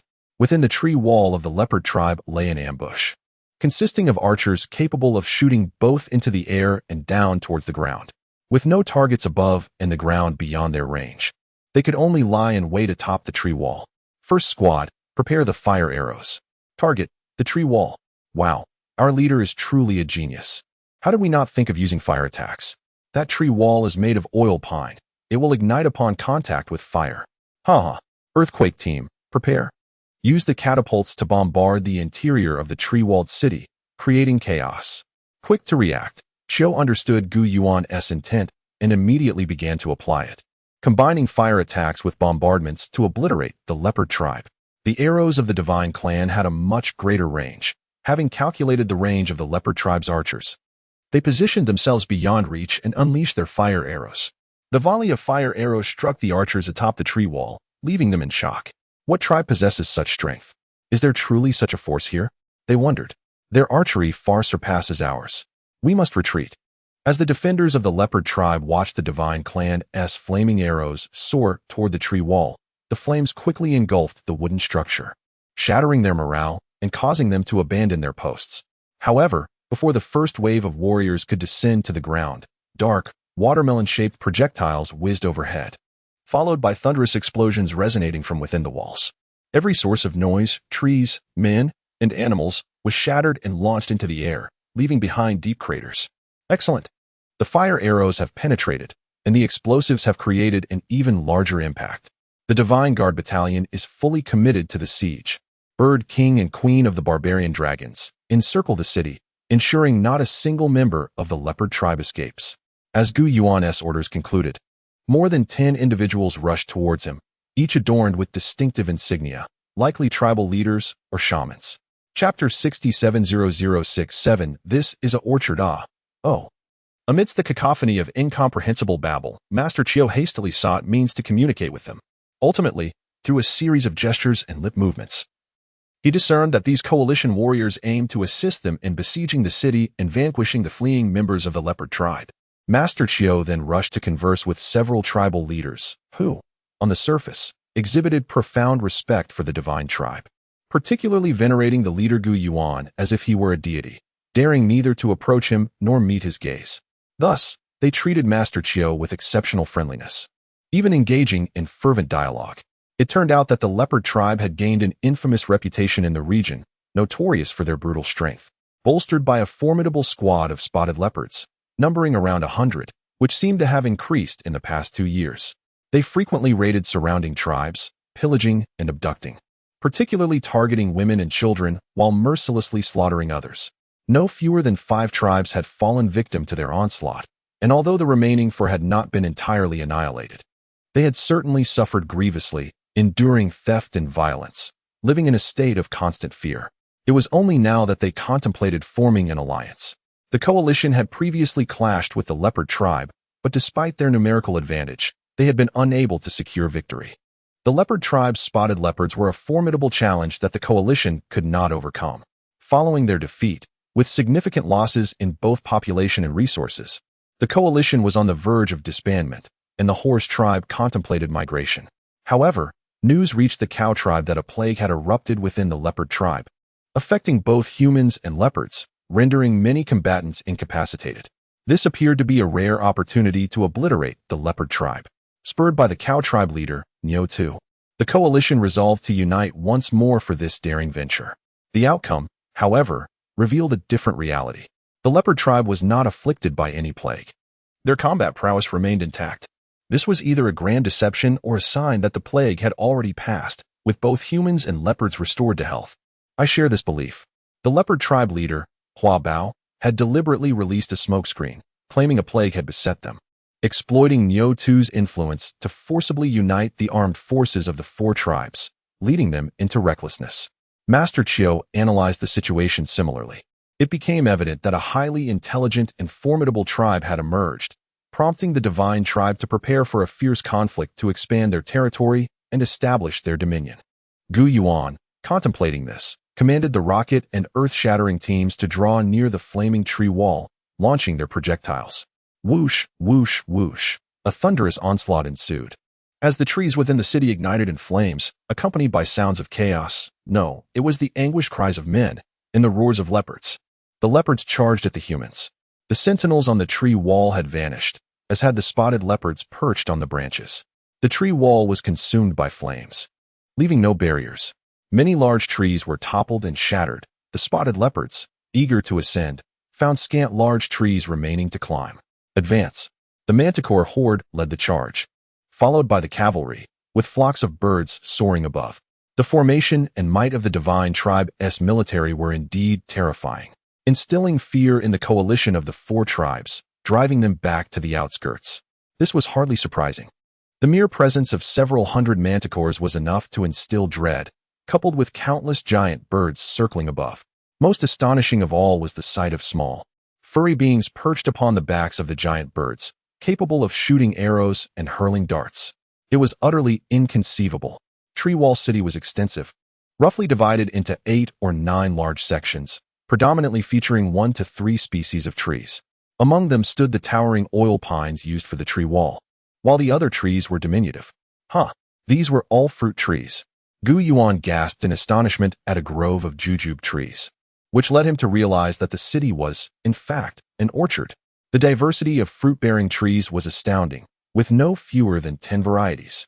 As Yuan commanded the sweeping assault on Treewall City, he mentally counted apples, pears, peaches, apricots, plums, jujubes, persimmons, figs, pomegranates, grapes, walnuts, fuzzy peaches, and hawthorn. How could such an abundance of fruit trees exist here? Were they cultivated by the leopard tribe?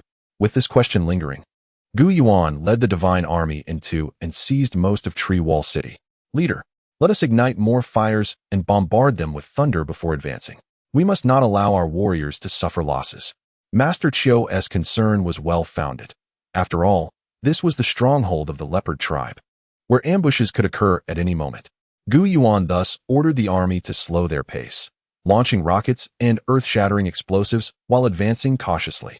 Treewall City lacked gates. Yet if one considered the point of attack as the forefront of the city, a steep cliff rose several zhang at the rear. The city was effectively built against this cliff. At this moment, the Manticore warriors had encircled the remaining women, children, and elders of the leopard tribe at the cliff's base. Without a command from their leader to execute them, the Manticore queen refrained from ordering an attack, maintaining a silent vigil over the captives. The Manticores stood watch, while those below were anything but calm, trembling like leaves in an autumn breeze. Leader, why do we not see any warriors or spotted leopards from the leopard tribe? Have they all perished? Just as Master Chiu finished speaking, a cacophony of battle cries erupted from outside. Divine leader. Members of the leopard tribe have escaped, and the coalition is intercepting them. Shall we assist? Called out Captain Ro from the skies. Upon hearing this, Yuan did not hesitate. He immediately gestured for the now special forces and the flock of giant birds to mobilize, determined to eliminate the leopard tribe's remaining armed forces without exception. Leader. These individuals do not appear to be from the leopard tribe. Allow me to communicate with them to ascertain the situation before deciding our next course of action. Master Chiu urged as he hastened to consult Yuan regarding the group of women, children, and elders at the cliff's base. Yuan nodded in agreement, instructing Master Chiu to ride on the back of a manticore instead of a horse when addressing those individuals, ensuring he was equipped with a shield and accompanied by guards. Through dialogue, they discovered that these individuals were indeed not from the leopard tribe, but rather members of other tribes abducted by the leopard tribe, including some from the coalition outside. Upon learning of the presence of individuals from the cow, sheep, horse, and deer tribes, Master Chiu summoned them forth and quickly established communication using the methods he had previously employed with the coalition. Chapter 68. The Fate of Defiance. They informed General Chiu that the fruit trees here had been seized by the leopard tribe from other tribes. In truth, many of them dared not consume the fruits, nor did they know how to eat them. So, have the people from your tribes tasted these fruits? General Chiu inquired. Did those from the other tribes who were robbed share this knowledge with you? These are secrets of our tribe. The shamans have cast spells over them. Who would dare to speak? Many have been killed for their silence. Did it not occur to you to compel these individuals to taste and experiment with them? They did not. They only fought and killed. Is that so? Then, do you know how the members of the leopard tribe managed to escape? Yuan commanded the barbarian dragon horde to withdraw, releasing those individuals. There were over 60 of them, all eager to join the divine clan. At that moment, as the barbarian dragon queen approached Yuan with her 4 personal guards, a barbarian dragon let out a sharp cry, having discovered a large hole in the river swirling with water. Despite the vigorous whirlpool, the flow of water was not swift. As Yuan rode closer, he discerned the issue. This is the escape route of the leopard tribe's armed forces. Yuan's assessment puzzled everyone, including General Chiu and Lady Shui. He then dispatched 2 warriors of the divine clan to the leopard tribe's lair to fetch a calf and a large goat, which he tossed into the whirlpool, arranging for others to wait by the nearby stream. Wait by the stream? Chief, are you suggesting that the calf and goat will emerge from there? General Chiu's eyes widened in astonishment. Report, Chief. The fleeing members of the leopard tribe have all been annihilated. Our forces suffered no fatalities, though there were minor injuries, primarily among the barbarian dragons. The giant birds remained unscathed. Upon hearing the reports from the 2 squad leaders, Mu Zhuang and De Jiao, Yuan nodded, preparing to subdue the remaining members of the cattle, sheep, and deer tribes. He ordered the divine clan not to clean the battlefield, but to set up pots for cooking, to eat and rest. This was a strategy to present the leopard tribe's wealth to the coalition tribes, showcasing the divine clan's provisions to attract their attention, essentially displaying their strength and affluence. Yuan's tactic proved remarkably effective for the 4 coalition tribes. At that time, a tribe's power was often assessed by a few external advantages, primarily the availability of food, ensuring that every tribe member was well fed. Additionally, the tools they utilized, including weapons and household utensils, were crucial. Clothing came third. Possessing animal skins was considered good, while wearing linen was the best. Although the divine clan had yet to achieve perfection in these aspects, they had effectively addressed the 2 primary concerns with great luxury. Their provisions included not only dried meat and grains, but also fruits. They utilized pottery and iron tools, with arrows that boasted both distance and sharpness. Even more astonishing were the earthen explosives, capable of detonating like thunder, obliterating trees and rocks, and tearing flesh apart. While their clothing was also made from animal skins, it was well processed, varying in thickness and length, suitable for warmth and protection. Thus, the clan had reached a pinnacle of strength and prosperity. Yuan intended to instruct General Chiu to inform the leaders of the 4 tribes to bring their people to the divine clan for food, clothing, and weapons. Otherwise, they would face annihilation. To his surprise, the 4 leaders and their tribesmen approached Yuan, kneeling and bowing, their foreheads and faces touching the ground, beseeching the divine clan's chief to accept them and allow them to serve. There was no need for further discussion. All were accepted, provisions distributed, and armed forces organized. It turned out that during the brief conflict, the members of the cattle, sheep, and deer tribes had witnessed the divine clan's might firsthand and had glimpsed their wealth through the divine clan's provisions. What was there to wait for? If not to ally with such a formidable tribe, to oppose them would only lead to their own destruction. After accepting these tribes, Yuan resolved to keep them there, reconstructing a city of wooden walls, transforming it into a fragrant orchard city.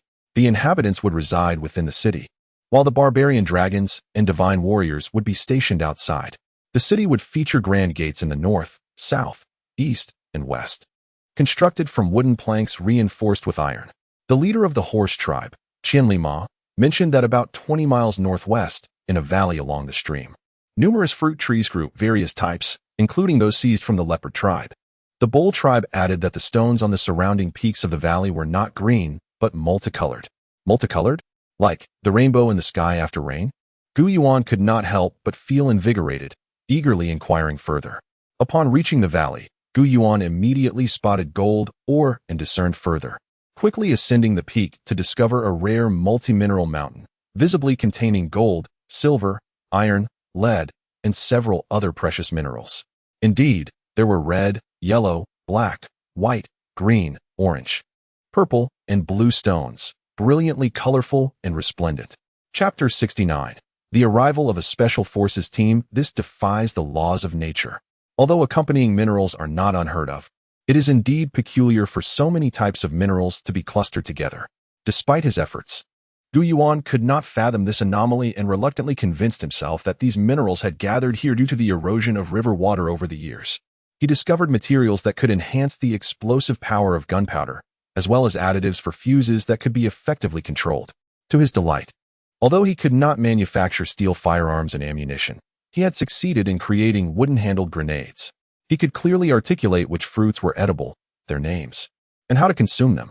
Many people repeatedly observed and tasted these fruits, quietly memorizing the information. In addition to those found within the fortified tree wall city, Yuan also discovered hawthorn, loquat, jujube, and winter jujube fruits. At last, the discovery of the prickly ash tree. He had finally identified the ideal species for constructing the tree wall. When planted alongside thorny trees, it formed a barrier more robust than earthen walls, though it remained vulnerable to fire. Chief, there is another type of fruit tree over there, with fruits comparable in size to jujubes. However, these fruits are inedible and emit an unpleasant odor, reported Sergeant Yan. Yuan followed Yan's gaze to see a grove of ginkgo trees, some bearing fruit while others did not. Those fruits are inedible. They are ginkgos, poisonous and unpleasant in taste. However, the leaves can repel mosquitoes. We can plant some near our dwelling entrances and along the roads. The small fruits I hold are prickly ash, not actual fruits. They cannot be consumed directly. They're a type of seasoning. Yin inquired, what do you mean by seasoning? If it cannot be eaten, what purpose does it serve? Yuan replied, though they cannot be eaten like fruits, they can be added to meat soups to enhance the flavor. His words piqued the interest of the crowd, and they proceeded to gather prickly ash trees, thorny trees, and ginkgo trees as instructed. Yuan directed the people from the cattle, sheep, horse, and deer tribes to expand the former leopard tribe's city nearly twofold, relying on the steep, towering cliffs on one side, while surrounding the other three sides with thorny tree walls. They opened 3 gates, erected large stone pillars, and installed substantial wooden gates. Yuan named this vibrant valley Rainbow Valley, while the hilly region, characterized by its low stone content, was designated Golden Orchard, which naturally led the 4 tribes residing within the tree wall city to refer to it as Orchard City. In Rainbow Valley, Yuan established a watchtower and stationed sentinels, including the barbarian dragon, giant birds, and divine guards. Report, Chief. Lieutenant Yu and his team inadvertently discovered a patch of millet by the riverbank, as you instructed, and have collected all the seeds. Millet? Excellent. Let me take a look. Yuan hurried over, and indeed, they had found it. Now they possessed rice, millet, barley, wheat, and millet, which would soon be utilized for ample meals. After arranging matters in the area, Yuan intended to continue northwest, toward the northern expanse of the Divine Clan Palace to expand their territory. Before departing, he convened a lengthy meeting with the 4 leaders and 4 shamans, assigning them specific tasks. The horse tribe was to focus on the breeding of horses and continuously supply war horses to the Divine Clan, as the region was rich in water and grass. Meanwhile, the cattle, sheep, and deer tribe was to develop agriculture while providing as many cattle, sheep, and deer as possible to the divine clan. While en route to the north, Yuan received a notification from the divine system regarding the arrival of his reward. Ding! The mission to eliminate the leopard tribe has been completed. Your reward has arrived. Please accept it. Shall we discuss what the reward is? You'll find out once you receive it. Really? A dog. Yuan helplessly accepted his reward. Ah? A special forces unit of iron ants. The acceptance notice stated that 50 miles ahead lay a mountain of jade, adorned with black, white, blue, green, and red jade. Inhabiting this mountain was a species of green ants with golden wings capable of gnawing through steel and stone. Each ant was the size of a sewing needle, slender and pointed at both ends, with stingers at both ends as well. Each green ant possessed 2 mouths. When the front mouth gnawed, the rear mouth functioned as an excretory outlet, and vice versa. These ants were divine creatures, capable of flight. Traversing 800 miles by night and 500 miles by day, they could locate minerals, as they could nest within trees or burrow underground for rest. But they must gnaw on ores to survive. Various metal ores constituted their sustenance. Without them, they could not thrive, leading to their constant migration, wherever they appeared. Minerals were sure to follow. This iron ant had no natural enemies, but was particularly fearful of the urine of the barbarian dragon. When sprayed, they would frantically flee from stones, soil, or wood, often leading to their demise, as the scent of the barbarian dragon's urine would incapacitate them. Without rain or river water to wash it away, they would perish within an hour. This region's 3 hilltops housed billions of flying ants, all belonging to a matriarchal society. Among the iron ants, those with white wings were queens, their golden-edged wings indicating their lineage. The more translucent the white, the greater the queen's age and status. The divine clan could harness the urine of the barbarian dragon to tame these iron ants, thereby forming a special forces unit within the divine clan. This unit would excel in nighttime raids and stealth operations, instilling psychological terror in their enemies. With the acquisition of this ant unit, I will possess 3 special forces teams: the aquatic terror crocodile brigade, the terrestrial macaque operatives, and this aerial iron ant unit. Not to mention the giant bird flock and the barbarian dragon horde. These 2 forces can be considered members of the Divine Guard alongside the Divine Warriors. The Divine Guard shall now include 2 specialized battalions: the Air Squadron of the Bird King and the Assault Tank Battalion of the Barbarian Dragon Queen. Chapter 70. The marvelous subjugation operation. However, one thing they firmly believed was that after the leader's bout of madness, unexpected events would occur, often turning out to be fortuitous. This time should be no exception. They awaited Yuan's command with bated breath, drawing from previous experiences in subduing specialized armed forces. Yuan was confident that conquering the flying ants would not prove difficult. Once subdued, they would comprehend their master's commands and execute them flawlessly. Thus, Yuan bellowed, "Queen of the barbarian dragons, heed my command. Instruct your subordinates to relieve themselves into the pottery held by the warriors. I intend to utilize your urine to subdue my special forces." Following this, Yuan ordered the Divine Guards to retrieve all available vessels, gathering anything that could hold the liquid excreted by the barbarian dragons. What? Collecting the urine of the barbarian dragons? Leader, what purpose does that serve? It is abundant yet foul. I have a grand purpose. Now go. Despite their myriad doubts and reluctance, none dared disobey the command. Some brought out basins, others clay pots, while a few even ingeniously resorted to large leaves to capture the liquid. It was not as simple as the barbarian dragons relieving themselves on cue, and not all could be collected promptly. While the soldiers waited to gather the urine, Yuan approached the 3 bare jade hills surrounded by sparse woodland. Observing closely through binoculars, he discerned tiny pinhole-like openings dotting the smooth jade surface. Due to the proximity of his view, those minuscule holes appeared vast in Yuan's eyes. Peering into one, he found it quite deep, likely a dining chamber for the diamond flying ants. Could this be the entrance they emerged from? Yuan wondered if similar openings existed on the ground and trees. Upon inspection, he could not ascertain their presence on the ground, but found none on the trees, confirming the divine system's guidance that the flying ants resided on the 3 jade hilltops.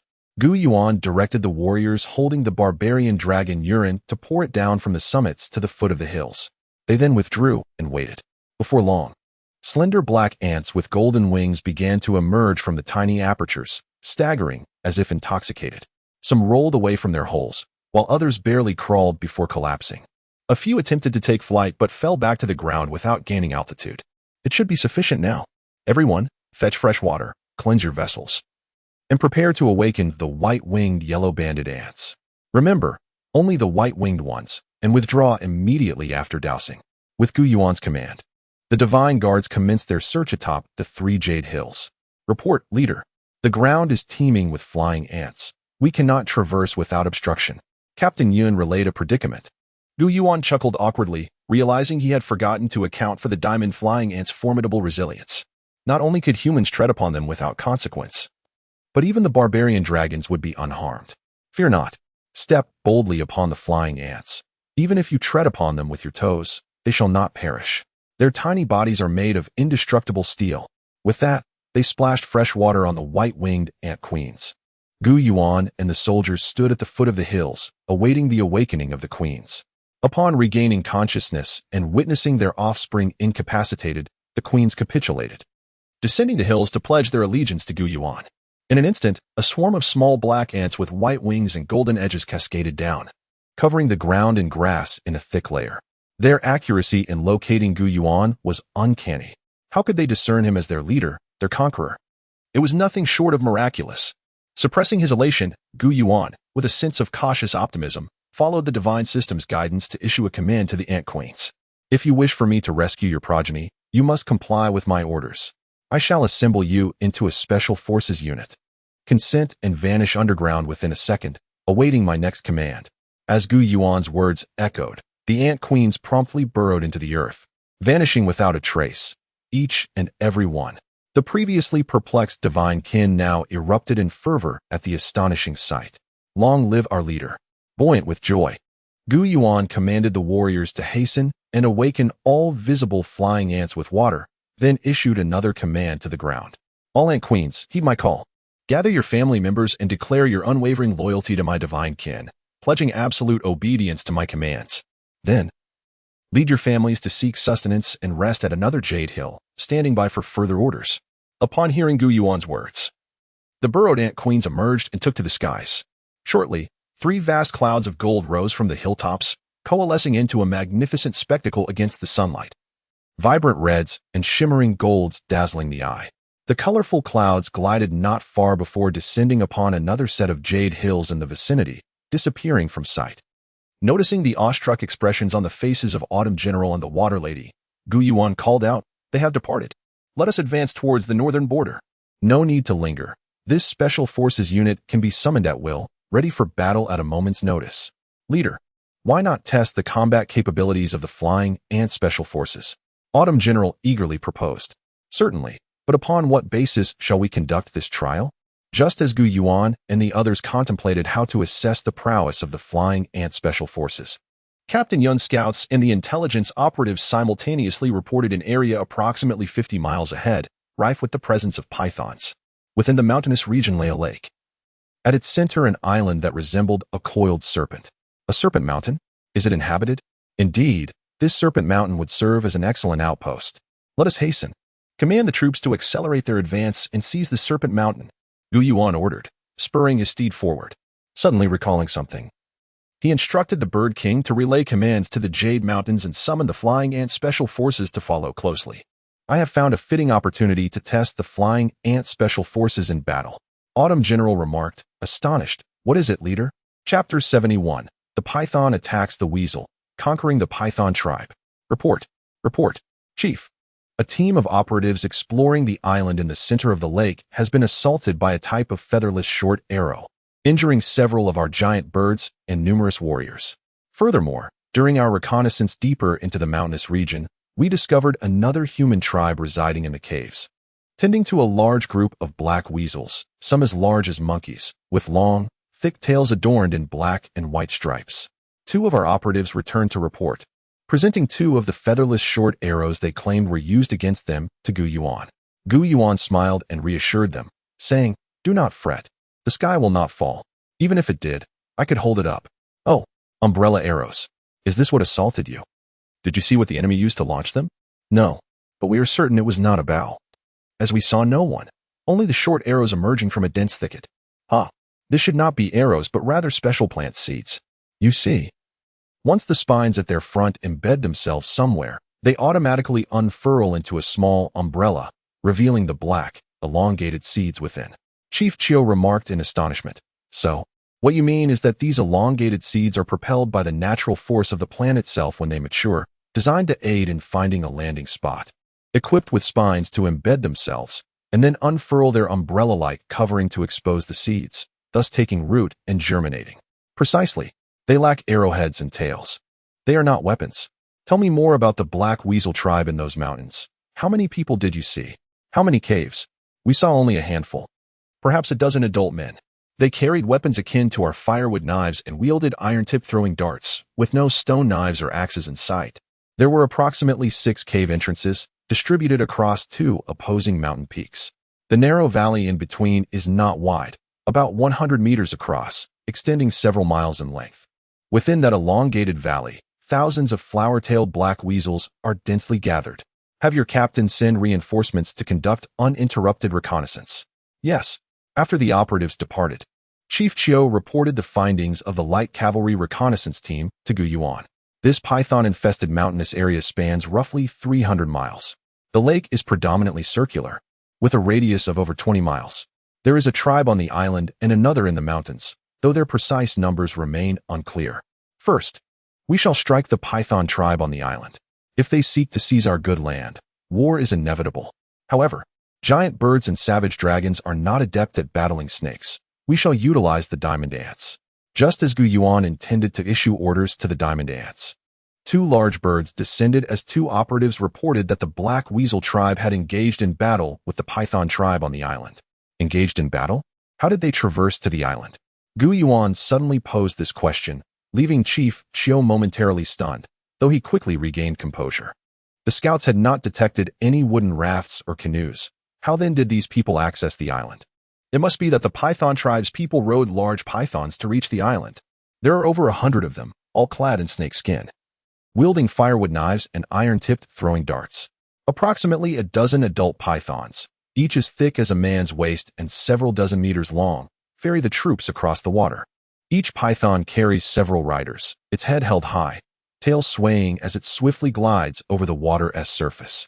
Upon reaching the shore, the pythons align themselves horizontally against the bank, allowing the riders to disembark before the pythons also come ashore, forming an impressive line as they head into the mountains, joined by numerous patterned and green snakes, creating a formidable battalion of pythons charging towards the Black Weasel tribe in the valley.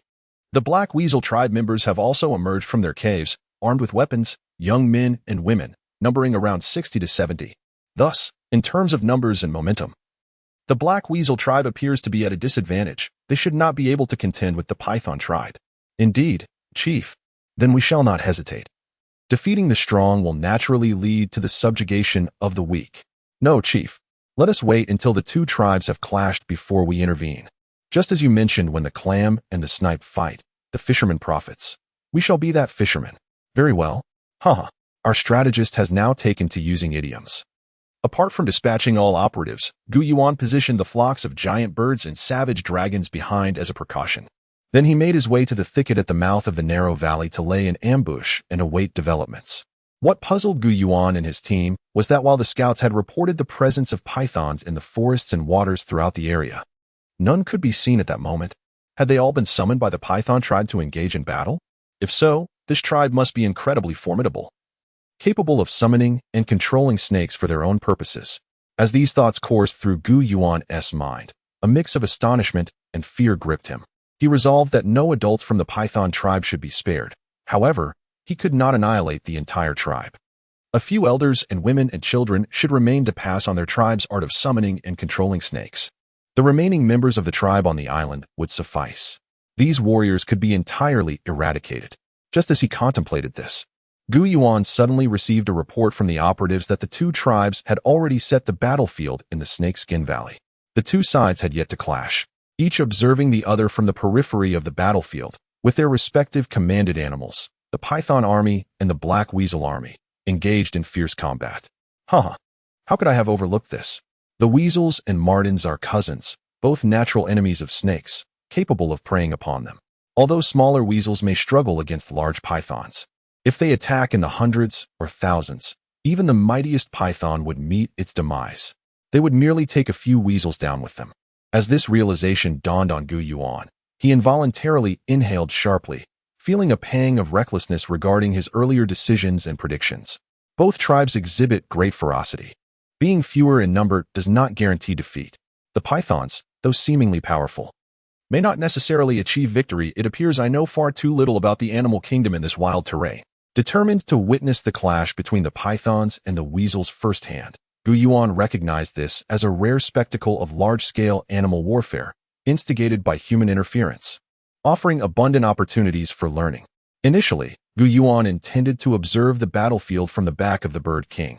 However, Chief Chiu and several company commanders objected, asserting that with the imminent battle, the commander must not stray from the army. Otherwise, chaos would ensue. What would happen if a battle broke out? Reluctantly, Gu Yuan climbed the tallest tree, using binoculars to survey the scene.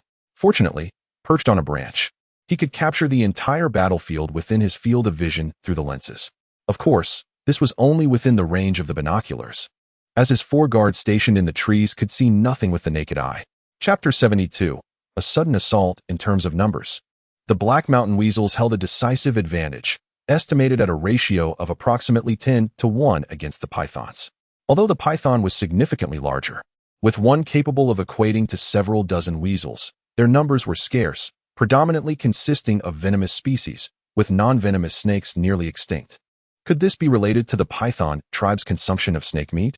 Conversely, the inhabitants of the Black Mountain weasel tribe adamantly refused to partake in weasel flesh, preferring to forage for wild fruits to stave off hunger rather than resorting to cannibalism.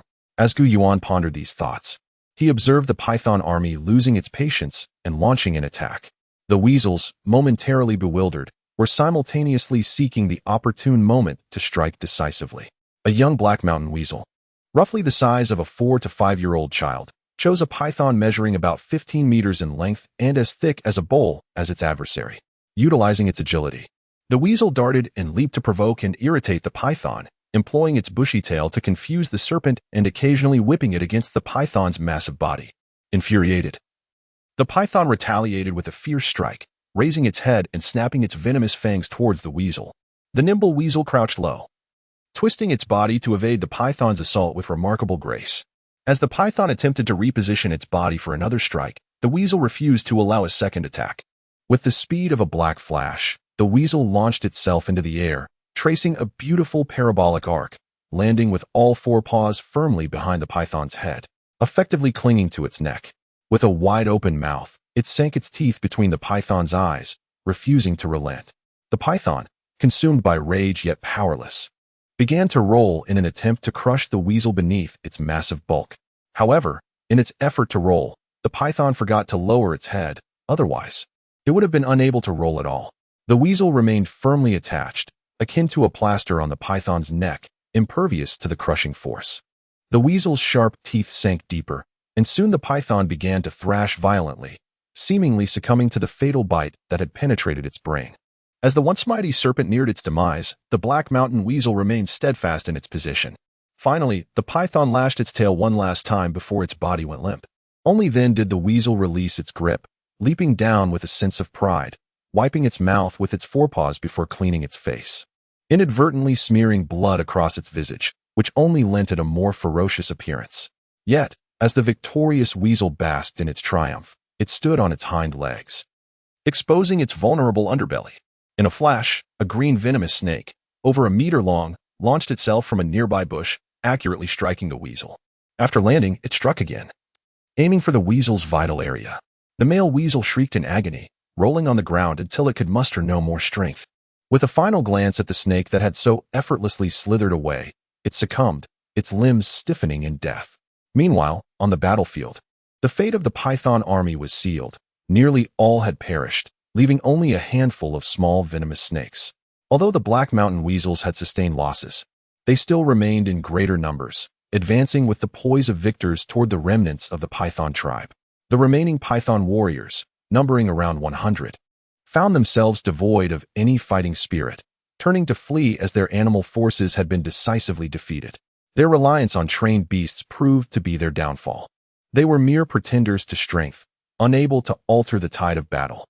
Gu Yuan, witnessing this turn of events, was filled with indignation as the excitement of the weasel's victory over the python was swiftly extinguished. He promptly commanded the Iron Ant Special Operations Team to engage, ordering the complete annihilation of both the combatants and their animals, spare none. The Iron Ants, ever obedient, surged forth upon receiving their orders, descending upon Snake Skin Valley like a tempest. It was their first mission under new command, and the thrill of combat invigorated them.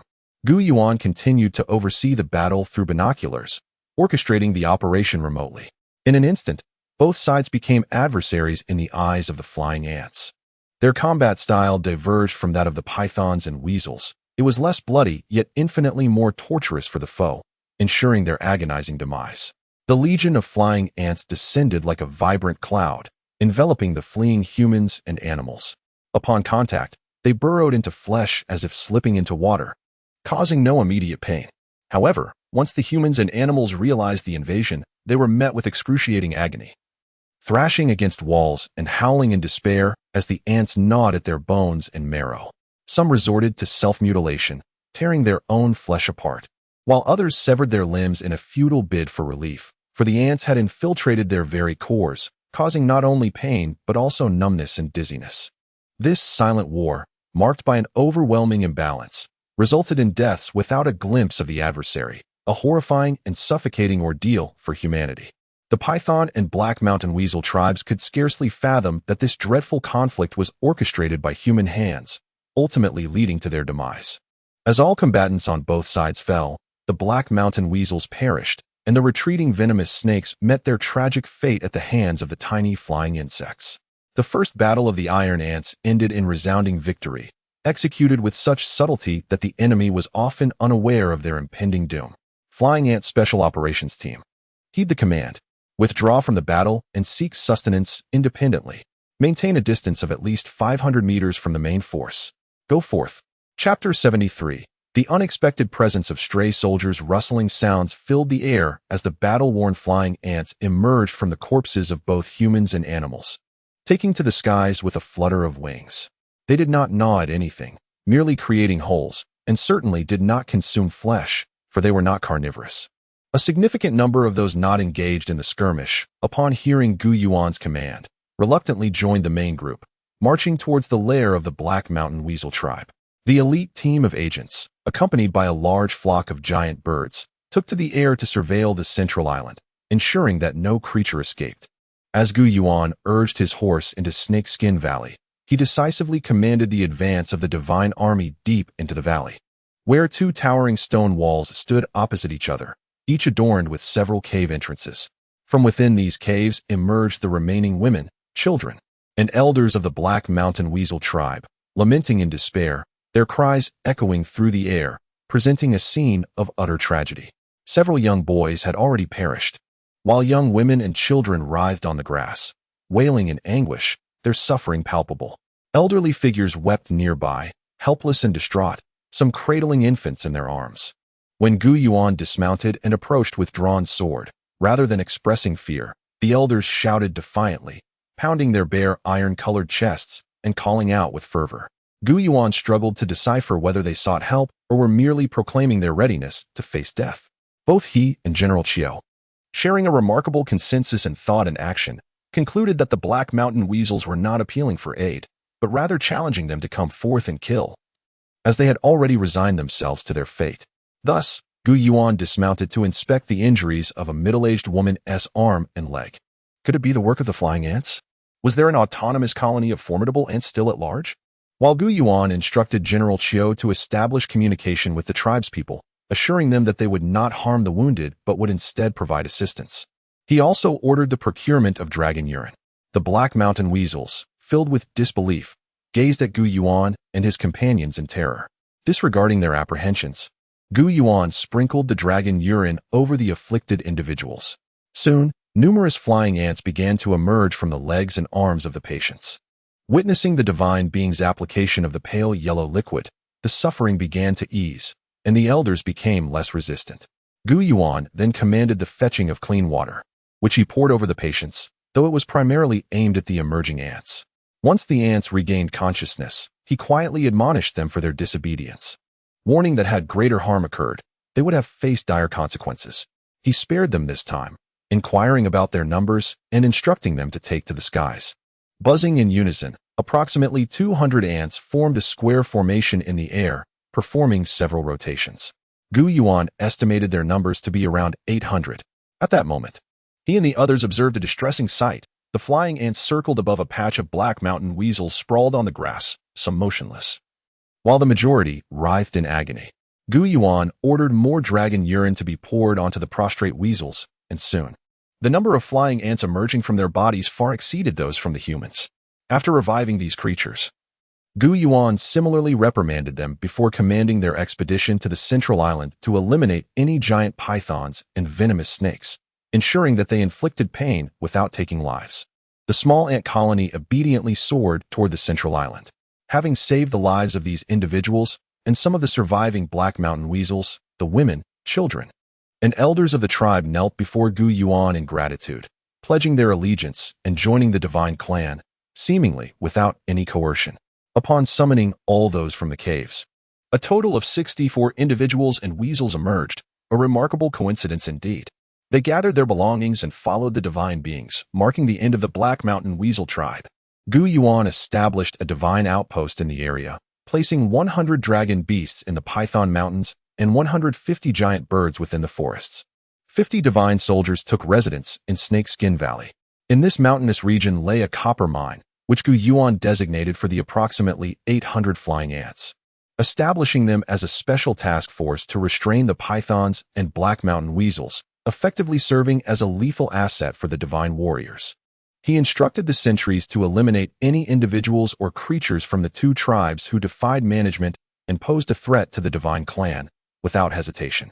Yuan led the army to encircle Flying Snake Lake, first dispatching dragon beasts into the waters to eradicate water bullies, monsters, and predatory fish, simultaneously culling an excess of fish species to purify the lake.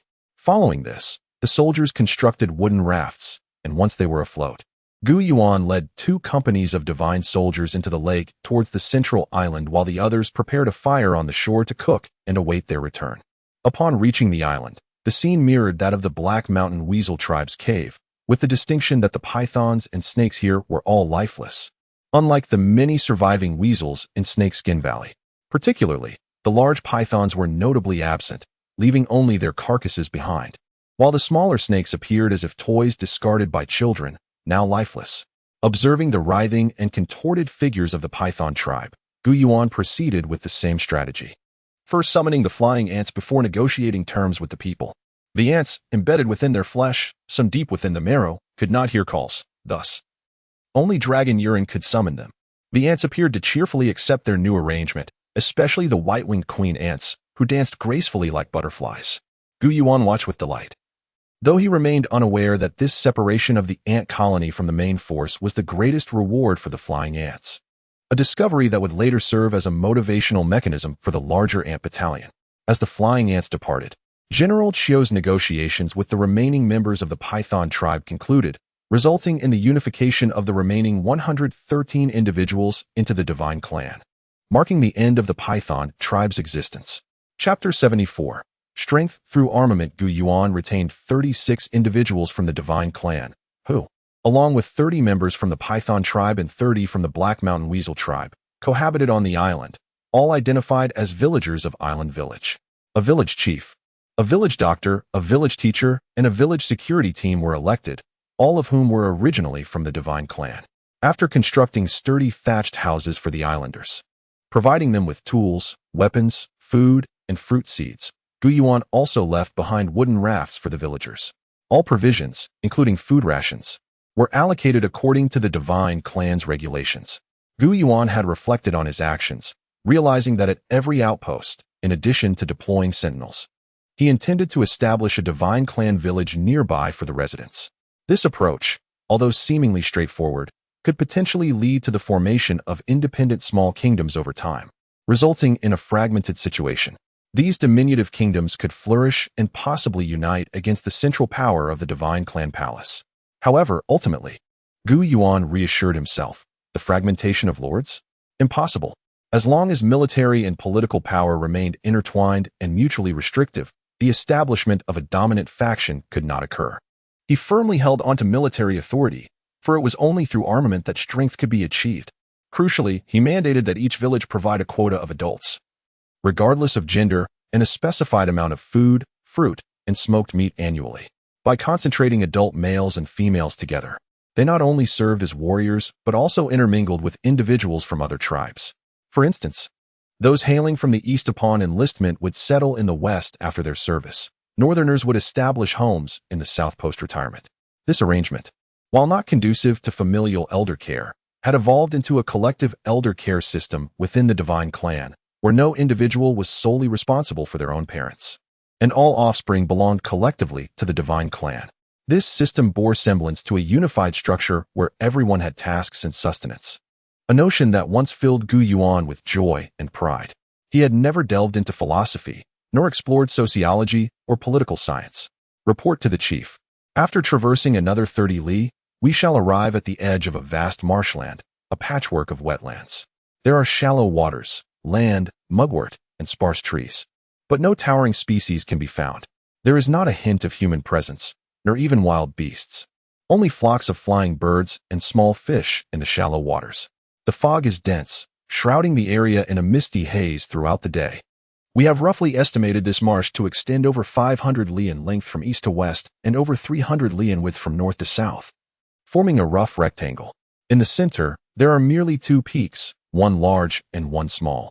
The larger is a stony hill, while the smaller is a soil mound.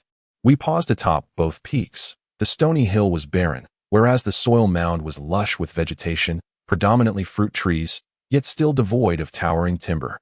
What kinds of fruit trees are there? Yuan and his strategist Qiu inquired in astonishment.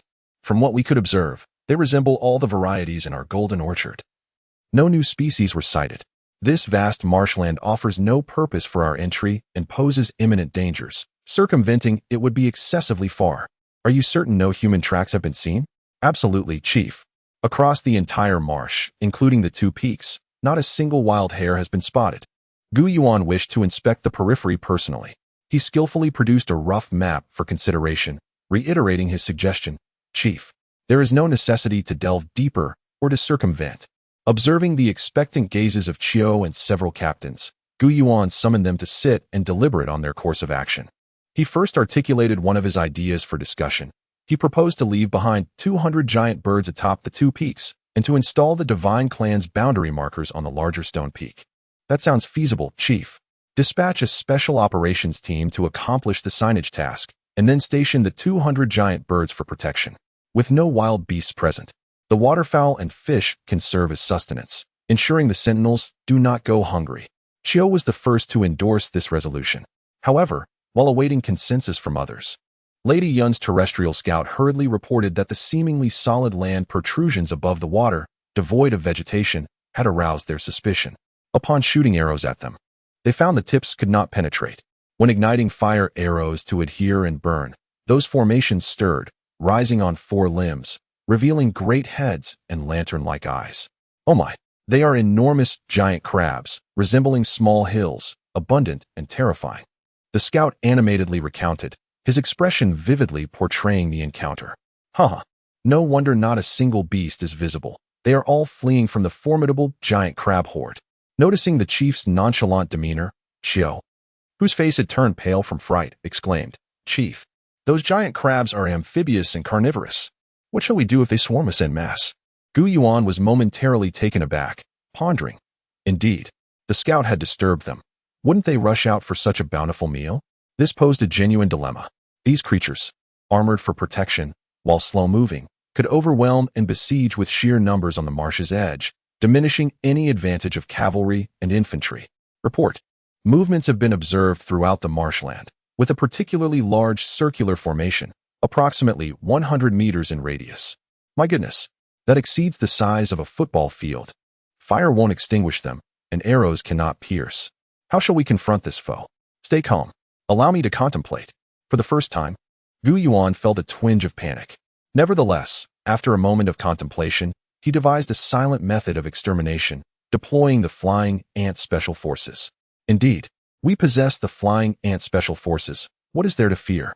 If the barbaric dragon and giant birds are ineffective, then the diamond ants, which can bore through iron and stone, will surely breach their armor. Upon hearing Gu Yuan's proposal to employ flying ants to vanquish the enemy, Qiu and several captains were elated.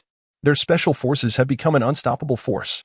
Gu Yuan summoned the white-winged queen ant and issued his command. Today's mission is twofold: to eliminate the enemy and to indulge in a grand feast. The enemy's shells contain minerals richer than those found in raw ore. Moreover, they consist of easily digestible elements, having undergone comprehensive processing. These giant crabs occupying the marsh bring no benefit to our divine clan. I command you to eradicate them entirely. Failure to complete the task will result in no return. Following the orders, the swarm of ants took flight, and a vast expanse of colorful clouds materialized in the sky, descending upon the expansive marsh. As they descended, they dispersed like colorful clouds blown by the wind, almost enveloping the entirety of the marshland. As the giant crabs began to stir, seemingly infected by the commotion, the descending clouds targeted their movements, releasing large plumes of golden smoke and smaller wisps of red mist, the largest akin to a football field and the smallest comparable to a grinding stone. Chapter 75. The little needleworm annihilates the steel-shelled giant lobster. The colorful clouds in the sky vanished, while the colossal lobsters in the marsh continued their aimless meandering, their massive bodies swaying with no particular direction. Their large heads and lantern-like eyes incessantly bobbed from side to side. It turned out that they were also influenced by the wind. Only one had been startled by the reconnaissance of the divine beings. As it moved, those nearby followed suit, creating a ripple effect that set more of them in motion. Suddenly, the moving giant lobsters ceased their progress, only shaking their heads and staggering, even throwing themselves against their own shells and the ground. After a brief tumult, they plunged their heads into the muddy water, causing it to splash everywhere. Then, they became still, their heads stopped swaying, and their bodies ceased to move. They trembled uncontrollably, their limbs quaking, until finally, they collapsed into the mud, their necks stretching out long and lifeless. The shells began to change color, shifting from gray to red, then to white, as the protruding parts sank and the surrounding scales began to decay. Goodness, is this how they perish? The little needleworm has obliterated the steel-shelled giant lobster. Gu Yuan gaped in astonishment, peering through his telescope at the scene in the marsh, weakly uttering words his subordinates could hardly comprehend.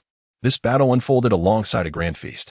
Thus, the diamond ants would naturally emerge, but only after the lobster's shell had shattered and it had succumbed to death. The ants would then emerge, their bellies full, needing to flutter their tiny wings for a while to digest before taking flight. Go forth. Except for the initial swarm of queen ants that will remain to guard the earthen mound in the marsh, let the other flying ants seek their own abodes. Upon Gu Yuan's command, the queen ant swarm joyfully flew towards the earthen mound, while the main body of flying ants departed with a hint of regret. Leader, the flying ants are satiated, yet there remains a bounty of lobster meat in the marsh. It would be a pity to let it go to waste. Can we not send the barbarian dragon into the water to collect it? The barbarian dragon is unafraid of water. Lady Mountain gazed at the marsh, shaking her head as she inquired. Impossible. While the barbarian dragon may not fear water, it does fear the muck of the swamp. Should it encounter a deep mud pit, it could lose its life. We do not lack for food. Humans should also not venture into the marsh lightly, to avoid wasting the lobster meat. The giant birds can feast upon it. Thus, Gu Yuan commanded the giant bird flock to scavenge the lobster meat in the marsh. Upon receiving the order, the bird king joyfully signaled for a grand feast, and in an instant, the giant bird flock darkened the sky as they descended upon the marsh, occupying nearly half of its expanse. Despite their immense size and weight, the giant birds soared with their colossal wings, ensuring they could not sink into the mud. At most, they would only get their tail feathers and the tips of their wings slightly dampened. The vast flock of giant birds quickly consumed the lobster meat, and Gu Yuan suddenly noticed that among the birds were many smaller species. Although they too were carnivorous, hunting alone in the mountains and fields would be perilous. It would be far better to remain in this expansive marsh, where food was plentiful and hunting not overly challenging. Consequently, Gu Yuan ordered the bird king to retain the smaller birds and dispatched a fierce bird squadron to protect them, standing guard alongside the diamond ant queen swarm at the outpost established by the divine beings.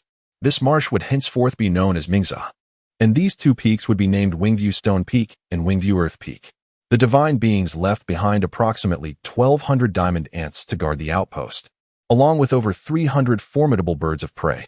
The divine boundary markers were placed atop Wingview Stone Peak, the only location where no divine warriors or inhabitants of the divine villages were stationed. Yuan led the divine army westward along the edge of Mengzi, progressing about 100 miles without encountering any mountains or rivers. This was a rare expanse of flat land, devoid of significant water bodies, which led Yuan to surmise that the region was not particularly fertile and could not support a large population of flora or fauna. The likelihood of human presence here seemed quite slim. Indeed, within this 100-mile radius, both aerial and terrestrial scouts reported the absence of any humans. Not even a single humanoid creature. While large beasts were also missing, numerous small to medium-sized animals were observed. Deer, goats, roe deer, hares, weasels, wild chickens, and wild boars. But why are there no cattle or horses?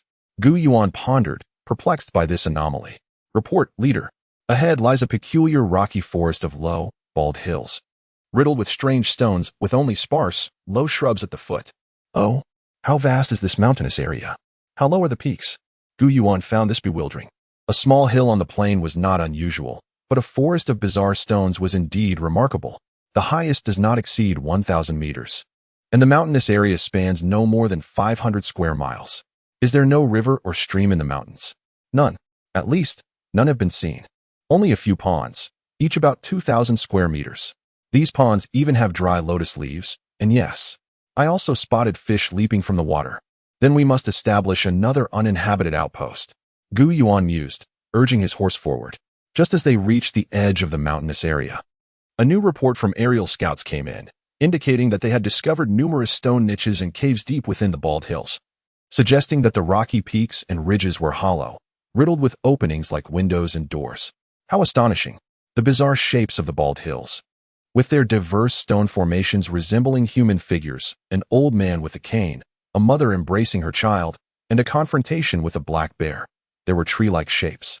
Whether low shrubs, tall firs, or slanted cliffside pines, animal forms, including running dinosaurs, battling tigers and leopards, and soaring giant birds.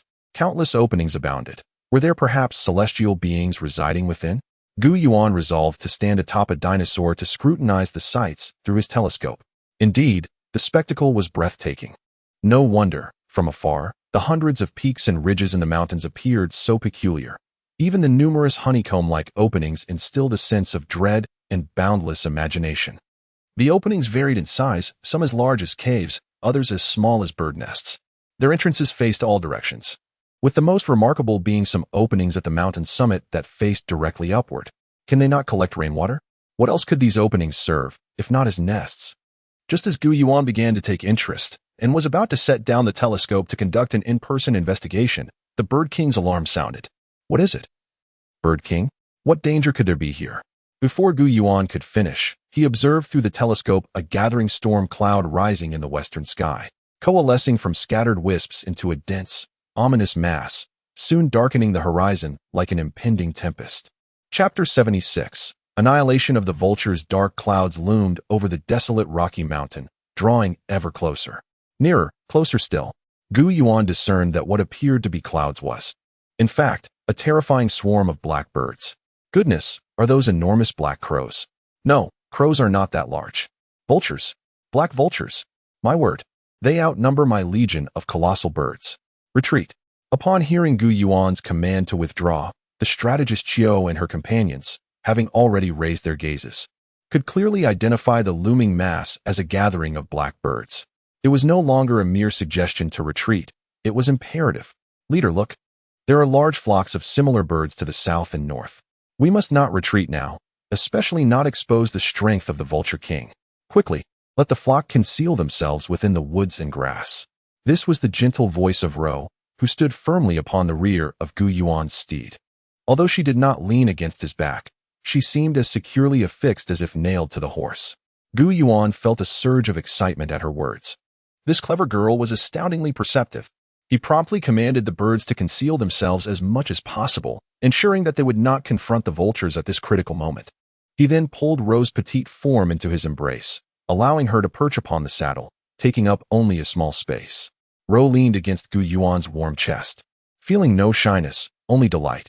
She giggled and turned her face to gaze at Gu Yuan, occasionally rubbing her small head against his chest and reaching out to grasp the long mane around the horse's neck. Leader, the 3 flocks of vultures are converging upon the mountains. They seem unaware of our presence and have no intention of engaging us. Qiu's shout prompted Gu Yuan to ponder. Were those holes on the vulture mountain their nests? They cannot be allowed to remain unchallenged. I desire peace and prosperity in this region and have set my sights on that mountain to establish a watchtower. If we do not eliminate them, these plans cannot come to fruition. An opportunity to eradicate them has arrived. Let the flying ants launch an offensive and assist the giant birds in leading the charge. Having devised a strategy, Gu Yuan ordered the diamond flying ants to disperse and stealthily assault the vulture horde, aiming to weaken their numbers without necessarily killing them. Injuring their wings or leg bones would suffice, and if they could penetrate the vulture's bare heads, that would be ideal. The flying ants moved silently, scattering like beams of colored light under the sun, failing to coalesce into a cloud, thus evading the vulture's attention. Without awareness, there could be no defense, making the ambush a resounding success. Individual flying ants were minuscule.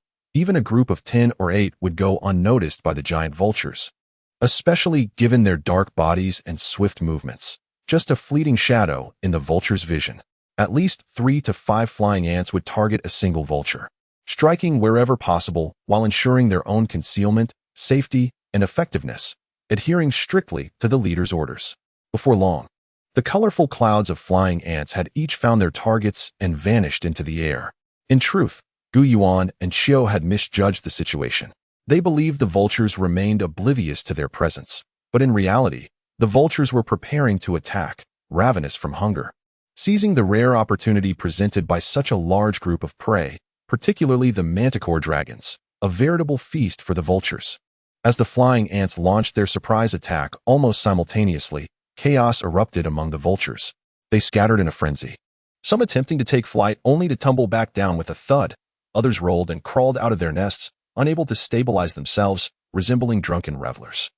While some relentlessly pecked at their own bodies with their sharp beaks, tearing through skin and flesh, drawing blood, and digging deeper until they reached bone. Leader, shall we send in the giant birds to attack? The mountain lady asked, observing Gu Yuan, who held a telescope in one hand while gently stroking Ro's golden hair with the other. Ro, enjoying the moment, closed her eyes and played with the exquisite jade figurine of a beautiful fairy that hung from Gu Yuan's waist, a cherished possession he never parted with. She felt an immense joy, reveling in her good fortune. Not yet. Let the flying ants retreat first, then we will launch our attack. We must avoid harming our own. Gu Yuan intended to wait until the vultures had suffered significant losses and their combat power diminished, thus allowing the giant birds to sustain fewer casualties and secure victory with greater ease. This thought of his was likely beyond the comprehension of most. Before long, the slopes of the vulture mountain were alive with frantic vultures, blood and flesh splattered everywhere, feathers flying in a scene of unprecedented carnage and brutality. However, this gruesome spectacle was not the result of an enemy assault, as the vultures were entirely unaware of their adversary. The bloodshed and chaos were entirely self-inflicted, with 2 vultures even assisting each other in eviscerating their own bodies. As the vultures suffered heavy casualties, the flying ants, having found little to feast upon and bored with the chaos, began emerging from the remnants of the vultures. Each tiny black body, scarcely visible, stretched and unfurled their wings, then elegantly strode a few steps before soaring into the sky, coalescing into small clouds of color as they departed in unison.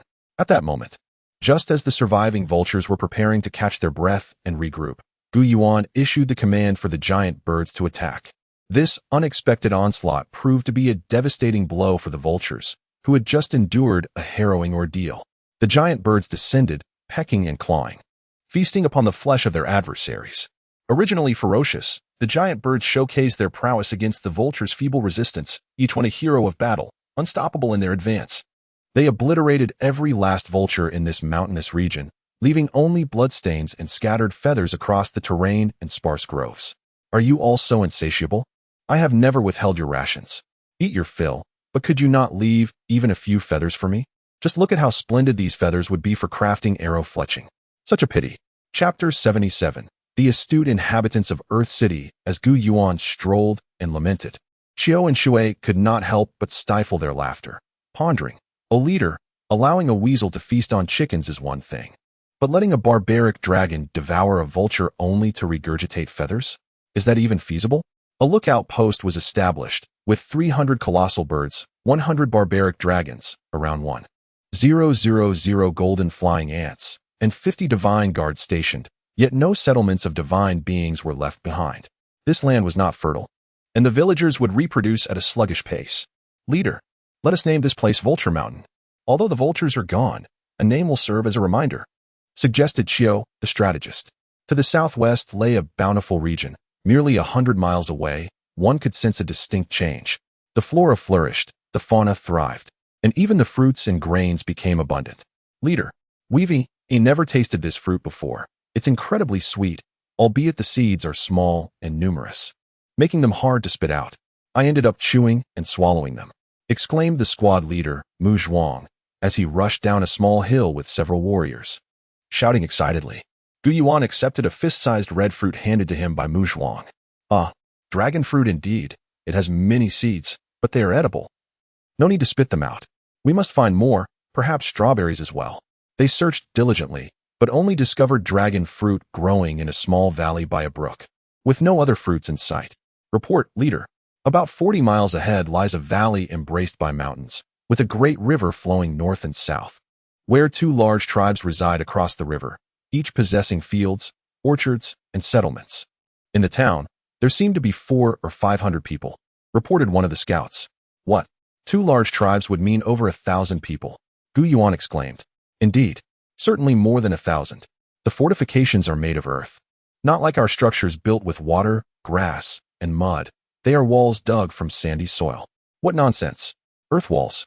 Can they stand without mud? The impatient Mu Zhuang scolded the scouts. Yuan raised his hand to interrupt him. He understood the scouts better than Mu Zhuang did. He inquired, is there a slope on the outer wall, with the inner city being relatively low? Yes, leader. There are 2 walls. The outer wall slopes outward, while the inner wall slopes inward, allowing the townspeople to ascend the walls with ease. Between the 2 walls is a deep trench about 10 meters wide. It appeared as though the people in the town were in a dry pond, with the bottom resembling a starry sky, filled with numerous thatched huts. Are there gates? Yuan asked. Yes, 2.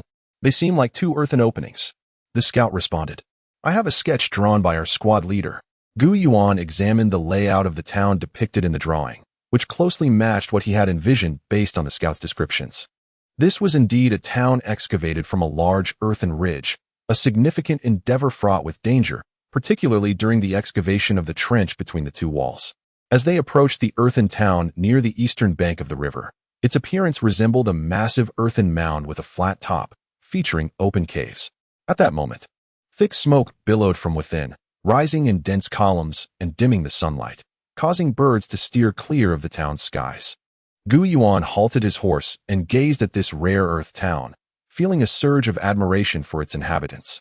The construction was truly imaginative, making excellent use of nature while being well adapted for human habitation. It exemplified the transformation and utilization of nature. Noticing Yuan's contemplative demeanor, Qiu cautiously inquired, Leader, do you think these 2 tribes will be difficult to conquer? Should we engage in battle? If we do not fight, we cannot establish a post here. This is their doorstep, Yuan replied. But leader, the gates are small, making it impossible to breach. If we attack from the walls, they will surely retaliate with logs and stones. Our horses will not withstand the assault, and even the barbaric dragons would falter if struck. Qiu analyzed. Ruo chimed in. The giant bird's assault would also be ineffective. Leader, the enemy is hidden in the woods or beneath the thatched huts, shooting arrows at us. Their fire arrows are just as effective as ours, making it impossible for our birds to penetrate their defenses. Our special forces would incur heavy losses. We cannot rely on the birds to storm the city. I still wish to breach the gates. The eyes of Madame Shui and Madame Yuan sparkled in unison as they exclaimed, Leader, do you intend to use earth mines to blast open the walls? But we must be able to approach the gates. Currently, we are too far away for the mines to reach them.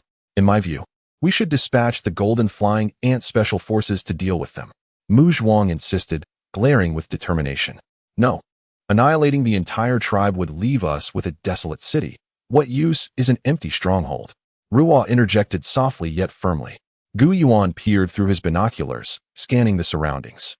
Suddenly, he noticed the river to the west of the Earth City, its waters flowing ceaselessly from north to south, rushing fiercely. He realized they could attack the tribe on the western shore of the river, as their elevated position rendered them impervious to water assaults. Leader, look at the cliff at the northeast corner of the Earth City. It juts out considerably and is quite close to the town. We could climb up from the east. Ruo pointed out with her delicate fingers. Gu Yuan shifted his binoculars and exclaimed in delight, "Are you suggesting we detonate earth mines from the cliff, directly blasting into the town? It would be akin to setting fires everywhere. While it may not kill anyone, it would still incinerate their structures. We could also breach their earthen walls." Excellent. Ruo, you are truly brilliant. Gu Yuan affectionately embraced Ruo before placing her back onto the saddle. However, just as Gu Yuan was about to command the troops to withdraw from the Earth City and maneuver eastward to scale the cliff, chaos erupted from behind. The barbaric dragons began to roar in turn as a barrage of arrows rained down from behind.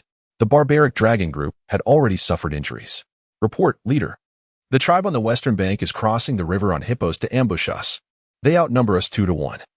And there are over 1,000 hippos and water buffalo. Chapter 78.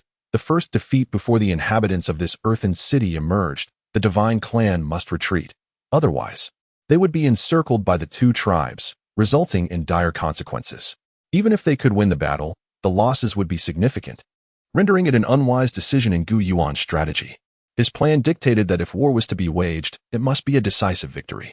To annihilate a tribe, one must eliminate their capable warriors and gather the elderly, women, and children. Engaging in a battle that results in inflicting 1,000 casualties while suffering 800 in return is unacceptable, and even a loss of 300 or 200 is intolerable. This battle shall not continue. Damn it, this is my first defeat, and it feels quite disheartening.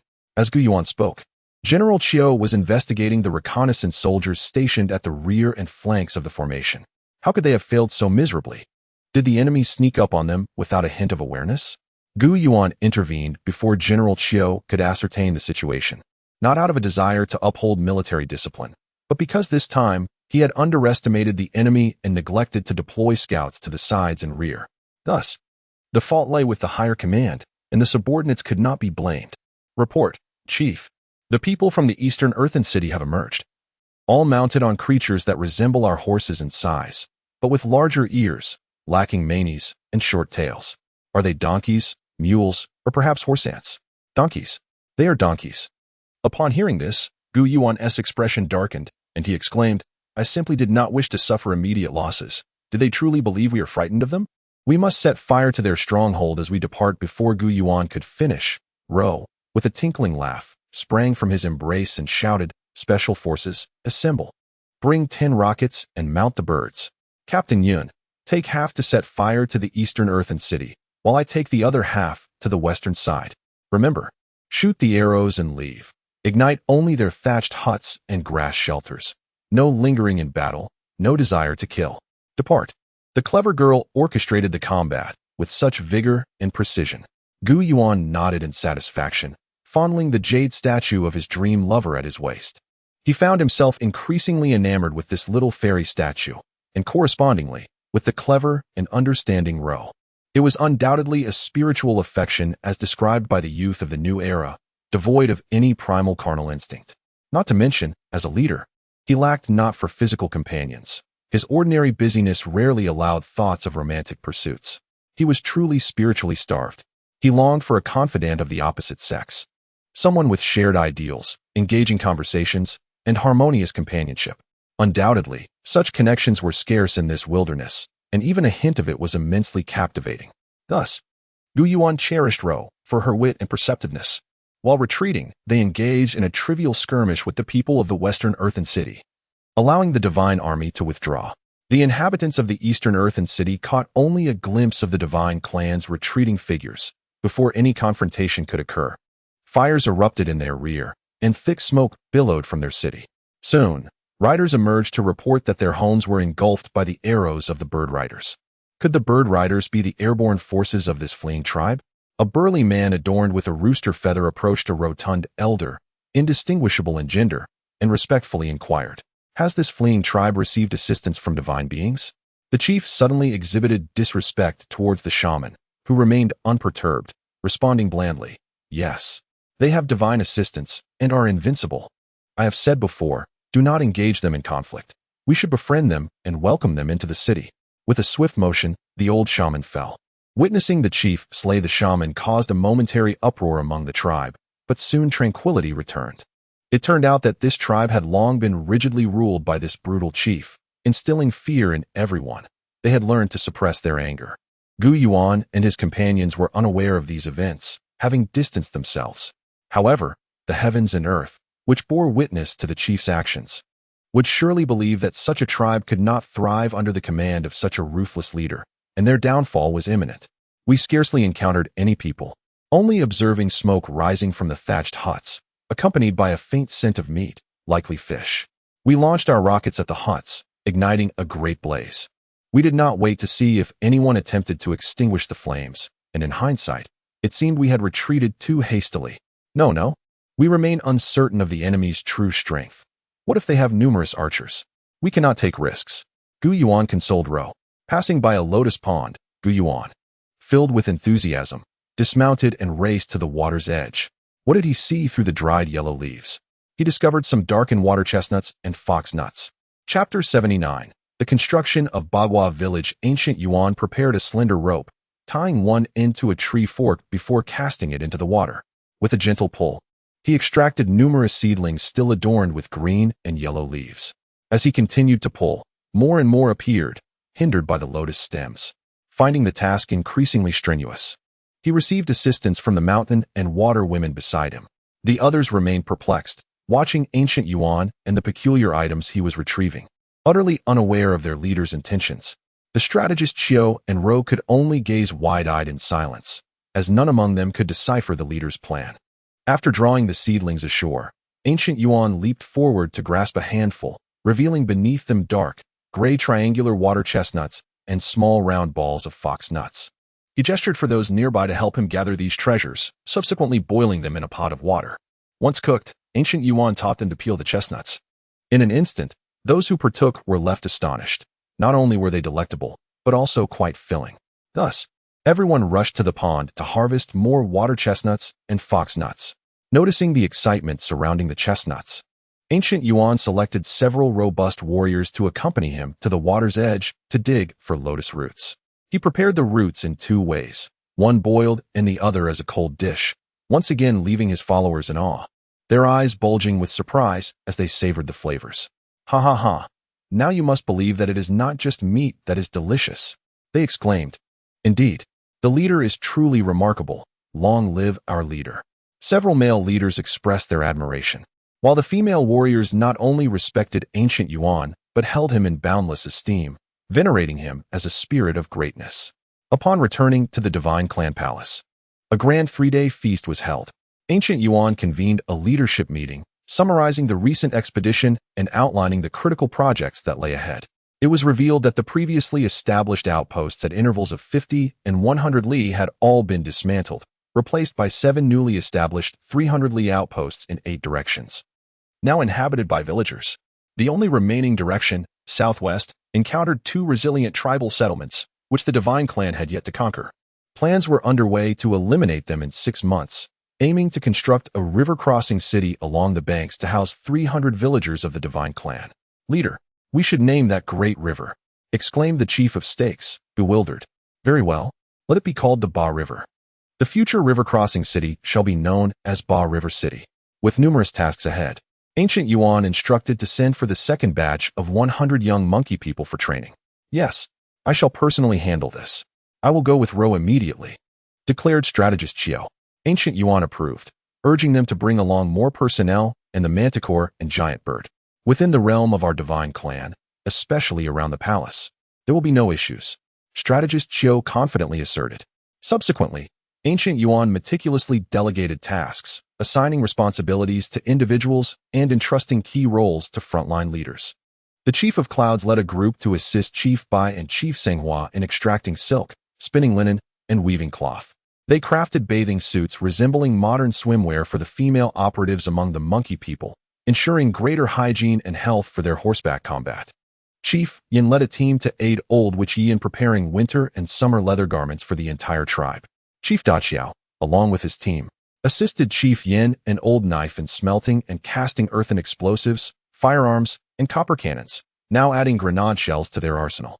After overcoming the challenges of fuses and detonations, they no longer required Old Tree's pottery, as he now focused solely on crafting vessels and daily necessities. Chief Mu led a team to assist Chief Gnome in constructing powerful slingshots, copper artillery frames, and firearms, primarily focusing on the mass production of wooden grenade handles. Chief Moonlight led a team to help Stone Palm Hunter and the Gatherers, under ancient Yuan's direct guidance, in erecting wooden huts and establishing the village. The village was designed in accordance with the intricate Bagua pattern, comprising 64 villages, each containing 64 households or 64 wooden huts. Every village and household was constructed not in alignment with the cardinal directions, but rather in accordance with the Bagua diagram, diagonal and curved as required. Surrounding each village, trees were planted with flowers and grasses beneath them, all of the same species, forming a cohesive circle that connected to neighboring villages. Thus, while one could see the individual villages from within, from the outside, they appeared as a singular, unified forest. This was a Bagua formation, composed of flora and fauna, with the villages and homes also forming part of the arrangement. The mystery and essence lay in traversing from the outside inward. For those untrained in the Bagua, the patterns would remain elusive. Should one recklessly enter the forest without understanding, they would neither reach the villages nor find their way out, endlessly wandering in circles, ultimately leading to their demise. Leader, your wisdom is remarkable, but can a mere stretch of trees be so mystical? Chief Mu challenged skeptically, noticing the skepticism among some. Ancient Yuan instructed Mu to lead a few individuals to explore the area. The trees were still small and sparse, allowing for distant visibility. Hence, he decreed that they could only walk along designated paths and must not stray off course. Many watched as Chief Mu and his companions complied with ancient Yuan's directives. They believed they could easily see the houses ahead, feeling as if they could simply step across to reach them, unaware of the intricate nature of the forest. Thus, they followed the leader's guidance without contemplation of deceit. Every able-bodied individual of the divine clan, regardless of gender, was assigned a wooden hut for rest and residence. The emptied caves were repurposed as storage for meat, fruits, grains, weapons, gunpowder, minerals, copper, iron, and various other goods. Naturally, while the divine clan members resided separately, they shared communal meals, working collectively in their respective labor groups. The warriors of the Divine Guard, in addition to their training, were integrated into various labor teams. There were farmers cultivating crops while also crafting wooden tools, artisans producing pottery, metallurgists engaged in smelting and casting, hunters and gatherers, and weavers sewing garments, among other roles. Chapter 80. Mass production of grenades. After the manpower and resources were sufficiently bolstered, Gu Yuan's ambitious plans for the production of firearms and bronze cannons were successfully completed. The production of landmines also reached the predetermined quantity, and each item passed the verification process with flying colors. They were carefully packed into boxes and loaded onto carts, with Gu Yuan's meticulously designed wooden carts proving invaluable. However, the assembly of the iron shells and wooden handles for the grenades, including filling them with gunpowder and inserting the fuses, remained unfinished. This task required a high level of technical expertise, demanding more than mere casual attempts. Gu Yuan personally trained a group of individuals, who in turn were supposed to instruct a second cohort. Yet this process encountered significant hurdles. Some individuals expended double the time and effort, yet failed to produce satisfactory grenades. Either they were duds, or the gunpowder failed to ignite, presenting considerable danger. Consequently, Gu Yuan was compelled to select those with superior skills, personally guiding them through round-the-clock manufacturing efforts. By the time the expeditionary forces were scheduled to depart in early summer, they had managed to produce over 800 grenades. Excellent. Over 800 will suffice for a while. We can manage 3 to 5 battles without issue. We can continue production on the road. Let us bring along those few hundred wooden handles and iron shells, along with the gunpowder supplies. Gu Yuan inquired of his logistics commander, Mu Zhuang. Do we have 2,000 landmines? With a chuckle, Mu Zhuang replied, we have 3,000 landmines, half of which are ceramic and the other half iron. Wonderful. That means we have enough firearms for 500. What about the bronze cannons? Do we have at least 100? The strategist Chiu inquired excitedly. We have 600 firearms and 150 bronze cannons. Splendid. Assemble the troops and gather the supplies. We shall depart in 3 days, heading straight to sweep through the twin cities along the Ba River. Gu Yuan declared with fervor, issuing the order for the expedition. The members of the divine clan immediately set to work. The tribe had grown to over 500 individuals, with 800 residing within the divine palace, and more than 300 warriors in the divine guard battalion. This time, Gu Yuan intended to take a contingent of 1,000 soldiers and 200 villagers to settle in the twin cities by the Ba River. The original 5 companies were restructured into 5 battalions, each comprising various military branches: reconnaissance, combat, logistics, communications, and guards. The former headquarters transformed into a regiment. Thus, the entire force was designated as the Divine Guard Regiment.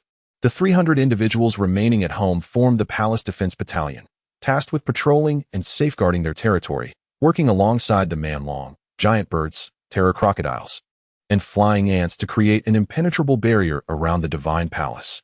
The chief officer, Old Knife, was appointed as the battalion leader, with Night Old Witch serving as the strategist, and Shou and Tu as deputy battalion leaders.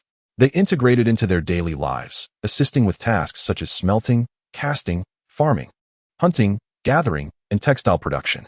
As the Grand Army set forth, Gu Yuan dispatched scouts to survey a 50-mile radius around them. Moreover, he sent a flock of giant birds carrying 100 special agents, armed with rockets, to secure the banks of the Ba River, effectively cutting off any potential reinforcements from the western earthen city. Should anyone emerge from the western city, the special agents were instructed to take to the skies and rain rockets down upon them. Gu Yuan also specifically directed the special agents to fly at a higher altitude, rendering them impervious to ground-based archery, allowing them to simply drop rockets without the need for precise targeting. With their minds focused solely on the mission, their pace quickened significantly. Within a few days, they arrived at a location 30 miles northeast of the eastern earthen city along the Ba River, where Gu Yuan commanded the troops to encamp in a large valley.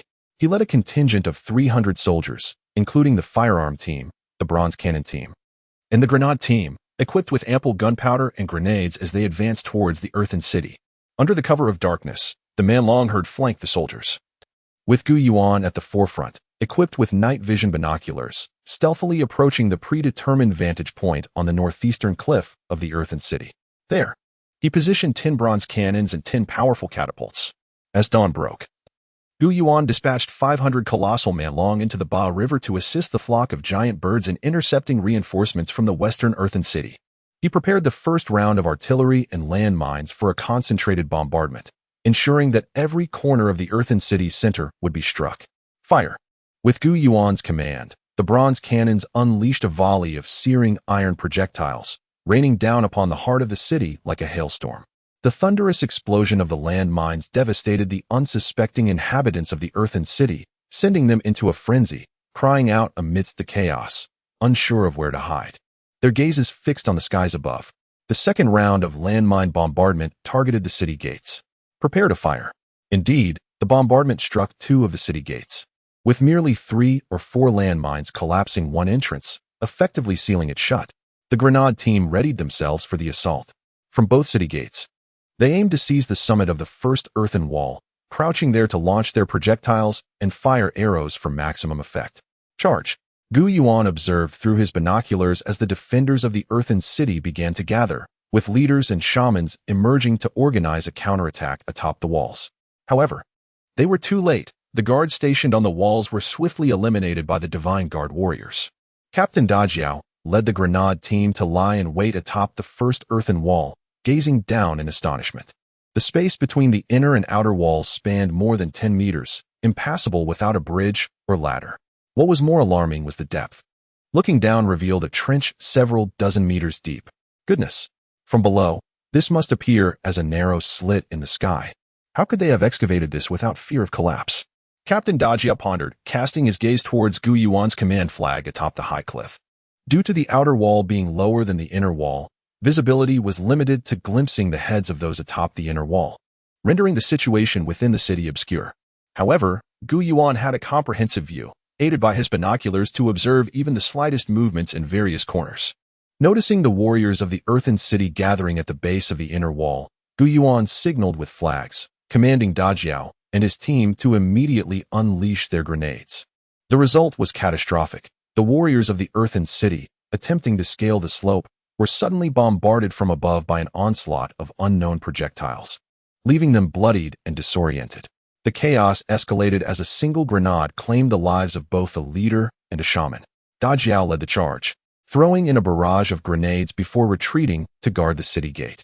At that moment, Yuan noted the utter disarray within the earthen city. The warriors had sustained numerous casualties, and while a few grass huts had caught fire, the majority remained concealed, sheltering approximately 800 individuals, with likely more hidden within. Special agents. Engage. Launch rockets and clear their shelters. Chapter 81. Collect what can be collected, destroy what cannot be collected. The remaining agents, akin to nimble monkeys, ascended into the sky on their avian mounts, raining fire down upon the land below. The resistance had diminished to a mere whisper, with only a handful of archers attempting to shoot arrows into the air. However, the colossal birds soared high enough that the arrows fell far short, unable to even graze the giant bird's feet. In no time, a great conflagration engulfed the city, thick smoke billowing upward, choking and likely claiming the lives of some townspeople. Indeed, it was not long before the elderly and women knelt on the ground, their heads bowed in fervent supplication, as if beseeching mercy and pleading for the assault to cease. Should we continue the attack? The smoke-filled air hung heavy with uncertainty. No, we cannot afford to lose another soldier. The commander's voice was resolute. Our formidable weaponry cannot be employed here, as there is no vantage point from which to strike the city. Grenades cannot reach their target at this distance. What then? Shall we send flying ants to obliterate them? I have no desire for total annihilation. Keeping a few children could prove beneficial. Then how shall we proceed? It is simple. Let us dig up the riverbank and flood the city, drowning them. Autumn, smoke, cloud, and earth exchanged glances, their faces alight with delight at the brilliance of the plan. Though the task of breaching the riverbank posed its own challenges, Yuan, with a smile, remarked, "It is not insurmountable. We shall excavate the majority manually, leaving the most treacherous sections to the dragons, who can navigate both the embankment and the rushing waters without fear." As the 200-strong contingent focused on their labor, Yuan commanded the agents to soar above the western town for reconnaissance. Upon arrival, they observed a flurry of arrows launched toward them, though none reached the heights of their aerial vantage. "Chief, there is no need for the dragons to plow through the riverbank. While it may be safe, it will not be swift enough. We must create a breach with explosives to unleash the river's might." Yuan, in the tender embrace of Ro, who sat close like a devoted daughter, found the suggestion splendid. Let the demolition team commence. Bury explosives in the riverbank and extend the fuses before detonation. A cacophony of thunderous explosions followed, leading to a cataclysmic breach in the embankment, unleashing torrents of water that surged into the western town. The ensuing chaos was more harrowing than the flames. The inhabitants found themselves ensnared in a watery abyss, unable to escape through the minuscule gates. As the floodwaters reached the midpoint of the town's earthen walls, Yuan dispatched the agents once more to survey the aftermath. The scene was grim, strewn with lifeless bodies, both human and livestock, floating amidst the ruins. "Report, Chief. The majority of the drowned were women, children, and the elderly. The warriors managed to scale the walls to survive. We even spotted the cruel leader punishing a young man on the embankment. But the old shaman was nowhere to be seen. The wretched tyrant remains fortunate, yet unscathed. Let us rain down arrows at regular intervals, while the agents conduct successive assaults to suffocate them." The divine army encamped along the banks of the river, cooking meals and gathering the flesh of hippos, mules, and water buffalo, sustenance for both the colossal birds and the dragons, while ensuring a plentiful supply for themselves. Days passed without incident, until on the third day, the townspeople could endure no longer. Despite some provisions in the western town, space was limited, forcing occupants to sit or lie awkwardly, perpetually sliding down the slopes. In contrast, the eastern town faced dire shortages, with only a day's worth of food, leading to starvation by the third day, compounded by an utter lack of water. Yuan ordered the guards to spare only children under 10 and young women from the western town, executing all others, especially the cruel leader upon sight. As for those in the eastern town, surrendering to the divine army would ensure their acceptance. At dawn on the fourth day, The townspeople hastily constructed makeshift bridges of wood and bamboo across the trenches. Astonishingly, the brutal leader met his demise when he lost his footing and fell into the trench, unable to survive the fall. Chapter 82. How to combat the invasion of poisonous creatures according to Gu Yuan's command. The divine warriors approached the young woman with the child, taking them into their care, while ruthlessly executing any robust men armed with weapons. Ultimately, they accepted 228 women and children from the He-She Earth City, leaving no one else alive. Nearly 1,000 souls were annihilated, marking the destruction of a considerable tribe. In contrast, the inhabitants of the He-Dong Earth City surrendered voluntarily after the divine warriors excavated the city gate, resulting in minimal casualties. In total, the divine race accepted 551 individuals, comprising men, women, and children, representing another nearly 1,000-strong tribe, with half of their number lost in the conflict. After integrating the residents of the two Earth cities, Gu Yuan oversaw the management and care of the domesticated water buffalo, hippopotamuses, donkeys, mules, and other livestock. He amalgamated the divine villagers with the Earth City inhabitants, collectively referred to as the Bashwanching people. They reconstructed a grand city spanning both banks of the Ba River, erecting stone pillars within the waters to support a wooden and stony bridge across the river. Bridge? What is a bridge, divine leader? The river is so deep. How can we build anything in it? The original inhabitants of the Earth City were incredulous, doubting the divine race's ability to achieve such a feat. Once the bridge was completed, the astonished locals could traverse from the eastern bank to the western bank, and livestock could cross as well. They were profoundly awed, bowing in reverence to Gu Yuan, chanting praises for their leader. Upon learning that the donkeys ridden by the original inhabitants came from a grassland valley over 30 miles north along the river, Gu Yuan personally led a hunting party to capture the donkeys. To their delight, they discovered a multitude of horses alongside the donkeys, with relatively few mules among them. They captured approximately 500 horses, 200 donkeys, and over 60 mules. Divine leader, what is this creature that resembles a donkey, yet is distinctly different? We've never seen such a thing before. Are they easier to ride? One of the original Earth City guides inquired. Gu Yuan informed him that the creature was a horse, explaining that horses were far superior for riding and combat, being swift and fearless, unlike donkeys that trembled at the mere sight of water. With the addition of 500 warhorses, Gu Yuan was elated. They replaced the wild buffalo previously used for hauling carts with donkeys and mules, significantly enhancing their march speed. These buffalo were designated as future plow animals for the Bashwanching people. Subsequently, Gu Yuan settled over 400 villagers in Bashwanching, stationed 100 divine warriors, and placed 100 fierce dragons in the area. He also released 100 fierce dragons around the valley grasslands where the donkeys and mules roamed, and settled 300 giant birds in the forests, alongside thousands of golden flying ants, to protect this natural breeding ground for donkeys, mules, and horses. Report, leader. 50 miles downstream of the Ba River lies a vast lake and wetland, teeming with a multitude of poisonous creatures, scorpions, centipedes, various venomous snakes, and poisonous spiders. The two scouts reporting were visibly shaken, prompting Gu Yuan to recognize the extraordinary nature of the situation.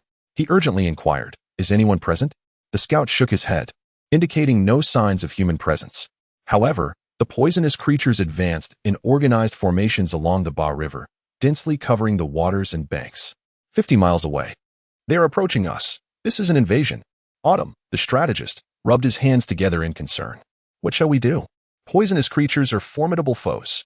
Neither humans nor fierce dragons can contend with them. Grenades and arrows are useless. Only the birds and flying ants may serve us. Several battalion leaders began to debate. This won't do. The birds cannot land. They can only attempt to capture and drop those poisonous creatures, but they might be bitten instead. Flying ants are especially vulnerable to toxins. A mere drop could kill a whole swarm. Rowe voiced the most pressing dilemma, leaving everyone momentarily speechless. Their gazes fixed on Gu Yuan. Though anxious, Gu Yuan remained composed and declared, "Do not be alarmed. I suspect there is someone orchestrating this. Could they have learned of our destruction of the Earth cities on both riverbanks? Regardless, we shall confront whatever comes our way. There are numerous methods to eradicate these poisonous creatures. Fire, toxic plants, poisonous flowers to counteract poison, or even using stone rollers and large logs." Without hesitation, Gu Yuan dispatched several battalion leaders to execute the plan. At that moment, The divine system chimed, announcing, "New mission available. Host, please accept the task. First, let us discuss the rewards. Do you not desire a comprehensive map of mountains and tribal distributions within a 1,000-mile radius?" Very well, I accept the mission," Yuan replied. "Make full use of the micro-crocodile battalion at your disposal.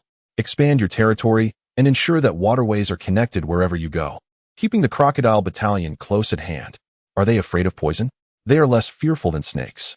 Indeed, the toxin capable of killing 10 elephants would hardly affect a mature crocodile. Quite clever, you are. A timely reminder. I had long intended to implement this, but often forgot about that elite naval force. Divine system, can we have a buy one get one free offer? A complimentary question perhaps? You are a true friend. How shall we address the impending invasion of poisonous creatures? Thank you. Farewell. I do not wish to see you again. Yuan discreetly informed the 4 elite guards and Ro, the special operations captain. After arranging for Autumn to lead the others in continued labor, Yuan, accompanied by 4 individuals, Shan, Shui, Gao, and Yen, boarded 5 great birds. With Yuan perched upon the back of the Bird King, soaring downstream along the Ba River. Like a flying battalion, when they reached within 40 miles of Bashuangqing, they beheld the terrifying army of poisonous creatures marching forth, moving with a relentless pace that belied human imagination. They were not sluggish in their advance, tirelessly journeying without pause for sustenance. Chapter 83. A single-shot resolution. Yuan commanded the Bird King and his companions to hover in the air, not descending too low. With his binoculars, he could observe clearly. Before him, the scorpions were no larger than a grown man's palm, while the spiders were as large as grinding discs. Their hairy legs both thick and long, quite terrifying. A venomous snake stretched 30 meters in length, its head as large as a basin. Eyes glowing like lanterns. This was no exaggeration. Just as Yuan was about to scan the entire marching troop, his eyes brightened with discovery. He spotted a robust scimitar antelope half a mile ahead of the venomous insects. Its back adorned with a colorful heap of what appeared to be either animal hides or burlap, leaves swaying in the wind, occasionally emitting wisps of smoke. How peculiar. An antelope wandering alone? Trailing behind, it was a battalion of venomous creatures. Yuan adjusted his angle for a closer examination and suddenly noticed a human head and a waving hand, an arm swaying. With over 100 projectile throwers, the divine guard advanced to confront the swarm of venomous insects. 30 miles ahead, the old shaman was visible, seemingly aware of the divine army's presence, and had come to a halt. Yuan ordered the placement of a pile of dry wood 2 miles ahead, evidently preparing to ignite a barrier against the advancing venomous horde. He then set about boiling stones and water. "Chief, what purpose do we have for burning these items?" Even the autumn strategist was perplexed and inquired. It was the gentle Shui who suggested that they were intended to combat the venomous creatures. This revelation enlightened the crowd. The method of scalding with hot water was simply ingenious. What a marvelous idea to crush them with heated stones. With a decisive shot, Yuan, perched upon the back of the barbarian dragon queen, fired, the bullet striking true and bringing the old shaman down from the antelope, lifeless. Initially, there was little reaction, but as the swarm of venomous creatures drew closer to the prearranged pyre, chaos erupted among them. As various venomous creatures surged forward, the divine clan could not help but feel a surge of fear. Set the fire. Douse the hot stones with boiling water.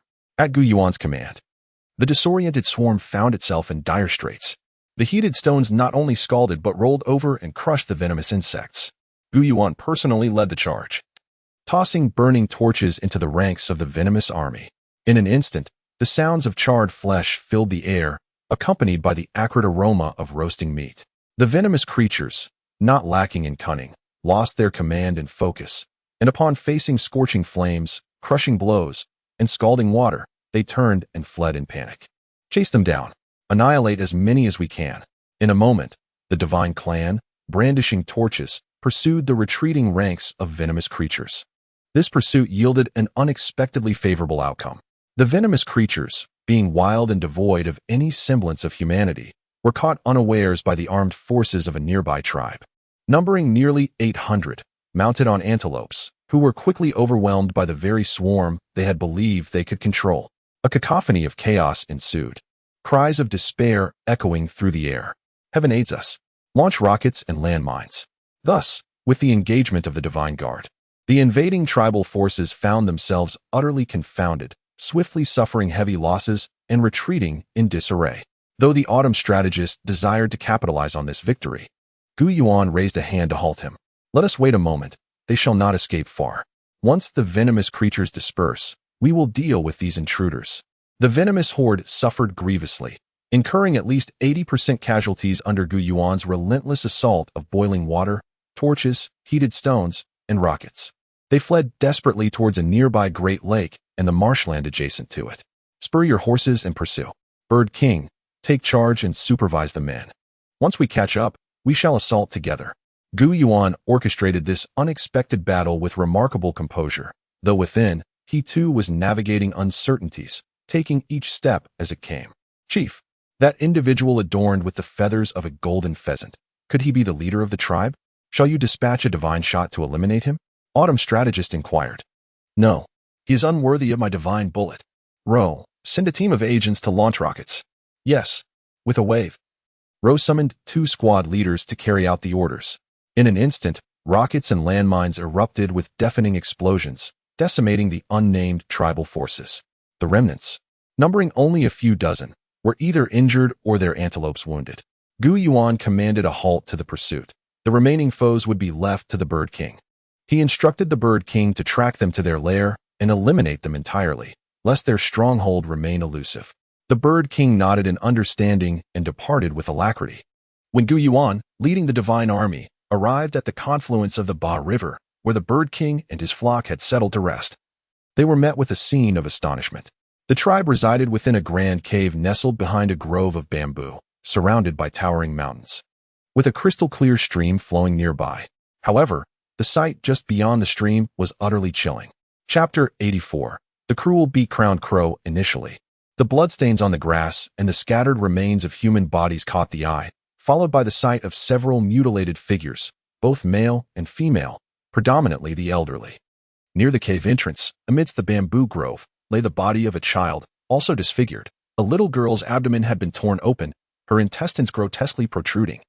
A sight both horrifying and profoundly sorrowful, igniting a deep sense of outrage. Yuan reached for his sword, casting a furious glare at the avian king, who recoiled in fear, jumping back several paces. As he approached the cave entrance, an elderly groan echoed, followed by the cries of 2 infants. The divine warriors surged toward the cave, as most had discerned that the source of the sounds emanated from within. Upon arrival, they found themselves unable to enter, as the bodies of 6 or 7 elderly individuals were piled up, nearly obstructing the entrance. Only a half-meter gap remained. It seemed that one old man at the bottom of the heap was still alive, moaning softly. Yuan commanded his men to carefully shift the corpses above, revealing that these elderly victims, both male and female, had been viciously pecked, their eyes gouged out, throats slashed, and some even disemboweled. This was undoubtedly the work of birds. The evidence was irrefutable. The marks left behind could only have been inflicted by beaks. Yuan suspected that the avian king and his kin had disobeyed orders and committed these heinous acts. However, the gentle strategist Qiu and her companions were not convinced that the avian king would lead his flock to defy the leader's commands, nor would they engage in such barbaric slaughter or consume human flesh. They urged Yuan to refrain from punishing the avian king until more concrete evidence emerged. Yuan was acutely aware of this, needing no reminders from his subordinates. For now, his suspicions were unsubstantiated, lacking even the most direct of evidence. Not a trace of blood marred the birds' bodies or beaks, indicating they had partaken in no feasting. As they finally managed to reach the still-moving, groaning old man, they found that his eyes had been blinded. At that moment, he emitted sounds akin to those of a bird. A bird? Yuan shot a glare at the cowering avian king, who trembled in fear, hopping forward to make soft cooing sounds, as if to defend himself, claiming that when they arrived, the scene was already like this. Moments later, the old man uttered a word that sounded like black. Blackbird. Or perhaps black crow. The strategist Qiu involuntarily inquired. Suddenly, a woman's voice resonated from deep within the cave. Blackbird. Big crow. Upon clearing away the last 2 elderly bodies, they uncovered one whose face had been pecked to a pulp but was still alive, having just awakened. Underneath him lay a large blackbird, crushed to death. A colossal beak-crowned crow? Yuan instantly recognized the creature. These crows were both vicious and cunning. notorious for their predatory nature. This crow is nearly the size of an ostrich, he exclaimed, lifting the lifeless bird, clearly killed by a human's hand. From the cave, over 100 women and children were rescued. It appeared that the elderly had valiantly fought against the crows to protect the vulnerable. Such a tribe was worth saving. Yuan promptly ordered his men to prepare a meal for the 133 individuals. Gradually, he would inquire about their tribal circumstances. Avian King, lead your kin to scour the area within 100 miles for traces of the beak-crowned crows. Do not engage in combat, merely ascertain their whereabouts. The Avian King took flight with his flock, while Yuan immediately dispatched Ro's special task force to chart the river conditions in the southwest and south directions. As he began to fulfill his mission alongside the Terror Crocodile Legion, days passed, and the strategist Chiu had yet to establish communication with the newly integrated tribe, remaining unaware of their situation. Meanwhile, Yuan received intelligence from the Avian King. The Avian King shook his head vigorously, then spread his wings, circling above and calling out incessantly. Yuan was at a loss regarding the Avian King's meaning. It was the frequently airborne agent, now, who had a better grasp of the giant bird's expressions. One of the squad leaders, Kai, approached the Avian King and asked, "Are you saying that you sensed the presence of the beak-crowned crows, but could not locate them?" To their astonishment, the Avian King nodded emphatically at Kai, joyously cooing in response. "How can this be?" Kai instructed, "Take 10 men to ride the birds and accompany the Avian King once more. Remember to observe the cave, ponds, and dense forests, sketching the terrain where the Avian King circles. If any enemy appears, withdraw immediately. Do not engage in unnecessary combat." Kai agreed, gathering 10 assistants equipped with short arrows, lead pencils, and thin sheepskins for drawing. The Avian King, pleased, led the way. While waiting, Yuan took a leisurely stroll along a larger tributary of the Ba River, where he discovered a riverside orchard, an unusual sight filled with kiwi fruit trees, their ripe fruits having fallen, rotting into fertilizer, nurturing even larger trees. These kiwi fruits were delectable, sweet and tangy. "Leader, why are there kiwi fruits, but no monkeys?" asked the strategist Chiu, the mountain lady, and the water lady, all pondering aloud, with only the mountain lady daring to voice the question. Having peaches does not necessarily imply the presence of monkeys. That is not surprising. What is perplexing, however, is why these kiwi fruits lie in such thick piles on the ground, yet fail to attract birds or other animals. The Avian King is indeed remarkable. He can even foresee where you are, leader, with such precision, murmured the water lady. Just as Kai, riding a large bird, followed closely behind the Avian King, Yuan glanced at the water lady and remarked, "The now agents possess exceptional hearing and sight, especially when soaring on the backs of giant birds. Thus, Kai and his team can detect our presence here." Kai, having dismounted the large bird, reported, "Approximately 7 or 8 miles from here, there are several steep mountain peaks, not particularly tall, yet treacherous and jagged, beneath a cliff resembling an elephant's trunk. The Avian King has detected the presence of beak-crowned crows, observing them descend only to vanish without a trace. However, no entrance is visible, not even a significant crevice. Could it be beneath the cliff?" Yuan inquired, examining the sketch. "Does this cliff not jut out like an eave?" Chapter 85. The Smoldering Fire. Kai remarked, "We share your doubts, yet down at that cliff, visibility is non-existent. We dare not recklessly fly towards the protruding cliffside to investigate, without understanding the circumstances. A mere collision with the rock could be mild, but a more severe fate could await us." "You speak wisely. Risk-taking is unwise. However, a brilliant idea comes to mind. Let us ascertain whether the beak-crowned crows might be concealed within the mountain's depths. Chief, do you suspect that these crows have entered the mountain through some hidden entrance?" At this moment, Chiu the strategist began to grasp the clarity of the situation. Indeed, initially, it was mere suspicion, but now it is nearly certain. "Forward. Report, Chief. Look above at the kiwi tree." Suddenly, a voice rang out from Captain Yuan, resonant and vibrant, embodying the spirit of a true warrior, albeit with the beauty of a soprano. Yuan and the others instinctively lifted their gazes, discovering a swarm of large crows soaring in from the direction of the elephant trunk cliff, their bodies cloaked in darkness, with long, sharp beaks. As they approached the orchard, they executed a graceful dive and vanished into the kiwi grove. But crows do not consume fruit. This was common knowledge, prompting Yuan to raise his binoculars for a closer inspection. He observed the crows flitting about the thicket, seizing grasshoppers whenever they spotted one. Ultimately, they carried off a few young rabbits. This revelation illuminated the absence of small creatures in the grove, directly linked to the presence of these nefarious beak-crowned crows. We must eradicate this flock of crows. Fire is an invaluable asset. The key lies in its application. Prepare firewood, rockets, and all archers. With advancements in iron smelting and steel production within the divine clan, they had crafted a mechanism crossbow, albeit rudimentary, slightly more agile than traditional bows. In no time, the cavalry unit arrived at their destination, swiftly traversing the 6 or 7 miles. Upon reaching the so-called Elephant Trunk Cliff, Yuan gazed upward and noted its towering height, exceeding 100 meters, rendering visibility nearly impossible. He then raised his binoculars, which revealed details with startling clarity. Above, a long, protruding stone column resembling an elephant's trunk emerged. Irregular in shape, slightly flattened, with a circumference of about 20 meters, extending 15 meters forward. However, it lacked prominent tusks, featuring an oral cavity-like opening.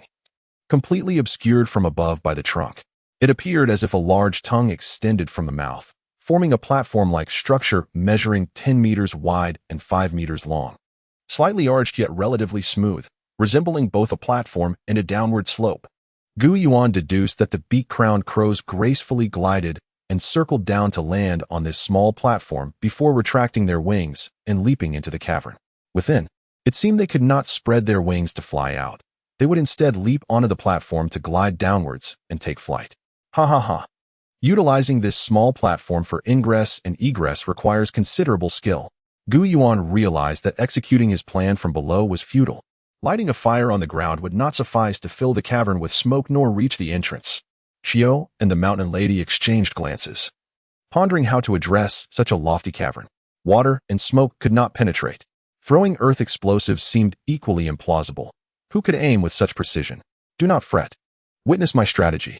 We shall ascend the Elephant Trunk Cliff with ample lengths of fine rope. Following Yuan's command, 20 individuals carried fine ropes as they made their way to the cliff's summit. Upon reaching the top, each secured a rope around their waist, forming a chain of 10. While several leaned over the edge of the elephant trunk, they lowered the ropes, hoisting firewood upwards, aiming to swing it onto the platform, preferably towards the entrance without letting it fall inside, which could jeopardize the plan and alert the crows. Following Yuan's meticulous instructions, the soldiers carefully swung bundles of oily firewood onto the platform, some narrowly missing and needing to be raised again. Others landed too close to the cavern entrance, making retrieval impossible, forcing them to abandon those attempts. Once a sufficient amount was piled, Yuan commanded the archers to prepare. The moment any crow takes flight, let loose a volley of arrows, one for each that ascends. Light the fire. With Yuan's commanding shout, the soldiers severed their ropes, igniting the end connected to the firewood. The oil-soaked bundles blazed fiercely, igniting swiftly due to the herbal powder smeared upon them, releasing a pungent and acrid odor. This tactic proved ruthlessly effective. Soon, the cavern echoed with the desperate cause of the trapped crows. The platform, resembling a tongue, became untenable, leaving the crows with no escape. A few attempted to leap onto the platform, but it was engulfed in flames, igniting their feathers, rendering flight impossible, a path to certain doom. In this dire scenario, some crows attempted to flee through the cavern's mouth. However, the smoke engulfed them, obscuring their path. They collided with the stone wall, meeting a fatal end. It seemed that in moments of despair, every creature would stake everything for survival. At that moment, a gust of wind began to blow into the cavern. Though gentle, it proved effective. The wind fanned the flames, propelling smoke, heat, and the noxious herbal scent deep into the cavern. No other sources of smoke were visible, indicating that this cavern had but a single exit. Oh, the merciless beak-crowned crows. You have met your just fate. In encountering the divine clan and its leader, your time has come. Not long after, silence enveloped the cavern. No crows emerged from the entrance, leaving the archers poised with their bows. Yet not a single arrow was loosed, for no crow had taken to the skies. Chief, should we wait a moment for the smoke to dissipate before sending in a scout? Chiu inquired. Yuan shot him a stern look. What is there to see? If one survives, it shall be deemed fortunate enough to be crowned the king or queen of crows. There is no need for inspection. We shall simply swing in a few more bundles of firewood to ignite. Thus, more bundles of dry firewood were swung into the cavern and ignited, and soon, Thick plumes of smoke billowed forth from the entrance, carrying the acrid scent with it. Chapter 86. The tribe that can control hornets. Yuan calculated that among the 8 locations, more than half of the projects were relatively simple, requiring minimal labor for excavation. However, 2 sites necessitated substantial efforts and a considerable workforce due to the extensive digging required. Just as Yuan was preparing to issue the order to depart, a significant development occurred in the exchange between Strategist Chiu and a member of the new tribe. Strategist Chiu, accompanied by several aides and guards, approached Yuan to report on the situation. This tribe was known as the Evil Tribe. Previously, the tribe's people suffered from mysterious ailments. They would either die suddenly without cause or awaken with disabilities, such as a limp or facial disfigurements, or even lose their mental faculties. 2 years prior, after their leader saved a dwarf who possessed dark magic, the tribe's fortunes began to change. This dwarf could summon and control venomous creatures, including various snakes, spiders, scorpions, and centipedes, as well as heal the sick. Since then, the Evil Tribe had experienced a notable improvement, with far fewer afflicted individuals. This time, the dwarf shaman, disregarding the leader's objections, led an army of venomous creatures to the east and west Earth cities of the Ba River to seek vengeance. The leader, however, was merely pursuing, not acting as a reinforcement for the battle. Vengeance? For what? The brutal leader of the West Earth City had once led their hunting party into the territory of the Evil Tribe, not only stealing their possessions and taking lives, but also nearly killing the dwarf shaman while he was on the mountain collecting snake venom with his disciples. The shaman remained unaware that our divine kin had arrived and had obliterated 2 Earth City tribes, which motivated his single-minded pursuit of revenge. He believed success would come swiftly, allowing his venomous army to exact a great toll and reap considerable rewards from the 2 Earth cities. Little did he know, his fate was sealed in his ignorance. Did the strategist inquire whether the surviving members of the Evil Tribe had inherited the dwarf shaman sorcery or the method for concocting the incense that controls the venomous creatures? The method for preparing the incense had been passed down, but the sorcery had not been taught. Controlling venomous creatures with incense is not particularly reliable and carries significant risks of backlash. Thus, we shall refrain from adopting such methods. We must focus on completing our grand undertaking. As Yuan guided the divine kin to connect the water systems radiating outward from the center of Yangming Lake, establishing links across nearly a 1,000-mile radius, the formidable group of divine crocodiles could now traverse any location within that expanse. Just as Yuan was about to request rewards from the divine system, an aerial reconnaissance team, led personally by Ro, returned with news. Approximately 80 miles to the west, just shy of the 1,000-mile boundary, lay a vast expanse of primordial forest. This forest, largely outside the 1,000-mile range, was dense with trees and interspersed with mountains and streams. While the forest itself was impenetrable, its periphery revealed a fertile plain suitable for agriculture, complete with fruit-bearing trees and rich soil. It was home to a large tribe residing in constructed grass huts, enclosed by a wooden palisade. The tribe comprised around 600 to 700 individuals who engaged in both fishing and farming, an advanced community clad in animal skins that appeared thinner than those worn by the divine kin. They wielded bows, throwing spears, and harpoons, the latter featuring barbed tips, indicating their use as weapons. Most astonishingly, they kept hornets, both in trees and in wooden boxes on the ground. Initially, Ro and her team assumed they were beekeepers, harvesting honey for sustenance and trade. However, upon closer inspection, they realized these were not bees but rather hornets, dangerous creatures capable of lethal stings. Yet, the tribe's people exhibited no fear of the hornets. Each individual seemed to possess an incantation that summoned and controlled the hornet swarms without harm. As they moved in and out of the grass hut village, a small number of hornets would follow, regardless of whether they were children or adults. What a marvel! Ro mused aloud. Yuan furrowed his brow, pondering whether this phenomenon was yet another manifestation of incense-induced sorcery. It seems unlikely. It appears that the tribe possesses some unique scent or enchantment that enables them to naturally command and manage the hornets. Ro's observation astonished everyone. Yuan recognized the truth in her words. The world is indeed filled with wonders. It is not uncommon for individuals to tame great beasts or small creatures, and there are even those capable of subduing myriad beasts. Fortunately, during the training of the reconnaissance team, Yuan had taught them how to address stings from hornets, bees, and wasps. Should they be stung, The remedy lay in seeking out the wasp herb found in the fields, extracting its juice, and applying it to the affected area, an excellent disinfectant and anti-inflammatory remedy. How could they have been stung? Yuan inquired of Captain Yuan. Yuan could not provide a clear answer, as after discovering the hornet tribe, they had concealed themselves on a nearby hill, observing the villagers from a distance. They noted that the hornets swarmed above the villagers' heads, yet they found no nests in the trees or rocks surrounding the grass hut village. As the reconnaissance team departed the village, they suddenly faced an onslaught from a swarm of hornets.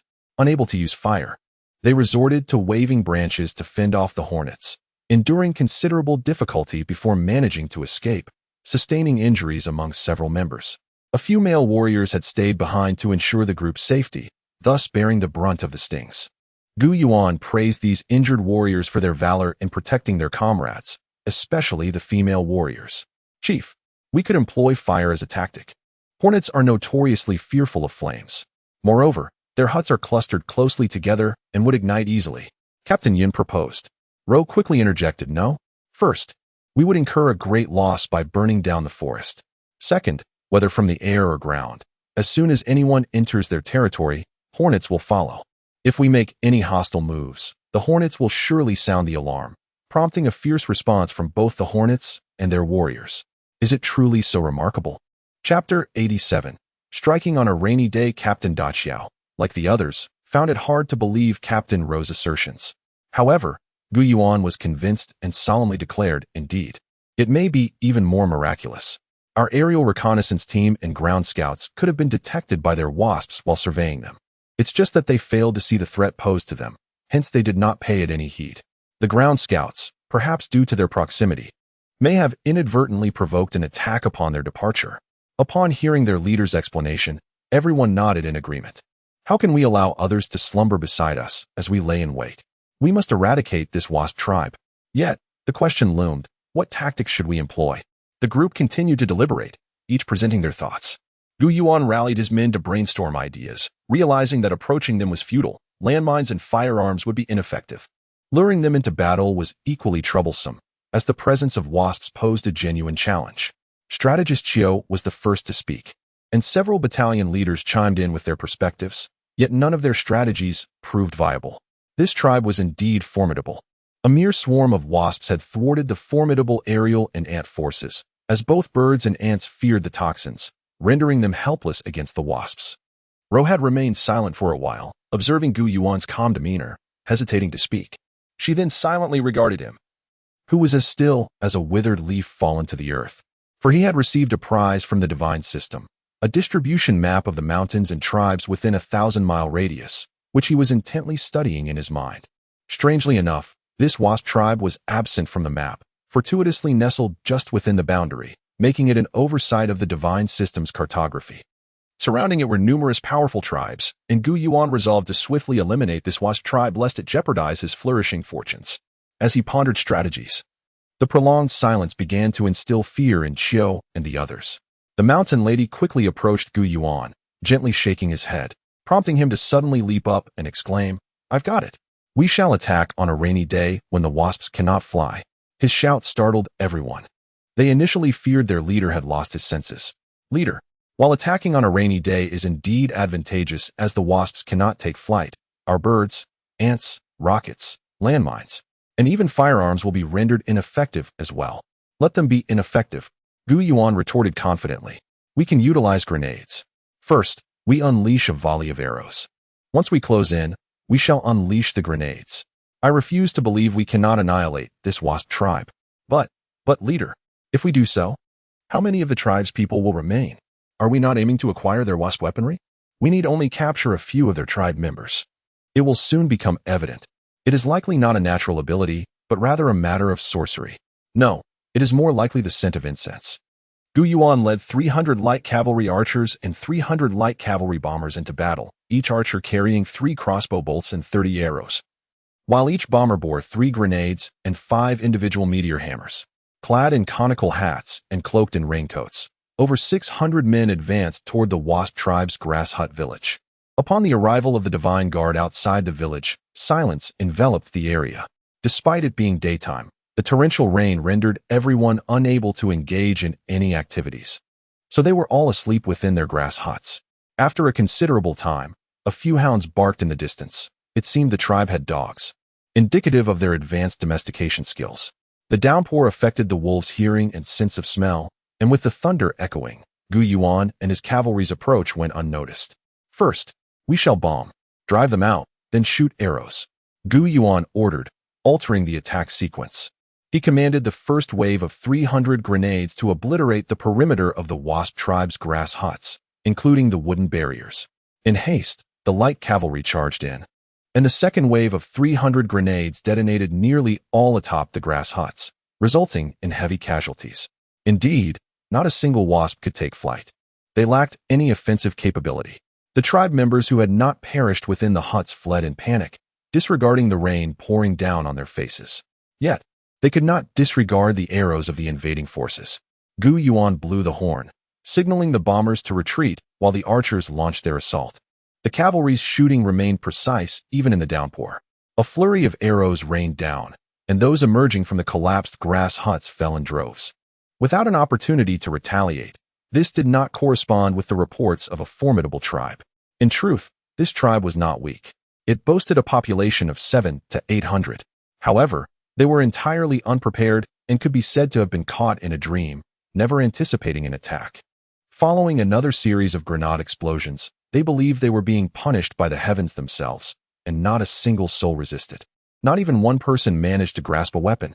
With another barrage of cavalry fire, Yuan began to feel that this invasion was perhaps a bit too ruthless, prompting him to order a cessation of hostilities. He gestured for them to surrender, assuring them that they would not be harmed if they did. The members of the tribe, already terrified, had long since resolved to surrender after being disoriented by the grenades. Those who emerged from the huts and fell victim to the arrows were followed by those who subsequently crawled out, prostrating themselves in surrender. Yuan commanded the surrendering individuals to gather, then proceeded to search for their weapons and inspect the remaining unharmed huts. There was no resistance. Those who had the chance to seize weapons or attempted to retaliate abandoned all hope and willingly surrendered. It appeared that the psychological impact of the grenades was far greater than one could imagine. Indeed, naming this tribe the Wasp tribe was quite fitting, for it was aptly named after its leader, Big Wasp. Tragically, Big Wasp and 2 elder sorcerers, 1 male and 1 female, were killed in the initial grenade explosion, leaving behind not even a complete corpse. This was a quintessential invasion for the divine race. While they emerged victorious, Yuan felt no joy, not even a trace. His expansionist ambitions were commendable, and while launching an invasion in this wilderness was justifiable, after all, the concepts of just and unjust wars scarcely existed. As survival was the only concern, he regretted the indiscriminate slaughter of both armed and unarmed individuals. Chapter 88. Intense combat in the forest. Upon taking stock of the survivors from the Hornet tribe, over 300 remained. Yuan promptly issued orders to treat them with kindness, providing them a hearty meal and ensuring their comfort. He then endeavored to communicate with them, employing both persuasion and intimidation, combining benevolence with severity, urging them to surrender. He aimed to convey that joining the divine race would guarantee sustenance and clothing. Otherwise, they faced a perilous fate. Yuan initially believed that the unjust war waged by the divine race would instill a profound animosity within the tribe, leading them to resist submission, even if not willing to embrace death. However, the reality was that they swiftly capitulated, willingly aligning themselves with the divine race. In this context, when General Chiu sought to inquire about the secrets of controlling the hornets, it became astonishingly effortless. Chief, the secret lies within the rhino hides worn by our tribe. Our leather garments are processed through a unique method, imparting a distinctive scent that serves as the magical aroma for controlling the hornets. Oh, so you are all aware of this remarkable method of hide processing? Indeed, it is no secret among our tribe, but the shaman and the chief decreed that it must remain confidential to outsiders. Those who divulged it faced execution. Now that both the shaman and the chief are deceased, and we have become members of the divine race, it is no longer a tribal secret. This young man from the former Hornet tribe, known as De Huang, proved to be quite astute, his expressions becoming increasingly articulate. Yuan pressed further. Where does this nitrate come from? Nitrate Mountain. The name and location were learned from the former male shaman's tribe. So, your male shaman was not originally from your tribe. Did he defect? He was not a defector. He was fortuitously rescued. What do you mean? His original tribe was annihilated by the giant tribe in the Valley of Giants. The giants captured him and many of his tribesmen, forcing them into servitude, planting fruit trees, cultivating crops, herding sheep, and tending cattle, all arduous labor. One year, a great flood in the Valley of Giants swept away dozens of servants. Miraculously, the male shaman and another young man survived. They were subsequently rescued by our chief and his hunting party at the foot of Nitrate Mountain. In gratitude for their salvation, he taught our tribe how to process the hides and control the hornets. And what became of that young man? He perished in battle while attempting to reclaim nitrates from the giant tribe. The Valley of Giants and the giant tribe lie just over 100 miles away, and 60 miles from Nitrate Mountain. The Valley of Giants, Nitrate Mountain, and the village of thatched huts form a triangle. Yuan couldn't help but recall the markings on the map. This giant tribe is currently the closest formidable tribe to the divine race's main force. Yuan resolved to initiate combat according to the map, targeting the giant tribe first, planning a clockwise sweep around the borders. He did not underestimate the armament of the giant tribe, yet he overestimated the military strength of his own divine race. The Valley of Giants is a vast and fertile expanse, replete with rivers, ponds, and rich red soil flourishing with fruit trees. The environment not only boasts abundant and lush vegetation, but is also teeming with wildlife, particularly venomous insects and ferocious beasts in plentiful supply. Living in such surroundings, the giants must surely be formidable. Chief, having coexisted with venomous creatures and fierce beasts for so long, how could they not be strong? General Chiu remarked. Indeed, we must not let our guard down. Jiang Ro concurred. Yuan, while acknowledging the potential threat posed by the giants, did not fully heed the warnings. He placed undue confidence in the prowess of his own forces, continuing to advance into the Valley of Giants, based on reconnaissance reports.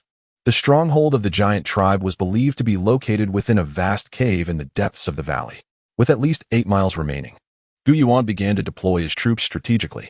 Suddenly, an intense struggle erupted before them, less than 10 meters away, upon a colossal tree entwined with vines. A purple-red centipede, as thick as an adult's arm, was ascending the tree trunk. It paused momentarily, swaying its head, not for exploration but for the hunt. As an adult-sized spider dangled from a silk thread above, Yuan and the frontline troops, including General Chiu, several battalion leaders, and 4 guards, fell silent. Observing the unfolding drama with rapt attention, the spider deftly evaded a strike from the centipede, maneuvering to its side before leaping onto the centipede's neck. In this position, the centipede could not reach its adversary and attempted to roll, hoping to crush it. The spider, however, had anticipated this, skillfully circling the centipede's neck, maintaining the upper hand. Once the centipede grew weary, the spider plunged its pincers into the centipede's body, simultaneously ensnaring its antennae with silk. This brutal scene left Yuan in a state of unease, as if a foreboding sense of dread had taken root in his subconscious. From his understanding, the large centipede should have possessed superior strength and venom compared to the spider, capable of overwhelming it effortlessly. Yet, to his astonishment, it was defeated, and rather decisively. It had scarcely any power to retaliate. Report, Chief. The enemy is too powerful and well-prepared. They have a pack of anteaters surrounding the giant tribe. Our flying ants cannot descend to the ground and must remain airborne. If they fly too low, they risk being devoured by the anteaters. The birds also cannot land. The giants possess small nets that ensnare any bird that dares to fly low, resulting in immediate death upon capture. We have lost numerous flying ants and birds.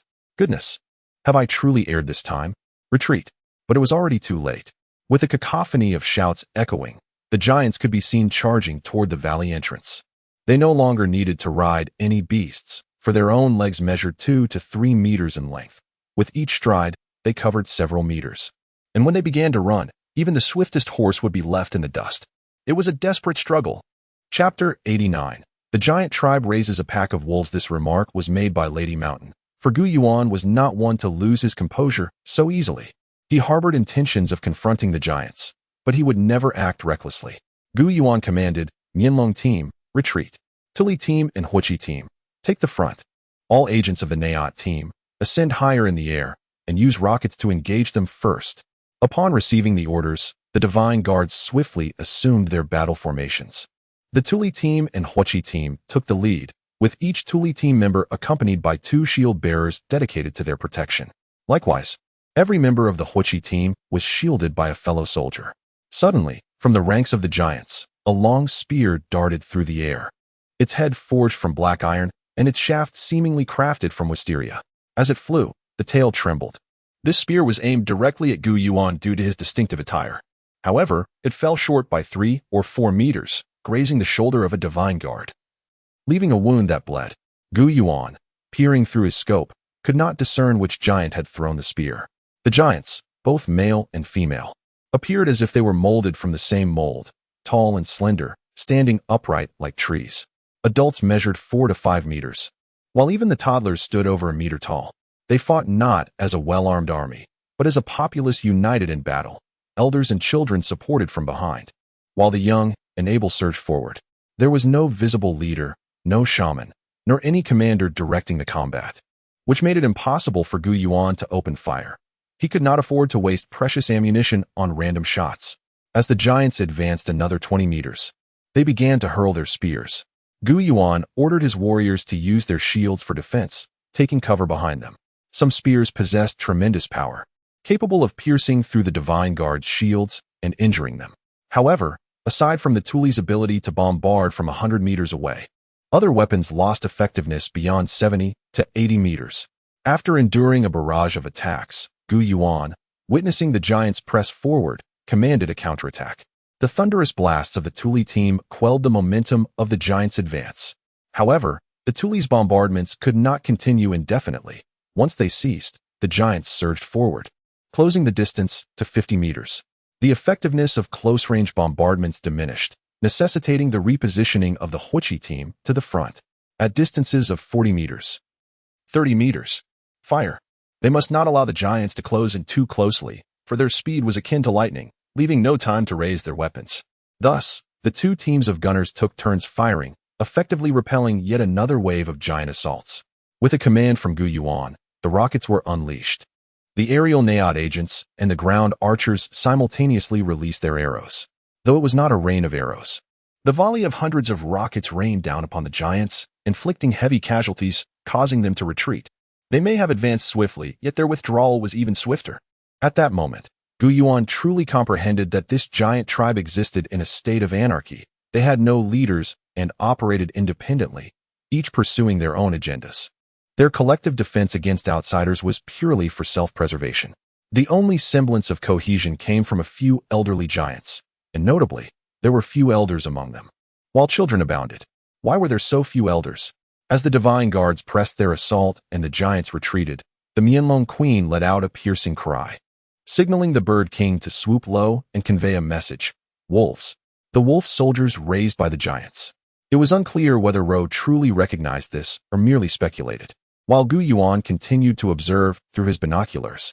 Searching for the Wolf King, believing that every pack must have a leader, he concluded that eliminating the Wolf King would dismantle the command structure of the pack, thereby significantly reducing its combat effectiveness. Unexpectedly, it dawned on him that this wolf pack, raised by the giants, lacked a Wolf King. It appeared that their movements were entirely dictated by the giants, surging forward in a frenzy when commanded and dispersing like a tide when ordered to retreat. Although Gu Yuan had identified the issue and gauged the enemy's fundamental combat capabilities, he knew he could not afford to be complacent. Engaging in close combat with the enemy was not an option. We must withdraw. Quickly. Before the wolves encircle us, let us exit this valley. The two wolf packs, evidently converging from both sides, intended to sever the divine guard's retreat, aiming to trap them entirely within the valley. Deep within the valley or among the surrounding hills, hidden giants likely awaited, potentially poised to unleash their trump card. Upon exiting the valley, Gu Yuan organized a counter-encirclement against the giants. The giant birds carried the special agents, conducting round-the-clock reconnaissance from the skies, intermittently launching arrows to harass or eliminate targets. The divine guards concealed themselves in the mountainous forests while the Mianlong team stationed themselves at various mountain passes. From atop the mountain, Gu Yuan remained vigilant, scrutinizing through his binoculars. He sought to uncover the full extent of the giants' formidable armed forces and to evaluate the combat strength of the wolf pack in comparison to the Mianlong team. Certainly, in terms of numbers, the wolves outnumbered the Mianlong forces by more than threefold. As night fell, the dense woods that once inspired fear became less daunting amid the ongoing conflict. Instead, Gu Yuan found himself captivated by the spectacle of nature's fierce struggle for survival unfolding before him. Suddenly, a venomous snake intruded upon the giant raised wolf pack, provoking a moderate uproar among them. A young male wolf, eager to showcase his prowess, approached the snake. Sensing an intruder, the snake raised its large, triangular head, its eyes glinting with fury. Though snakes are considered nocturnal creatures, their vision is not particularly keen. Yet, their eyes exude a menacing aura, cold as ice and piercing as needles. The young male wolf, bristling with excitement, wagged its bushy tail to divert the snake's attention. This tactic proved effective, as the snake was momentarily distracted. When the snake lunged at the wolf's tail, the young wolf swiftly struck back, sinking its teeth into the snake's neck. With its initial assault thwarted, the snake quickly resorted to its second tactic, wrapping its agile and powerful body around the wolf's waist, tightening its grip with each passing moment. Chapter 90. The redundant bombardment. Any corporeal being that requires breath will suffer immensely under the embrace of death, suffocating in despair and swiftly losing vitality. The male wolf, having seized an unfavorable angle in its previous bite, could not sever the serpent's neck in one decisive strike. The serpent would never grant the wolf a moment's respite. The slightest loosening of its grip would result in a retaliatory bite from the serpent. Yet, the beleaguered male wolf remained calm, for composure often begets survival even in dire straits. Suddenly inspired, the wolf darted towards the jagged rocks, crashing into them repeatedly. The serpent, battered and bruised, began to weaken. Seizing the opportunity when the serpent momentarily relaxed, the wolf adjusted its grip and, crunch, the serpent's body was severed from its head. The serpent's lifeless form slumped down from the wolf's grasp. In a moment of triumph, the wolf reveled in its victory. However, an unforeseen turn of events occurred. The detached serpent's head plunged into the wolf's fur, fiercely biting into its neck. With a mournful cry, the wolf fell silent, shaking its head in a futile struggle, growing increasingly feeble. The once frenzied pack of wolves suddenly froze in place. The young male wolf managed to emit a pitiful whimper, as it and its kin realized that its end was nigh. Certain venoms, even if not immediately fatal, could transform a wounded wolf into a mad creature. The presence of a mad wolf within a pack would spell disaster, an unforgivable fate for the community. Thus, a wolf bitten by a poisonous serpent, even if it does not perish, would inevitably face execution at the hands of its brethren. This was an ancient law passed down through generations of wolves. This unintentional nocturnal spectacle served as an epiphany for Gu Yuan. Utilizing the incense of the wasp tribe to drive out poisonous creatures to ambush the giant tribe and its wolves was indeed a brilliant scheme. Without hesitation, Gu Yuan resolved to act upon this excellent idea. He had thoroughly contemplated the situation. Engaging in battle with the barbarian dragons was unpredictable due to the wolves' sheer number, and even in victory, considerable losses would be incurred. The avian assault faced numerous limitations, as the flying ants dared not approach, fearful of the anteater. It is well known that certain small creatures, when confronted by their natural enemies, are seized by terror, fleeing at the mere hint of danger. For instance, a rat, larger than a cat, would still tremble in fear at the sight of one. Undoubtedly, leveraging the poisonous creatures to dismantle the wolf pack remained a reliable strategy. Upon lighting the incense, it was not long before a multitude of mountain-dwelling venomous creatures, primarily snakes, scorpions, and centipedes, were summoned forth. However, although these poisonous entities swarmed the mountains, it was unclear how to command them to attack the giant tribe and its wolves. Report to the leader. What shall we do? Our sacred warriors are frightened too. These poisonous creatures do not heed human commands. Following several similar reports, Gu Yuan found himself troubled. He had assumed that summoning these creatures would allow for their guidance, yet upon their arrival, they appeared indifferent to human words, perhaps incapable of comprehending them altogether. The strategist Chio and Captain Ro, along with several battalion leaders, convened to deliberate. It was then that Gu Yuan conceived a clever tactic, using a throwing device to launch the incense towards the intended target, thereby attracting the poisonous creatures there. Once at the location, even if these creatures did not attack, their mere presence would instill fear, potentially provoking the giants into a confrontation with the venomous beings. Wolves are nocturnal and vigilant, whereas the giants required rest, thus preventing the wolves from launching an assault. Little did they realize that their decision to restrain the wolves was a grave error, for Gu Yuan and his divine kin were also awake. Yuan commanded his forces to quietly deploy the incense into the wolf pack's vicinity and even cast some towards the entrance of the giant's dwelling. To his delight, the summoned creatures swiftly rushed toward the wolves' encampment and the giant's lair. Upon reaching the entrance, there was no reason for them to refrain from entering. The venomous beings would not hesitate to invade the cave. Yuan observed the unfolding chaos with keen interest. When the air filled with anguish cries, he commanded his troops to advance towards the source of the sounds. The divine warriors brandished torches and arrows as Yuan, equipped with night vision goggles, led the way and provided guidance. Once within an effective attacking range, he ordered the first volley of torches to be launched, igniting a fiery assault that caught the enemy off guard while illuminating the battlefield for the archer's precise targeting. After a flurry of arrows and flames, Yuan surveyed the scene through his binoculars, noticing the absence of live wolves. He instructed his forces to scour the battlefield with their torches, and once the area was secured, he organized sentinels and personally led a team closer to the giant's lair at the cave entrance. He tossed several burning torches into the cave, which began to reveal its outline in the murky darkness. The elite bombers were ordered to launch 10 grenades into the depths. Following Yuan's command, 10 individuals stepped forward, releasing their grenades in succession, all landing within the cave's entrance, despite the distance of approximately 40 meters, showcasing the marksmanship of seasoned bombers. The warriors were classified into 3 tiers: low-level bombers, with a hit rate of less than 50% within a 30-meter radius; mid-level bombers, with a hit rate of 50 to 80% at distances of 30 to 50 meters; and high-level bombers, achieving over 80% accuracy beyond 50 meters. The conditions within the cave remained uncertain. They were unaware of its size or whether it was indeed the giant's abode or a passage to another dwelling. Thus, a hasty entry could easily lead them into an ambush or a trap set by the giants. After patiently explaining the situation to his warriors, Yuan finally allowed them to rest. "Leader, will you not sleep? Worry not. I have stationed the sentinels." Strategist Chiu inquired softly as he approached Yuan. "Then where is their lair? Within the mountain or beyond it? We shall await the dawn to discern the truth. Rest now." Chapter 91. Advancing rather than retreating. No unusual occurrences were observed elsewhere. The night-hunting birds and the barbarian dragons scavenged the carcass of a dying wolf in the valley before seeking refuge in the mountains, where the sentries were strategically positioned. At dawn, the divine guards, under the leadership of Yuan, entered the cave only to discover it was not a complete passage but rather a residence with a back entrance. The living supplies within indicated that this giant tribe consisted of no fewer than 500 to 600 individuals.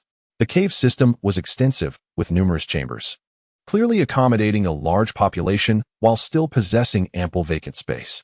The largest cave extended 5 miles inward, winding through several bends until it opened into a vast mountain gorge.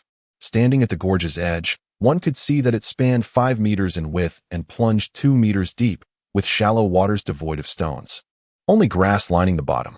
"Chief, there are footprints and a path here." The giants crossed the gorge to the opposite mountain. "They managed to leap across, but we cannot." One of the guards observed. "There are traces below as well. It appears children used the gorge to cross."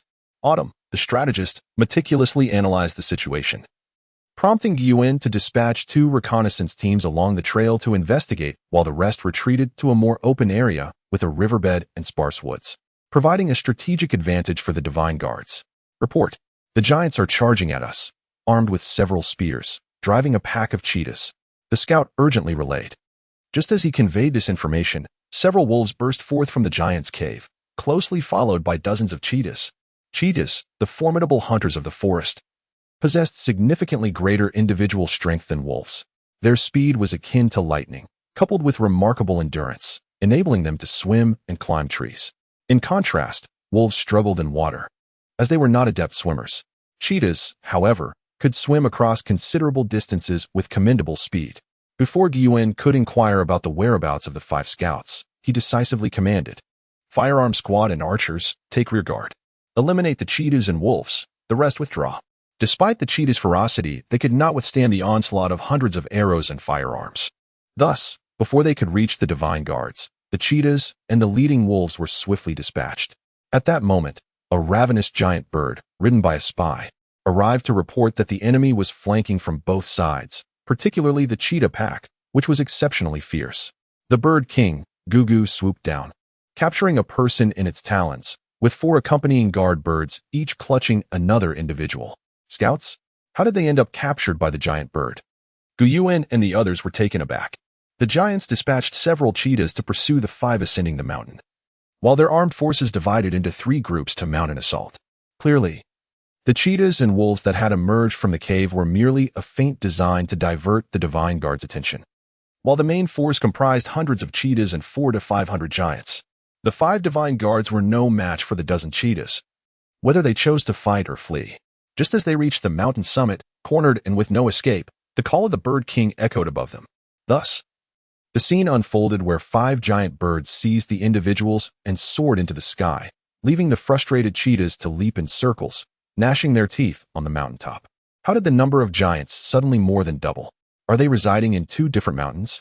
Yuan pondered aloud, already suspecting the existence of separate giant tribes. Chief, there are not just 2 locations.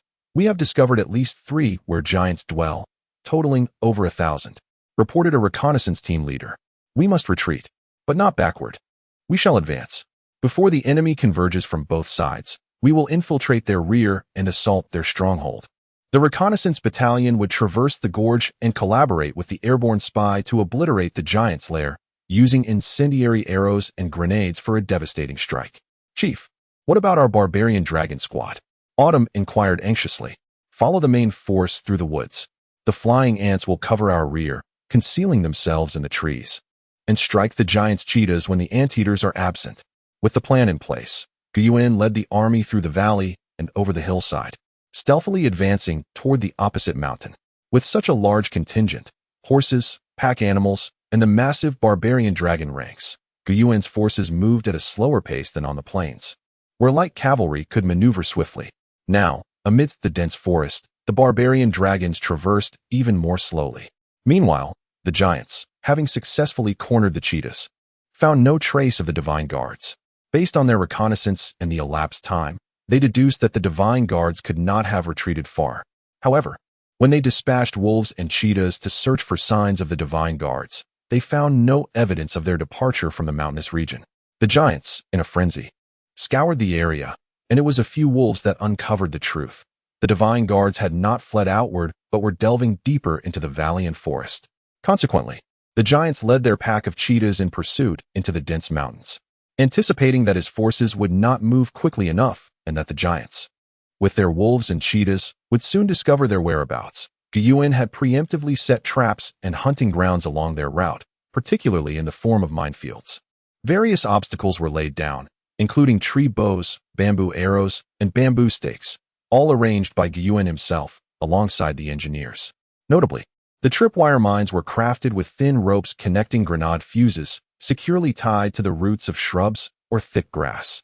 The traps were designed to be discreet yet to maximize their explosive impact. In truth, it was unnecessary to hide them completely, even if the giants saw them. They would be oblivious to their lethal potential.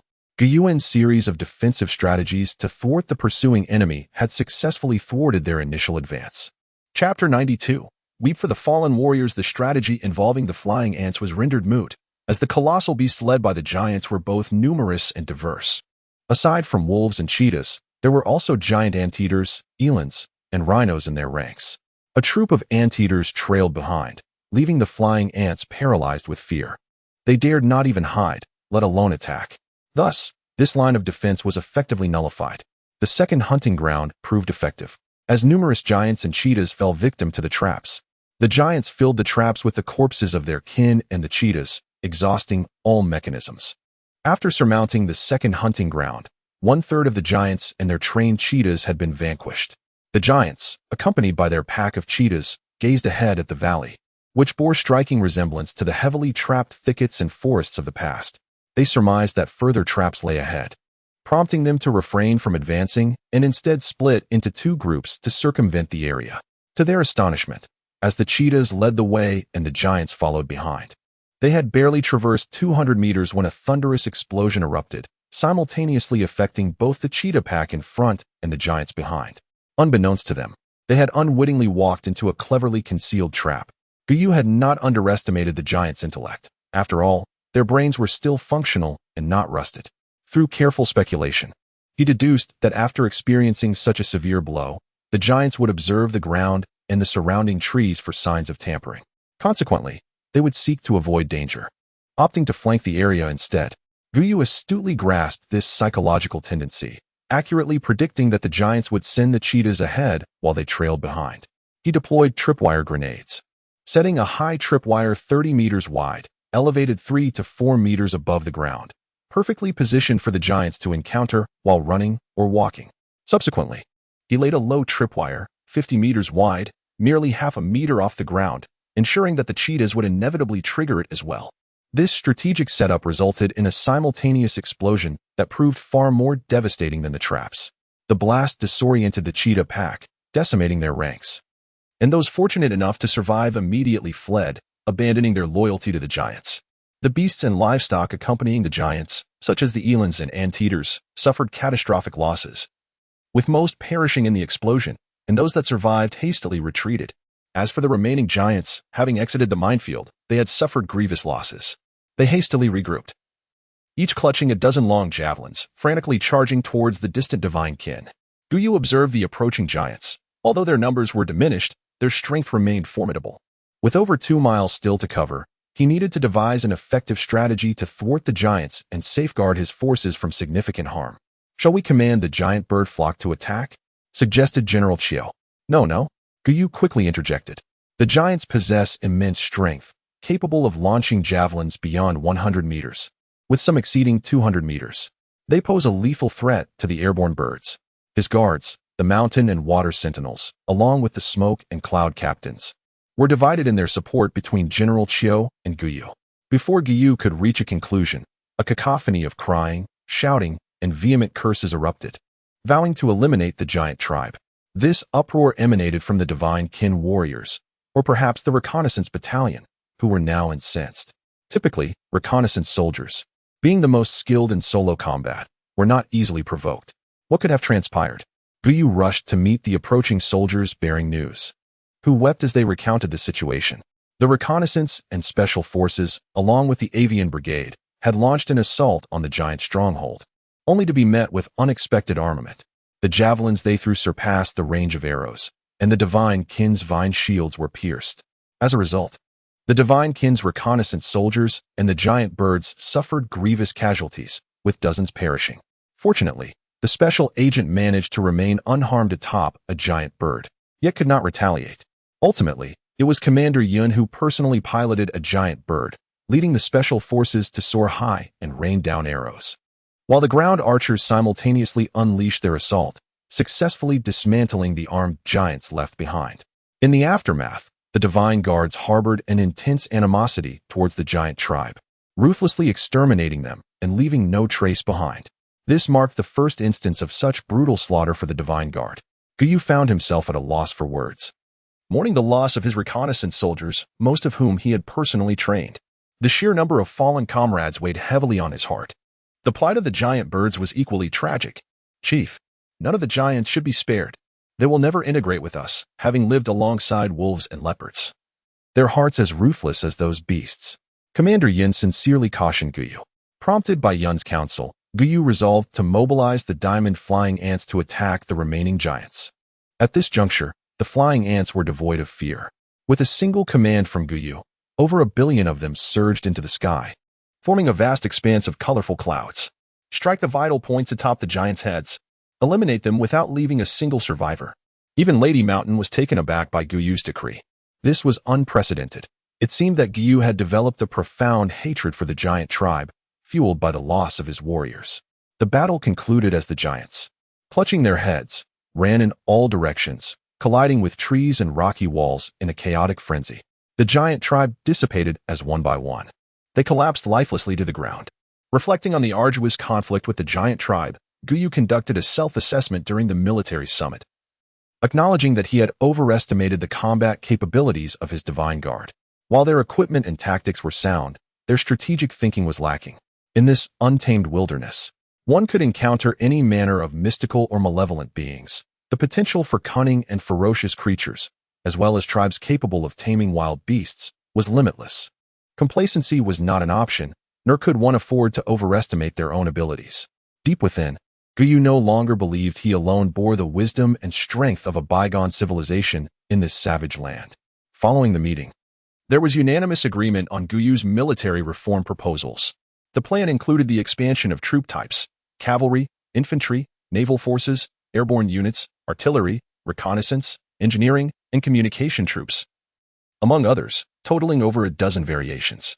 Infantry would no longer march on foot, but would ride upon the backs of savage dragons, utilizing a combination of firearms and bows. Cavalry would be equipped with swords, shields, javelins, meteor hammers, and grenades, with grenades being the primary armament. The hook spear units would be disbanded. Chapter 93. Divine Assistance in the Night. First, it is imperative to expand the artillery units and accelerate the production of gunpowder, explosives, firearms, bronze cannons, landmines, and grenades, elevating their significance to utmost priority. Second, the interconnection of water systems in all regions should be regarded as a military necessity, an endeavor that must be undertaken. This entails ensuring that the terrifying crocodile legion is always at hand. Third, rigorous training and deployment of spies must be expedited, striving for comprehensive intelligence on both friend and foe before engaging in battle. Upon establishing these guiding principles, Gu Yuan personally led a spy training program, assuming the role of chief instructor. After all, the true essence of espionage was yet to be fully understood, let alone effectively utilized. In this context, the strategic use of spies in warfare was indeed an innovative concept introduced by Gu Yuan. During the intensive training of the spies, Commander Chiu, under Gu Yuan's directive, commanded the engineering battalion to clear and connect the water systems in the area, allowing the terrifying crocodile legion to follow suit. Gu Yuan recalled the distribution map of neighboring countries awarded to him by the divine system, noting that the nearest tribe to their current location, the giant tribe, was approximately 240 miles northwest, the Night Demon tribe. This tribe possessed a peculiar sorcery known as the Great Strength Demon King Possession. When facing off against an enemy, their shamans would ignite a talisman and burn it over a liquid in a stone bowl, creating blue flames.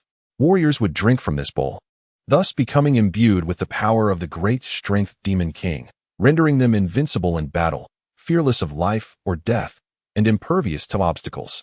Could it be that the liquid in the bowl was some potent liquor? Was this truly a tribe with boundless sorcery? If they could brew alcohol, that would indeed be a marvel. Contemplating this, Gu Yuan resolved to send spies to uncover the truth. At that moment, the divine system notified him, "Ding dong. Host, if you can dispatch spies to the Night Demon tribe and gather intelligence to ascertain whether the liquid is indeed potent liquor, I shall reward you with a divine text of ventriloquism, enabling you to summon the calls of 100 beasts to drive them away or control them." Is this true? A gentleman does not speak empty words. Gu Yuan diligently studied the geographical layout and surrounding environment of the Night Demon tribe, marking the first step in deploying spies.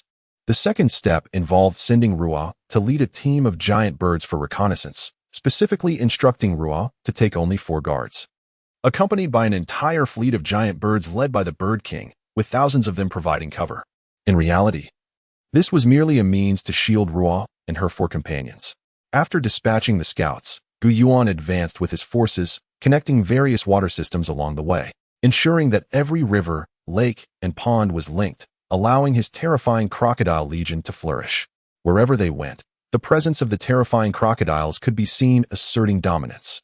This, however, slowed the march of the divine army, and after covering a distance of about 100 miles, all reconnaissance tasks assigned by Gu Yuan had been accomplished. Ruo's simplified topographical sketch was now etched in Gu Yuan's mind. The Night Demon tribe consisted of roughly 1,800 individuals, with an estimated 1,200 combatants. Their stronghold was nestled within a towering forest, surrounded on 3 sides by water, with dwellings comprising thatched houses beneath trees and wooden huts above. The tribe appeared to be quite prosperous, at least in appearance. Gu Yuan noted the large mountain behind the Night Demon tribe, which seemed an excellent retreat location. Additionally, the vast tree-covered area was directly connected to the mountain, although the 3 large water bodies on the other sides were not entirely interconnected. The gaps between them were not wide, making it feasible for human effort to dig channels if necessary. Ruo, what are you sketching on this tree? It looks so vague. Like your kind, but with a long tail. Gu Yuan inquired with curiosity and a hint of admiration. Chief, that is not like us. Those are monkeys. Similar in size to us, and only monkeys possess tails. This revelation enlightened Gu Yuan, sparking a method for deploying spies.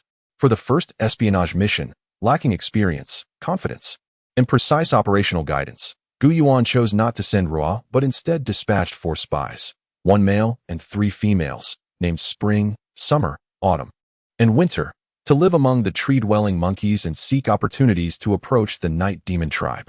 For the nimble tree-dwellers, navigating the treetops and living in the forest posed no challenge. They could forego raw meat for fruits and tubers.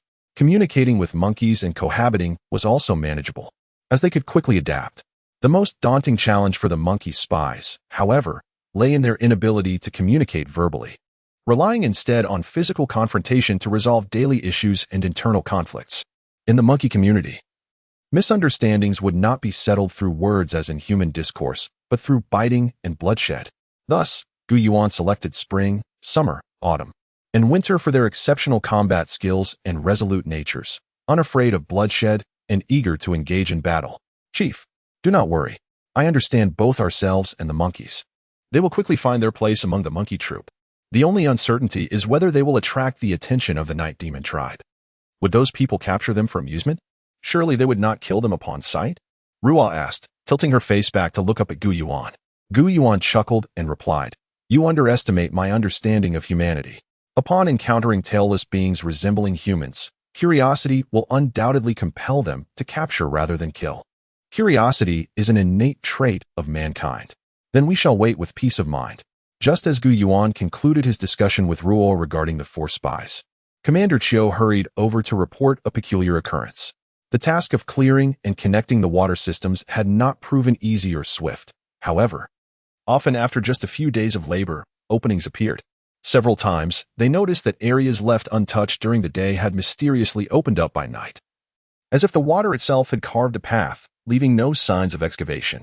Even Commander Chiu and the wooden stake battalion leader believed it to be a miraculous intervention by the chief.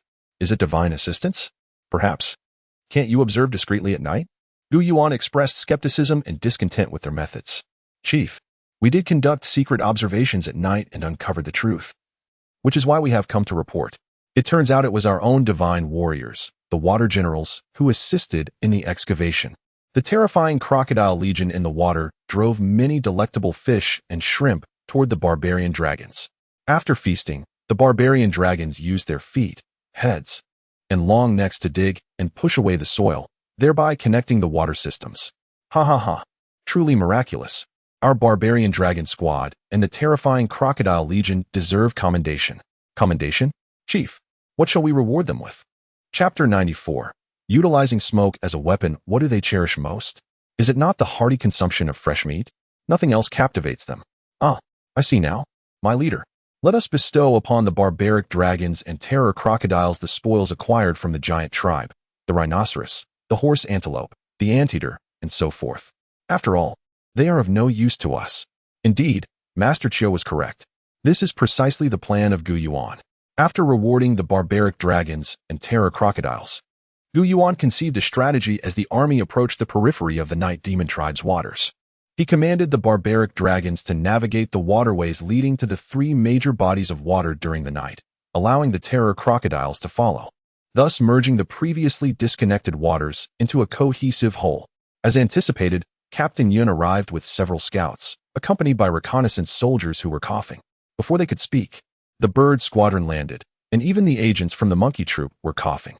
Moreover, a giant bird was eagerly seeking water, appearing somewhat breathless. Report to the leader. The night demon tribe is indeed sinister. During broad daylight, their dwelling is shrouded in smoke, reminiscent of nightfall. Neither from the sky nor from the ground can we discern anything within their stronghold. We know not whether they reside in tree houses or thatched huts. Their environment remains an enigma, for it is utterly concealed. The most perilous aspect is their use of smoke as a weapon. Within the obscuring haze surrounding their stronghold is a scent that is both stinging to the eyes and suffocating to the throat, causing immense discomfort. It neither proves fatal nor induces asphyxiation, yet it engenders a feeling of suffocation, persistent coughing, and an inability to open one's eyes or move freely. If humans and giant birds are thus affected, what of our monkey troop spies? Have you encountered any? As Captain Yuan and others spoke, Yuan's first thought was how the 4 spies, Spring, Summer, Autumn, and Winter, could endure such adversity. Upon their arrival, they suffered greatly. However, fortune smiled upon them, as an elder monkey from their troop provided them with a certain herb. This very one, leader. Observe, when worn, the pungent odor of the smoke no longer stings the eyes nor chokes the throat. Truly miraculous. Yuan received the herb from Captain Yuan, noting its resemblance to cowtail grass, though it was not. Cowtail grass lacked such a potent, sweet fragrance. Do you perceive that stinging scent? Is it not akin to the aroma of the peppers we have consumed? Yuan inquired of the scouting soldiers. Pepper? Indeed, it resembles it, leader. That scent is strikingly similar to that of pepper. However, while peppers are pungent, they do not choke the throat. Dry pepper powder combined with another substance can induce such choking. Leader, birds cannot venture forth, nor can the barbaric dragons. Perhaps we should dispatch the golden flying ants to investigate. If they can attack, they should unleash a devastating assault. Master Chiu declared, gritting his teeth. Yuan nodded and commanded the golden flying ants to be sent forth. However, it was imperative to proceed cautiously, as these ants possess eyes and breathe air. Their ocular and throat capabilities do not rival that of humans. Even slight exposure to light, odor, poison, or heat could spell disaster for them. This odor could slay the flying ants. Yuan felt a chill of trepidation, tempered by rage. He resolved to mount the back of the Bird King and personally investigate whether the smoke was indeed a result of burning pepper powder mixed with fragrant herbs. Others voiced their objections, yet they were ultimately overruled. Leader, first, we must locate this herb, allowing the giant birds to grasp a sample before proceeding. Master Chiu remarked, pausing only to lead a group in search of the herb in the woods and by the water's edge. Before long, Master Chiu and his team indeed gathered a substantial bundle. This particular herb flourished abundantly in the area. Yuan, at the helm of his 4 guards atop the Bird King and its entourage, flew toward the location of the night demon tribe, shielded by thousands of giant birds. Each soldier clutched an herb in hand, while the birds held one in their beaks. Upon reaching the smoke-laden vicinity, it appeared to be atop a ridge, with 3 sizable lakes to the east, south, and west, now interconnected by the collaboration of the barbaric dragons and terror crocodiles, forming a vast lake. To the north lay a mountain range extending far into the distance. Yuan confirmed that it was indeed the smoke and scent created by the combustion of pepper powder and fragrant herbs. Could it be that the night demon tribe is aware of our divine race, possessing legions of giant birds and golden flying ants? Employing such a tactic would yield multiple advantages. The smoke conceals their movements. The scent reveals humanity. Fire and smoke, combined with pungency and choking qualities, deter many creatures, including the barbaric beasts. Yet Yuan remained uncertain whether they truly comprehended the existence of the divine race as formidable birds and ants. Regardless, this smoke and scent effectively thwarted the assaults of the giant birds and flying ants, with the barbaric dragons unable to proceed and the terror crocodiles rendered ineffective. What course of action remained? Yuan ordered a concealed wait for the intelligence from the 4 spies. However, the originally planned method of intelligence delivery had essentially become obsolete.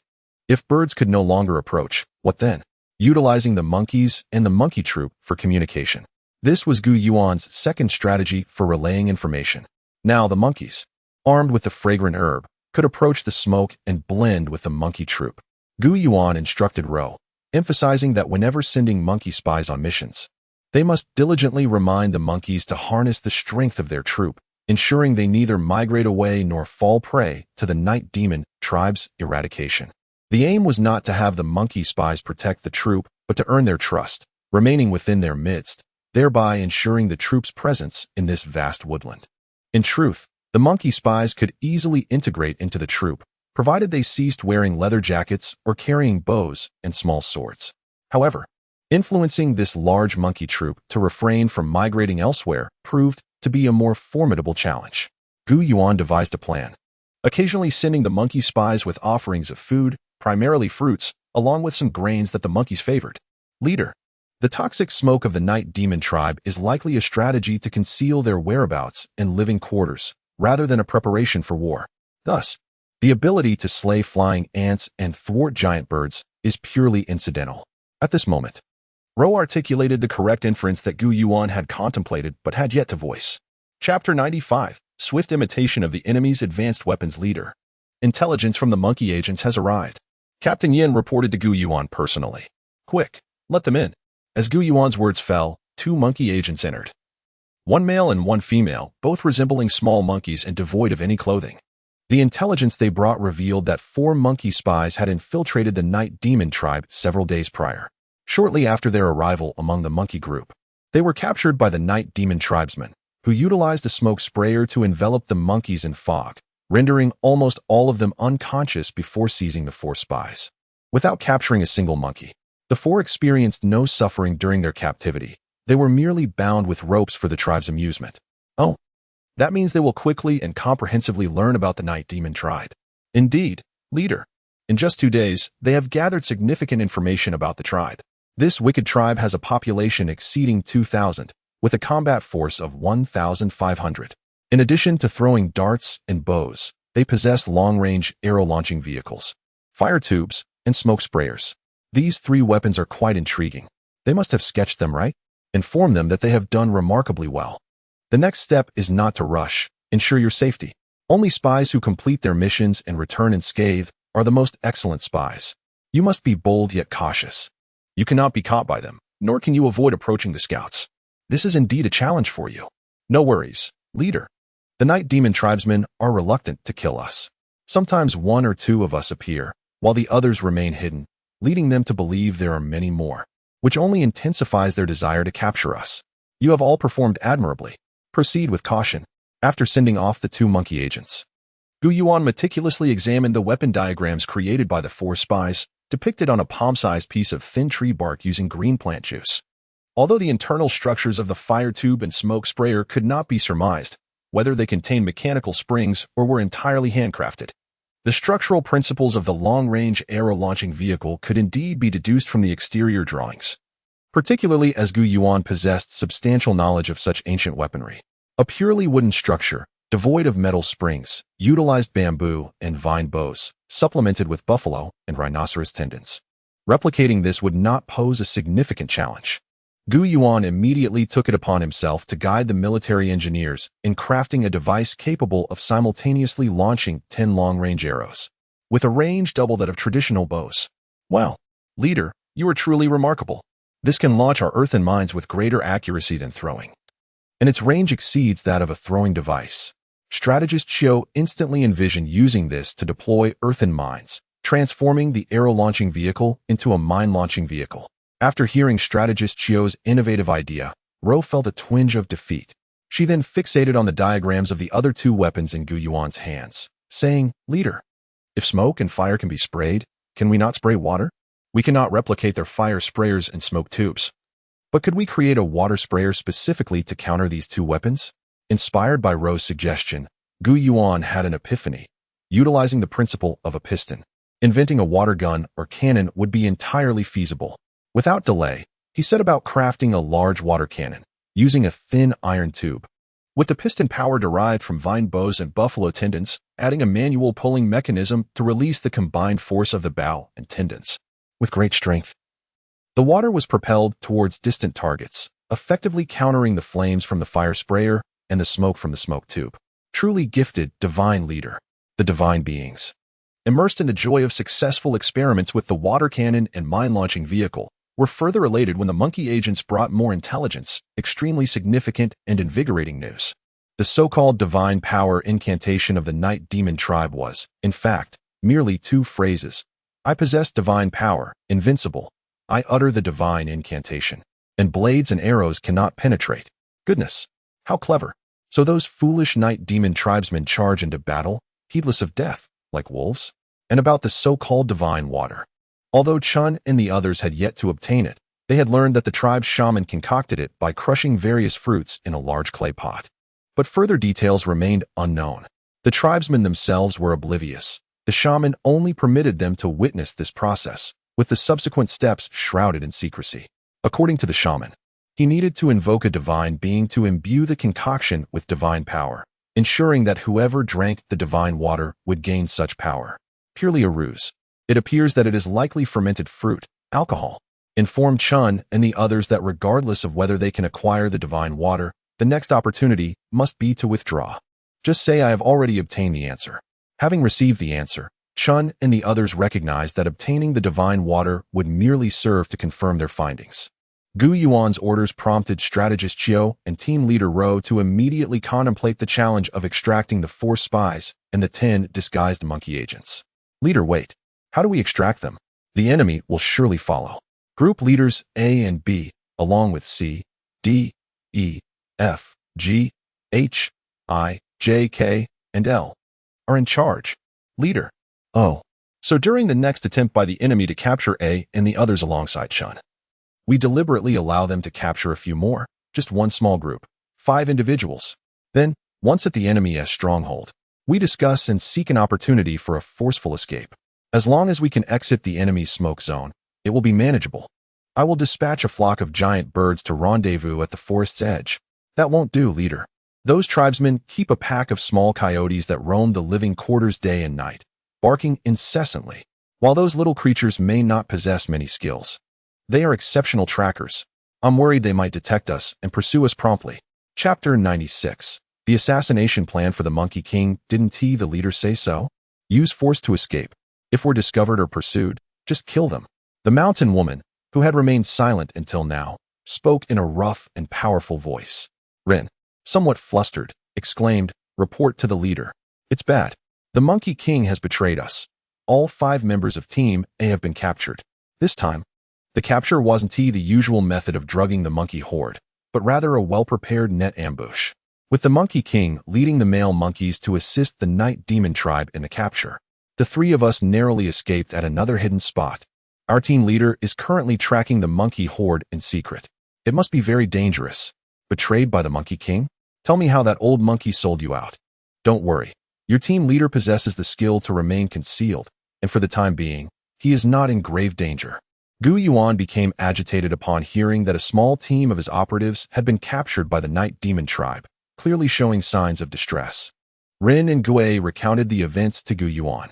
The 10 operatives from Team A and Team I had infiltrated the Night Demon tribe across the 4 seasons and had been sent to blend into the large monkey horde, usually appearing only 1 or 2 at a time. Once familiarized, they would all appear among the monkeys, and only when the Night Demons came to capture the monkeys would just 1 or 2 show themselves, while the others remained hidden. On 2 occasions, the Night Demons, perhaps sensing something amiss, deemed it unnecessary to mount a large-scale capture with just 1 or 2 monkeys, which allowed Chun and others to relay information to the team leaders. Team I's leader then sent Gung and Xin to deliver the intelligence to Gu Yuan. When the Night Demons came, Team A's hidden location was in a secluded tree hollow, with vines and fragrant flowers covering the entrance, masking the scent of the hidden operatives. This time, Gung and Xin were absent, having gone to deliver intelligence. Team A's leader instructed Ding and Wu to remain within the monkey horde while the others concealed themselves in the tree hollow. Suddenly, the leader sensed something was awry. The Monkey King had specifically inquired about their hidden direction and distance, something he had never done before, and he asked 3 times. We must separate to avoid any mishaps. Team I leader, you take your team to hide elsewhere. If any danger arises or significant events occur, you must prioritize your own safety and ensure someone relays the situation back to the leader. Otherwise, we not only fail in our mission, but we also risk the safety of the 4 operatives and our divine kin. The leader repeatedly emphasized, decisively instructing the Team I leader to take the 2 of them to a location 5 miles away from Team A, where they found an abandoned giant bird nest to hide. As soon as they concealed themselves, they observed the large monkey horde stealthily approaching their location on the ground. Led by the Night Demons, Ding and Wu, who remained in the monkey horde, had vanished, and the 4 spies from Chun's group had also not appeared. Could it be that all 6 of them had been captured by the Night Demons? Perhaps. The Night Demons seemed to have increased in number. Thus, with the assistance of the monkey horde, Team A leader and his companions were captured and taken away by the Night Demons. So, now the Night Demons potentially have not only Chun and the 4 spies, but also 5 additional monkey operatives? Captain Rowe inquired. It seems so. Should we eliminate that monkey horde first?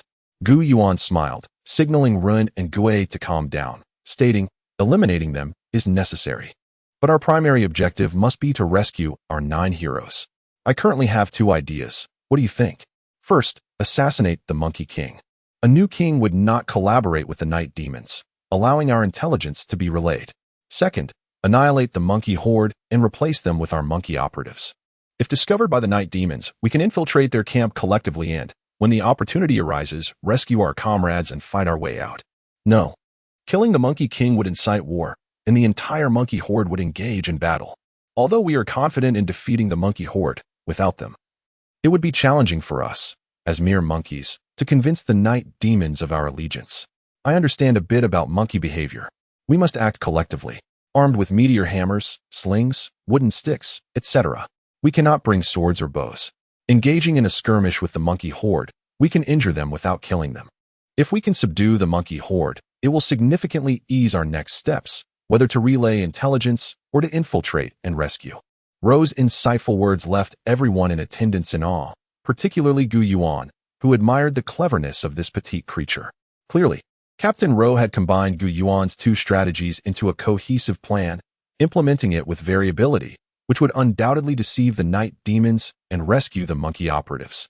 The monkey horde consisted of merely over 200 monkeys of various sizes, while the divine kin now had 300 monkey operatives. Armed with the weapons listed by Ro and under her direct leadership, and with a flock of giant birds providing aerial cover, they set forth toward the great woods leading to the night demon tribe.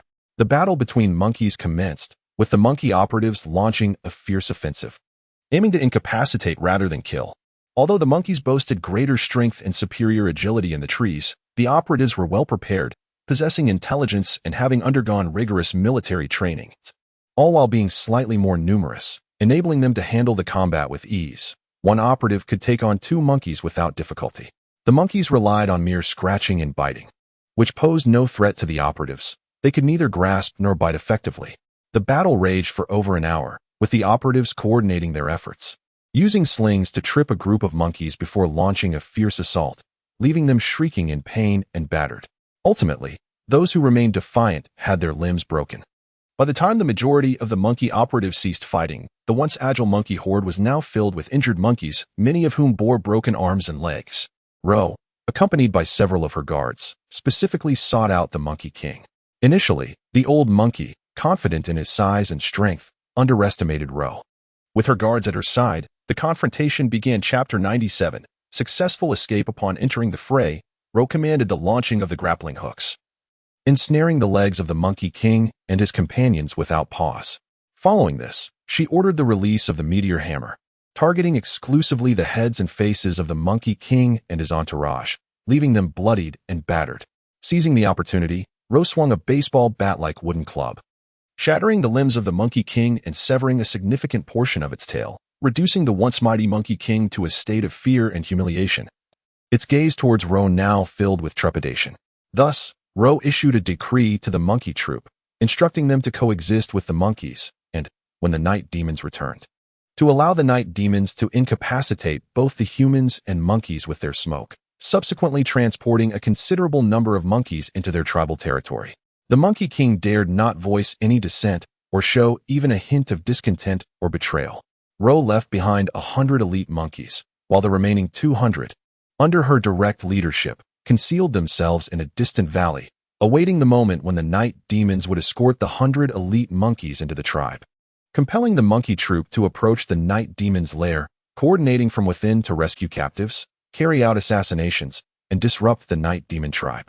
The monkeys, frolicking in the woods, soon attracted the attention of the night demons. Their fondness for the monkeys was palpable, as many desired to possess one, resulting in a soaring demand. Rumors spread that the monkey troop in the Great Forest had drawn in over 100 monkeys, inciting even more night demons to eagerly join the hunt. Deliberately allowing their capture, what could possibly be so difficult to ensnare? Once the night demons released their smoke, it wasn't long before both the monkeys and the elite monkeys collapsed to the ground, feigning unconsciousness. The 100 elite monkeys were brought into the night demon tribe, and Captain Ro immediately ordered her team to seize the monkeys and closely follow the night demons, inching towards their stronghold. The night demons paid no heed to the monkeys, and no one sought to harm them, enabling Ro and her elite monkeys to blend in seamlessly within the troop. They not only managed to establish contact with Chun and Captain Jia, but also successfully transported weapons to them. Chun Jia and their 9 companions quickly established communication with the recently arrived 100 monkeys, while Ro, using the cover of the monkey troop, also delivered weapons to Chun and Jia. With weapons in hand, they were no longer fearful. These arms, consisting of crossbows and short-throwing spears, though limited, were invaluable within the enemy's den. With preparations complete, Ro and Chun coordinated the timing for their disruption and escape from the Night Demon stronghold. By day, the mountain air surrounding the Night Demon tribe began to clear, the pungent odor of smoke dissipating. This was a double-edged sword for Chun and his companions. While it alleviated the suffocation from the smoke, it also posed a risk, as a group of monkeys running amok in daylight would undoubtedly attract attention. A horde of humanoid, tailless foam monkeys armed with weapons would surely incite the Night Demons to pursue them. Ro felt a surge of anxiety, as this scenario was far from advantageous for their mission. How could Chun and his comrades escape? Just as Ro's heart raced with urgency, the Night Demons intervened, releasing smoke in abundance, thick and pungent. Even from a distance, Ro and her team could feel the discomfort in their throats. Fortunately, Chun and Captain Jia had acclimatized, and the recently arrived 100 individuals, though still suffering, were adjusting. Amidst the treetops near the Night Demons' wooden dwellings, and within the grass huts, elite monkeys adorned with leather collars or shackles convened in small groups. They were not perpetually under the watchful eyes of the Night Demons, occasionally enjoying brief moments of freedom. Thus, the spies connected, and the initial 4 agents, after contacting Chun and Jia, proceeded to devise their escape plan. Before their strategy could be fully articulated, over 100 more were captured. They swiftly established contact with these new arrivals, relaying Ro's intelligence and the clandestine channels for weapon transport, utilizing the monkey troop as cover. Finally, they seized the opportunity for a coordinated escape. With the smoke as their ally, they ignited chaos within the Night Demon's lair. Assassinations, urban warfare, arson. An hour later, they gathered at the edge of the great forest to rendezvous with their commander. Everyone was reminded to adhere to the timeline.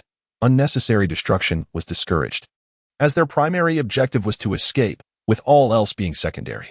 As flames engulfed the area, the Night Demons were startled to see figures emerging from the fire, resulting in widespread panic and chaos, cries echoing in disarray. Amidst this turmoil, Chun and his team led all the elite monkeys away from the Night Demon stronghold, escaping into the safety of the greater forest. "Why hasn't your collar been removed?" Xiao inquired of one elite monkey. I don't have a knife." Qiu shot him a glare. "Use fire. Aren't you afraid of the pain?" "And no, not at all. I just didn't think of it in the chaos." Observing that several individuals still bore their collars and shackles, with some retaining remnants of their restraints, and others with their neck collars slipping down to their foreheads, fashioning them as makeshift headbands despite their short hair. "How many are still missing?" "All teams, please report." Chun promptly commanded at the edge of the great forest outside the Night Demon's habitat. "There should be 109. Currently, there are 104. With only Captain Jia's 5 still unaccounted for." After waiting for a while, Chun grew anxious.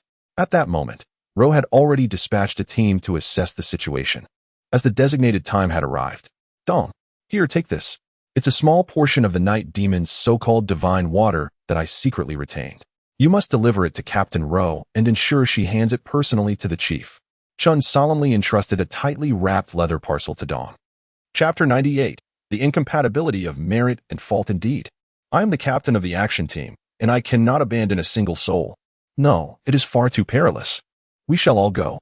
What purpose would our escape operation serve if we all ventured forth? Would it not be akin to walking into a trap?" As they engaged in heated debate, a voice suddenly called out, "Captain Ro is coming." There she was, accompanied by her guards, rushing towards them. From afar, they could hear her exclaiming, "The time has come. The gigantic birds awaiting our departure are perched atop the treetops. Those who can leave should do so immediately. I shall remain for the rest." "Hurry." "No, Captain," insisted Chun. "As the person in charge, I must stay. I entrust these individuals to you. Please lead them away from here swiftly." At that moment, Chun was determined to wait for the agents of Team A.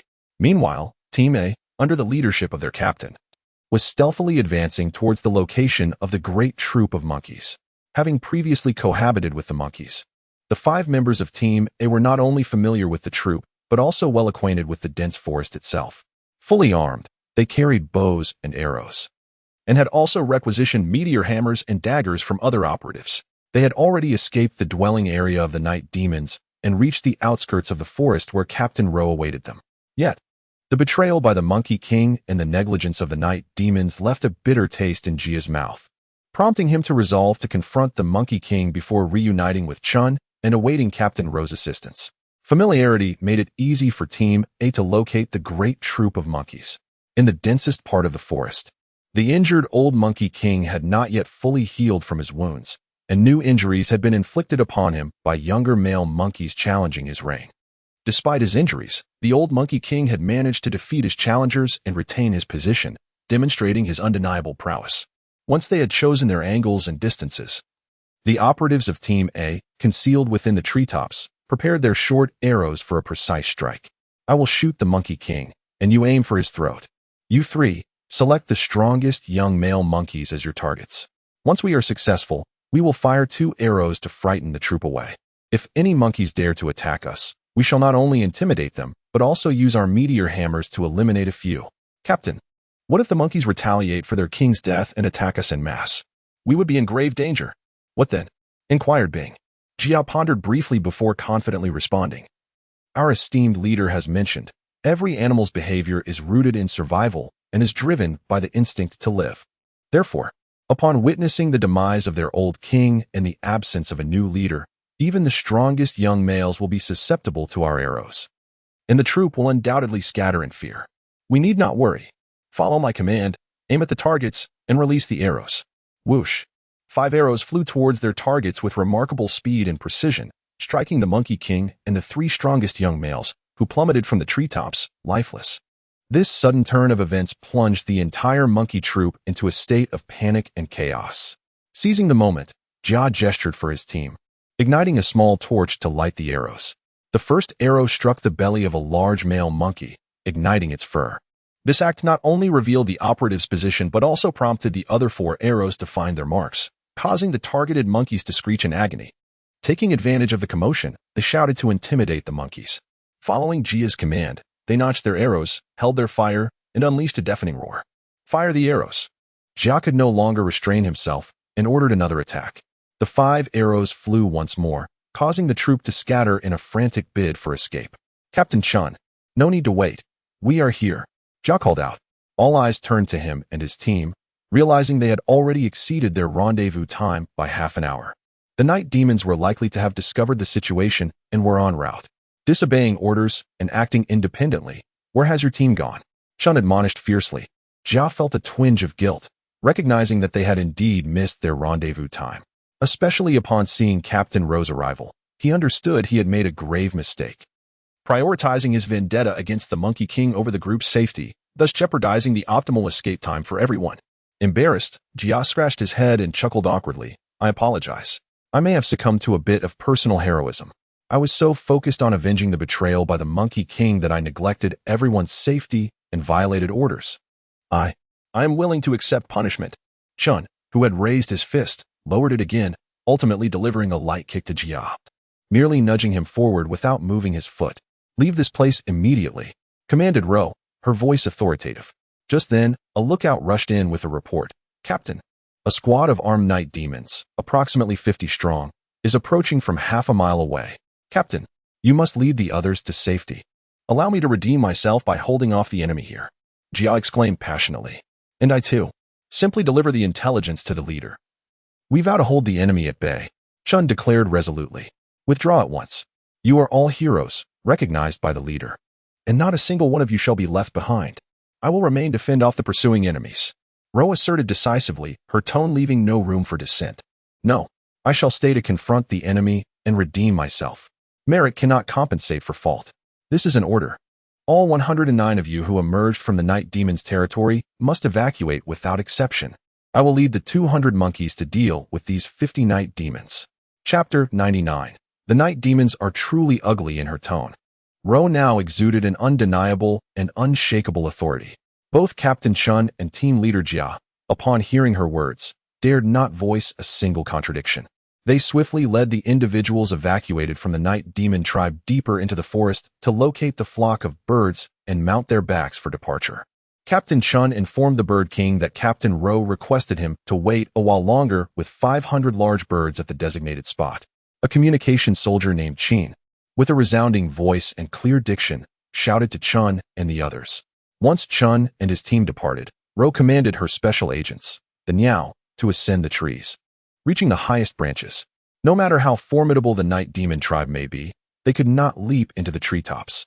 Only monkeys could navigate the heights. Humans were confined to the earth below. The night demons were indeed grotesque. It is often said that they are as ugly as ghosts. But these creatures could frighten a ghost to tears in the dead of a rainy night. Although they all bore a semblance of humanity, each was distinctly different. Some had large heads with slender bodies, while others were stout with small heads. Some possessed faces so dark they were blacker than coal, while others had skin so pale it rivaled freshly fallen snow, devoid of any hint of red, yellow, or black. Some were particularly short, barely reaching 1 meter, while others towered over 3 meters, resembling giraffes. 50 night demons donned burlap garments that barely concealed their forms, each bearing bows and arrows. With a dozen arrows that appeared to be made of wood rather than bamboo, they approached the rendezvous point with 3 hurled spears, all clamoring loudly. Yet, they encountered no one, not a soul in sight, not even a single monkey. Chief, is the information from the shaman about the captured Niao correct? Are they truly not monkeys? An astute elder from the night demon tribe inquired of an arrogant middle-aged man. Surely the information is accurate. The shaman can distinguish the Niao. They are not monkeys, but rather diminutive humans. This indicates that the shaman possesses divine powers. We must search nearby, be meticulous, focus primarily on the trees. This fellow is no fool, Ro mused silently, covertly instructing her Niao agents to swiftly encircle the 50 night demons from the trees. They had initially distanced themselves from the location being watched by the night demons, and their swift and nimble movements among the treetops went unnoticed. Even with several hundred agents present, it is indeed a perilous situation when opposing forces cannot see their adversaries in the heat of battle. The night demons, cautiously scanning the upper canopy, suddenly heard the unmistakable twang of bowstrings, and by the time they attempted to evade, it was too late. Arrows rained down upon them like locusts, and more than half of the 50 night demons fell in an instant. Those well-trained warriors who remained unscathed quickly rolled to the ground, launching their spears in response. Yet they failed to accurately gauge the precise positions of the Niao agents concealed in the treetops, resulting in their missiles falling short. They attempted to seek refuge at the base of the trees, but the arrows from the Niao agents were swifter. A second volley struck, and when the chaos subsided, not a single night demon remained standing. Such audacity to scout our esteemed divine agents, looking so hideous, chuckled Ro's personal guard, delighting in the spectacle. Ro remained perched in the trees, commanding a squad of scouts to descend and secure the battlefield. Her foresight was commendable. If all her agents descended, any sudden occurrences could catch them off guard. Indeed, a team of 30 Niao scouts, following Captain Ro's orders, approached the fallen night demons. And what transpired next left them utterly astonished. Those 50 night demons, lying motionless on the ground, suddenly sprang to life as the Niao agents drew near. They were not dead, with arrows still protruding from their chests. Was this not terrifying? Surviving arrow wounds and leaping up to inflict harm. It was utterly inconceivable. The unbelievable unfolded before their eyes. Some of the revived night demons hurled their spears, while others drew their bows, catching the Niao scouts completely off guard. Get back! They're not dead, shouted Mei, one of Ro's close guards. From her vantage point in the treetops, she observed the fallen night demons stirring, stealthily reaching for their bows and arrows, poised to attack. Despite Mei's warning, it was rather tardy. The majority of the Niao scouts, focused solely on collecting the weapons from the fallen night demons, failed to heed the potential threat from those who appeared to be lifeless. Although they had only bows and spears, their weaponry was nearly on par with that of the divine beings, albeit with some discrepancies. The night demons had incorporated iron and bronze into their armaments, their arrowheads and spear tips crafted from steel, with a few utilizing copper as well. Several Niao agents met a grim fate, struck down by the night demons' arrows and spears, resulting in multiple casualties, which deeply pained Captain Ro. She had ventured forth with her kin, and from both personal and strategic perspectives, the Niao agents could not afford to lose a single one. It was a dire situation. Tasked with rescuing others, she found herself mourning several losses. This was no trivial matter for Captain Ro. Any delay or disruption to the Chief's mission would weigh heavily on her conscience. Ro's eyes burned with frustration as she commanded, "Fire upon their backs. Aim for their throats, temples, or ears, anywhere but the chest." In her fury, she could not maintain her composure, and without clarity, her understanding of the situation faltered. Thus, when her 2 guards, Yuan and Run, proposed new strategies, she struggled to grasp their intentions. Why? That seems so difficult despite the murmurs of doubt. They united once more to unleash a torrent of arrows upon the 20 or so revived night demons. When they finally conducted a thorough search of the battlefield, Ro personally inspected the bodies of the night demons, and a monumental revelation left her utterly speechless. The hearts of the night demons are situated between their shoulders on their backs. Captain, you cannot be serious. Chapter 100. Is fire attack possible? I speak only the truth. The heart of the night demon is shaped like a flattened leaf, affixed to its back and situated near the top. Having just risen from among the mangled corpses of several night demons, with blood still on her hands, Rose spoke with utmost seriousness. Clearly, in her quest to understand how the night demons could survive an arrow to the chest, she had personally conducted an autopsy on their bodies, uncovering undeniable facts. This significant discovery by Ro would greatly reduce the casualties among the divine warriors in the forthcoming battle against the night demons. Yuan publicly praised the now Special Operations Team, particularly the spies Chun, Xia, Qiu, Dong, and Captain Ro. The confinement punishment imposed on Captain Jia was lifted after Yuan personally delivered a reprimand, promoting Jia to squad leader. The now Special Operations Team had achieved remarkable feats, earning them the title of Extraordinary Merit. A grand funeral was held for the fallen now operatives, an unprecedented act that united the hearts of the people, thereby consolidating their ranks. It was confirmed that the so-called divine water used by the night demon tribe's shaman was nothing more than white liquor, brewed from fruits. Astonishing Yuan, as this ancient shaman possessed techniques that would not be seen for millennia to come. A profound understanding of the physical secrets of the night demons would directly influence the outcome of the battles between the two factions, potentially saving countless lives among the divine race. Courage and wisdom coexisted in Chun and her comrades. The method Chun devised to smuggle liquor was nothing short of astonishing. She ingeniously sliced a fist-sized fragrant apple into two segments, hollowing out the larger piece to fill it with liquor before reassembling the two halves. The exterior was wrapped in large leaves and bound with tree bark, secured under her left armpit. Well done, Chun. With this remarkable trick of smuggling liquor, you rightfully earned your position as the vice captain of the now Special Operations Team. Yuan's words elevated Chun to the role of vice captain in charge of external espionage. Xia, Qiu, and Dong were likewise promoted to squad leaders within the now Special Operations Team. A comprehensive offensive plan against the Night Demon Tribe's stronghold was proposed. During a high-level military meeting of the divine race, Yuan presented the plan for discussion, seeking collective wisdom to formulate an effective strategy.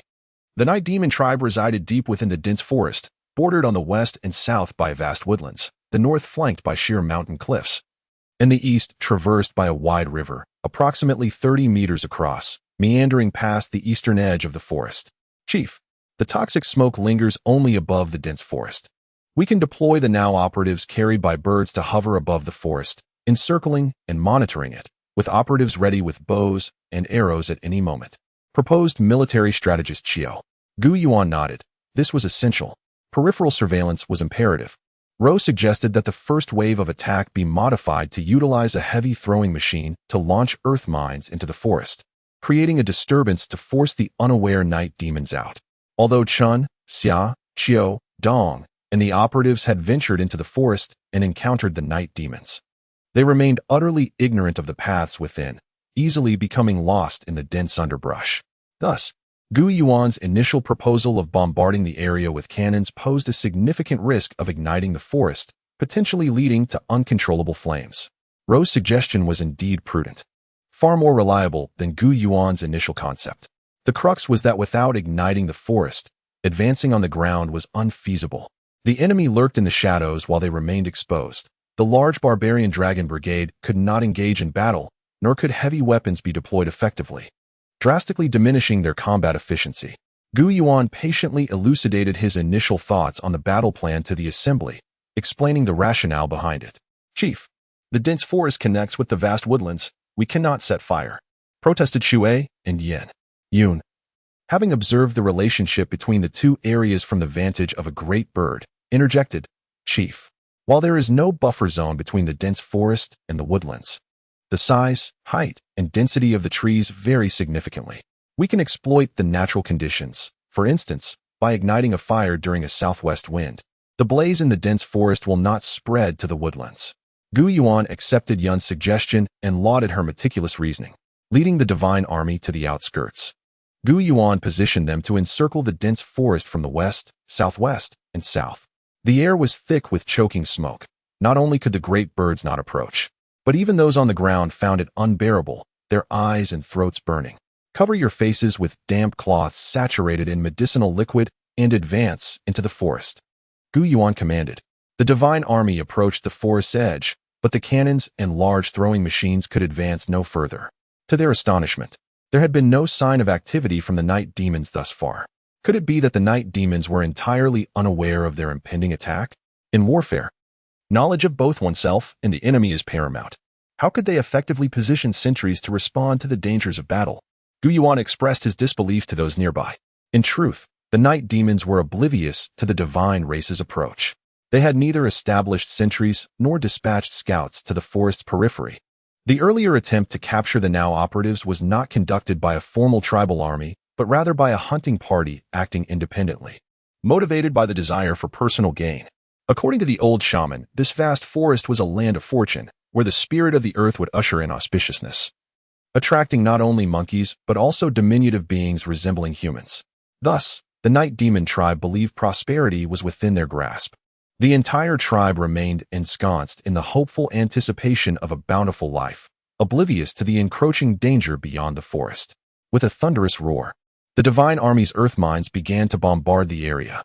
Yuan had astutely chosen to advance from the southwestern direction of the woodlands towards the dense forest, inadvertently striking the nearest point to the night demon's central living area, a mere 200 meters away. The first volley of projectiles struck the trees, houses, and thatched huts. An immediate cacophony of cries erupted, thick smoke billowing as the night demons were struck and their dwellings ignited.